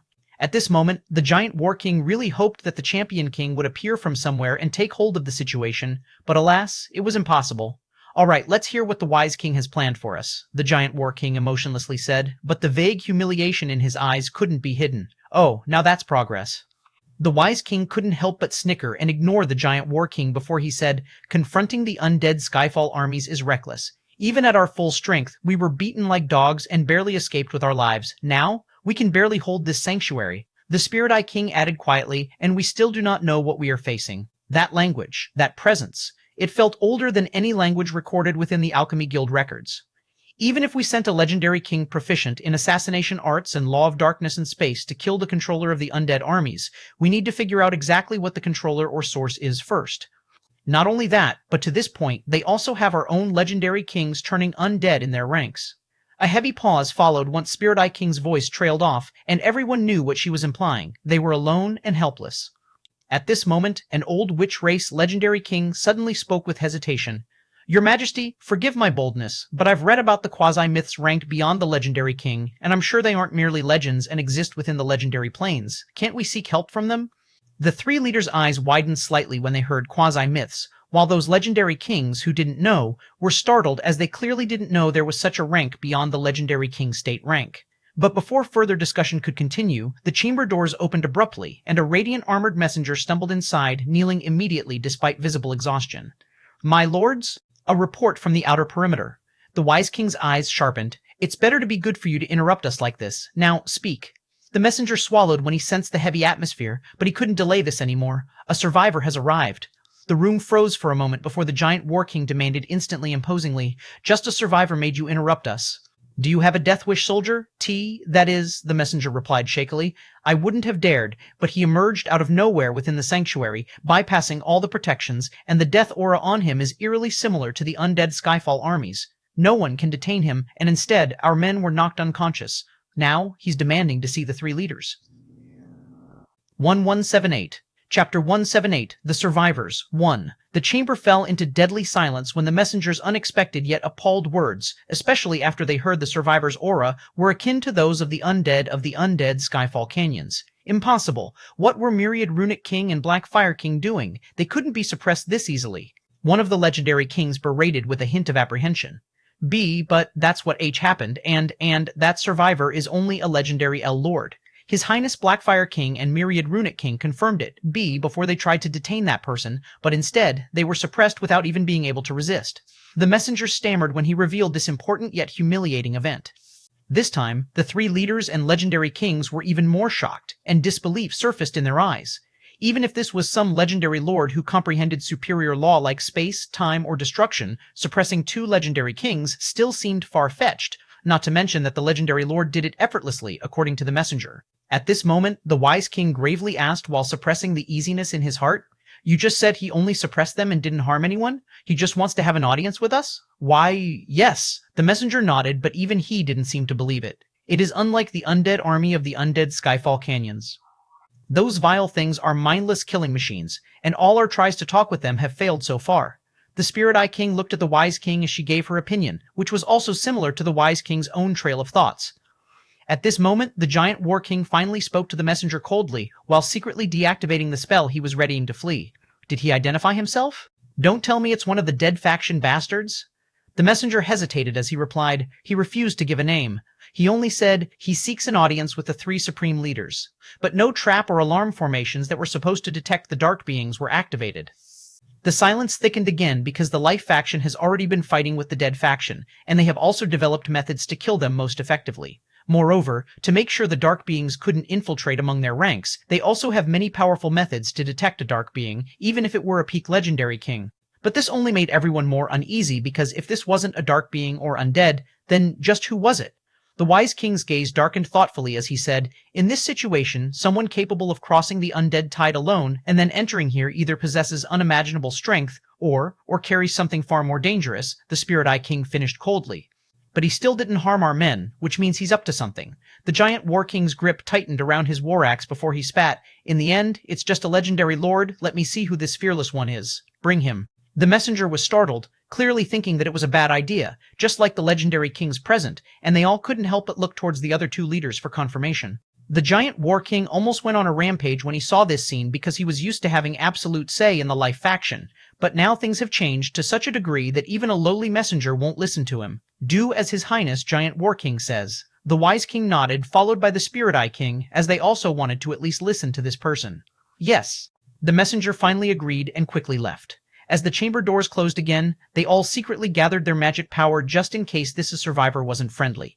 The sanctuary bastion's inner hall was wrapped in layered light formations, each array humming with solemn vigilance. Pillars of radiance stretched to the ceiling, casting long shadows over the gathered legendary kings. At this moment, the doors groaned open, and every gaze turned at once. A lone figure stepped inside. She wore a dark cloak, its hem torn and stained by mist and ash. The fabric clung to her frame as though reluctant to part from the deathly winds outside. Her steps were steady, neither hurried nor hesitant, and the moment her presence crossed the threshold, the temperature dropped. It was subtle, but for beings of their level, subtlety was more alarming than violence. The giant war king's pupils constricted first. The wise king's fingers paused mid-motion. The Spirit Eye King's third eye flickered instinctively. They all confirmed at this moment that this survivor was indeed a peak legendary lord. Unless he was even higher rank than them, he couldn't conceal his power rank, or there was a treasure surpassing their imagination on this person's body. However, what truly made the chamber's atmosphere congeal was not her cultivation, but the aura that was dense, profound, and terrifyingly familiar. It was the same suffocating presence that had lingered on every battlefield. The same authority that accompanied the rising tides of undead. The same chilling cadence was woven into the death march that imprisoned an entire continent. The death law, and not ordinary death law either, it was refined and condensed as if death itself had acknowledged her. But what they had failed to sense behind her terrifying aura of death was something even more profound and dangerous. Moreover, she wasn't even trying to conceal her law or aura as if they weren't worthy enough for her to do such a thing. But just because of the dense death law originating from her for a fleeting instant, every legendary king in the hall arrived at the same conclusion that it was an enemy. Furthermore, they really wanted to see if this legendary lord could stand against so many legendary kings, and their auras exploded outward in unison. But the three leaders didn't move. They only watched with anticipation and apprehension. At that moment, radiant light, crushing gravity, psychic tides, elemental pressure, and multiple soul senses overlapped, pressing toward the cloaked survivor like converging mountains. The chamber trembled as even a legendary lord at peak stage should have collapsed to their knees beneath such collective oppression. Yet she did not move. Only her cloak fluttered slightly under the pressure. A few loose strands of dark hair slipped free from beneath her hood. At that moment, she lifted her head, and they could see her pale, sublime skin and calm, abyssal eyes, filled with unwavering defiance. But what truly made those legendary kings' skin crawl was that those eyes were filled with profound and undying pride that seemed to affect their own egos. 1179. Chapter 179, The Survivors 2. The legendary kings were on full alert and shocked when they saw this unknown survivor in legendary lord state didn't even flinch under their soul forces. Instead, their wills were being affected by the latter. The giant war king, Spirit Eye King, and wise king also witnessed this terrifying sight, and they went on full alert. Is this how the life faction greets its guests? How disappointing. At that moment, the survivor finally spoke, her voice emotionless yet melodious, but it carried unrestrained disdain and pride. Well then, I shall take my leave. Maybe Dead Faction should appreciate my offer more than you guys. Farewell. Under the astounded gazes of everything, she simply turned around and started walking towards the exit, completely unbothered by the legendary king's pressure, as if they didn't exist in the first place. Wait! The wise king quickly called as he composed himself, but the shock in his eyes couldn't be hidden. But despite his call, the woman didn't stop, treating him like wind as she walked with an unhurried step, making the wise king frown. At that moment, the third eye of the Spirit Eye King seemed to tremble as her face went deadly pale. The next moment, she straightens her back and sweeps her eyes towards those legendary kings and mercilessly berates. Everyone quickly retract your soul sense. How dare you treat our guest like this? Quickly leave us alone. This miss wanted to meet with just three of us. Wait outside. The legendary kings were startled, and so was the champion king and wise king, as the Spirit Eye King's abrupt change of demeanor and tone was out of their expectations. But the survivor still didn't stop, as if she no longer cared about the life faction or their leaders anymore, which rendered everyone even more speechless, especially the messenger who was watching this with a flabbergasted expression. Are you deaf? Do you think you can leave as you please? It was the giant war king who suddenly shouted coldly. Although he didn't know what was going on, since the other party was still a legendary lord, and he didn't like the way this survivor was acting all high and mighty, especially the strange feeling he got from the former. That feeling of his very will being suppressed, and even the fear of this unknown legendary lord, somehow made the war giant bloodline in his veins boil with humiliation, and the giant war king's racial instinct triggered. Oh? At this moment, the woman finally stopped, and her cold voice carried a hint of intrigue before she turned around and stared directly in the eyes of the giant war king. The giant war king's heart beat like drums when he met those abyssal eyes, and the next moment, a peculiar, violent intent directly attacked the prideful will of his bloodline. The Spirit Eye King was shocked by the giant war king's reckless actions and wanted to intervene, but before she could, something astonishing occurred, sending a chill down everyone's spine. Cough, cough. The towering giant war king suddenly began coughing up blood, his eyes filled with disbelief and inexplicable terror, for he didn't know what had just transpired. But deep down, the giant war king knew that his prideful bloodline seemed to have been suppressed, and this coughing blood was the backlash.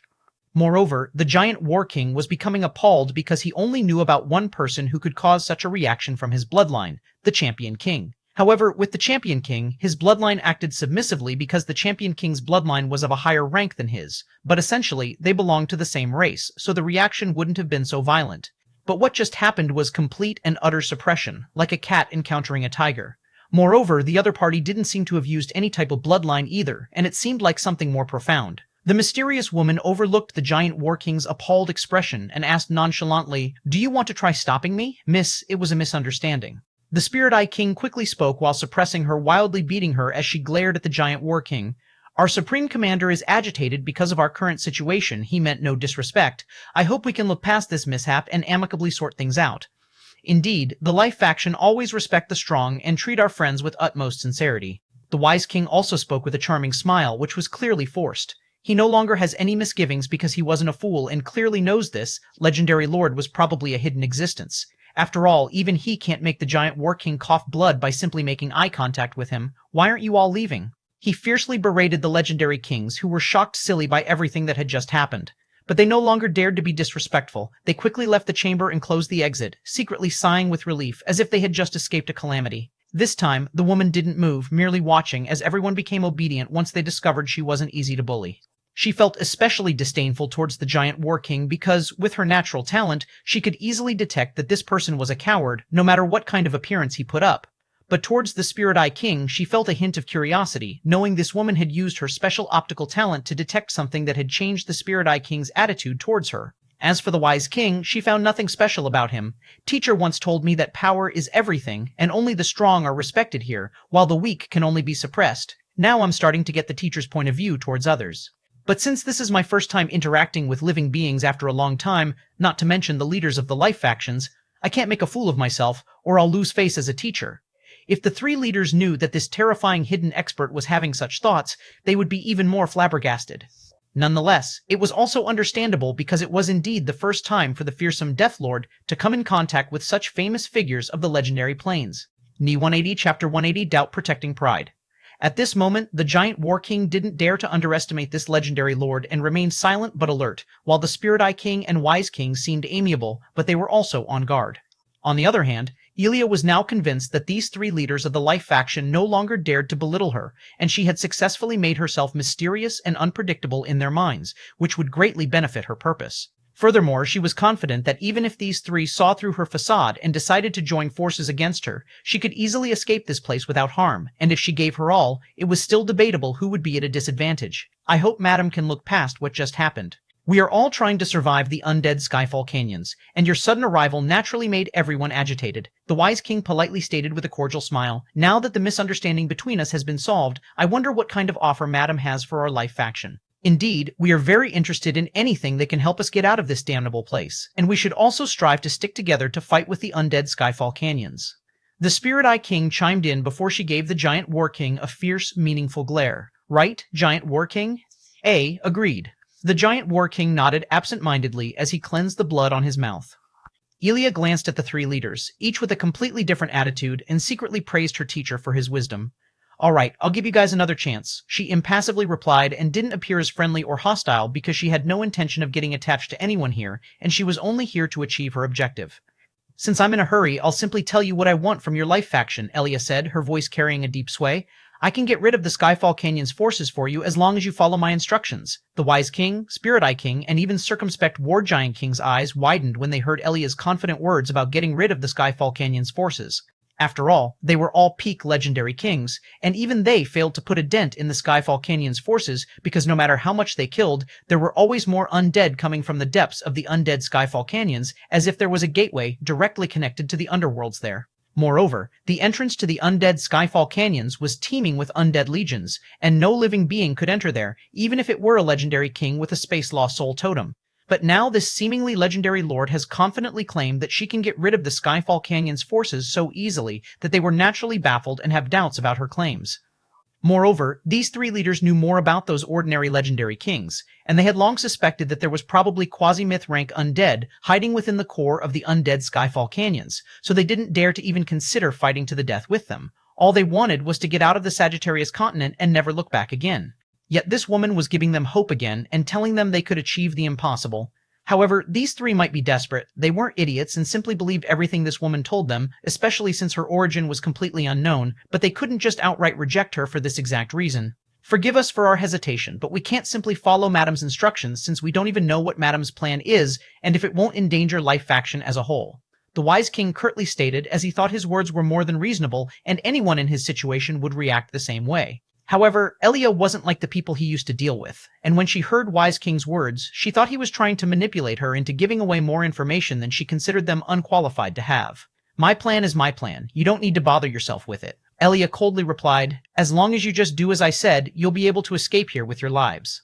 However, if you want to save the lives of those cannon fodder outside, then you can be my guest and sacrifice yourselves in the hope of protecting them.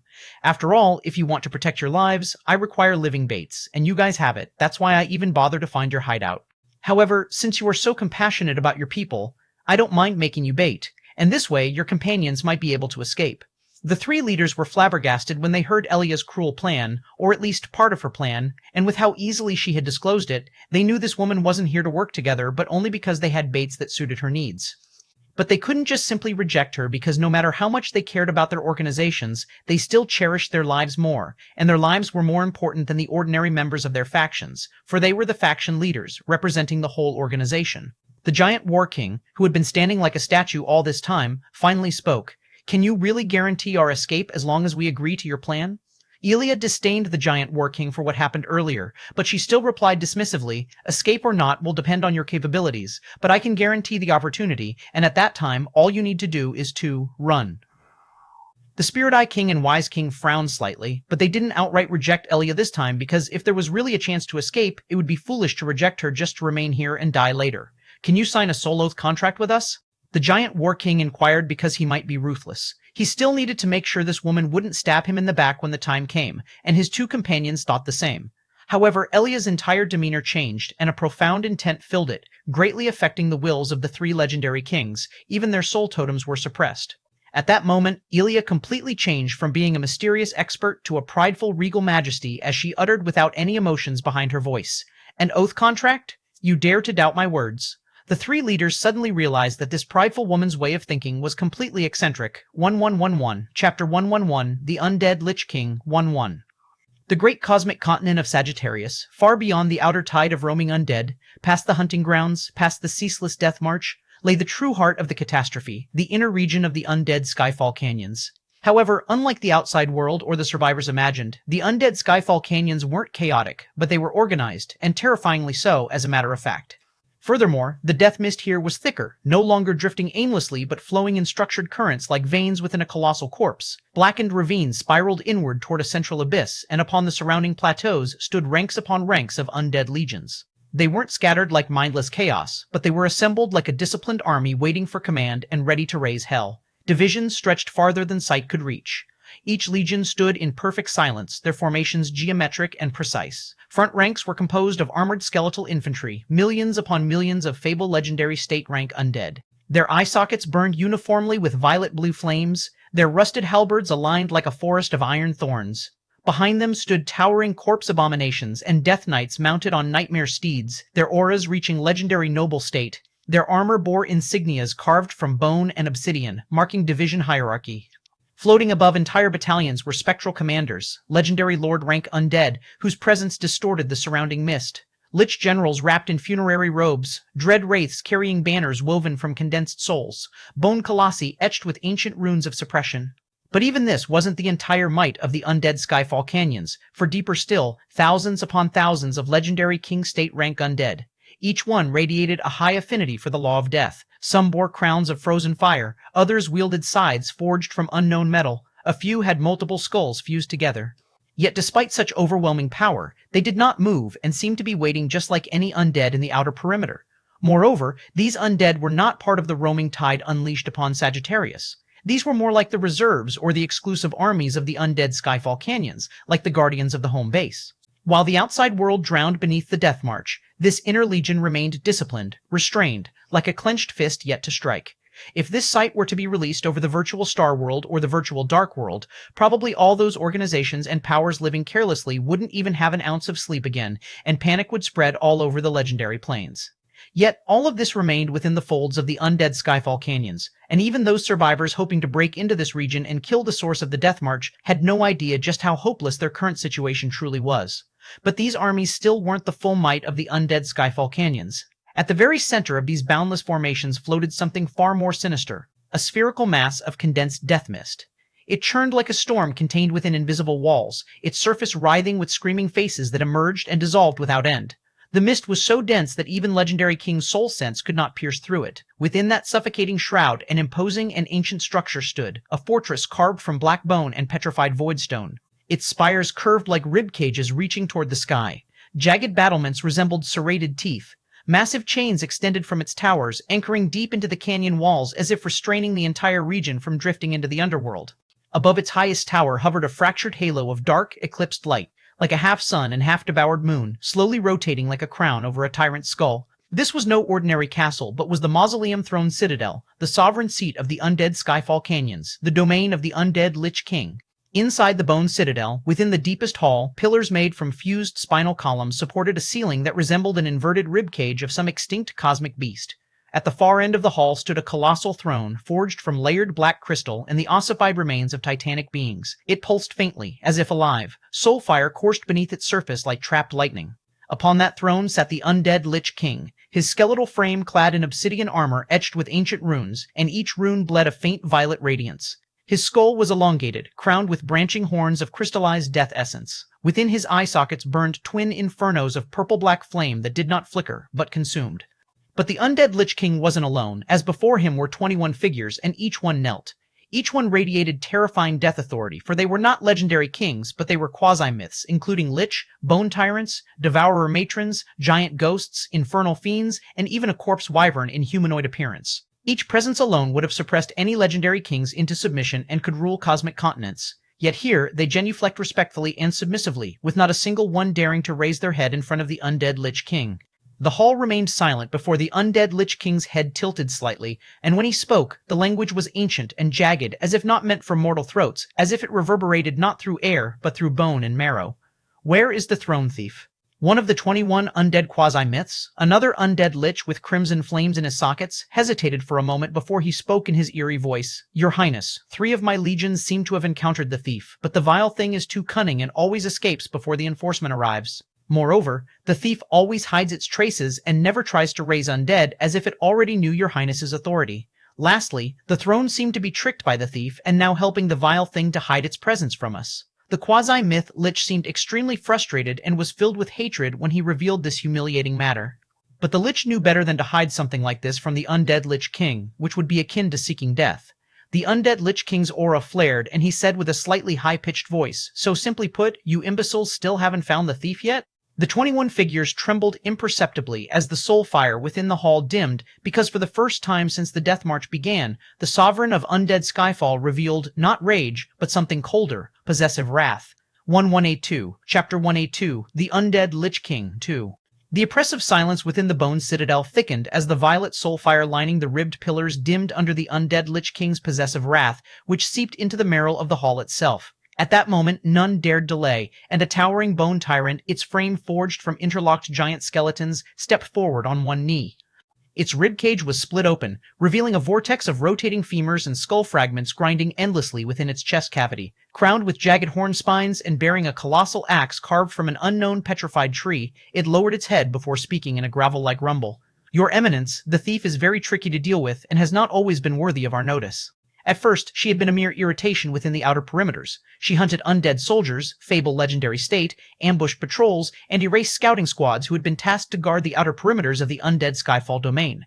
The Bone Tyrant's voice tightened as it confessed with great humiliation. I was only notified by an undead commander, legendary king.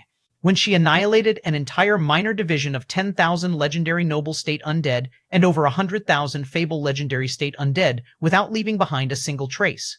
At that moment, a devourer matron lifted her veiled skull. Her elongated spine arched like a scorpion's tail, and countless skeletal arms unfolded from her back, each clutching a different relic of bone, skull, or femur-crafted scepter.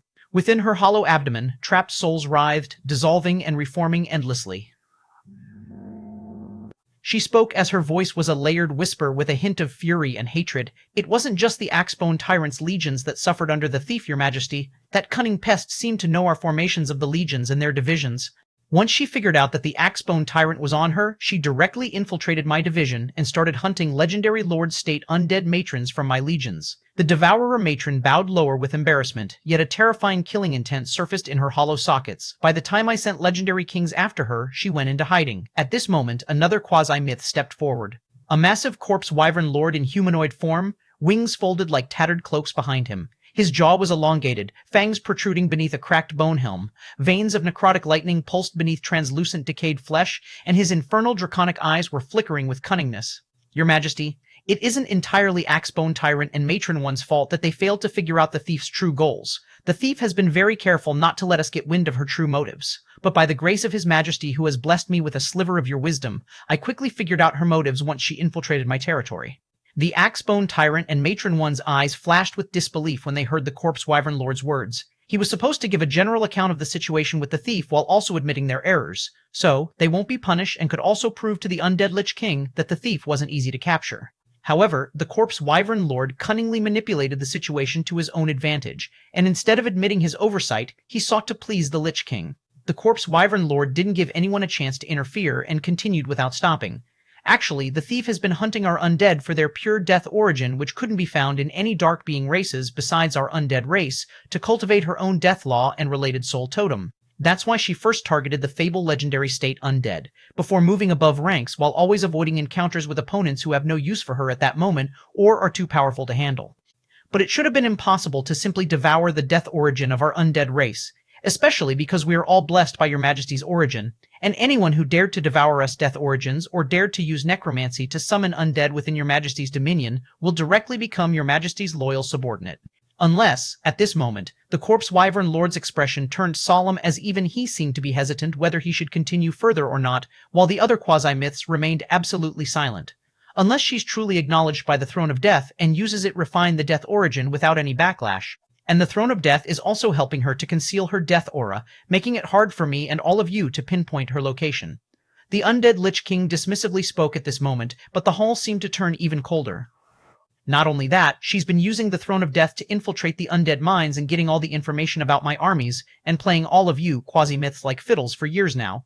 Moreover, it wasn't until she needed the death origin of legendary kings, which by some miracles you fools moved back to the inner region. This also made her overestimate herself and enter the inner region, where the Throne of Death within her was finally noticed by the higher being, which you fools failed to figure out for so long, or don't consider it important enough to report to me. Is that what you're trying to say?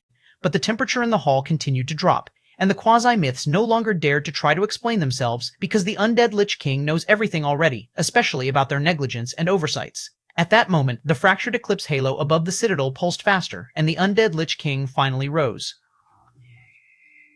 The movement alone caused cracks to splinter across the black crystal floor. His towering skeletal frame cast a shadow that swallowed the kneeling quasi-myths whole. At this moment he spoke again, but this time his voice carried not fury or blame but execution, bending the air inwardly. "You call yourselves my Dukes of Death, yet a single living creature toys with you so long." The soul fire in his sockets flared into vertical infernos as the Dukes of Death trembled like tree leaves in the storm. "You allowed her to hunt within my domain. You allowed her to enter my inner region. You allowed her get noticed by the higher being." Each accusation struck like a hammer against bone, making the 21 appalled. The Lich King's aura compressed further, suffocating. The Throne of Death belongs to the higher being, and it is also the key to our salvation. He stepped down one stair from the throne, and the hall groaned. "You have one death cycle, 100 years, the time until the spell cast by the higher being will last over this continent to find her. I don't care if you break her limbs, or sever her will, just deliver her soul intact for the higher being." At this moment, the Undead Lich King suddenly paused, and the eclipse halo above flared crimson black as he declared, "And if you fail, I will personally ensure that each of your souls experiences eternal doom." Absolute silence fell as they all knew that the hunt had just become desperate, and then, as one, all 21 quasi-myths pressed their foreheads to the bone floor. "By your will." 183, Chapter 183, The Myth of Oracle 1. At this moment, the third floor of the Coalition Pagoda was as it always had been, silent, vast, and suffocatingly profound. Mist drifted across the endless chamber, thick enough to conceal distance and distort depth.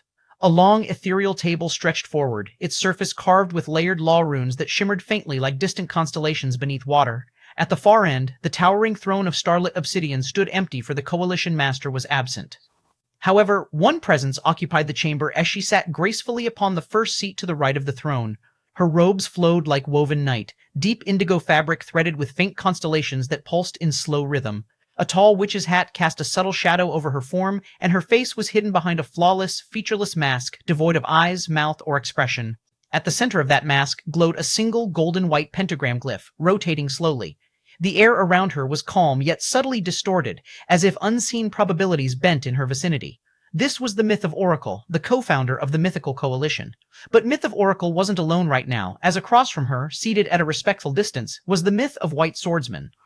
He appeared composed as ever, pale robes embroidered with faint sword glyphs. His posture was straight, with his hands resting calmly on the table. His expression was respectful. Outwardly, nothing betrayed tension, but inwardly his thoughts were like a raging storm, especially after meeting with the Myth of Reverend. At this moment, the Myth of Oracle tilted her masked face slightly toward him, and the pentagram on the mask shimmered faintly as if reflecting her unknown thoughts. "Fellow Myth of Oracle began, her voice melodious and steady. "You requested an audience with the Coalition Master. Unfortunately, he is unavailable at this time." Her tone was measured yet warm and inviting. "But as the second in command, I will hear your request. If it concerns the Coalition, I shall handle it personally." The White Swordsman inclined his head slightly in understanding as he spoke. "Thank you, Lady Oracle. The matter is delicate. That is why I sought the Coalition Master directly."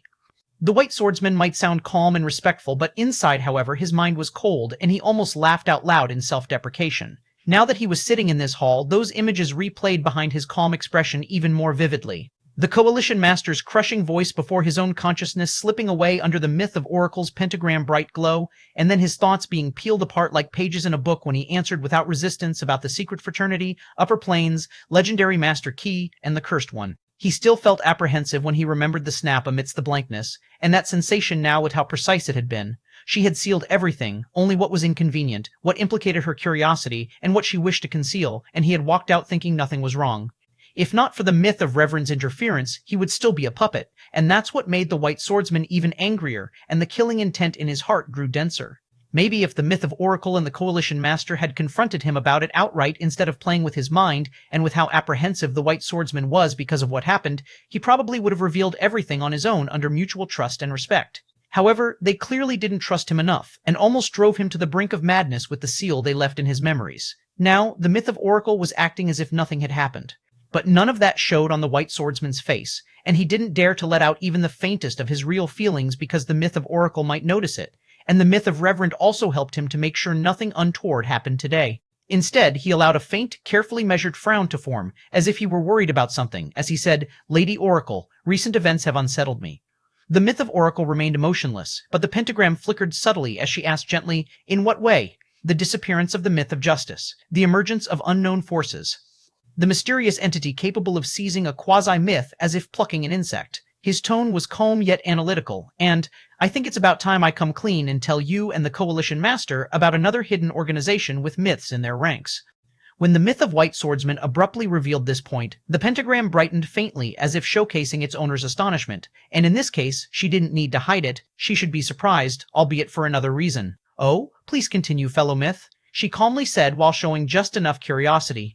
The White Swordsman nodded as he solemnly stated, "The hidden organization has no particular name, and we address it as the Secret Fraternity, and I'm ashamed to admit, but I'm also part of this secret fraternity." The White Swordsman started to reveal everything under Myth of Oracle scrutiny, but what he revealed was the same things the Myth of Oracle had forced out from him using her mysterious means.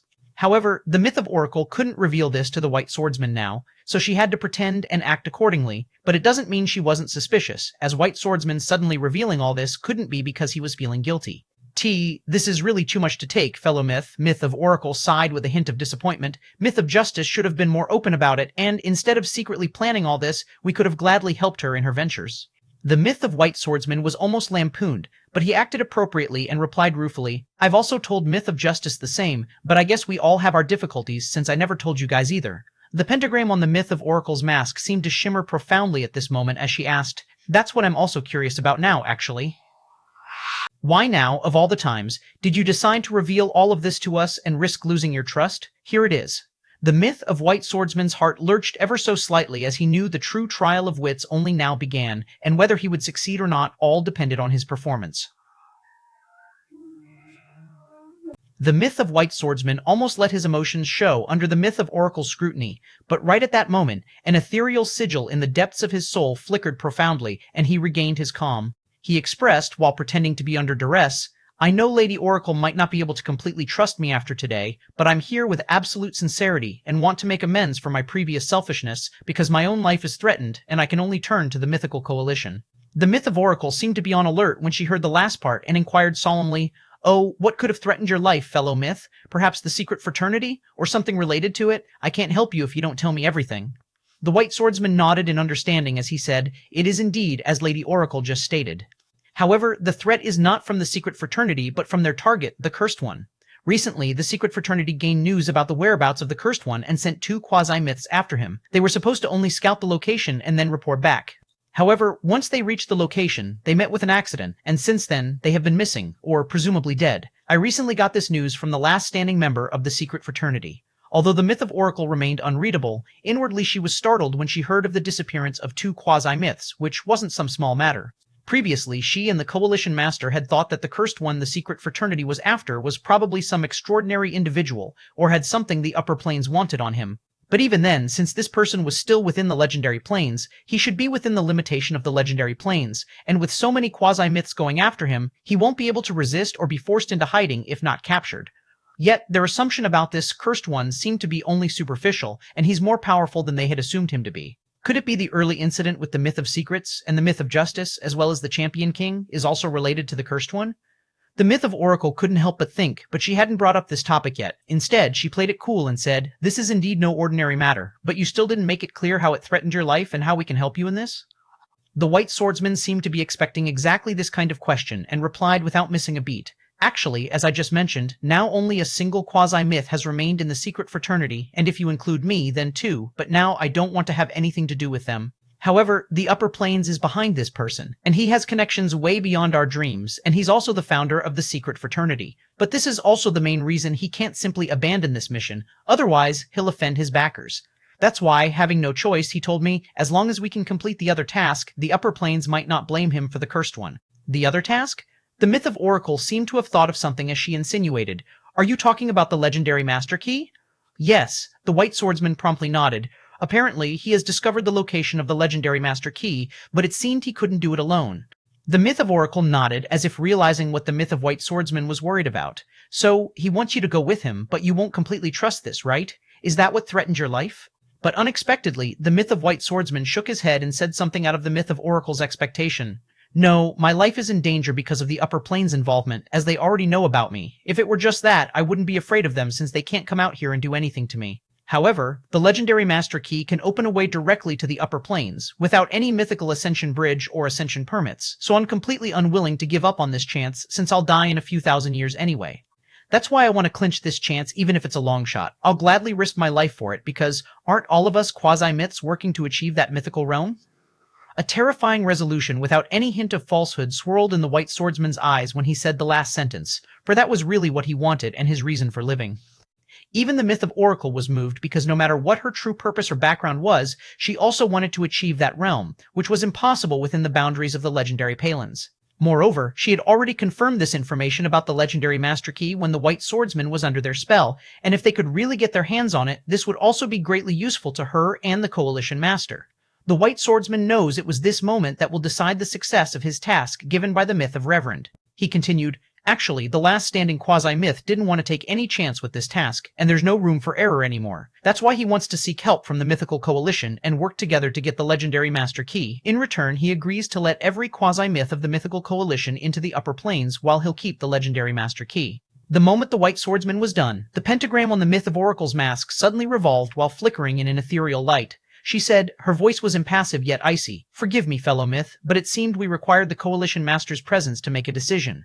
Just as the myth of Oracle's voice trailed off, the giant throne of the Coalition Master started to shine. Number 185, Chapter 185, A Mind Like a Steel Trap. 1. The moment the myth of Oracle's final words faded, the towering throne of starlit obsidian erupted in radiance, as if lightning struck within a sealed heaven. The next moment, space folded inward, the fog in the hall trembled, and then he was there, the Coalition Master. A colossal silhouette over 100 meters tall, seated upon the throne as if he had never been absent. His form was still blurred, obscured, impossible to grasp, as if reality itself refused to define his outline. His presence distorted distance and bent perception. Witnessing this imposing scene, the White Swordsman's pupils constricted as the obscure, mysterious, and untouchable sight was identical to what he remembered. But what unsettled him was not the appearance, it was the timing. The Coalition Master had manifested instantly, without any warning, which could only mean one thing. He had always been here, listening and watching while weighing the White Swordsman and Myth of Oracle's conversation. Whether this arrangement had been coordinated with the Myth of Oracle or not, the White Swordsman did not know. But from what he remembered from a conversation between two Coalition founders, they seemed to be hiding. But from whom or what, that remained a mystery, and he did not have the luxury to dwell on it because this was the final stretch. Inside his heart, a single thought surfaced. I hope you are right about this, Myth of Reverend. The Myth of White Swordsman had no reason to take such a risk, since revenge alone was not enough, not to mention petty resentment could not drive a quasi-myth to gamble his life. Furthermore, after what had been happening around him, the Myth of White Swordsman would never trust anyone or think he was untouchable just because he was at the top of the legendary Plains food chain. He had learned his lesson, so this could only mean that the Myth of White Swordsman had been promised or given something compelling enough for him to agree to the Myth of Reverend's plan. As for what, only he and the Myth of Reverend knew, yet still it was enough to make him step into this abyss willingly. However, at that moment, the Coalition Master did not give the Myth of White Swordsman a chance to greet or even speak, as the former already knew everything and wanted to know what the White Swordsman was really up to, especially since this involved the Coalition founder's own interests. The moment his form stabilized upon the throne, his heavy, majestic voice crashed down like a hammer. Vile Inquisition.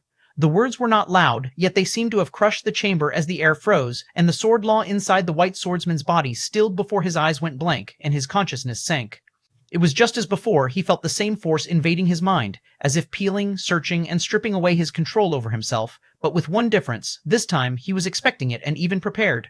The moment the Coalition Master's vile inquisition took effect, something different happened as deep within the abyss of his soul, the same mysterious sigil stirred. But this time, the sigil was no longer vague as it became vivid, and the next moment, an ancient, vertical eyes opened. Its pupil was pitch black, ringed with countless microscopic runes rotating like a silent galaxy. It did not glow or radiate power until the vile inquisition touched the White Swordsman's soul. The eye seemed to have blinked. Thereafter, something snapped within the White Swordsman's mind, and because of the vile inquisition, without any resistance, his mind collapsed completely. His pupils turned utterly vacant, far hollower than before, as if no longer just hypnotized or controlled, completely empty. But it was just the start for the next instant. Around his body, space began to distort, and an ethereal runic circle materialized beneath his feet, mirroring the sigil of a mysterious eye. Concentric rings of intricate glyphs spiraled outward, each inscribed with impossible characters that didn't belong to the legendary planes, and the eye symbol formed at its center. This happened so fast that the Coalition Master's form seemed to freeze right where he had descended, while the Myth of Oracle straightened slightly. The pentagram on her mask flared violently. "What is this?" she muttered with a hint of confusion and disbelief, and a sense of deep foreboding crushed down on her very being. But she didn't have a chance to complete her sentence, or for the Coalition Master to react, for at this moment, the White Swordsman's skin began to wither before their eyes. His hair grayed, flesh shrank, and wrinkles carved across his face in seconds. Even his robe sagged over a rapidly aging frame. Finally, the Coalition Master moved as the space cracked directly around the aging White Swordsman. He clearly wanted to teleport away, or to forcibly displace the White Swordsman outside the pagoda or even the Coalition hideout. But the runic circle pulsed once, and the teleportation failed, as if it had been rejected or erased. Do something. The Myth of Oracle's impassive voice finally cracked with panic as she rushed past her seat and appeared right in front of the White Swordsman. She wanted to grab the White Swordsman directly, but to her shock, the moment she reached out, she was instantly knocked back and blown away by a silent shockwave. Finally, the Coalition Master's aura surged, and space trembled again as a terrifying space authority descended on the White Swordsman and the runic circle, tearing every fiber of space around him, wanting to expel the White Swordsman into the space layer. Yet the circle remained unmoved and unaffected, as if it had been anchored there by a god, and the White Swordsman's body continued to desiccate while his sword intent flickered out and his law aura dissolved into the runic circle. My space law cannot penetrate it, nor the pagoda's authority is working. The Coalition Master's voice lowered, no longer majestic and now edged with disbelief. Neither law nor artifact is working? The myth of Oracle with the pentagram on her mask spun rapidly and appeared again close to the white swordsman, but she didn't dare to touch him anymore. This runic circle is ancient, and the runic language used in it is not from the legendary planes. This is, at that moment, she stopped, and for the first time since the Coalition's founding, her calculations failed, making both of the Coalition. Founders realized that they had fallen into someone's trap. 1186, Chapter 186, A Mind Like a Steel Trap, or 2. At that moment, the Coalition Master and the Myth of Oracle were completely frustrated and horrified about this sudden turn of events because they weren't expecting this kind of trap set by an unknown enemy. Furthermore, from the White Swordsman's explanation, it was clear that the person responsible was none other than the last standing myth of the secret fraternity.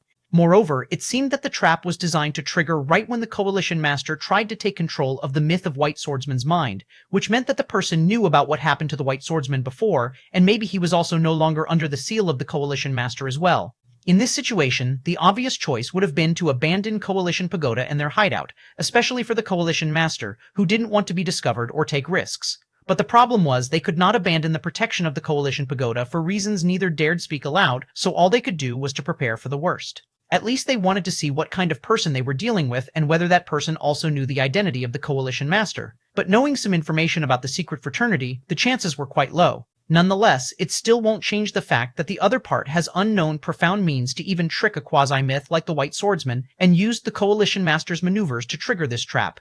At that moment, the White Swordsman's withered body collapsed inward, his skin tore into ash, muscle dissolved into powder, and his dry, brittle skeleton emerged. The next moment, his bones cracked and disintegrated into fine, glowing dust before every trace of his existence, his soul, magic, and law was erased. However, instead of just perishing, everything was absorbed, drawn into the eye at the center of the runic circle. The most unnerving part was that, from beginning to end, everything happened without a single scream or act of resistance from the White Swordsman, as his very existence was turned into a sacrifice for someone else's plot. It was a meaningless ending that the myth of White Swordsman, who had been living for a long time, dreaded the most, and with this, his ambition to become a mythical being also ended. When the final traces of the White Swordsman's were absorbed, the runic circle blazed, creating a blinding white light that engulfed the entire third floor. Even the myth of Oracle shielded her perception, while the Coalition Master's silhouette flickered violently as they knew whatever this runic circle's purpose was, it was about to reach completion, and they couldn't help but become agitated. After a moment of silence, the brilliant light faded, and, surprisingly, the runic circle vanished with the ethereal dust. The final trace of White Swordsman's existence was gone, leaving no residual aura, as if the myth of White Swordsman had never existed. However, at that moment, standing at the exact place where the myth of White Swordsman had vanished, was someone else. He wore simple gray robes, almost plain compared to the grandeur of the pagoda.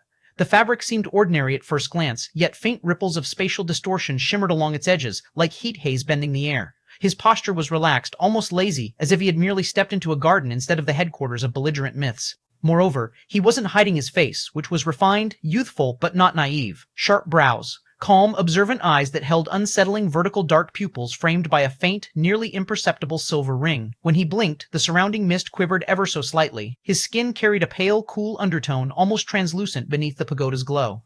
There was something subtly inhuman about the symmetry of his features, for they were too precise, too measured. Even the way he breathed seemed synchronized with the fluctuations of space itself, and for a fleeting instant, behind his back, a phantom outline flickered, not wings or shadow, but something vast and coiled, its presence folding space inward like a predator wrapped around invisible dimensions before it was gone. At that moment, he tilted his head slightly, looking around with undisguised curiosity as his gaze swept across the ethereal table, endless mist, and finally, the towering throne. He softly hummed, as if genuinely impressed. So, this is the famed Coalition Pagoda. He lifted a hand, brushing lightly through the air, and the mist parted obediently around his fingers, spiraling in delicate arcs. His expression brightened faintly. It's more interesting up close. He looked every bit like a curious bumpkin who had wandered into a grand palace by accident, eyes filled with appreciation, demeanor relaxed, almost harmless. But the atmosphere on the third floor had completely changed as the Coalition Master did not move, yet his aura thickened. Space around his throne compacted layer upon layer, forming silent defensive barriers that stacked into unseen folds of space. The myth of Oracle had already retreated half a step as the pentagram on her mask spun rapidly, light flaring and dimming in chaotic pulses. At that moment, her calculations were failing, again, just as when she could not trace the origin of the runic circle.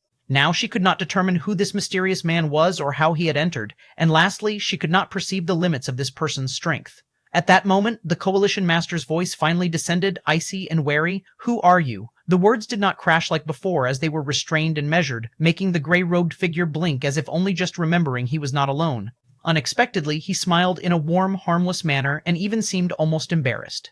"Ha ha," he chuckled lightly, scratching the back of his head as if realizing he had forgotten basic etiquette.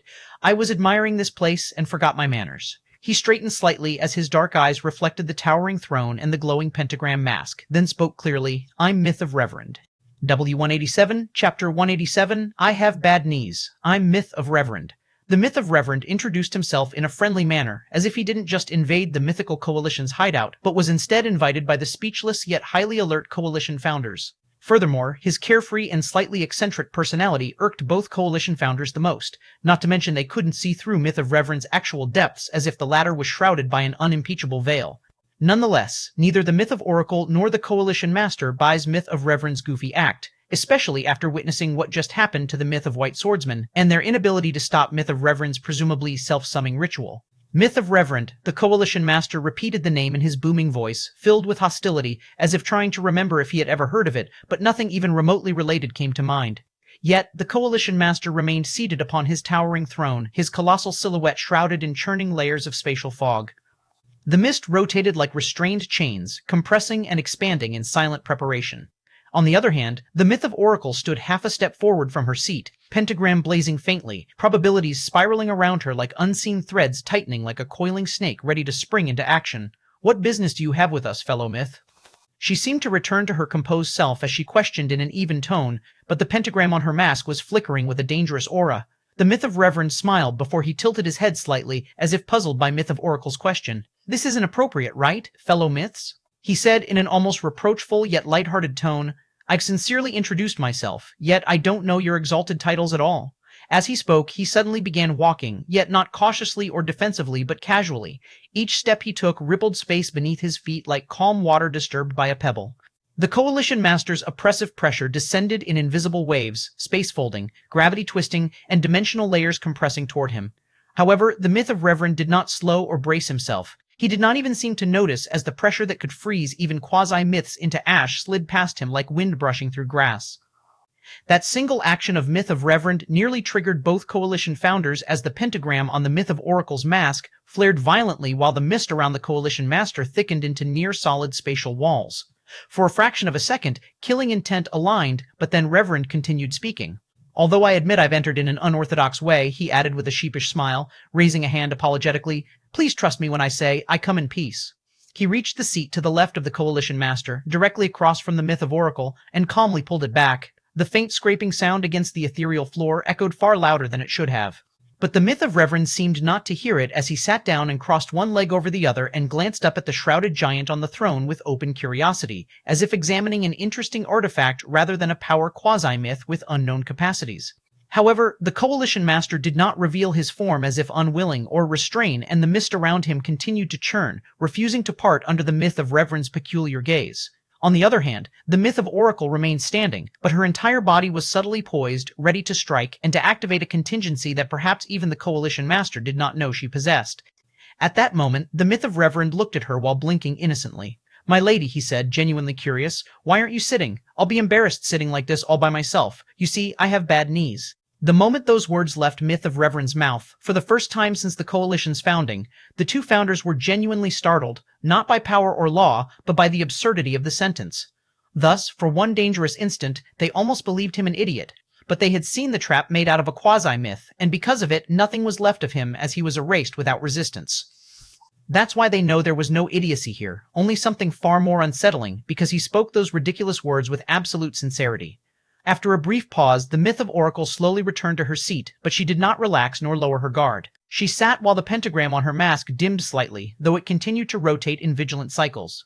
The Coalition Master's mist gradually calmed as well, though it never stopped revolving like chains ready to lash out at the slightest provocation.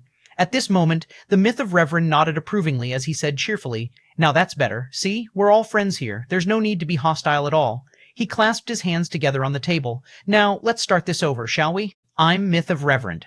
The Myth of Oracle's voice came measured and steady as she replied, Myth of Oracle, though I believe fellow Myth already knew this.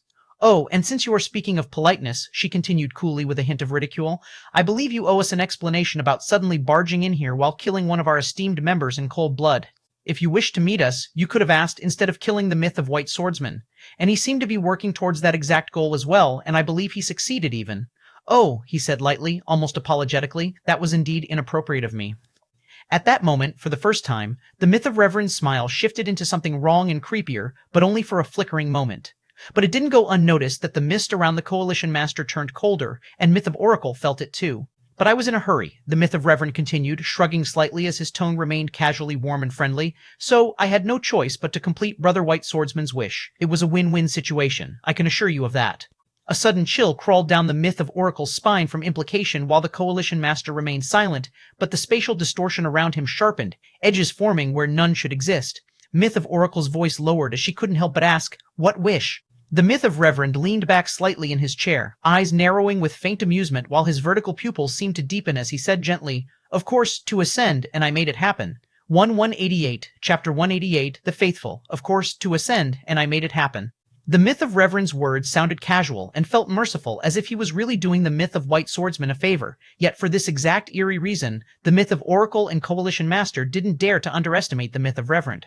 Furthermore, the Myth of Reverend suddenly spoke, putting on a pained expression, "You guys have no idea just how high a price I have to pay to complete Brother White Swordsman's wish. Yet for a fellow Myth who had been nothing but loyal and upright with me, this much is nothing." He then looked towards the Myth of Oracle and Coalition Master with a sincere expression as he declared gallantly, "With this, you both fellow Myths should have a pretty good idea about my loyal and impeccable nature towards those I deem worthy of my respect. I have had enough of your paltry talks." The Coalition Master ragefully retorted, making the entire hall rumble under his voice, "Just tell me what you want from us, or do you really believe I can't take you on just because you have a god behind you?" The Myth of Reverend's smile suddenly twisted ever so slightly when the Coalition Master mentioned God, while realization seemed to have dawned on Myth of Oracle as she looked at the Myth of Reverend with profound enmity. "What? Do you really think I won't be able to figure out the origin of the ritual you just used?" The Coalition Master's voice echoed with extreme derision. But in an unsettling way, unlike someone whose secret had been exposed, the Myth of Reverend didn't seem shocked or afraid in the slightest. Instead, his friendly smile widened. "Ha ha ha, fellow Myth, I wasn't trying to hide it from you at all." He confidently declared in an amiable tone, "Trust me, from the start to finish, I have no intention to hide my humble origin as a faithful from you at all, for you are like me, a faithful." At that moment, the mist around the Coalition Master's silhouette churned violently, and the colossal silhouette started to emit killing intent, making everything in the mystical hall seem pitch black. "Who are you exactly?" This time, the Coalition Master's voice wasn't majestic and heavy, but completely different, yet this voice was far more striking and filled with blood-curdling killing intent. But the Myth of Reverend remained the same as ever, as if he hadn't just touched some dangerous taboo, and his friendly and approachable smile didn't dim in the least bit as he replied with an innocent expression. "Oh, come on, fellow Myth, I've already introduced myself. And let's be honest, as a faithful, I can sense that lingering divine energies on you, no matter what kind of states you are in. Furthermore, it was the Myth of Justice who had told me about her doubt that you were another faithful since she was also one of us's. Nonetheless, Myth of Justice has her own difficulties in realizing her own heart, so her attainment in the path of faith had been staggered for a long time. However, I'm different from Myth of Justice, so I can sense it clearly." He seriously stated, "Furthermore, isn't it because you also sense the divine energies from the godly faith nectar I used to fulfill Brother White Swordsman's wish that you were able to be so sure about me? Although I have to admit I wasn't expecting you to take so long, I guess it's probably because of your current situation, am I right? Or it could be that you just guessed it since you know better than anyone that to counter the divine energy, you need divine energy." At this point, the Myth of Reverend seemed to be thinking out loud, but his words caused chaos in the minds of Myth of Oracle and Coalition Master. A faithful was a status given to the most loyal and powerful followers of the faith gods, and their statuses were far higher than ordinary believers of the faith god, for they could gain profound knowledge, receive blessings, and even use the superficial authority of their patron faith gods. Moreover, those who could become faithful were destined to become powerful beings under their patron faith gods, and their future path would be carved out for them with no bottlenecks. But the positions of faithful always depend on the faith god's own prowess, and creating a faithful wasn't easy either, since they are considered a part of the faith god's authority, and if something happened to them, it would directly affect their patron faith god.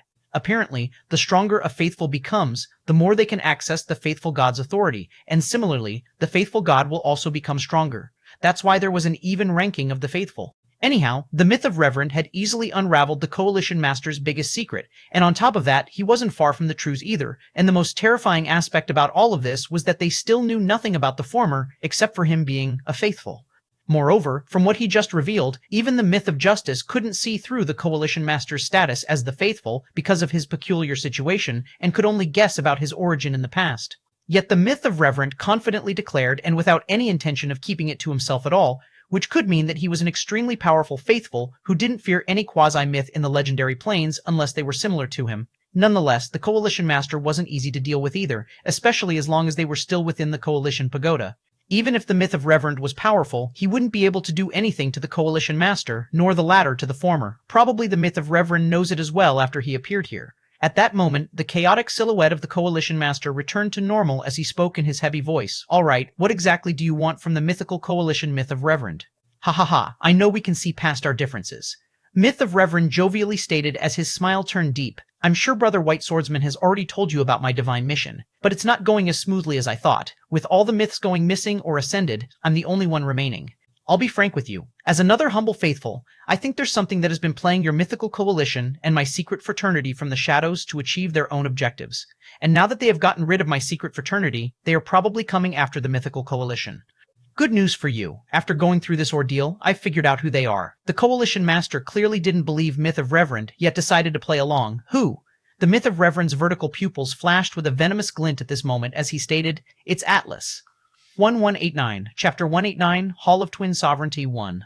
Far above the roaring starry rivers of the Star Ocean, within the innermost layer of the Starry Night Fort of the Zodiac Knight Federation, was a hall called the Hall of Twin Sovereignty. It was a place reserved only for meetings that could tilt the balance of the Star Ocean, and tonight, the hall has again come alive. Its ceiling of crystallized starlight shimmered as a trapped galaxy. Vast pillars carved from mysterious starstone rose like frozen constellations, each engraved with ancient oceanic sigils that pulsed faintly with restrained power. The floor was a mirror of black cosmic glass, reflecting every figure present as though duplicating their clones into the void beneath. But unlike ordinary gatherings of the Zodiac Knight Federation, the atmosphere tonight was divided as the hall was split perfectly in half. On one side, thrones forged from black meteorite and dark gold veins were arranged for the important guests of the Zodiac Knight Federation. On the other hand, 7 seats, sculpted from luminous coral crystal and star silver and emanating a faint oceanic brilliance, were filled by the highest-ranking members of the Zodiac Knight Federation.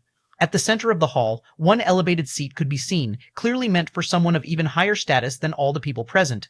At this moment, 5 figures sat upon the meteorite thrones. The first was a towering corpse-like monarch.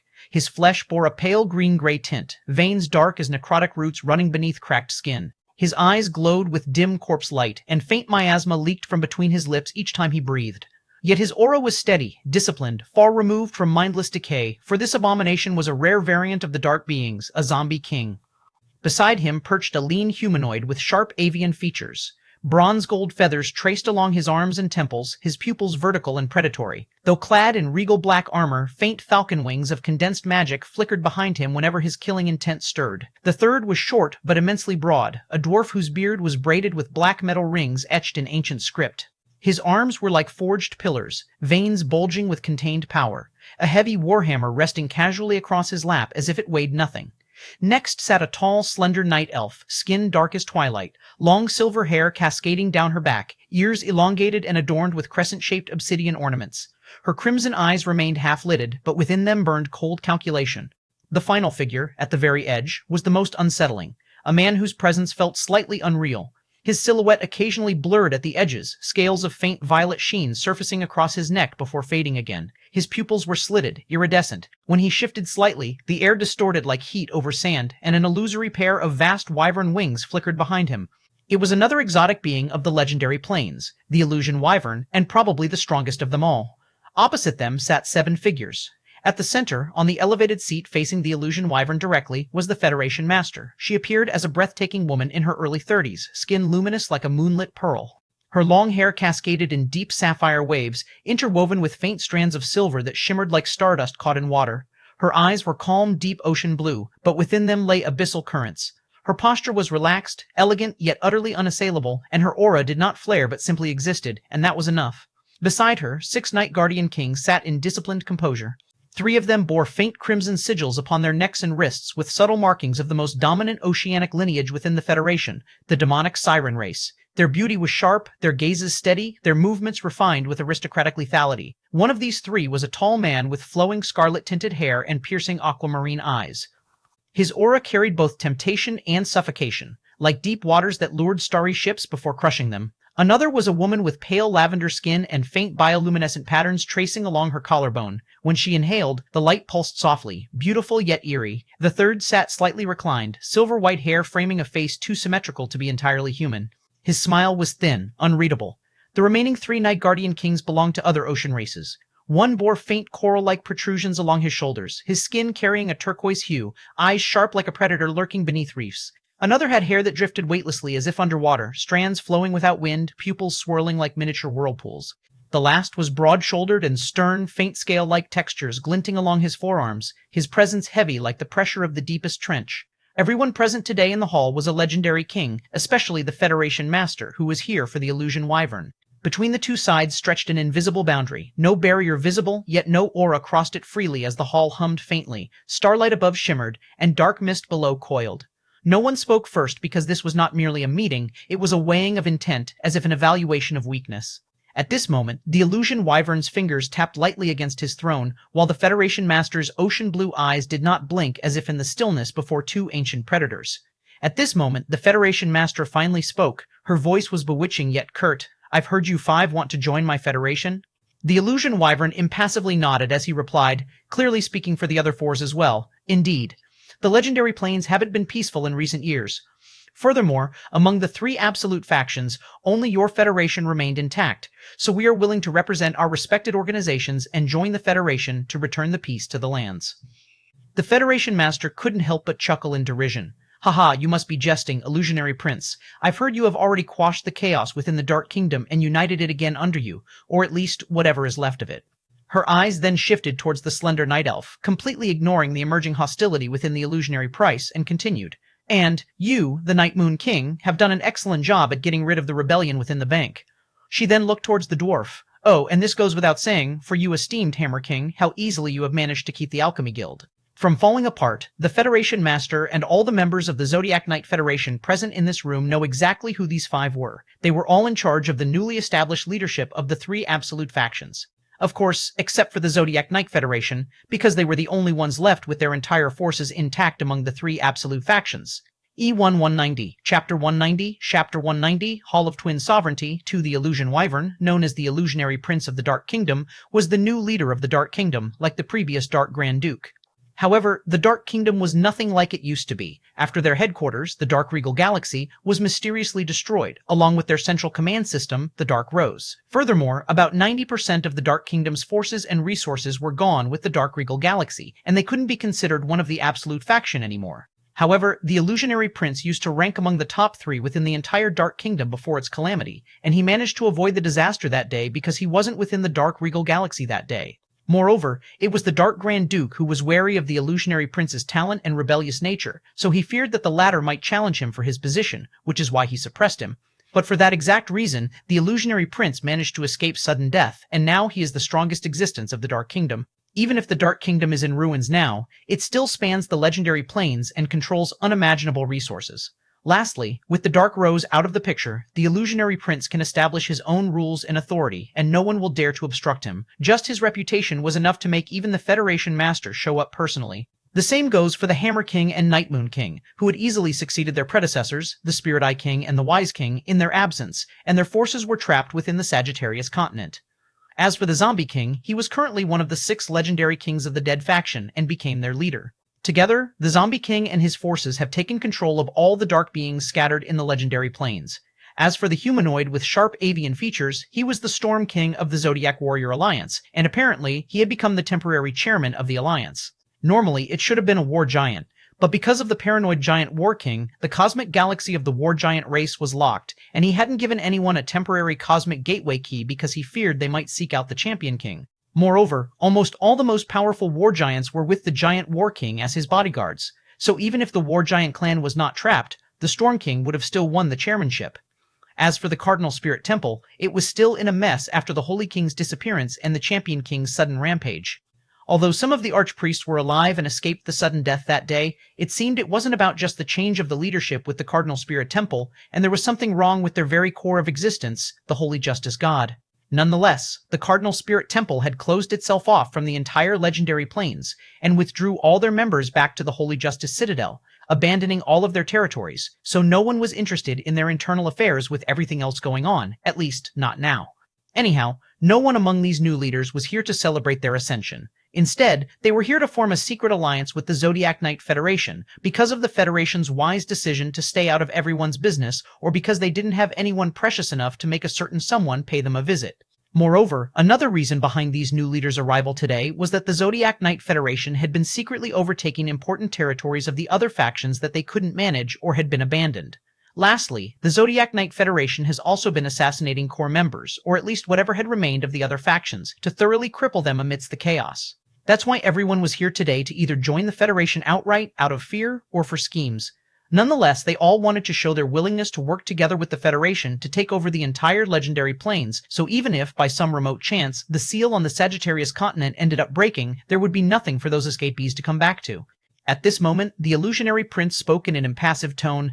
Esteemed Federation Master, since you are more than aware of the current situation of the other factions, then I'll drop the pleasantries.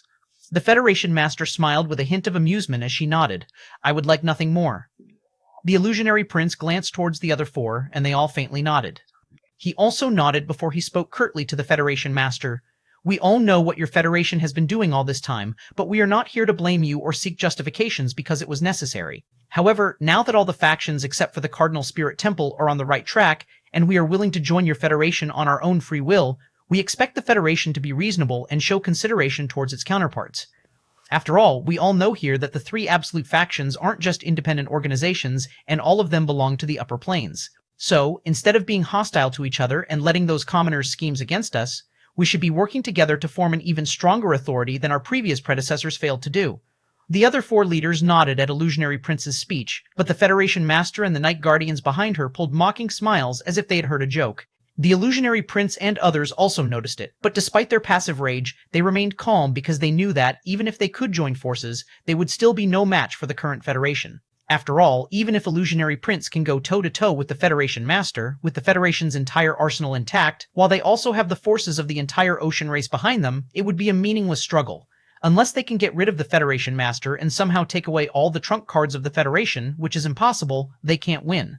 Despite her derision, the Federation Master unexpectedly nodded. All right, I think you all are sincere, and as long as you all sign soul oath contracts with us on behalf of the Zodiac Knight Federation, I'll accept. But right at this moment, the Federation Master and Illusionary Prince's expression shifted as they abruptly looked towards the ethereal ceiling of the Hall of Twin Sovereignty. Ni 191, Chapter 1191, Hall of Twin Sovereignty, 3. The moment the Zodiac Knight Federation's Federation Master spoke those final words, both her expression and the Illusionary Prince's changed abruptly. Their gazes snapped toward the far end of the Hall of Twin Sovereignty at the exact same instant. It was so sudden that even the composed Night Guardian Kings and new leaders of the other factions were startled.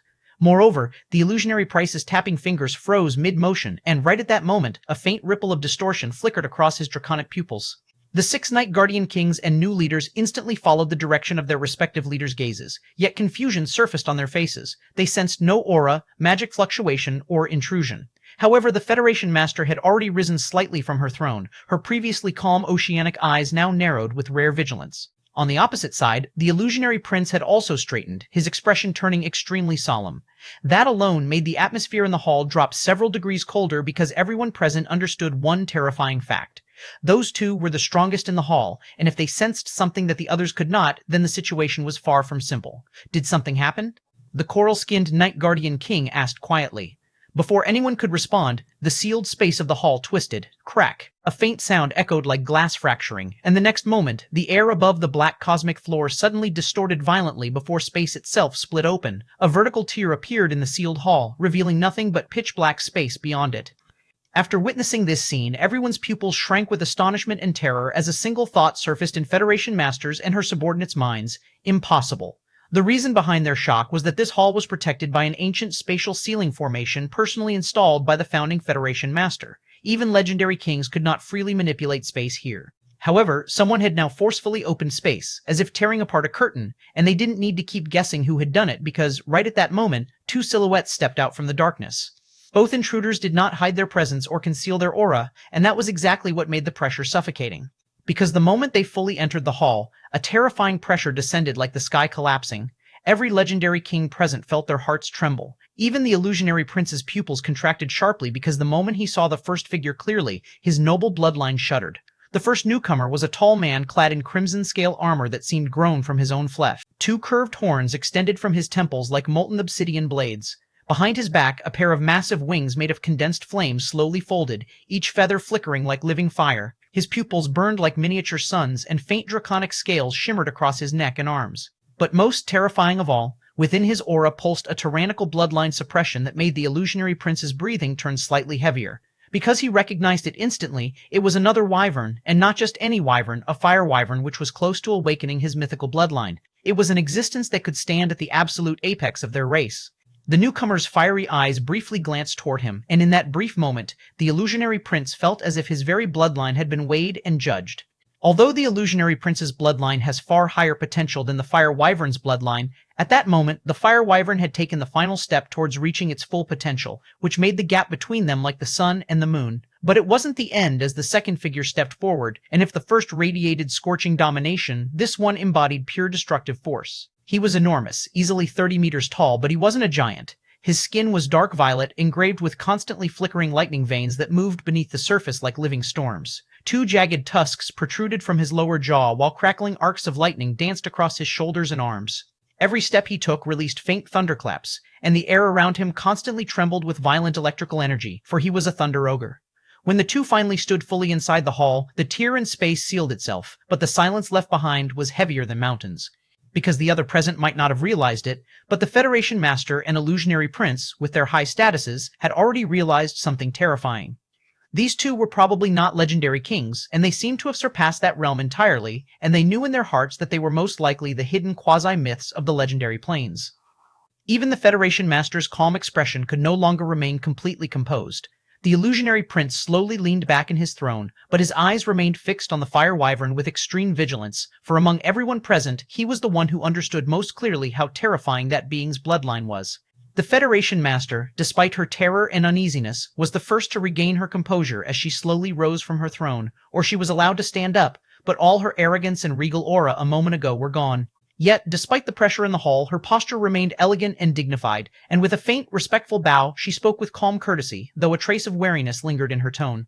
"May I inquire which esteemed seniors have paid a visit to my Federation today?" For a moment, neither newcomer responded as the fire wyvern merely looked around the hall as if evaluating the gathered legendary kings. At that moment, his lips curved slightly as his voice carried both arrogance and overwhelming authority. "Mythical Coalition." The two simple words echoed across the hall like a declaration from the heavens. The moment those words were spoken, the legendary king was slightly confused, except for one, who had never heard of them before, but the Federation Master and Illusionary Prince felt their hearts skip a beat. Because that name represented an existence far above the struggles of the legendary planes, for it was an organization that even the upper planes treated with caution. The atmosphere in the Hall of Twin Sovereignty instantly became far more dangerous than before. 1192, Chapter 192, The One Who Fled, the Federation Master, had clearly heard of the Mythical Coalition because of her status and knew what kind of organization they were. After all, it wasn't like there hadn't been any quasi-myths within the three absolute factions, but because of the Mythical Coalition's overwhelming power, those quasi-myths also ended up leaving the three absolute factions and joined the Mythical Coalition. Moreover, every leader-level figure of the three absolute factions knows about the Mythical Coalition, even though they were warned to stay away from them and never investigate their whereabouts. Only the Holy King Myth of Justice seemed to be a special case, for she was allowed to keep her position within the Cardinal Spirit Temple, while also being a member of the Mythical Coalition.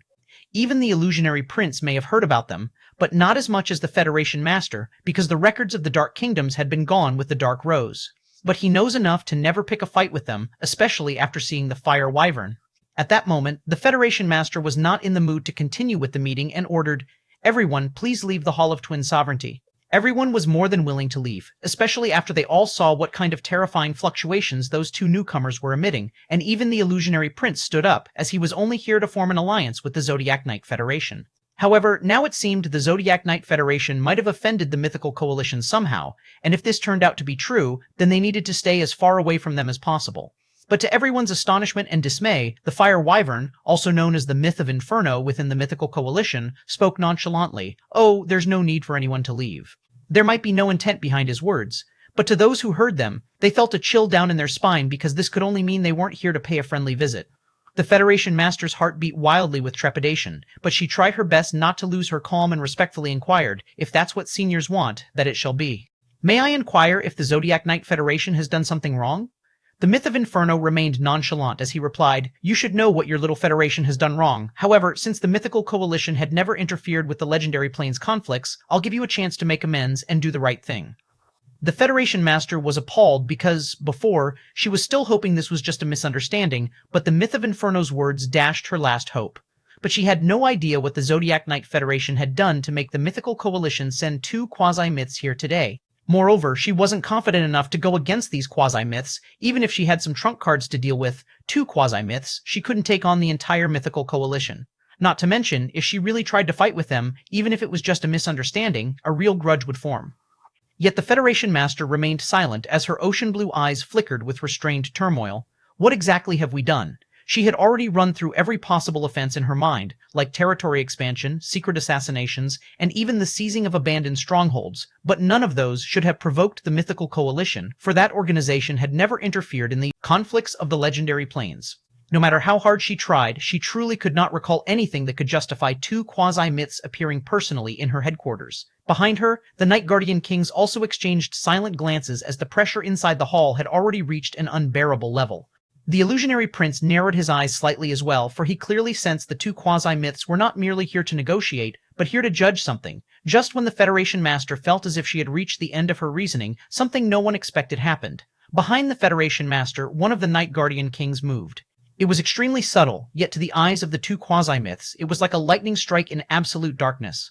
Ripple, space around that figure suddenly trembled, and a distortion identical to the one that appeared earlier when the 2 quasi-myths had entered the hall. The Myth of Inferno's pupils instantly contracted, and Thunder Ogres, known as the Myth of Thunder, lightning veins flared violently. But before either of them could react, the figure had already acted as the Night Guardian King raised one hand, and in his palm was a small object. A dark crystalline shard engraved with layered spatial runes. The moment it appeared, the entire hall's sealed space collapsed locally, before a miniature spatial corridor tore open like a crack in reality.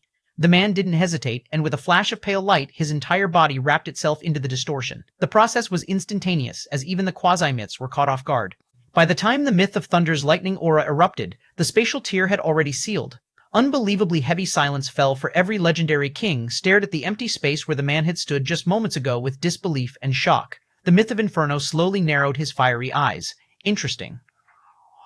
But the most shocked person in the hall was the Federation Master, as her pupil shrank violently and disbelief flooded her expression.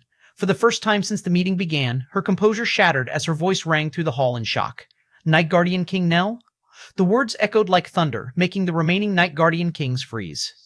Even the illusionary prince's eyes sharpened instantly because that name was extremely familiar. Night Guardian King Nell was one of the Federation's fastest rising geniuses, a prodigy who had ascended to Night Lord General within only 2,000 years and had recently been promoted to Legendary King state. That guy was considered a genius within the Federation, and that's why these new leaders know about him. Moreover, he was someone who supposedly held close ties to one of the Federation's highest authorities, and after becoming a Legendary King, he became one of the Federation Master's closest aides. Yet now, that same genius had fled like a criminal the moment the Mythical Coalition appeared. At that moment, the Myth of Thunder slowly lowered his massive arm while lightning crackled across his skin as his expression turned cold. So, his thunderous voice echoed through the hall, "That was your man." The Federation Master's face paled slightly. But before she could respond, the Myth of Inferno suddenly laughed softly without anger. Instead, he seemed intrigued. A legendary king, escaping under the noses of 2 quasi-myths. His burning gaze slowly swept across the hall. Impressive. Then his eyes locked onto the Federation Master, and the warmth vanished instantly as he coldly stated, "Now it seems we have found the problem." The hall fell into absolute silence because everyone present understood one terrifying possibility. Whatever crime had drawn the Mythical Coalition here, it might have been connected to the man who had just escaped. If that was true, then the Zodiac Knight Federation might have unknowingly been harboring something far more dangerous than they ever imagined. C1193, Chapter 193, The One Who Fled, 2. At this moment, darkness swallowed everything without any sound or sense of direction, and for a brief instant, Night Guardian King Nell felt as if he had been expelled from reality itself. But then, thud, his feet touched solid ground, and a dim circular glow briefly illuminated the darkness beneath him as an intricate runic circle spread across the ground like a blooming mechanical flower. However, the moment the teleportation completed, the circle collapsed instantly as every rune shattered into fragments of dim light before fading completely as if they had never existed. At the same moment, the dark crystalline shard in Nell's hand began to crumble. The layered spatial inscriptions etched across it flickered one last time before the entire object disintegrated into fine gray dust that scattered into nothingness, leaving no trace. Nell lowered his hand slowly as his deep blue eyes scanned the darkness around him. His breathing was slightly uneven. That was close. What he had just used was an extremely rare escape method known as Axiom Severance Transit, an extinct quasi-myth rank spatial array designed for absolute disengagement. Unlike usual or even legendary king rank teleportation methods that relied on space channels, which powerful beings like quasi-myths could track, intercept, or even reverse, the Axiom Severance Transit worked differently. The moment the spatial corridor was opened, the entire channel collapsed behind the user, not merely sealed but completely destroyed. Even if someone possessed supreme mastery over space laws, they would only find a void where the corridor once existed without any direction, coordinates, or causal trace to follow. Its only flaw was that it was a one-time severance of spatial continuity, but a perfect escape method for disappearance, and this was precisely why the method required extremely rare materials. Once activated, both the runic anchor and the spatial key would erase themselves completely, and no one could replicate the route or pursue it. Even quasi-myths would be forced to start their search from nothing. Yet despite possessing such a priceless life-saving trump card, Nell had used it without hesitation, and worse, he had used it in front of everyone because that single action had essentially placed a giant target on his back. Because before he fled, no one had any proof about his true identity. Yet Nell didn't think that way for the moment. The two members of the mythical coalition stepped into the Hall of Twin Sovereignty. His instincts had screamed danger, and not ordinary danger, but existential danger. Those were quasi-myths, the existences that had already entered the limits of the legendary planes, and if they were there, then something had already gone terribly wrong. Or maybe they had just discovered clues that could trace something back to him, or worse, maybe they had already uncovered his true identity. Nonetheless, Nell had no intention of waiting to find out, as he was far too cautious for that. That's why the moment the quasi-myths appeared, he had already decided to abandon the identity, not to mention that the Zodiac Knight Federation was no longer useful to him anyway.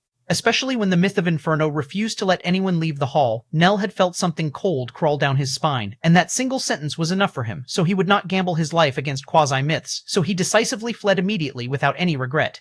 At this moment, only darkness surrounded him as Nell slowly exhaled before speaking softly in a runic language, "Reveal." The moment the word left his lips, ancient runes suddenly ignited around him as they crawled across the darkness like luminous insects before forming a hidden geometric array. Click.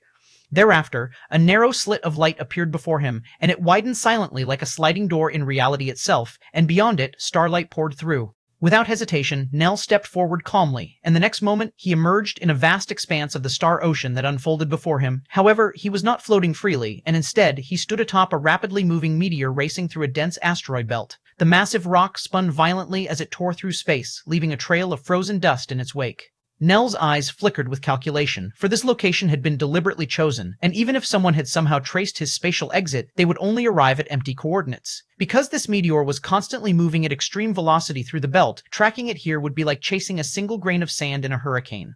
Nell had prepared for this point the moment he knew he was going against some of the strongest existences within the legendary planes, and he truly left nothing to chance. However, he still didn't seem satisfied because the moment he stepped off the portal, another identical crystalline shard appeared in his hand before he activated it instantly. Thereby, a second runic circle of Axiom Severance Transit unfolded beneath his feet before the meteor could even complete another rotation, and with a flash, Nell vanished again. This time, Nell appeared inside a cosmic storm where lightning the size of mountains erupted across space as gravitational turbulence twisted nearby asteroids into spirals, and radiation waves screamed across the space. Even legendary kings would hesitate to remain here for long, but Nell didn't pause as another shard of Axiom Severance Transit appeared, and he activated it immediately. The storm swallowed the fading light of the teleportation circle as he vanished once more.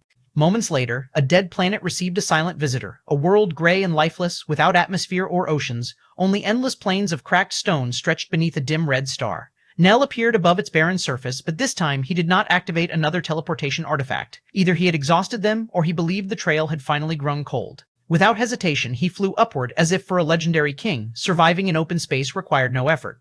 Within seconds, he broke free from the planet's weak gravity and entered the silent space. Thereafter, with a flick of his hand, a sleek spacecraft emerged from his storage ring. Its dark metallic surface shimmered faintly before the hatch opened automatically. Nell stepped inside, and the engines ignited quietly before the ship shot forward, accelerating to light speed and vanishing into the cosmic darkness. Only then did Nell finally lean back into the command seat, and for the first time since escaping, his tense shoulders relaxed slightly. Nell stared at the starfield racing past the viewing window as confusion and disbelief flickered across his face. How? His voice was low, cold, and filled with uncertainty. How did the mythical coalition get involved in this and find out about the Zodiac Knight Federation? 194, Chapter 194, Chapter 194, The One Who Fled, 3 far away from the turmoil of the legendary plains, beyond drifting asteroid seas and dying stars within the star ocean, there existed a secluded elemental planet. It was a planet brimming with life, with towering forests of crystalline trees stretched across emerald plains, and rivers of luminous mana flowed like liquid light through valleys carved by ancient tectonic forces. Massive floating land masses drifted lazily in the upper atmosphere, wrapped in gentle winds carrying shimmering motes of elemental energy. Every now and then, volcanoes erupted not with destructive fury, but with controlled pillars of fire that fed nearby ecosystems. Lightning storms danced across distant skies without devastation, illuminating mountain ranges made of radiant stone. This world was an ancient elemental planet of a rare cosmic environment where the 4 primary elements, fire, water, earth, and air, existed in perfect equilibrium. At the center of this elemental planet, on a vast continent, rose a colossal mountain range with jagged peaks clawed toward the sky, each summit capped with ancient glaciers glowing faintly with condensed mana. The mountains themselves pulsed with deep elemental currents flowing through their veins like blood through a living body. At this moment, hidden within the deepest valley of this range, a sleek black spacecraft silently descended from the sky. Its runic engines dimmed as it glided through thick clouds before lowering toward a flat stone plateau surrounded by towering cliffs. Inside the cockpit sat Night Guardian King Nell as his sharp eyes scanned the familiar terrain through the viewing panel. Only when the ship fully landed did the tension in his shoulders loosen slightly. He raised one hand, and a faint rune flashed across his palm, and the moment the rune activated, a vast runic array suddenly ignited across the stone plateau beneath the spacecraft. Dozens of geometric circles overlapped, forming ancient spatial inscriptions that illuminated the entire ground. Rumble, the mountain trembled before the plateau split open. A gigantic circular opening slowly formed beneath the ship, revealing a deep vertical shaft carved into the planet's crust. Without hesitation, Nell guided the spacecraft downward.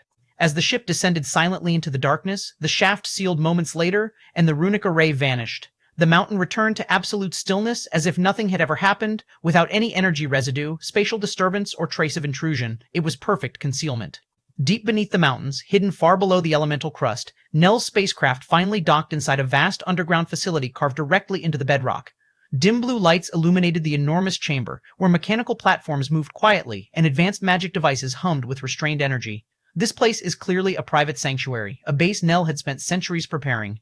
The coordinates of this elemental planet were hidden behind multiple layers of encrypted cosmic routes. Its cosmic gateway could be activated only with a personal key held by exactly 3 people, Nell's and the 2 individuals he trusted the most, while no one else even knew this world existed. Even if someone somehow traced his escape path, which should have been impossible because of the Axiom Severance transit, they would still need the gateway key to reach this planet. That's why here he was finally safe as he stepped out of the spacecraft and exhaled slowly. For the first time since fleeing the Zodiac Knight Federation, the tension was draining from his mind. Good. His voice echoed quietly through the chamber. Even if the mythical coalition followed me, they'll never find me here. He had prepared too many contingencies, too many escape routes, and too many hidden hideouts, and if someone still managed to find him after all that, then the entire universe itself would have to be conspiring against him.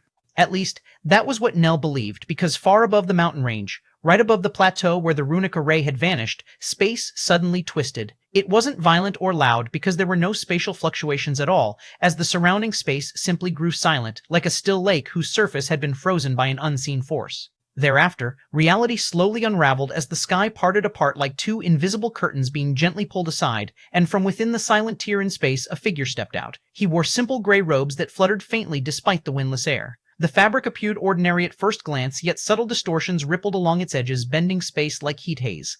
His face was refined and youthful, with sharp brows and calm eyes. Within those eyes were vertical dark pupils surrounded by a faint silver ring that shimmered whenever he blinked. His presence was neither overwhelming nor oppressive. Instead, it felt strangely relaxed, like someone taking a casual stroll. Behind him, for a fleeting instant, something vast seemed to coil within folded space before vanishing again. This person was none other than the myth of Reverend. At this moment, he looked down toward the mountain range below with the same cheerful expression he always carried. But right at this moment, another figure stepped out behind him. She wore a flowing robe of deep midnight blue covered in faintly glowing runic patterns. Her face was hidden behind a smooth silver mask engraved with a slowly rotating pentagram, and soft strands of dark hair escaped beneath it, drifting gently around her shoulders. The air around her constantly shimmered with invisible probability threads shifting in countless directions. This woman was naturally the myth of Oracle, and unlike Reverend's relaxed demeanor, her posture was rigid and alert, with a hint of horror and shock as if she had experienced something terrifying. Despite her boiling inquisitiveness, she didn't dare to question the myth of Reverend, and at this moment her masked gaze immediately swept across the mountains below before locking onto the exact spot where the hidden runic array had previously appeared. The pentagram on her mask rotated faster as runic light flickered, and several seconds passed in silence. At this moment, the myth of Reverend tilted his head slightly as his smile widened into that familiar, harmless grin. He casually folded his hands behind his back and glanced sideways toward the myth of Oracle. The myth of Reverend said cheerfully, "Heh, what do you think, Lady Oracle? I wasn't wrong, right?" 1195, Chapter 195, The One Who Fled 4. At this moment, deep beneath the elemental crust, far from the balanced harmony of the surface world and unaware of the arrival of terrifying beings, Night Guardian King Nel moved with unhurried steps. There was no urgency, tension, or fear in his expression anymore, only cold calculation and quiet satisfaction. As he saw it, his escape had been flawless and untraceable. After all, he had severed causality, erased spatial continuity, shifted coordinates across moving vectors, and finally anchored himself within a location that could not be reached without permission. If this wasn't safety, then nothing in the universe was, at least that's what Nel believed right now. At that moment, inside the hidden base, Nel raised his hand calmly, and a small, dark, runic key appeared between his fingers, its surface engraved with impossibly fine inscriptions that shifted subtly like living code. Without hesitation, he walked toward the far left corner of the underground chamber and pressed the key into the seemingly solid wall. Click! The moment the key touched the surface, the wall rippled like disturbed water, and runes spread outward in silent waves before the entire section of stone slowly dissolved, revealing a narrow passage hidden behind layers of reality itself. Nel stepped inside without pause, and the instant he crossed the threshold, the wall reformed behind him, sealing perfectly, leaving no seam, no fluctuation, not even the faintest conceptual residue. At the same moment, the entire underground base flickered, and invisible formations awakened, layer upon layer of defensive arrays igniting silently across the structure, embedding themselves in space and matter. These formations consisted of sealing arrays, distortion fields, law disruption barriers, and so forth. Even a quasi-myth, if they somehow discovered this place, would not be able to break through in a short time. On the other hand, behind the hidden door, Nel descended a long spiral staircase carved from dark crystalline stone that faintly absorbed ambient light. Each step echoed softly, the sound swallowed almost immediately by the dense layers of isolation arrays surrounding the passage. Moreover, the deeper he went, the colder the air became, and that cold wasn't just physical, but it could also affect souls, as if this place rejected the natural flow of life itself. Finally, the staircase ended, and a vast underground chamber unfolded before him, which seemed like a laboratory or a high-tier, meticulously constructed magical research facility. Because there were top-tier instruments hovering mid-air, rotating slowly as they processed streams of data in luminous threads. Complex runic consoles lined the walls, projecting layered diagrams of anatomy, energy flow, and even law structures. This kind of facility couldn't even be found in the Alchemy Guild headquarters. At the center of the facility, rows upon rows of massive glass containers stood in silent formation, and each chamber was filled with a translucent, faintly glowing liquid. Inside the glass containers, the bodies of beings from different races floated, some humanoid, some monstrous. One thing common among them was that all of them were suspended in unnatural stillness, with their eyes closed and expressions empty. As for whether they were asleep or something far worse, only one person here could truly tell. Nell's gaze passed over them without emotion, until it stopped at the very center of the chamber, where two towering glass containers stood slightly apart from the others. Inside them, two figures floated. One was broad and towering, with two large tusks carved upward like crescent blades. His dark green obsidian skin was traced with tribal runes that now flickered weakly beneath the crimson liquid. The other was a tall, refined humanoid, his skin covered in runic scales, their intricate patterns dim and unstable, as if struggling to maintain coherence. They were unmistakably the myth of Earth and the myth of Myriad Cry. Both of them were once imposing and powerful quasi-myths, but now, here, they were suspended like specimens, completely powerless, silent, and contained.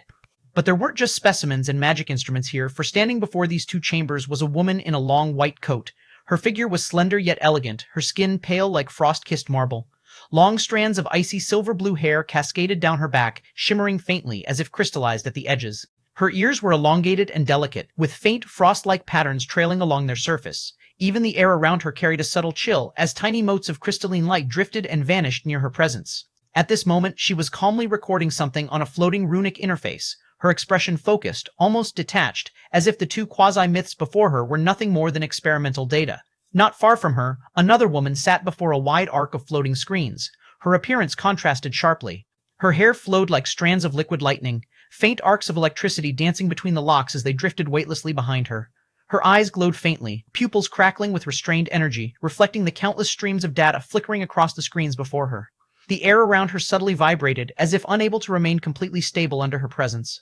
Her fingers moved rapidly, manipulating layers of magical spectrum analysis, tracking fluctuations that normal beings wouldn't even perceive.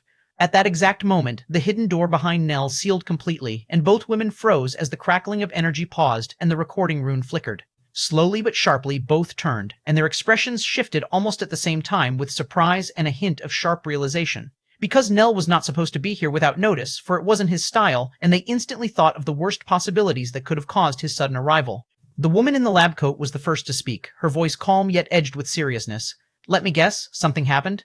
The second woman's glowing eyes narrowed slightly as she leaned back from the screens, electricity faintly snapping in the air, stating in a rude tone, "Or have you finally decided to stop playing around, old man?" Austin 196, Chapter 196, The One Who Fled 5. Nell stood at the entrance of the laboratory, his posture straight and his presence calm and immovable. Despite the sharp and somewhat rude tones directed at him, his expression did not change in the slightest, without any hint of irritation and anger. If anything, the tension in his shoulders eased as the cold sharpness in his eyes softened, and when his gaze landed on the second woman, something even rarer surfaced in his gaze: warmth. A faint smile tugged at the corner of his lips as he looked at her, and spoke in a tone that carried both reprimand and unmistakable affection. "Little brat, is that how you speak with your dear dad?" Although his voice was firm, his expression was gentle, and he scolded like any ordinary father, doting on his mischievous daughter. A scene so natural yet so utterly impossible because within the entire Zodiac Knight Federation there was one fact everyone knew. The Night Guardian King Nell had no wife, lover, or family. He had appeared from nowhere like a falling star, rising through the ranks with terrifying speed and unmatched brilliance, and because of his unnatural rise, countless had investigated his origins and speculated. Some believed he was the hidden bloodline of a powerful clan because of his connection with the Federation Master's right-hand man. Others whispered he was the illegitimate heir of the same figure, and some even dared to claim he wasn't from the legendary plains at all. But in the end, nothing was found with no roots or past, and when he became a legendary king, even whispers turned into silence because no one dared question him anymore. Yet now, he was calling someone his daughter, and not just anyone, a woman of a completely different race. However, unlike what one might expect, the woman in the white coat showed no surprise at all, not even a flicker, as if this revelation meant absolutely nothing to her. Her icy gaze remained fixed on her interface as she spoke indifferently, her voice carrying that same detached chill. "Can you two not start with your affection plays from the very beginning?" The moment those words fell, the second woman's expression snapped like a cat whose tail had been stepped on. Her glowing eyes sharpened instantly as she turned toward the white-coated woman and snapped, "Mad woman, who asked for your opinion?" The air crackled faintly, but the woman in the coat didn't even blink as her gaze shifted slightly, cold and unyielding as frost creeping across glass. "Little girl," she replied with a faint mocking sneer, "is that how you speak to your aunt? I suppose you've forgotten the lesson I taught you." A subtle pause happened the moment those words left her lips, as that single word "aunt" was enough to trigger the second woman in ways that no one would expect. The next moment, the second woman's temper ignited instantly as her body rose from the seat in one swift motion, and arcs of lightning burst around her as the surrounding instruments flickered violently. "You dare count that as a win?" she snapped coldly, her voice carrying restrained fury. "You used that trick. I dare you. Come fight me again." The atmosphere in the lab shifted, and the temperature dropped while magical energy spiked. But the woman in the coat merely adjusted her sleeve, completely unfazed. "I don't waste time on meaningless fights." She was absolutely cold and dismissive, which only made things worse as the crackling of electricity intensified and the frost in the air deepened. Two opposing forces began to rise, and just like that, they completely forgot Nell existed, who was standing there, watching the scene unfold, and the latter didn't seem the slightest bit surprised. Instead, a strange, nostalgic expression appeared on his face as his eyes softened while he watched them, and under his breath he muttered with quiet satisfaction, "At least, they're getting along better." But after a moment of a very dangerous silence, both women froze, and very slowly they turned as two pairs of eyes, one crackling with lightning and one freezing with killing intent, locked onto Nell at the exact same moment. The hostility in their gazes was immediate, unified, almost lethal, as if they would join hands and erase him from existence right then and there. Nell's smile stiffened slightly because he knew if this escalated, even he would have a hard time dealing with both of them together, despite being a legendary king. Ahem, so, without hesitation, he cleared his throat lightly and spoke in a calm, almost casual tone, his expression turning serious. My cover has been blown. The moment Nell's words fell, both women froze, not in anger or irritation, but in something far rarer disbelief. The next moment, their expressions changed almost instantly as they blurted out together, impossible. The response was sharp, immediate, and instinctive because to them, those words made no sense at all as Nell's identity being exposed alone was absurd. But the next moment, they saw his face, that calm, composed man they knew, now carried a trace of something unusual, a faint frustration and somber heaviness, and when he slowly nodded helplessly, the air in the laboratory turned cold. Moreover, adding to the timing of his sudden return and the lack of prior signal, everything aligned too perfectly. They both knew that this wasn't a joke. More importantly, they both knew Nell better than anyone else, as he would never joke about something like this. Because if it were true, then the consequences would be catastrophic for all of them. The second woman's fingers curled slightly, faint arcs of lightning flickering unconsciously around her as the usual arrogance in her eyes dimmed ever so slightly. For the first time after a very long time, a trace of unease appeared. As for the woman in the lab coat, her expression finally changed subtly. Her movements stopped as her gaze lifted from the interface, and the temperature around her dropped another degree. When she spoke again, her voice was no longer indifferent but solemn. What exactly happened? After a brief pause, her next words were quieter and heavier. Did you encounter him? Absolute silence followed. 1197, Chapter 197, The One Who Fled 6. Did you encounter him? Even the second woman didn't speak, but her reaction said everything as her body stiffened slightly, the lightning around her flickered erratically, and within her fearless eyes, for the first time, there was deep, instinctual fear as something buried within her.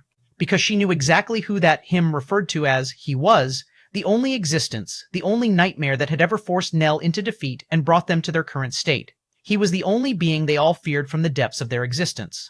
For a brief moment, even the air felt suffocated before Nell let out a quiet breath, and a wry smile appeared on his face as he shook his head. Heh, thank the Zodiac planes it wasn't him, so don't worry. Those words alone eased both women's tension just slightly, but before they could fully relax, Nell continued, but the mythical coalition seems to have discovered something. The relief vanished instantly as their expressions hardened again, but this time far more seriously. Nell's gaze turned distant for a moment, as if recalling the scene. The Hall of Twin Sovereignty was breached as even their spatial seal that they took great pride upon broken from the outside, and two quasi-myths of mythical coalition appeared. The moment those words fell, both women's pupils shrank. Mythical coalition, the woman in the coat murmured softly, her voice tinged with gravity. Nell nodded as he clicked his tongue. One was a fire wyvern nearly at full mythical awakening, and the second was a thunder ogre, with destructive capacity on par with peak quasi-myths. Nell's expression turned dark. If I'm not wrong, then those two should be the myth of Inferno and myth of Thunder hailed from the Zodiac Warrior Alliance. The woman in a lab coat's expression turned solemn as she said gloomily, They actually sent those two? Doesn't this mean the mythical coalition had solid proof of who we actually are? But I don't understand how they could know us and our plans. Nell sighed helplessly because he was also clueless, but his thoughts were different from his companions as he continued calmly. I won't go that far with speculation. Although they were there with clear motives and might have detected something unusual with the Federation, they had no idea about our involvement. If I'm not wrong, they were probably there for a fishing expedition. The woman in the coat narrowed her eyes slightly as Nell's words weren't reassuring as they sounded, and she questioned coldly, If they were only there for a fishing expeditions, then what are you doing here? Didn't your identity get exposed? Nell seemed to be expecting this question as his lips curved faintly and replied nonchalantly, I didn't wait to find that out and left. A simple answer, but both women were speechless as they finally understood what Nell had done and knew what it meant. Nell didn't wait there for the two quasi-myths to investigate or test their purpose of coming there, and didn't gamble with the possibility of the mythical coalition only being there for a simple check, because it was impossible with two quasi-myths present on the scene. He simply ran, which, coming from Nell, said everything. I used Axiom Severance Transit, he added calmly. Multiple layers, no trace, no direction, no causality, just as we planned and prepared before. The second woman crossed her arms, though the faint tension in her posture remained, but she didn't seem to be worried anymore. And yet you're saying your cover is blown? Geezer, are you trying to scare us to death? She jeered at him with a hint of worry in her eyes, clearly concerned for her father's safety. Nell's eyes darkened slightly, not because of how his daughter spoke with him, but because he clearly remembered why he had been so rash, which was really unusual for him. That's the problem. He said slowly, I don't know how, but the moment they appeared, my instinct as that swindler's acolyte seemed to sense an unknown danger. That's why I didn't try to play along or abandon my Federation identity, and took off. Silence fell again as both women's expressions grew even more serious, tinged with disbelief, because they knew exactly what Nell was trying to imply, and they no longer judged his decision to flee as irrational. The woman in the coat finally spoke, her tone low. If it was like that, then they didn't come blindly. But I still won't understand how the mythical coalition gets involved at this stage. We didn't even target their members yet, not to mention the coalition is fully detached from the legendary planes. Nell nodded as he completely agreed with her, and this fact also seemed to haunt him as he replied with frustration. That's what I'm worried about as well. If they sent those two quasi-myths, then they probably knew enough to come.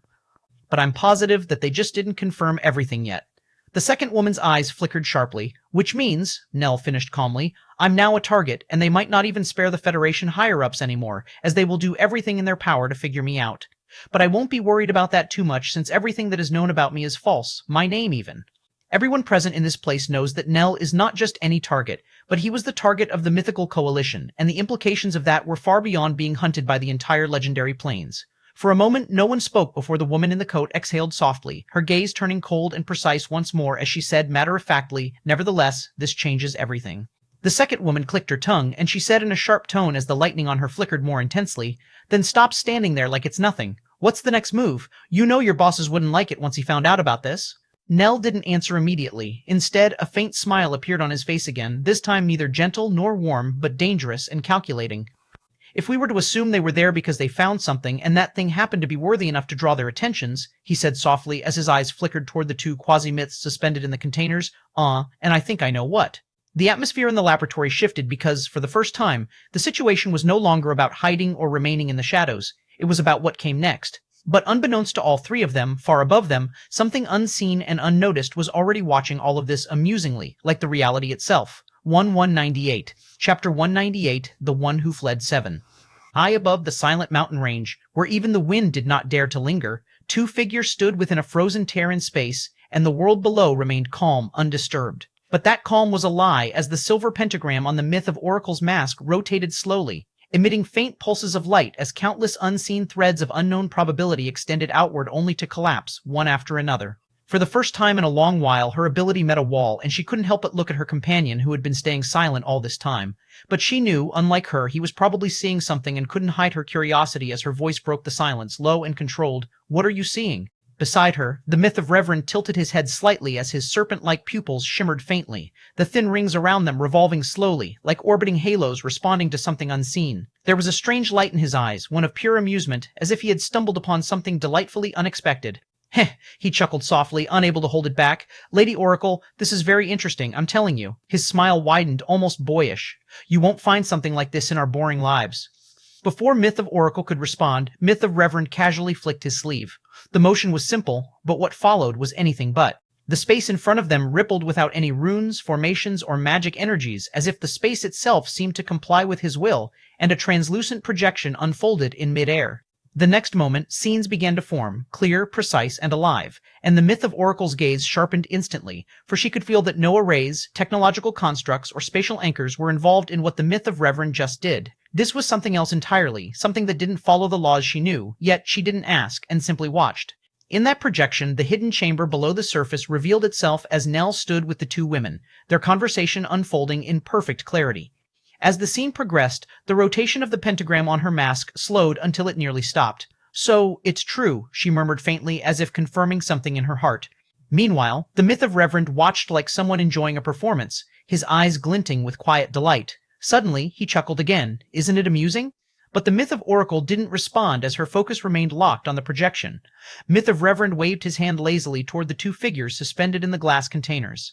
"Oh, and by the way," he added lightly, as if mentioning something trivial, "those two friends there are the Myth of Earth and the Myth of Myriad Cry." That made the Myth of Oracle's gaze freeze for a fraction of a second, and then her voice came out, grave and measured. "I see. They captured them, alive." "That means," she continued, her tone turning colder, sharper, "they possess methods capable of subduing at least two quasi-myths simultaneously, and their limits are unknown." Her head tilted slightly and added quietly, "I suppose I can expect that much, since they are truly from Atlas." Furthermore, that Nell fellow seemed to hide even more secrets, and even if he's just a legendary king, he's unpredictable. Even for someone like her, that conclusion carried weight as she turned slightly toward Reverend and asked, "What is your plan?" Reverend didn't hesitate or even think as he simply shrugged, as relaxed as ever. "Of course," he said with an easy smile.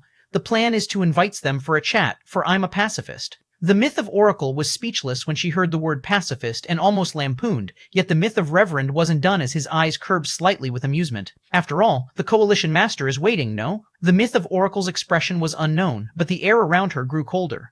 It won't be easy, she said plainly as her gaze returned to the mountain below. Even this outer formation is already interfering with my sight. If we force our way in, they will run. After a slight pause. And this time, her voice lowered, carrying a rare hint of caution. They won't flee blindly, especially if cornered. Whatever they do will be something we cannot predict. The myth of Reverend listened quietly, and then, unexpectedly, he giggled in a soft, almost playful sound that felt completely out of place. Aren't our people already on their way? He said lightly. Myth of Oracle didn't answer as she didn't need to because he was right, as from the moment she sensed this anomaly, she had already alerted the Coalition Master. By now, the myth of Inferno, the myth of Thunder, and others were already moving, for this was not an opportunity they could afford to miss. After all, a hidden force capable of capturing quasi-myths tied to Atlas, this was no longer a matter of curiosity, it was a threat that was necessary to eliminate. As for the man standing beside her, the myth of Oracle's gaze behind her mask flickered briefly toward the myth of Reverend. It was up to the Coalition Master to decide about him, since that was a matter entirely different. At that moment, Myth of Reverend asked something unexpected in a casual tone. Oh, Lady Oracle, who do you think is him mentioned by those three? They seemed pretty afraid of this existence, even more so than being hunted down by the mythical coalition. Myth of Oracle was startled by this unexpected question, but now that the Myth of Reverend had mentioned this, it only now picked up on it, and this was no doubt strange. I have no idea, but whoever it is seemed to inflict genuine fear in their very beings, she impassively replied. Hee, maybe. But Myth of Reverend chuckled as he added, I think the mythical coalition can do better. 1199, Chapter 11199, Dreamscape of a Sealed God. At this moment, within the silence of the infinite space, Jacob stood before Whiteness's unconscious body, his flaming eyes dim yet focused and resolute after having a lengthy discussion with Nyx. On Whiteness's body, Jacob could sense the faint remnants of the scales of infinity had already faded, but something unseen still lingered like an authority that did not vanish with light and endured.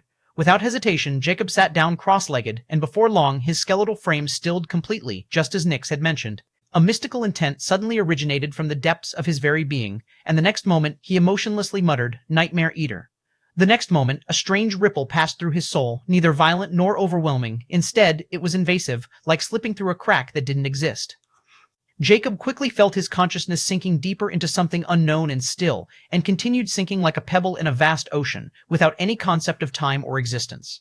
Until everything changed as he felt the sinking sensation suddenly start to fade, but there was still just darkness, not the darkness without light, but the presence of something vast and endless. Before Jacob could make sense of this, his awareness emerged slowly, like a being awakening in a foreign reality, and when he opened his eyes, even he paused for in front of him stretched an incomprehensible world. Is this the Void Mantis's dreamscape realm? Although it was Jacob's first time infiltrating someone else's dreamscape, not to mention the dreamscape of a higher god, he was still astounded and slightly apprehensive at the sight of Whiteness's dreamscape realm. Whiteness's dreamscape realm was like a void, yet not empty. The entire dreamscape resembled an infinite abyss, woven with the structure of a massive, cathedral-like formation of pale white chitin that floated in the distance, shaped like fragments of a colossal mantis exoskeleton. Furthermore, the dreamscape realm wasn't still. In a moment, it shifted, then folded, and then reassembled as if the dreamscape itself were alive. Even space bent unnaturally, layered upon itself like overlapping dimensions, each one reflecting distorted versions of the others.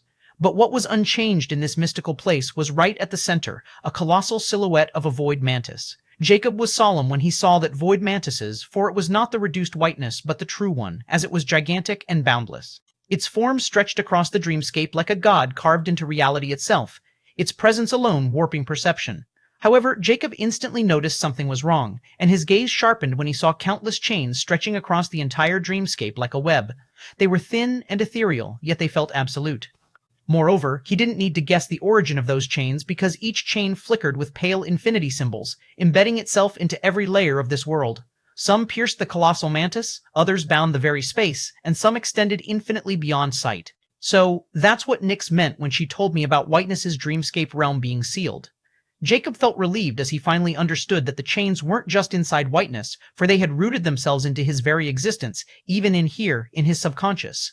At that moment, Jacob felt a shift of familiarity, and his eyes narrowed slightly, and he thought, this place felt like welcoming?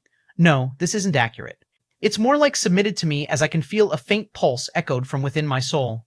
Jacob finally understood that the moment he used the scales of infinity, fueled by infinity blood, he hadn't just judged whiteness, but had thoroughly invaded the latter completely. Now, this dreamscape was no longer solely whiteness's domain, for it had become contested territory, and Jacob held dominance. A subtle, eerie smile formed on his skeletal face as he muttered, "Intriguing, now you feel it, don't you?" Suddenly, Nyx's voice echoed softly. But unlike before, it wasn't external but everywhere, for she was within the dreamscape, watching and now about to guide Jacob through the initial stages of this venture, just as they decided. Jacob didn't seem surprised, nor did he turn as his gaze remained fixed on the vast, distorted world. "I can feel something," he said slowly. "It's not your law, but it's not his law either." Nyx giggled faintly. "Of course it isn't. That's the point." Suddenly, a ripple passed through the dreamscape as she continued, "And that is the law of dreamscape." Jacob's eyes flickered, and at that moment he truly paid attention to the world around him, and he could feel it wasn't stable or fixed. Instead, it seemed to respond to thought, will, and intent. At that moment, a distant fragment of the mantis structure twisted slightly just because Jacob noticed it. "So, this is it," he coldly stated. "Not fully," Nyx corrected. "What you're sensing right now is only the surface." At that moment, her tone shifted, becoming more profound. "Dreamscape law is not about control like time law. It's not about dominance like the space law. It's not even about destruction and emptiness like the void law. Instead, it's about intrusion." When Jacob heard those words, something seemed to stir within him. As if sensing Jacob's mind, Nyx continued with a hint of ecstasy. "Everything here is whiteness. His memories, instincts, fears, authority, and even his understanding of existence. And you," her voice dropped and grew eerie, "are an invader." Right at that moment, the dreamscape trembled as far in the distance, the colossal void mantis shifted slightly, and a ripple of awareness spread. Even though it hadn't fully awakened, something had noticed. However, Jacob didn't move. Instead, his eyes seemed to burn brighter. "An invader?" His voice was slightly amused as he nodded. "Then I guess I'll act like one. That's what I wanted to hear. Now listen carefully." Nyx's elated voice sounded before it turned grave and solemn. "This is your first time, so don't rush. The first step is not to directly start devouring, but to understand the way of dreamscape."